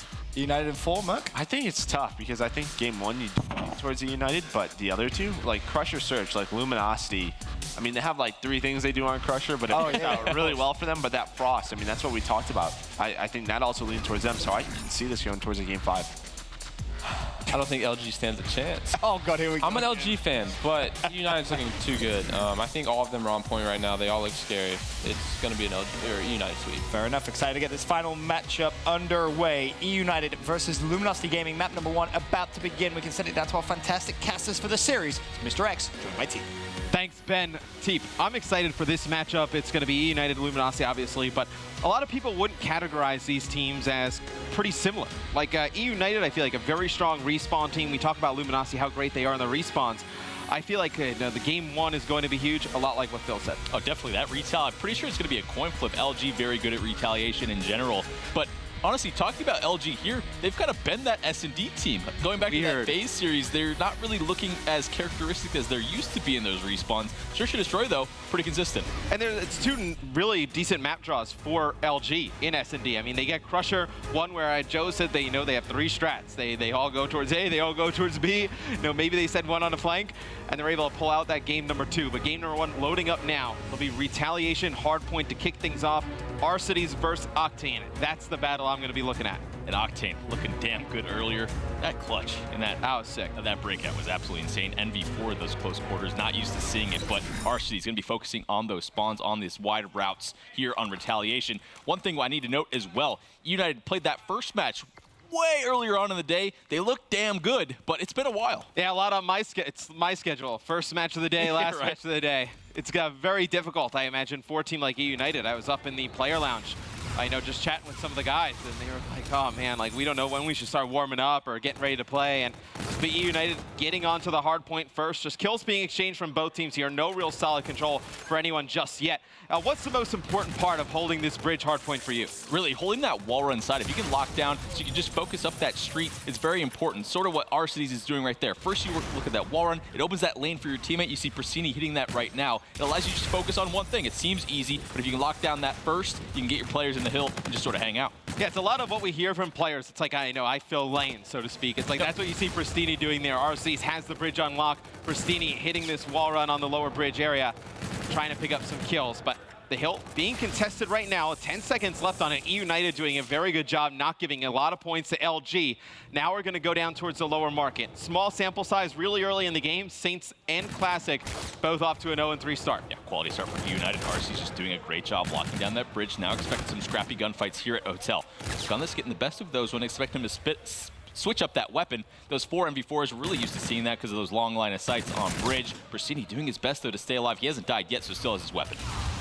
Pristini inside of Garage. Not going to push into the hardpoint just yet. Needs his teammates to get in position so they can pinch. And now going to slide on in. Going to earn himself the Scarab, trying to work towards more score streaks.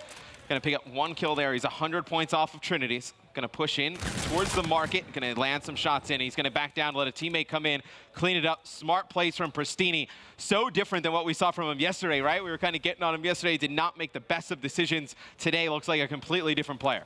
Top teams make those adjustments on the fly. Pristini doing it there. And now, look at that bottom right. 50 away, 25 now away. He just needs to get that hardpoint time, but no, gets taken out by Slack. Not going to earn that Trinity and bombardment. Those 2 kills may prove to be crucial throughout the rest of this game from Slack, and he's staying alive on rotation. Yeah, this is huge. It's like a 1v1 for this Cathedral. It was actually Silly in that market, and Slack playing for the hard point. And Silly's going to get a few of his teammates over. 1 player from eUnited, it's Pristini, who's done an excellent job. We can highlight him for a second. You see his arrow at the top of the minimap. What he did, he got the bridge, got this cutoff, prevented the rest of the players from Luminosity getting close to Slack to help him out. That's what allows eUnited to get control of the hard point. Giving Pristini a lot of crap, honestly, yesterday for some of his poor plays on rotation, not making one there, buying just enough time for his teammates to flood up on that favorable side market. But now we see Silly stuck. Last one alive, trying to buy time. He gets out of hill with his life, gets traded out. Gunfight's going to be going down towards the market side, but LG holding strong for the last 20 seconds. The score is so lopsided in favor of eUnited right now. You see 2 players on the minimap already rotating for Luminosity, and it's 2 big kills. 1 from Classic, 1 from Octane. Put another one for Classic in the feed. But look at where eUnited spawns, Teep. They spawn right at Broken Building. They should be able to get the early points on this hill. Yeah, it's going to be a very tough break inside of LG. Scarab going out. Classic does get that first blood, though, in this break attempt. 2 Scarabs coming out. They blow up the van. Unfortunate situation now. We switch on board with Gunless. He gets gunned at the front by Saints, so a nice gunfight win. Pristini and his duo in Silly going to be holding towards the back. 2 huge kills there, but Octane breaks spawn, it looks like. RCs needs to pick up this kill, but Octane again with the NV4 in the back. His shot is just so accurate at range. You see it time and time again when we go on board with him. You know, these shots, they're like laser-like when he focuses in on players at range. And look at this spot behind the truck, able to see Pristini through the window. Octane going on a little bit of the streak in the back, gonna let his teammates get some time, and they're clawing right back into this game. Such a great fundamental setup and break from LG to get a lot of this broken time. I expected them not to get any of it, but they claw back just enough. eUnited is going to get this last 10 seconds of this, or those to secure their lead up to about a 30-ish point lead. So this is going as expected. Expect both teams to, throw blows at each other throughout this whole hard point, but really pull away here in the second rotation. There are 2 teams that can go on like long streaks, right? Yeah. Where you see, everybody on eUnited on a 2-3 streak, and they start to rack up tons of time. Luminosity just as explosive, and I think that's what makes this matchup so difficult for both of these teams, because they know the capabilities of the opponents on the other side. But it'll be eUnited getting control of Hotel Hallway, Saints with 1, trying to work in behind a teammate. 2 more kills for Luminosity. They have control of the Hotel Hallway, trying to make the comeback in this game. Classic on a 3 streak. And what has gone right for Luminosity so far this weekend for you, and what has gone wrong? I feel like a lot of times you talk about Saints' play, and he needs to play better, but I feel like there has to be some more things other than that is resulting in some losses. Honestly, you have to go to that series versus FaZe, and Slacked was the one. We highlight him so much on this side of LG of possibly being their best player. He's so darn aggressive, and always, for years it seems like now, putting up those crazy kill-heavy games. I don't think we've really seen that, again, in this one, only 7-9. You need him to perform in these top-tier matches when you're going up against the likes of, OG, FaZe, eUnited. He needs to step up. Yeah, you expect Slack to be a primetime player in these matchups, and you go up against those top dogs, you need everybody to show up.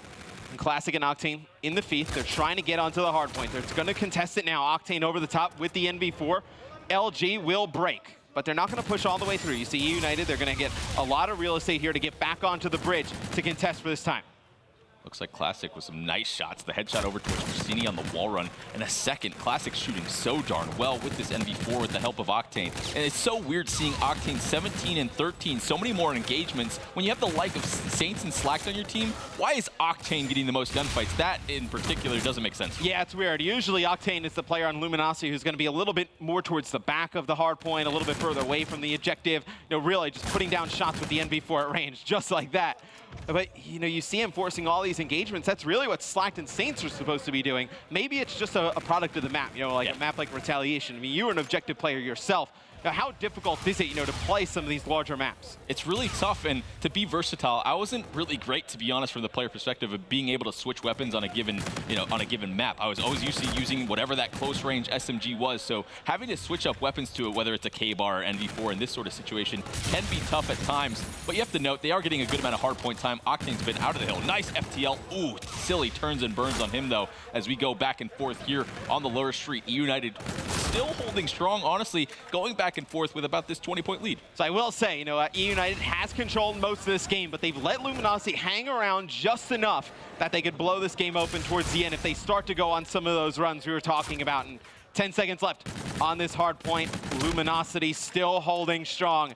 It has been Octane and Classic here so far in Hardpoint for Luminosity that they've really taken control. And you're pointing at the mini-map to me. You can see two players on eUnited spawn all the way out. This is Luminosity's chance to come back. Octane set up that play on the rotation, went all the way around bridge, got that first kill, and forced those split spawns out. Now they have the number advantage in the hill. Saints needs to go big along with Classic. Scrappy gunfight situations. Looks like eUnited actually coming out on top. Was not expecting that. Pricini breaks along with Silly. That cannot happen if on the side of LG. You have the number advantage. You have the spawn at market. You cannot lose that. eUnited go huge. And it's all the work that Luminosity put in to make this game close kind of goes out the window right there. I mean, that was their best chance to come back in this one. We do not know if they'll get another good shot at it as they had the pinch coming in, but eUnited goes clutch. They win the gunfights. The last 30 seconds or so of this hill will go in favor to eUnited. Luminosity will set up for this next hard point. Believe nobody have been paying attention to a lot of the score streaks on the side. Nobody's gone on any real long runs where we can have score streaks come into play. So won't see them here off the spawn, you know, maybe get some players out of positions, and won't see them, at least for now, over at bridge, which could potentially be that last hard point. Going to be interesting to see eUnited getting so darn close to these payloads, but look how far LG is pushed out, doing a great job. Saints just needs to lock down this hallway, this platform. He picks up that kill, and this allows Classic to get out of the hill and win this nice headshot onto the drop-shotting Arcides. It looks like LG going to hold this full 60. Classic does have this camo at the ready, getting close to some streaks now. If he earns these, they could probably come back here. Yeah, I mean, Classic getting very close to score streaks. Saints now on a 5 streak as well. If they get these score streaks, it would be huge. A Scarab for Classic. He's going to keep on pushing. He's going to fall. We can jump over to Saints. Saints actually falls as well. So both their streaks going to be ended about the same time. But just like that, Luminosity has come back to tie the game up here, team. Just 1 second behind, actually, eUnited. They'll play for the last few seconds here. But man, Luminosity has battled all the way back. Yeah, that was a crazy hold from them. Octane and Classic with 26 and 24 apiece, 50 kills for them. And Saints really coming alive too. He was struggling a bit early. Slack still just kind of hanging out back in the hills, not getting put in very good situations, hanging around a 0.5 KD. He needs to turn up. He needs to be the difference maker. But LG played that broken pretty much perfect. Well, Saints has used his payload ability. You have Classic with his camo. On the other side for eUnited, you have Pristini with his, Gunless with his camo as well. So although eUnited down 2, still a lot of scrap time here in the hotel hallway. The overall game clock could come into effect as well. We'll just point that out. 1:43 on the overall game clock. Slack picking up 1. Actually, Slack actually takes out 2 teammates there in the hotel hallway. Can't be doing that. Just mows down his squad. As you see Classic coming around the opposite side. Now it's going to be Octane killing a teammate. Saints, he's got to be frustrated. The last 2 times he's tried to dive in there, he's just gotten murdered into the back by a teammate. Pristini able to pick up 2 big kills. eUnited gets the lead right back. Now we're going over to the bridge. Pristini has that reactive, the 2 big payloads from from eUnited going to be coming in soon at basically the perfect time. I don't know if they're going to need it, but a huge flank coming in on the side of Slack. Classic pops the camo to break the hill. Only one player alive from eUnited on the other side. This is a huge chunk of time. Classic almost falls off the map there as he switches on board with Gunless that has his camo. And it's such a smart play with camo there from Classic. He goes up on top of the bridge because it doesn't alert the other team that the bridge is being contested, so he's not noticeable. Right there, he picks up one. They're able to break with ease. And here comes Pristini with the reactive armor. He gets one. Going on the outside, he's able to win a second fight against Classic, but quickly taken out. It's Gunless with the active camo. Luminosity racking up score. They cannot win on this hill, I believe. A contest will come in here from Gunless with camo. He's going to put a lot of shots in one. Able to turn, finish off one, but it's going to be Classic and Slacked on the hard point, able to pick up some kills. Pristini, though, comes on a flank, able to pick up two. You see everybody now running towards that lower market, but look at Silly in a perfect position here, Teep. Great heads-up play from Silly to set up at the bike shop now. All he needs to do is lock this down, but looks like LG has a lot of plat control. Silly and RC is going to be the duo in the hill. He picks up one, so doing his job, all he needs to do is buy time for his teammates to get in there. An 8 hits him. Does he win the gunfight? Almost turns and burns on Slack, but eUnited has control of the hill now. I was going to critique Gunless on that camo use. I thought that time was going to be contested at bridge anyways. We're going to see if that bites them late in this one. They need to win these gunfights. They're not doing it, though. Slack coming awake at the perfect time. They only need 15 seconds. Just the raw slaying power of Luminosity coming alive here in the second half of the game. Classic has spotted everybody, so he knows exactly where everybody on eUnited is coming from. He's able to get one. RC's off the wall run, able to pick up one kill. 1 second left, though. It's eUnited. They barely get into contest. Oh, I thought they were going to let that hill go on longer, but LG close it out. 250 to 237. Basically, this map going how I thought it was going to. Both teams so darn good at the map in general. And basically, we're not used to seeing, or we haven't really seen that team performance, that slaying from LG. Slacked was double negative at a given time. Finally, he comes alive to almost even, I believe. He's the difference maker. He allowed that win to go down. And it's a lot like we see teams, they kind of let OpTic linger in games, right? And then everybody starts to pick up. Classic and Octane keep them in that game for the entire first half. I mean, those guys have monster first halves of the game, and it's not even really Slack that kind of turns up towards the end. It's really Saints for me. Yeah. I mean, Saints played really well in the second half of that game, and that is one that if you're an eUnited fan, that is a tough one to watch because that is a game they probably should have taken. They had complete control for a good chunk of that game. Luminosity, though, just goes on a streak towards the second half of those hard points. They're able to close it out. Yeah, I think burning those big 2 payloads on bridge from the side of eUnited was a mistake. I don't think you need to burn both at bridge. Just contest. It's pretty easy to slide in from curve just to, contest that time as much as possible. They had even numbers for the majority of it, so. Well, there's so much to manage now, yeah, in terms of just COD as a player, right? I mean, when you play, there was not a lot of abilities. You didn't have to worry about the streaks really that much. It's like now you're worried about the overall game clock. You're worried about how much time is hit on the hill. You're worried about if your teammates are rotating down to kind of control the spawns. Then you're worried about abilities and score streaks. There's so much to manage at that moment in time. They probably popped the camo because a lot of these games we see on Retaliation Hardpoint end at bridge. So they probably didn't even really think about, hey, we maybe need one of those abilities, reactive or camo, to go contest at the lower market. Especially on that lower street at the end, we saw LG focus so much on that flat side. That's exactly what you needed to do.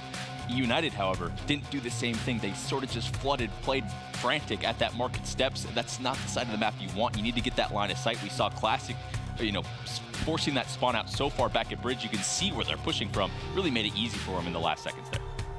See game number 2 coming up shortly. It'll be Crusher, Search, and Destroy. Luminosity, it's a team we've all gone on about their S&D play throughout the year. It has not been poor. I mean, the core 3, Slacked, Octane, and Classic, they were great at S&D or even good at S&D last year. This is a team that probably walks away with Stage 1 finals. I mean, they take OpTic all the way to the distance, best of 7 series. I think it's a team that right now they look to be playing pretty well in Search and Destroy. What do you like that they've made adjustments in S&D? I think it's overall confidence. This is a team where you don't need these crazy sort of strategies. Go together, go to the strong part of the map if you want to call it that. The reason they had that success in that previous phase series, although they lost the respawns overall, is in that breakout they focused so much on getting that middle map control, allowing your aggressive players in Saints and Slack to get to those good positions with those ERADs and have them have success. So expect a lot of team pushes. Both teams like to play Crusher pretty similarly. It's a huge map for eUnited. Luminosity, not the best of Search and Destroy teams. This is one you think eUnited can come in and take? then they still have full control of the series, at least in my opinion. You go over to the Frost Uplink, we saw what Gunless and Arceus did in that game mode the other day. They were just nasty. I think this one's absolutely must win for LG. Yes, I know it's just one map in the series, but going to that link, I'm pointing all things towards United to win that one. So. I mean, I even think if Luminosity loses this one, let's say they go on and the uplink doesn't go their favor, I still feel really good about them in throwback Hardpoint, which would be game number 4. That's very true. That's very true. Both teams, I think the Hardpoints are really realistically coin flips when teams can slay like this at any given moment. Yes, you are going to have those players at times that are falling behind, but you saw how Saints is able to bounce back, Slack able to bounce back. All it takes is that one streak of good situations, good lives, and you can go, you start getting those score streaks. You can get that back in your favor real quick. Yeah, I mean, you can be in the best position imaginable, right? You can rotate early, you can go sit up here, go sit up there. If the other team is just shooting hot and they're just coming in and just breaking your setups, doesn't matter. Game number 2 will begin. It'll be Crusher, Search, and Destroy. Luminosity up 1-0 in the series. It'll be eUnited on offense to kick things off. We'll take a look at the minimap. All the action for eUnited going over towards A. It'll be a quick plan here from Gunless. Reading this one correctly in the first one, LG not finding anything and realizing quickly where that bomb is going to be going down. Persini getting so much information, chokes the shots though. Slack comes back towards middle with his teammate and picks up the kill. Gunless is there to try and get the trade, but no trade going down. Very quickly turned into 2v2. This round's so fast. It's going to be Arceus, the only one alive here. In a 1v2 situation, has bomb planted. Oh, did he spot this player up top? He's able to get one. It's going to make it a very tough situation for Saints to play. He has to jump up and challenge. He wins the gunfight. And Saints should make it back to the bomb in time. Will get the defuse. It'll be Luminosity winning round number 1. That was some crazy stuff. eUnited had the complete advantage in that one. They get the bomb down so quick, and Persini finds those 2 players at middle, but he allows that player to slide across. He gives away his position. If he doesn't shoot there, probably lines up a pretty easy 2-piece, but regardless, LG plays that well. Slacked with so much confidence to just sort of juke back, jump towards middle, and gun him. It's like LG needs to just play this almost like it's like a one-life Hardpoint where like, okay, let's think about the bomb site as the hill, right? And we just need to break it and just offload like one unit. You see. This is a very risky play here. Coming across the middle is Classic. It's a teammate in support, and I think eUnited knows exactly where this push is coming from. It'll be Persini getting first blood. Nobody in a real good position here for Luminosity to follow it up. And look at where the bomb is down, Teep. I mean, I'm not a fan of that. Yeah, I'm a huge fan of that middle push, trying to catch one player off guard, but it doesn't work out, and very quickly eUnited cleans up. That's fine to try and isolate Persini at middle, but as soon as he runs away, you know he's going to his teammates back at A. But why lead with the bomb? Yeah, that too. I've never understood why teams do that. It's like, okay, here's our most aggressive player. Let's send him into the other team's base with the bomb. And it's like, well, now he's dead. If he drops like that, it forces the players to go all the way back into a vulnerable position just to grab the bomb. It just makes things so hard. It'll be 1-1 round count. So now we'll see eUnited on offense. RC switching things out, had an E-Red in his hands. Now with the NV4, they're going to try a mid-push of their own, and you see Gunless picks one off, and now they're going to put the pressure all the way on Luminosity as some tags go into Octane. He's taken out by Persini. Just like that, just one member alive. It'll be Classic for Luminosity, able to pick up one. Both players for eUnited coming around on this flank. Ooh, a bit unfortunate timing for Classic there. Man, these middle pushes, I'm a huge fan of the confidence overall, but man, they're going so far up the middle. I feel like once teams catch on, these are going to get shut down pretty quick, but it hasn't yet. Well, eUnited, they do win the round there. I mean, Luminosity, they don't win the round in their mid-push because I feel like they just committed a little bit too far to it. Right. Like, I mean, when eUnited commits their push, right, Gunless already has first blood, and they have one player, Octane, extremely weak in the back. So you know you pretty much have 2 kills. Maybe you lose one guy, but you're still up in the man advantage, and we'll see what Luminosity does on offense. Arceus over here alone. Oh no. Oh man. Messes up the slide, gets caught out early. How many players though hit that shot though? I mean, like those laser type bullets, like that is a far distance with an NV4. Yeah, I don't think Octane missed a bullet there. Picks up the first kill around, the first blood at a very opportune time. They're not wasting any time. Get aggressive. Classic spots that player, hits him with a nade. Does he clean him up? No, Silly actually gets the kill. Trying to even out, but they do clean up. Doesn't matter. These rounds, once they find the kills, these guys so good at shooting, so good at hitting those trades, they're not lasting long at all. Both teams could not care any less about the objective here. Yeah. I mean, we've seen one bomb plant. Everything else has just been, let's just fly at them. Yep. I mean, both teams They're not really too concerned with getting the bomb down and playing mind games. They just want to challenge each other gun on gun. Just taking a look at the stats as we get into this next round. Slacked with another slow game. In the Hardpoint, we talked a little bit about it. Luminosity's able to win it, but 1 and 4 here to kick off the search and destroy. Looks like LG hits this counter on this strat with the push towards A from eUnited. They're holding strong though. Octane picks up the first blood again. Persini does get that trade back in, but LG just needs to buy time, not get taken out in any sort of these long ranges. Slacked, putting his back to the enemy, but he does make it out of U with his life. This is going to force the rotation from eUnited now that they know they can't break in. And Octane with these first bloods, man, his NV4, I can't believe his shot, man. And in these scenarios, you have to always keep an eye on that overall game clock. With the offensive team, you're working to either get the bomb down or take out the opponent before it goes down. We see so many teams just leave themselves with not enough time to make a play happen. 38 seconds left. If you're Luminosity and you see one player over here towards A, you pretty much know eUnited is committed to this site. You could flood it right away. Yeah, it's a good strat there from eUnited. They back up towards spawn, fake that they're going to be. And they do get the bomb site, but Octane in such a great spot. Gets that first player. Now a tough 2v2 scenario. Octane just snaps on that person instantaneously. Octane cannot be stopped right now. Looking like the best NV4 player by a landslide. And we talked about, some of his struggles, specifically earlier in the year in Search and Destroy. I believe there was one event. He obviously has a tremendous respawn KD at almost all the events we have. I believe one of them is S&D KD, something like a 0.68. Yeah, I think it was Atlanta, actually. His respawn was like a 1.5, and then his S&D was like a 0.7. It's like, okay, you need to figure that out, but looks like he has 6 and 3 now. Yeah, it's just unbelievable, what one player, obviously not saying he was the main problem with them in S&D. It was really just a team effort, but one player turning it around from like a 0.7 to even, it doesn't seem like a huge difference. But man, those extra few kills a game, they sway rounds, especially in a game mode like Search and Destroy. And see Classic and Luminosity, they pushed up towards the bomb. Gonna nade this out. They know Pristini here is weak. It looks like eUnited gonna try and slide on in. Saints with 1. A lot of shots into Pristini. He's gonna back up. Probably would have lost his life if he would have pushed through, but Silly able to pick up 1 kill. eUnited just staying alive in these rounds. Pristini picks up 2. These rounds. What? Plant the bomb, settle down. Both teams are just expecting that push at any given time and just not taking advantage of the number scenario. But regardless, they hold strong at the back rock. They realize that LG probably isn't going to be planning. They're ready for the challenge. Proceeding with that first kill was huge. 2 kills from Silly, 2 from Pristini. It was a very smart play by Pristini to actually back out of the bomb site there, not follow gunless on in. Silly actually takes Saints out, and then it's 2 big kills there. They lined up right for Pristini, and we'll see eUnited now on offense, all things tied up, 3 rounds apiece. Silly with his payload ability. Some other players getting close to theirs as well. Classic off the wall run though, he draws first blood. Now you see eUnited, they're gonna back out as soon as they lose Pristini. And now Luminosity, they have complete control over B. A crazy challenge there from Octane. They can't let Gunless out of this position. They need to trade this kill out. Especially, he just dropped the bomb as well. LG in a great situation now. Silly does get the trade. Now forcing the 1 versus 2. Arcee's now stuck in this one versus Saints. 1 versus 1. He gets the first, slides out, but no. Saints is at the ready, gets the call out from his teammate. An easy cleanup from him.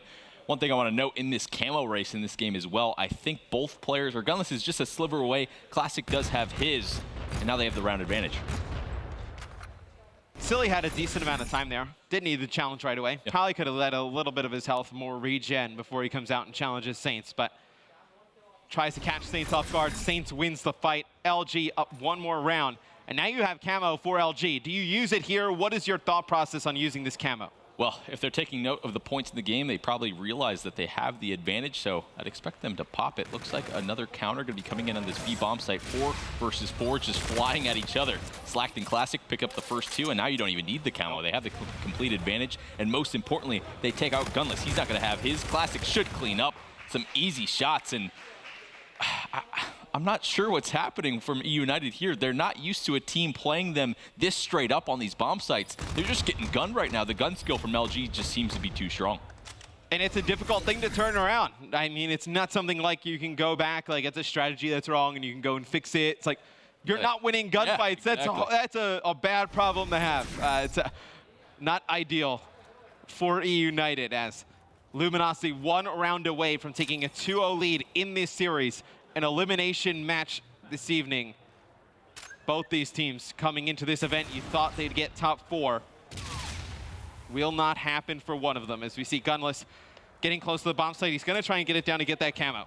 Smart play to get that payload ability at the ready. Looks like R-City's spotted that push out, but Classic not wasting any time. Catches that first player. The smart camo used there. They can pick up the kill at the hallway. One player does FTL away. That's silly. Just trying to preserve his life. There's 30 seconds left now on the bomb site. Octane flying out. Classic finds another one towards the middle. The camo is popped though. Gunless now stuck in the 1 versus 3. He finds one at the rock, but no. Gets cleaned up. That's going to do it. 6-3 victory. I was talking about that camo race. Gunless was just put in a very tough scenario with it, trying to clutch as best as he can, but his whole team's gone. Yeah, no great scenario for him to use that active camo. It'll be Luminosity. The search and destroy powerhouses all of a sudden. Yeah, it's weird to say. Take game number 2 here. And now, just like that, we have a 2-0 lead for Luminosity. 1 game away from closing out eUnited. So Luminosity finally reached their potential, team. It's looking like it. They look like a completely well-rounded team. It was surprising that they were getting pretty much handled in those respawns versus FaZe earlier, but man, they're taking it pretty easily right now versus eUnited, and that's exactly how I wanted them to play Search and Destroy for so long now. It seems that they found their groove. Just make it like a hardpoint, a 1-round hardpoint, like you're breaking a hill. They're doing it perfectly, and I think, are they undefeated in Search in this? I don't know. I mean, it's got to be close. They have to be damn close. I mean, they have played phenomenal in S&D, and I think you look at Luminosity, and this is really what you expected to see from this team from the beginning of the year. It's like you thought, you know, they put Saints on this roster, man, they're going to be explosive in respawns. You know, they should be pretty decent in Search and Destroy. I mean, this is a team that would have been, you know, contending for your winners finals or grand finals. If they even win close to half of their respawns, they were just not able to win many at all. But guys, we are going to go to a quick commercial break. When we come back, it'll be game number 3, Frost Uplink between eUnited and Luminosity.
Gunless and eUnited have their tournament lives on the line here, Teep, in this next map.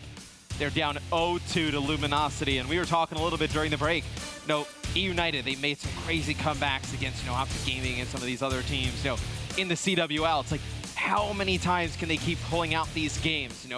I don't know if they're going to be able to do it against a team like Luminosity, especially with the way they're playing right now. These games have been pretty close, but I just don't know how much magic do these guys have. I know they have a lot of composure, don't get me wrong. We've seen they're probably the best team at pulling off a sweep like this, winning those 3 maps in a row, but LG, their shots just look so good. They're playing confident, and when you're shooting better, when you're the better slaying team, you can play whatever style of game you want. The other team's dead.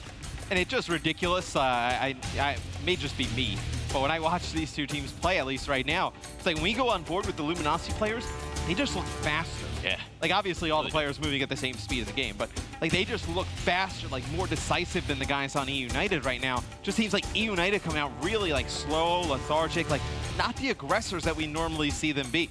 Yeah, and it's a really tough task to shut down the slaying of eUnited, but Luminosity making it look somewhat easy. Octane so zoned in right now, and it's not like he's massively outperforming Arcides in these gunfights, but when he's able to chain those kills together, it just opens the door for your aggressive players, and he's just getting the better of it right now. Going into Frost Uplink, it'll be game number 3. Who are your key players to look at from either side?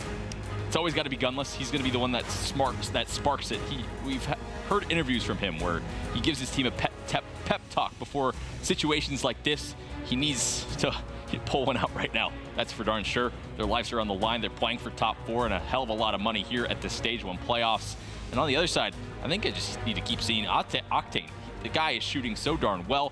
The NV4 today, unbelievable. And we're talking about reverse sweeps. I got Pat in my ear. He's telling me, he's like, last time eUnited was down 0-2 was to Luminosity. They came back week 3. Okay. So we've seen them do it before. But a lot more money on the line. Obviously, that's the group stages to get here, but a lot more pressure here. So Octane and Classic pick up some kills mid-map. Nobody grabbing drone just yet. Want to set up and get mid-map control. But I just want to ask you, T, but we see Octane here at the beginning running the NV4. How difficult is it to run an NV4 on a map like Frost Uplink?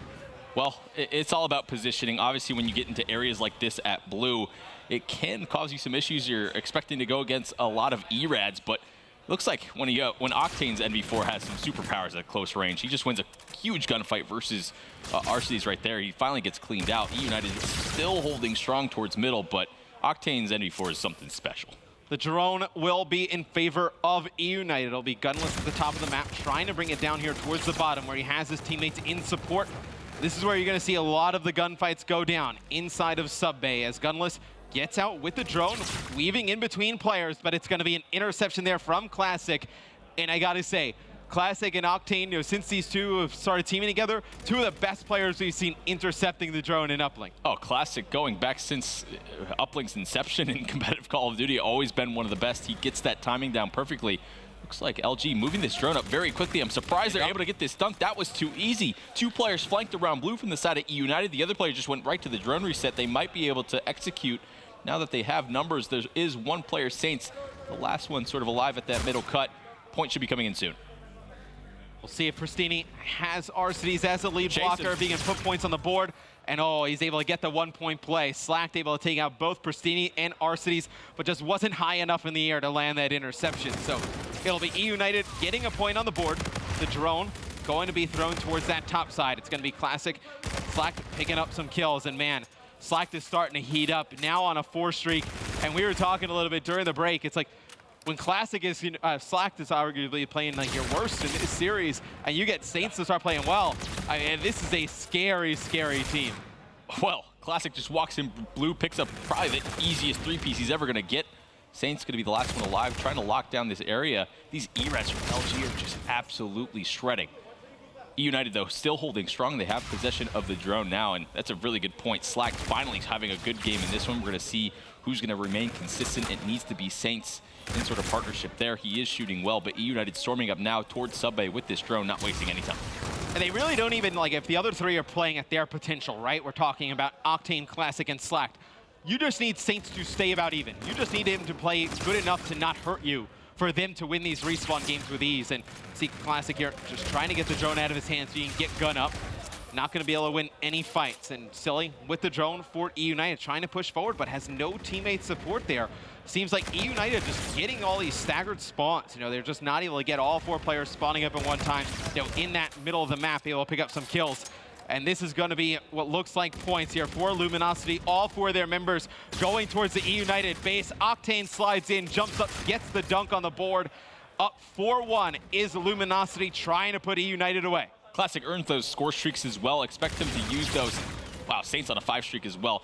Slack and Saints, this is the 2 I was talking about. And they're using these 3 ERADs so darn well. When you look at eUnited, who do you really think is there going to be the best 3rd ERAD player for them? I don't think they really have one in comparison to the side of LG. And it's really showing right now. All players positive, just storming up the map with those SMGs.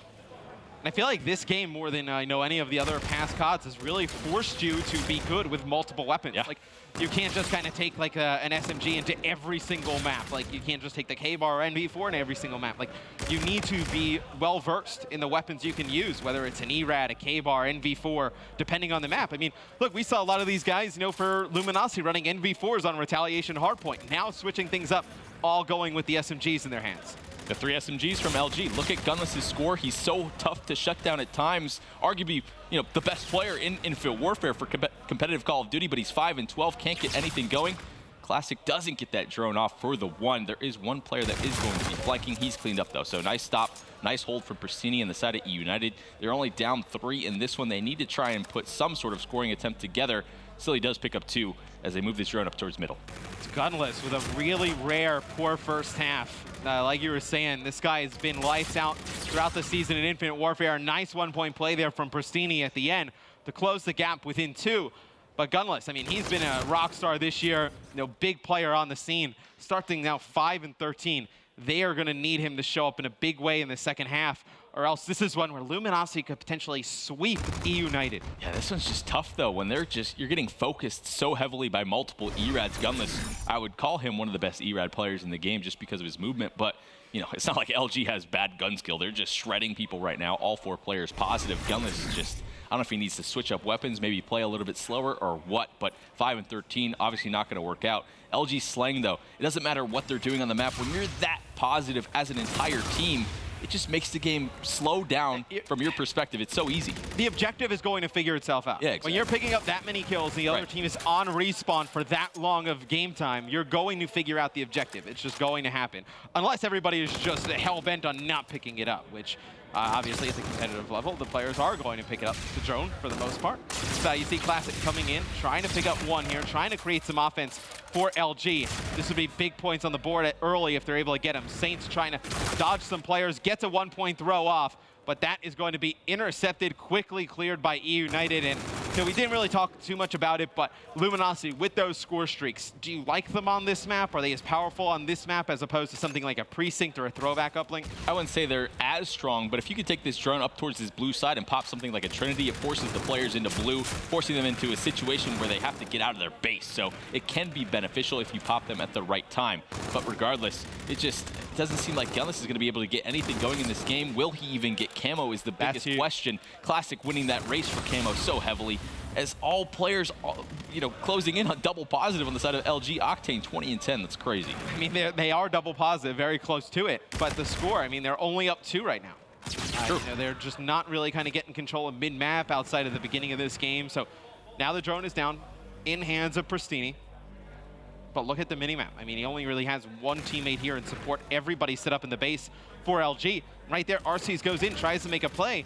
I mean, even when he dies, there's nobody there to trade it out. So now you're just sending 1 guy in versus 3, and you're just going to get crushed like they are right now. Yeah, just the trade's not seeming to be the same. A bit of back and forth. Gunless able to win that gunfight after he hands the drone to the other team. Archie's going to be the last one alive. Can't pick up the double, though. eUnited now storming up. They should have a good chance of scoring. The drone will be moving out, but a grenade catches them in the face, makes them weak as Classic cleans up both. Now he has the camo. Expect them to, take this lead and make it 6-2 real quick. So he actually has none of his streaks left. So just has the Scarab and the active camo. Saints picks up 2 in the feed as now they're trying to bring this drone over towards the top side. We usually don't see a ton of action this way towards the top side. We usually see from the side of eUnited, maybe they bring it top side, hit that wall run, try and get the 1-point throw, but not going the opposite way. As see Arcees throw the drone over towards the top side, win a second fight. Arcity's on a 3 streak here. Silly going to pick up the drone, but man, they pick up some kills. They have to go back and get the drone. And then that second wave, that's where they've really been shut out by LG.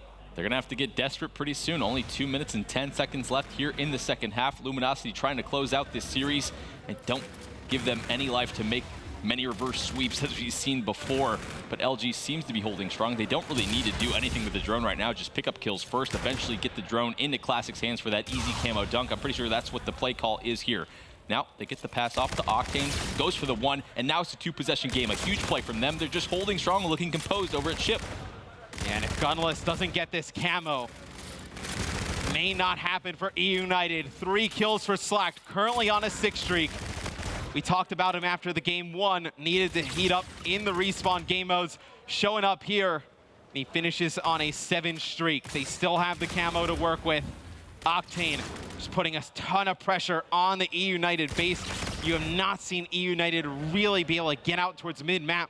Just a dominant performance in the slaying department from Luminosity. I think it's impressive in itself that eUnited is only down 3 points. If you look at the kill category, it's absolutely insane.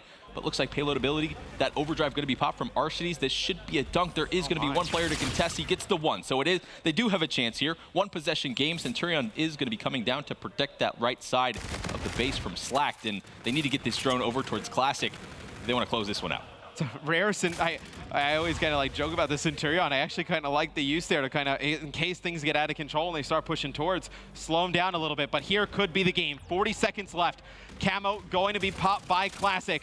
He's going to get tagged up on the wall, not able to get points. And it's going to be reset. A huge play by Pricini and eUnited. Now they're right back in this. They got to get back towards mid-map. And that's a huge play. That jammer grenade, you know, that little shock you see on Cam's Classic screen, that shows up. They see the player and they take him out just before he's able to get that drone in. Gunless now, drone in his hand. 15 seconds left. Oh, they're picking up kills. They have the lead blocker. He doesn't have it anymore, though. He needs to get a dunk. No, it's shut down. Octane going to be the 1. The 30th kill for him. Going to take it back to his base and seal the deal for Luminosity.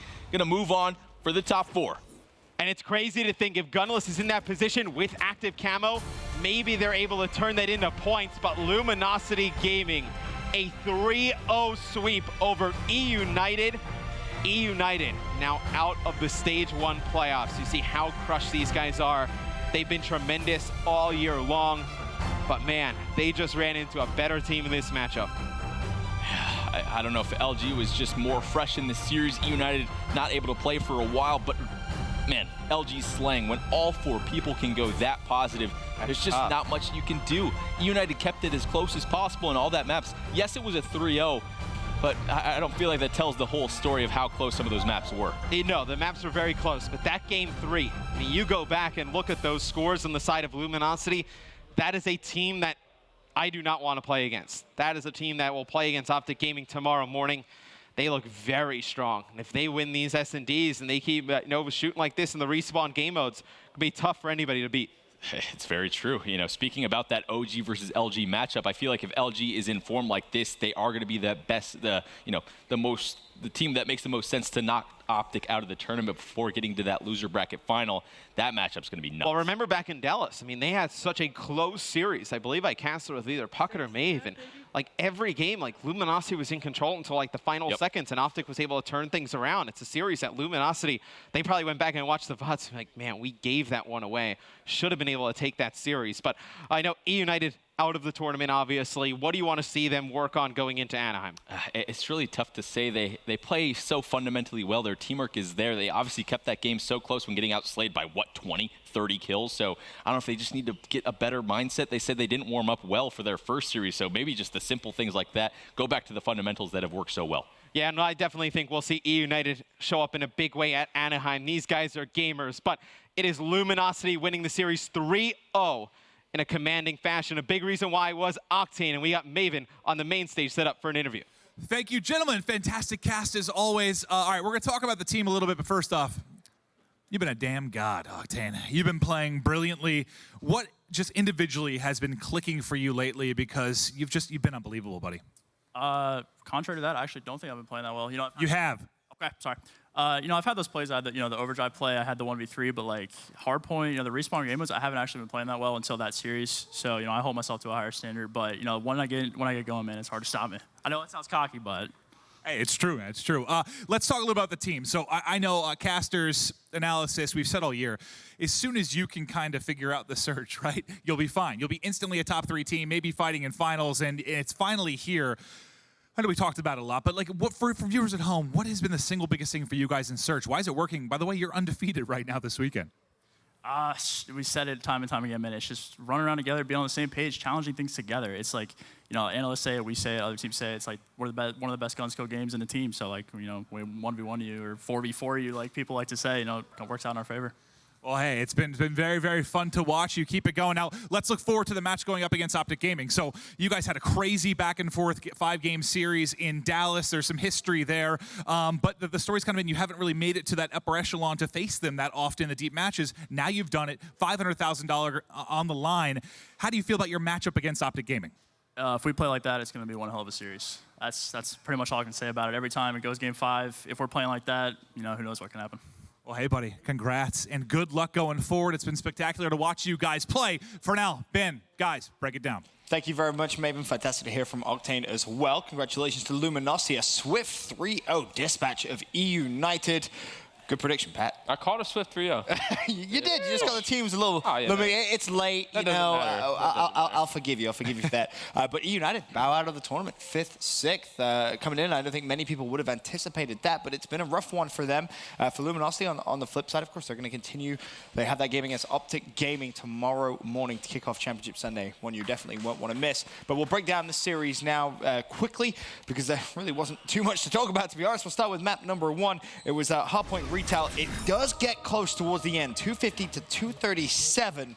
And one of the key things, Merc, was at one point, I think it was 190 to 181. Slacked was 9-17, finishes the game 17-21, really turns up. Yeah, I mean, he's a player who's been probably their most consistent player in terms of last year as well. He's always doing well, but he has a slow game. But the big thing is this guy on your stream, Nicky D. I mean, Classic wins so many gunfights, really. After game 1, he was getting vocal. He was yelling like you never see that from him. Just that energy. You could tell how bad they want to win. But eUnited, they started off this game strong, but Luminosity just turned up. Very true, and it got a little scary towards the end, Momo. So many team kills came in a haul for LG. There was 3, including Slack with a double team kill there as well. It looked almost as if they threw it right there. Yeah, and a lot of people think, wow, 3, double, here it is. 3 team kills. But it's not only 3 team kills. The 2 players that did it died straight away after it. So it's basically 5 deaths for your team without any answer. Miraculously, they actually rotate. They don't rotate. To that bottom market. Silly does quicker, and their Luminosity just retake. We've talked about Luminosity, their gun skill, and how they just retake things so well. They managed to do it, and again, payload usage was a little bit better from the side of LG.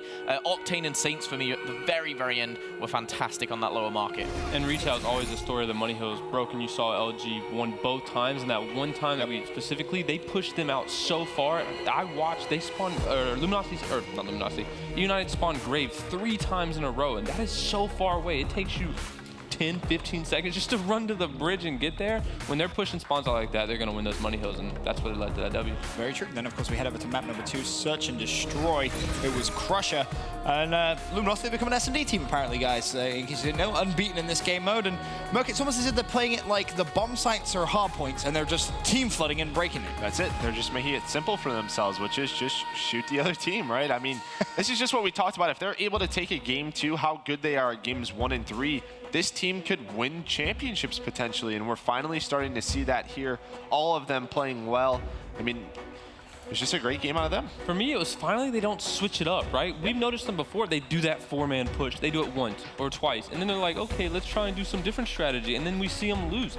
Finally, they're sticking with this, hey, we have the best gun skill. Let's all just go every single round. They did it every round, and it worked out for them. And that's the thing is they play that way, but it just seems like if it doesn't go their way, because they have to realize it is a 50-50 play style, right?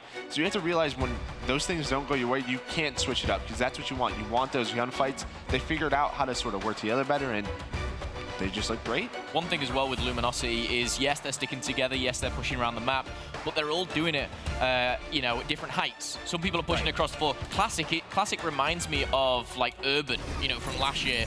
He's just non-stop on a wall run, like 40 foot in the air, and you don't expect that. You see one on the floor, one wall run, and then Classic's up here, and it's just like, you're not going to be able to take down two in those situations. That's why Luminosity, for me, alongside their gun skill, they're just taking these search and destroys. And admittedly, yes, they're undefeated. A lot of their success has been coming on Crusher, though. They seem a fantastic S&D Crusher team. Very true. And at the same time, where's the confidence out of eUnited? I didn't feel like they were playing that same S&D we're used to. That playmaking ability they have, they weren't using it. They were sitting back, letting Luminosity kind of write the book for them, and they were just reading it. It was really strange.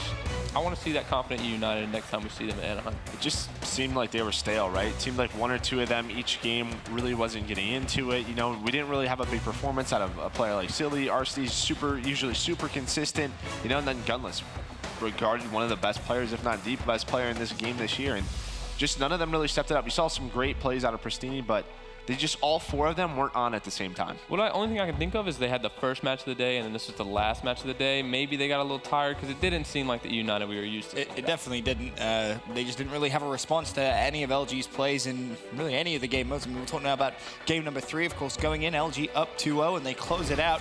Emphatic 3-0 fashion on Uplink Frost. And really want to just talk about the final 2 minutes, because I feel that that's where it kind of got a little crazy. It was 4-2 with 2 minutes left in favor of LG. Momo, did you eUnited at any point now that eUnited could come back? Obviously, so far away from Camo, it didn't really look like it was possible. I always have faith with eUnited. I always have faith in any team at playoffs. When you're 2 points down in Uplink with 2 minutes left to go, you can always make a change. You can always do something crazy, fall down and push forward. But I really think that second side from Luminosity, they had that lead and they knew it. They were playing with it. Octane, again, played fantastic. He was pushing at the right times, holding at the right times. But again, I just feel like right now I'm seeing a Luminosity which I've wanted to see for so long. Dallas, Atlanta, ESWC, they've been good, but they've not been fantastic. And now I'm starting to see a team which can go all the way. I'm looking forward to that next game against OpTic Gaming, because they've taken them to five-game series before, but I think they have the potential to actually take it. Yeah, and you saw in that game, Luminosity knew they had the fail-safe with Camo. Obviously, eUnited did a great job of stopping it, but it goes all the way down to that last push. eUnited, they don't have Camo. When's the last time we've talked about Gunless not having it? Again, one of those players who just struggled a little bit in game number 3, and if he steps up, has that Camo, they're able to tie that game. And at the same time, Gunless had a slow series. Slack, man, finally. We've been asking for it all weekend. Slack came alive in that Uplink. He was, what, 33, got a Centurion with like 2.5 minutes left. I mean, I run a Centurion. You don't get that till like, what? He had like 33 with 2 minutes left. He was on fire, and that's what Luminosity needs. They're always going to have Octane, Classic, Saints performing, but when Slack goes off like that, they're unbeatable. Well, congratulations to LG. The 3-0 win keeps them alive in the losers bracket here at the Stage 1 playoffs. But before we talk about the losers bracket, let's take a look at our winners bracket. Of course, if you are just tuning in, we'll recap you on exactly where we are in the tournament. Tomorrow, the winners bracket final, FaZe Clan versus Splyce. Momo, you're here at last game of the day. Want to get your opinions on that. Can Europe do it? Can they book themselves their ticket into that grand final? Yeah, they really can. They can absolutely solidify maybe Europeans' best placement at a North American event since champs. They can get a top 2 finish for sure. FaZe are a beast right now. They're a different FaZe to what we've seen. They've taken down OpTic, they've taken down Luminosity, 2 North American Titans. Can they do it? Yes. Will they do it? I think we're seeing a 5-game series in that one again. For me, this is the best European team we've seen of all time, right? Of all time. No, yeah, absolutely. In terms of skill, I agree. This is no debate. The best by far in terms of skill. But FaZe and Clayster are the EU killers, right? Yeah. Don't do it. I think they're the better team here. I think they're playing really well. I think their S&D's on point, which is what they were a week at, right? But now, just like I said before, Zero's on fire. There's no player here, in my opinion, that can match him this weekend so far. I just think Zuma, I think him being back to his presence, just the aggression on the map, it's just, if he can play to that level consistently and then sort of open up attach, things start to get crazy, Because as soon as Zuma starts to put pressure on the map like he's been, it makes Clayster and Enable's job a lot easier. I just want to say as well, with FaZe, they always seem to get the upper hand over Splyce at the start. And the one thing I always worry about, if Splyce starts strong, they win map 1, which they've been doing, they go on, they get on a bit of a roll. But if they lose map 1, that's when they go into S&D a little bit flustered, and that's where they can crumble. They need to win map 1 against FaZe. But for me, you were talking about Zuma's aggression. Jurg's probably the most aggressive player in the entire league. There is no one that is as fast as him. Yeah, but sometimes he doesn't kill like Zoom. But that's fine. If you guys... It's going to be a good one, right? You guys talking about it is getting me excited. I wish we could just kind of time travel. And the problem is, though, is you lose that game and you have to go down and play a Luminosity or OpTic who just won that match. That is scary. If you're one of those teams, win that first game tomorrow. Put yourself in the final. That's a good words of wisdom right there. Make sure you win that winners bracket final. We'll take a look now at our losers bracket, see how that one developed throughout the day. OpTic Gaming 3-0 Team Envious, 3-0 Enigma 6. They now face Luminosity, who 3-0'd eUnited as well. Thoughts on that one, gents? Memo, I'll start with you. OpTic Gaming, my first thoughts, yes, it's 3-0, 3-0. Those are not clean 3-0s. I think they could have lost 2 of the 3 maps to Enigma 6. They could have lost a couple to Envy. But in OpTic fashion, in the green wall that they come out and they clutch up. So credit to where credit is due. Going up against Luminosity, though, again, I see loser round 3 and I see the winner bracket final both go in Game 5. Wow, Game 5's all day tomorrow. Yeah, baby. I wanted to see United win that one just because I wanted to see the United OpTic match. But at the same time, man, the last time LG and OpTic played was a bloodbath. It was every map I felt like LG threw away. They did. They should have won that map. They should have won 4-0. 4-0. Yeah. It was like a throwback that was crazy. Right. The Crusher they threw away, then they win that Uplink. I'm just really glad that LG is going to get their redemption on OpTic to see if they can finally put them out. Very true. Excited for that game, of course. That's going to kickstart Championship Sunday tomorrow. Here is a look at our schedule for that one. As I said, OpTic Gaming versus Luminosity at 1 p.m. Then our winners bracket final at 2:30 p.m. Splyce, Europe's hopes and dreams resting on their shoulders. Can they shut down an on-fire and informed FaZe Clan? Then at 4 p.m. we have our losers bracket final before our grand final kicks off at 5:30 p.m. You're going to make sure you get your popcorn for that. It's bound to be a classic. It definitely is. But that is going to conclude day 2 here at the Stage 1 playoffs of the Call of Duty Global Pro League presented by PlayStation 4. Evil Geniuses was the first team to fall, swiftly followed by Team Envious to start off the day. Splyce, on the other hand, guaranteed top 3 for Europe and will play FaZe in the winners bracket final tomorrow afternoon. E6 and eUnited also bow out of the Stage 1 playoffs, finishing 5th, 6th. That sets up an OpTic Gaming versus Luminosity matchup to start Championship Sunday. Action continues tomorrow at 1 p.m. See you then.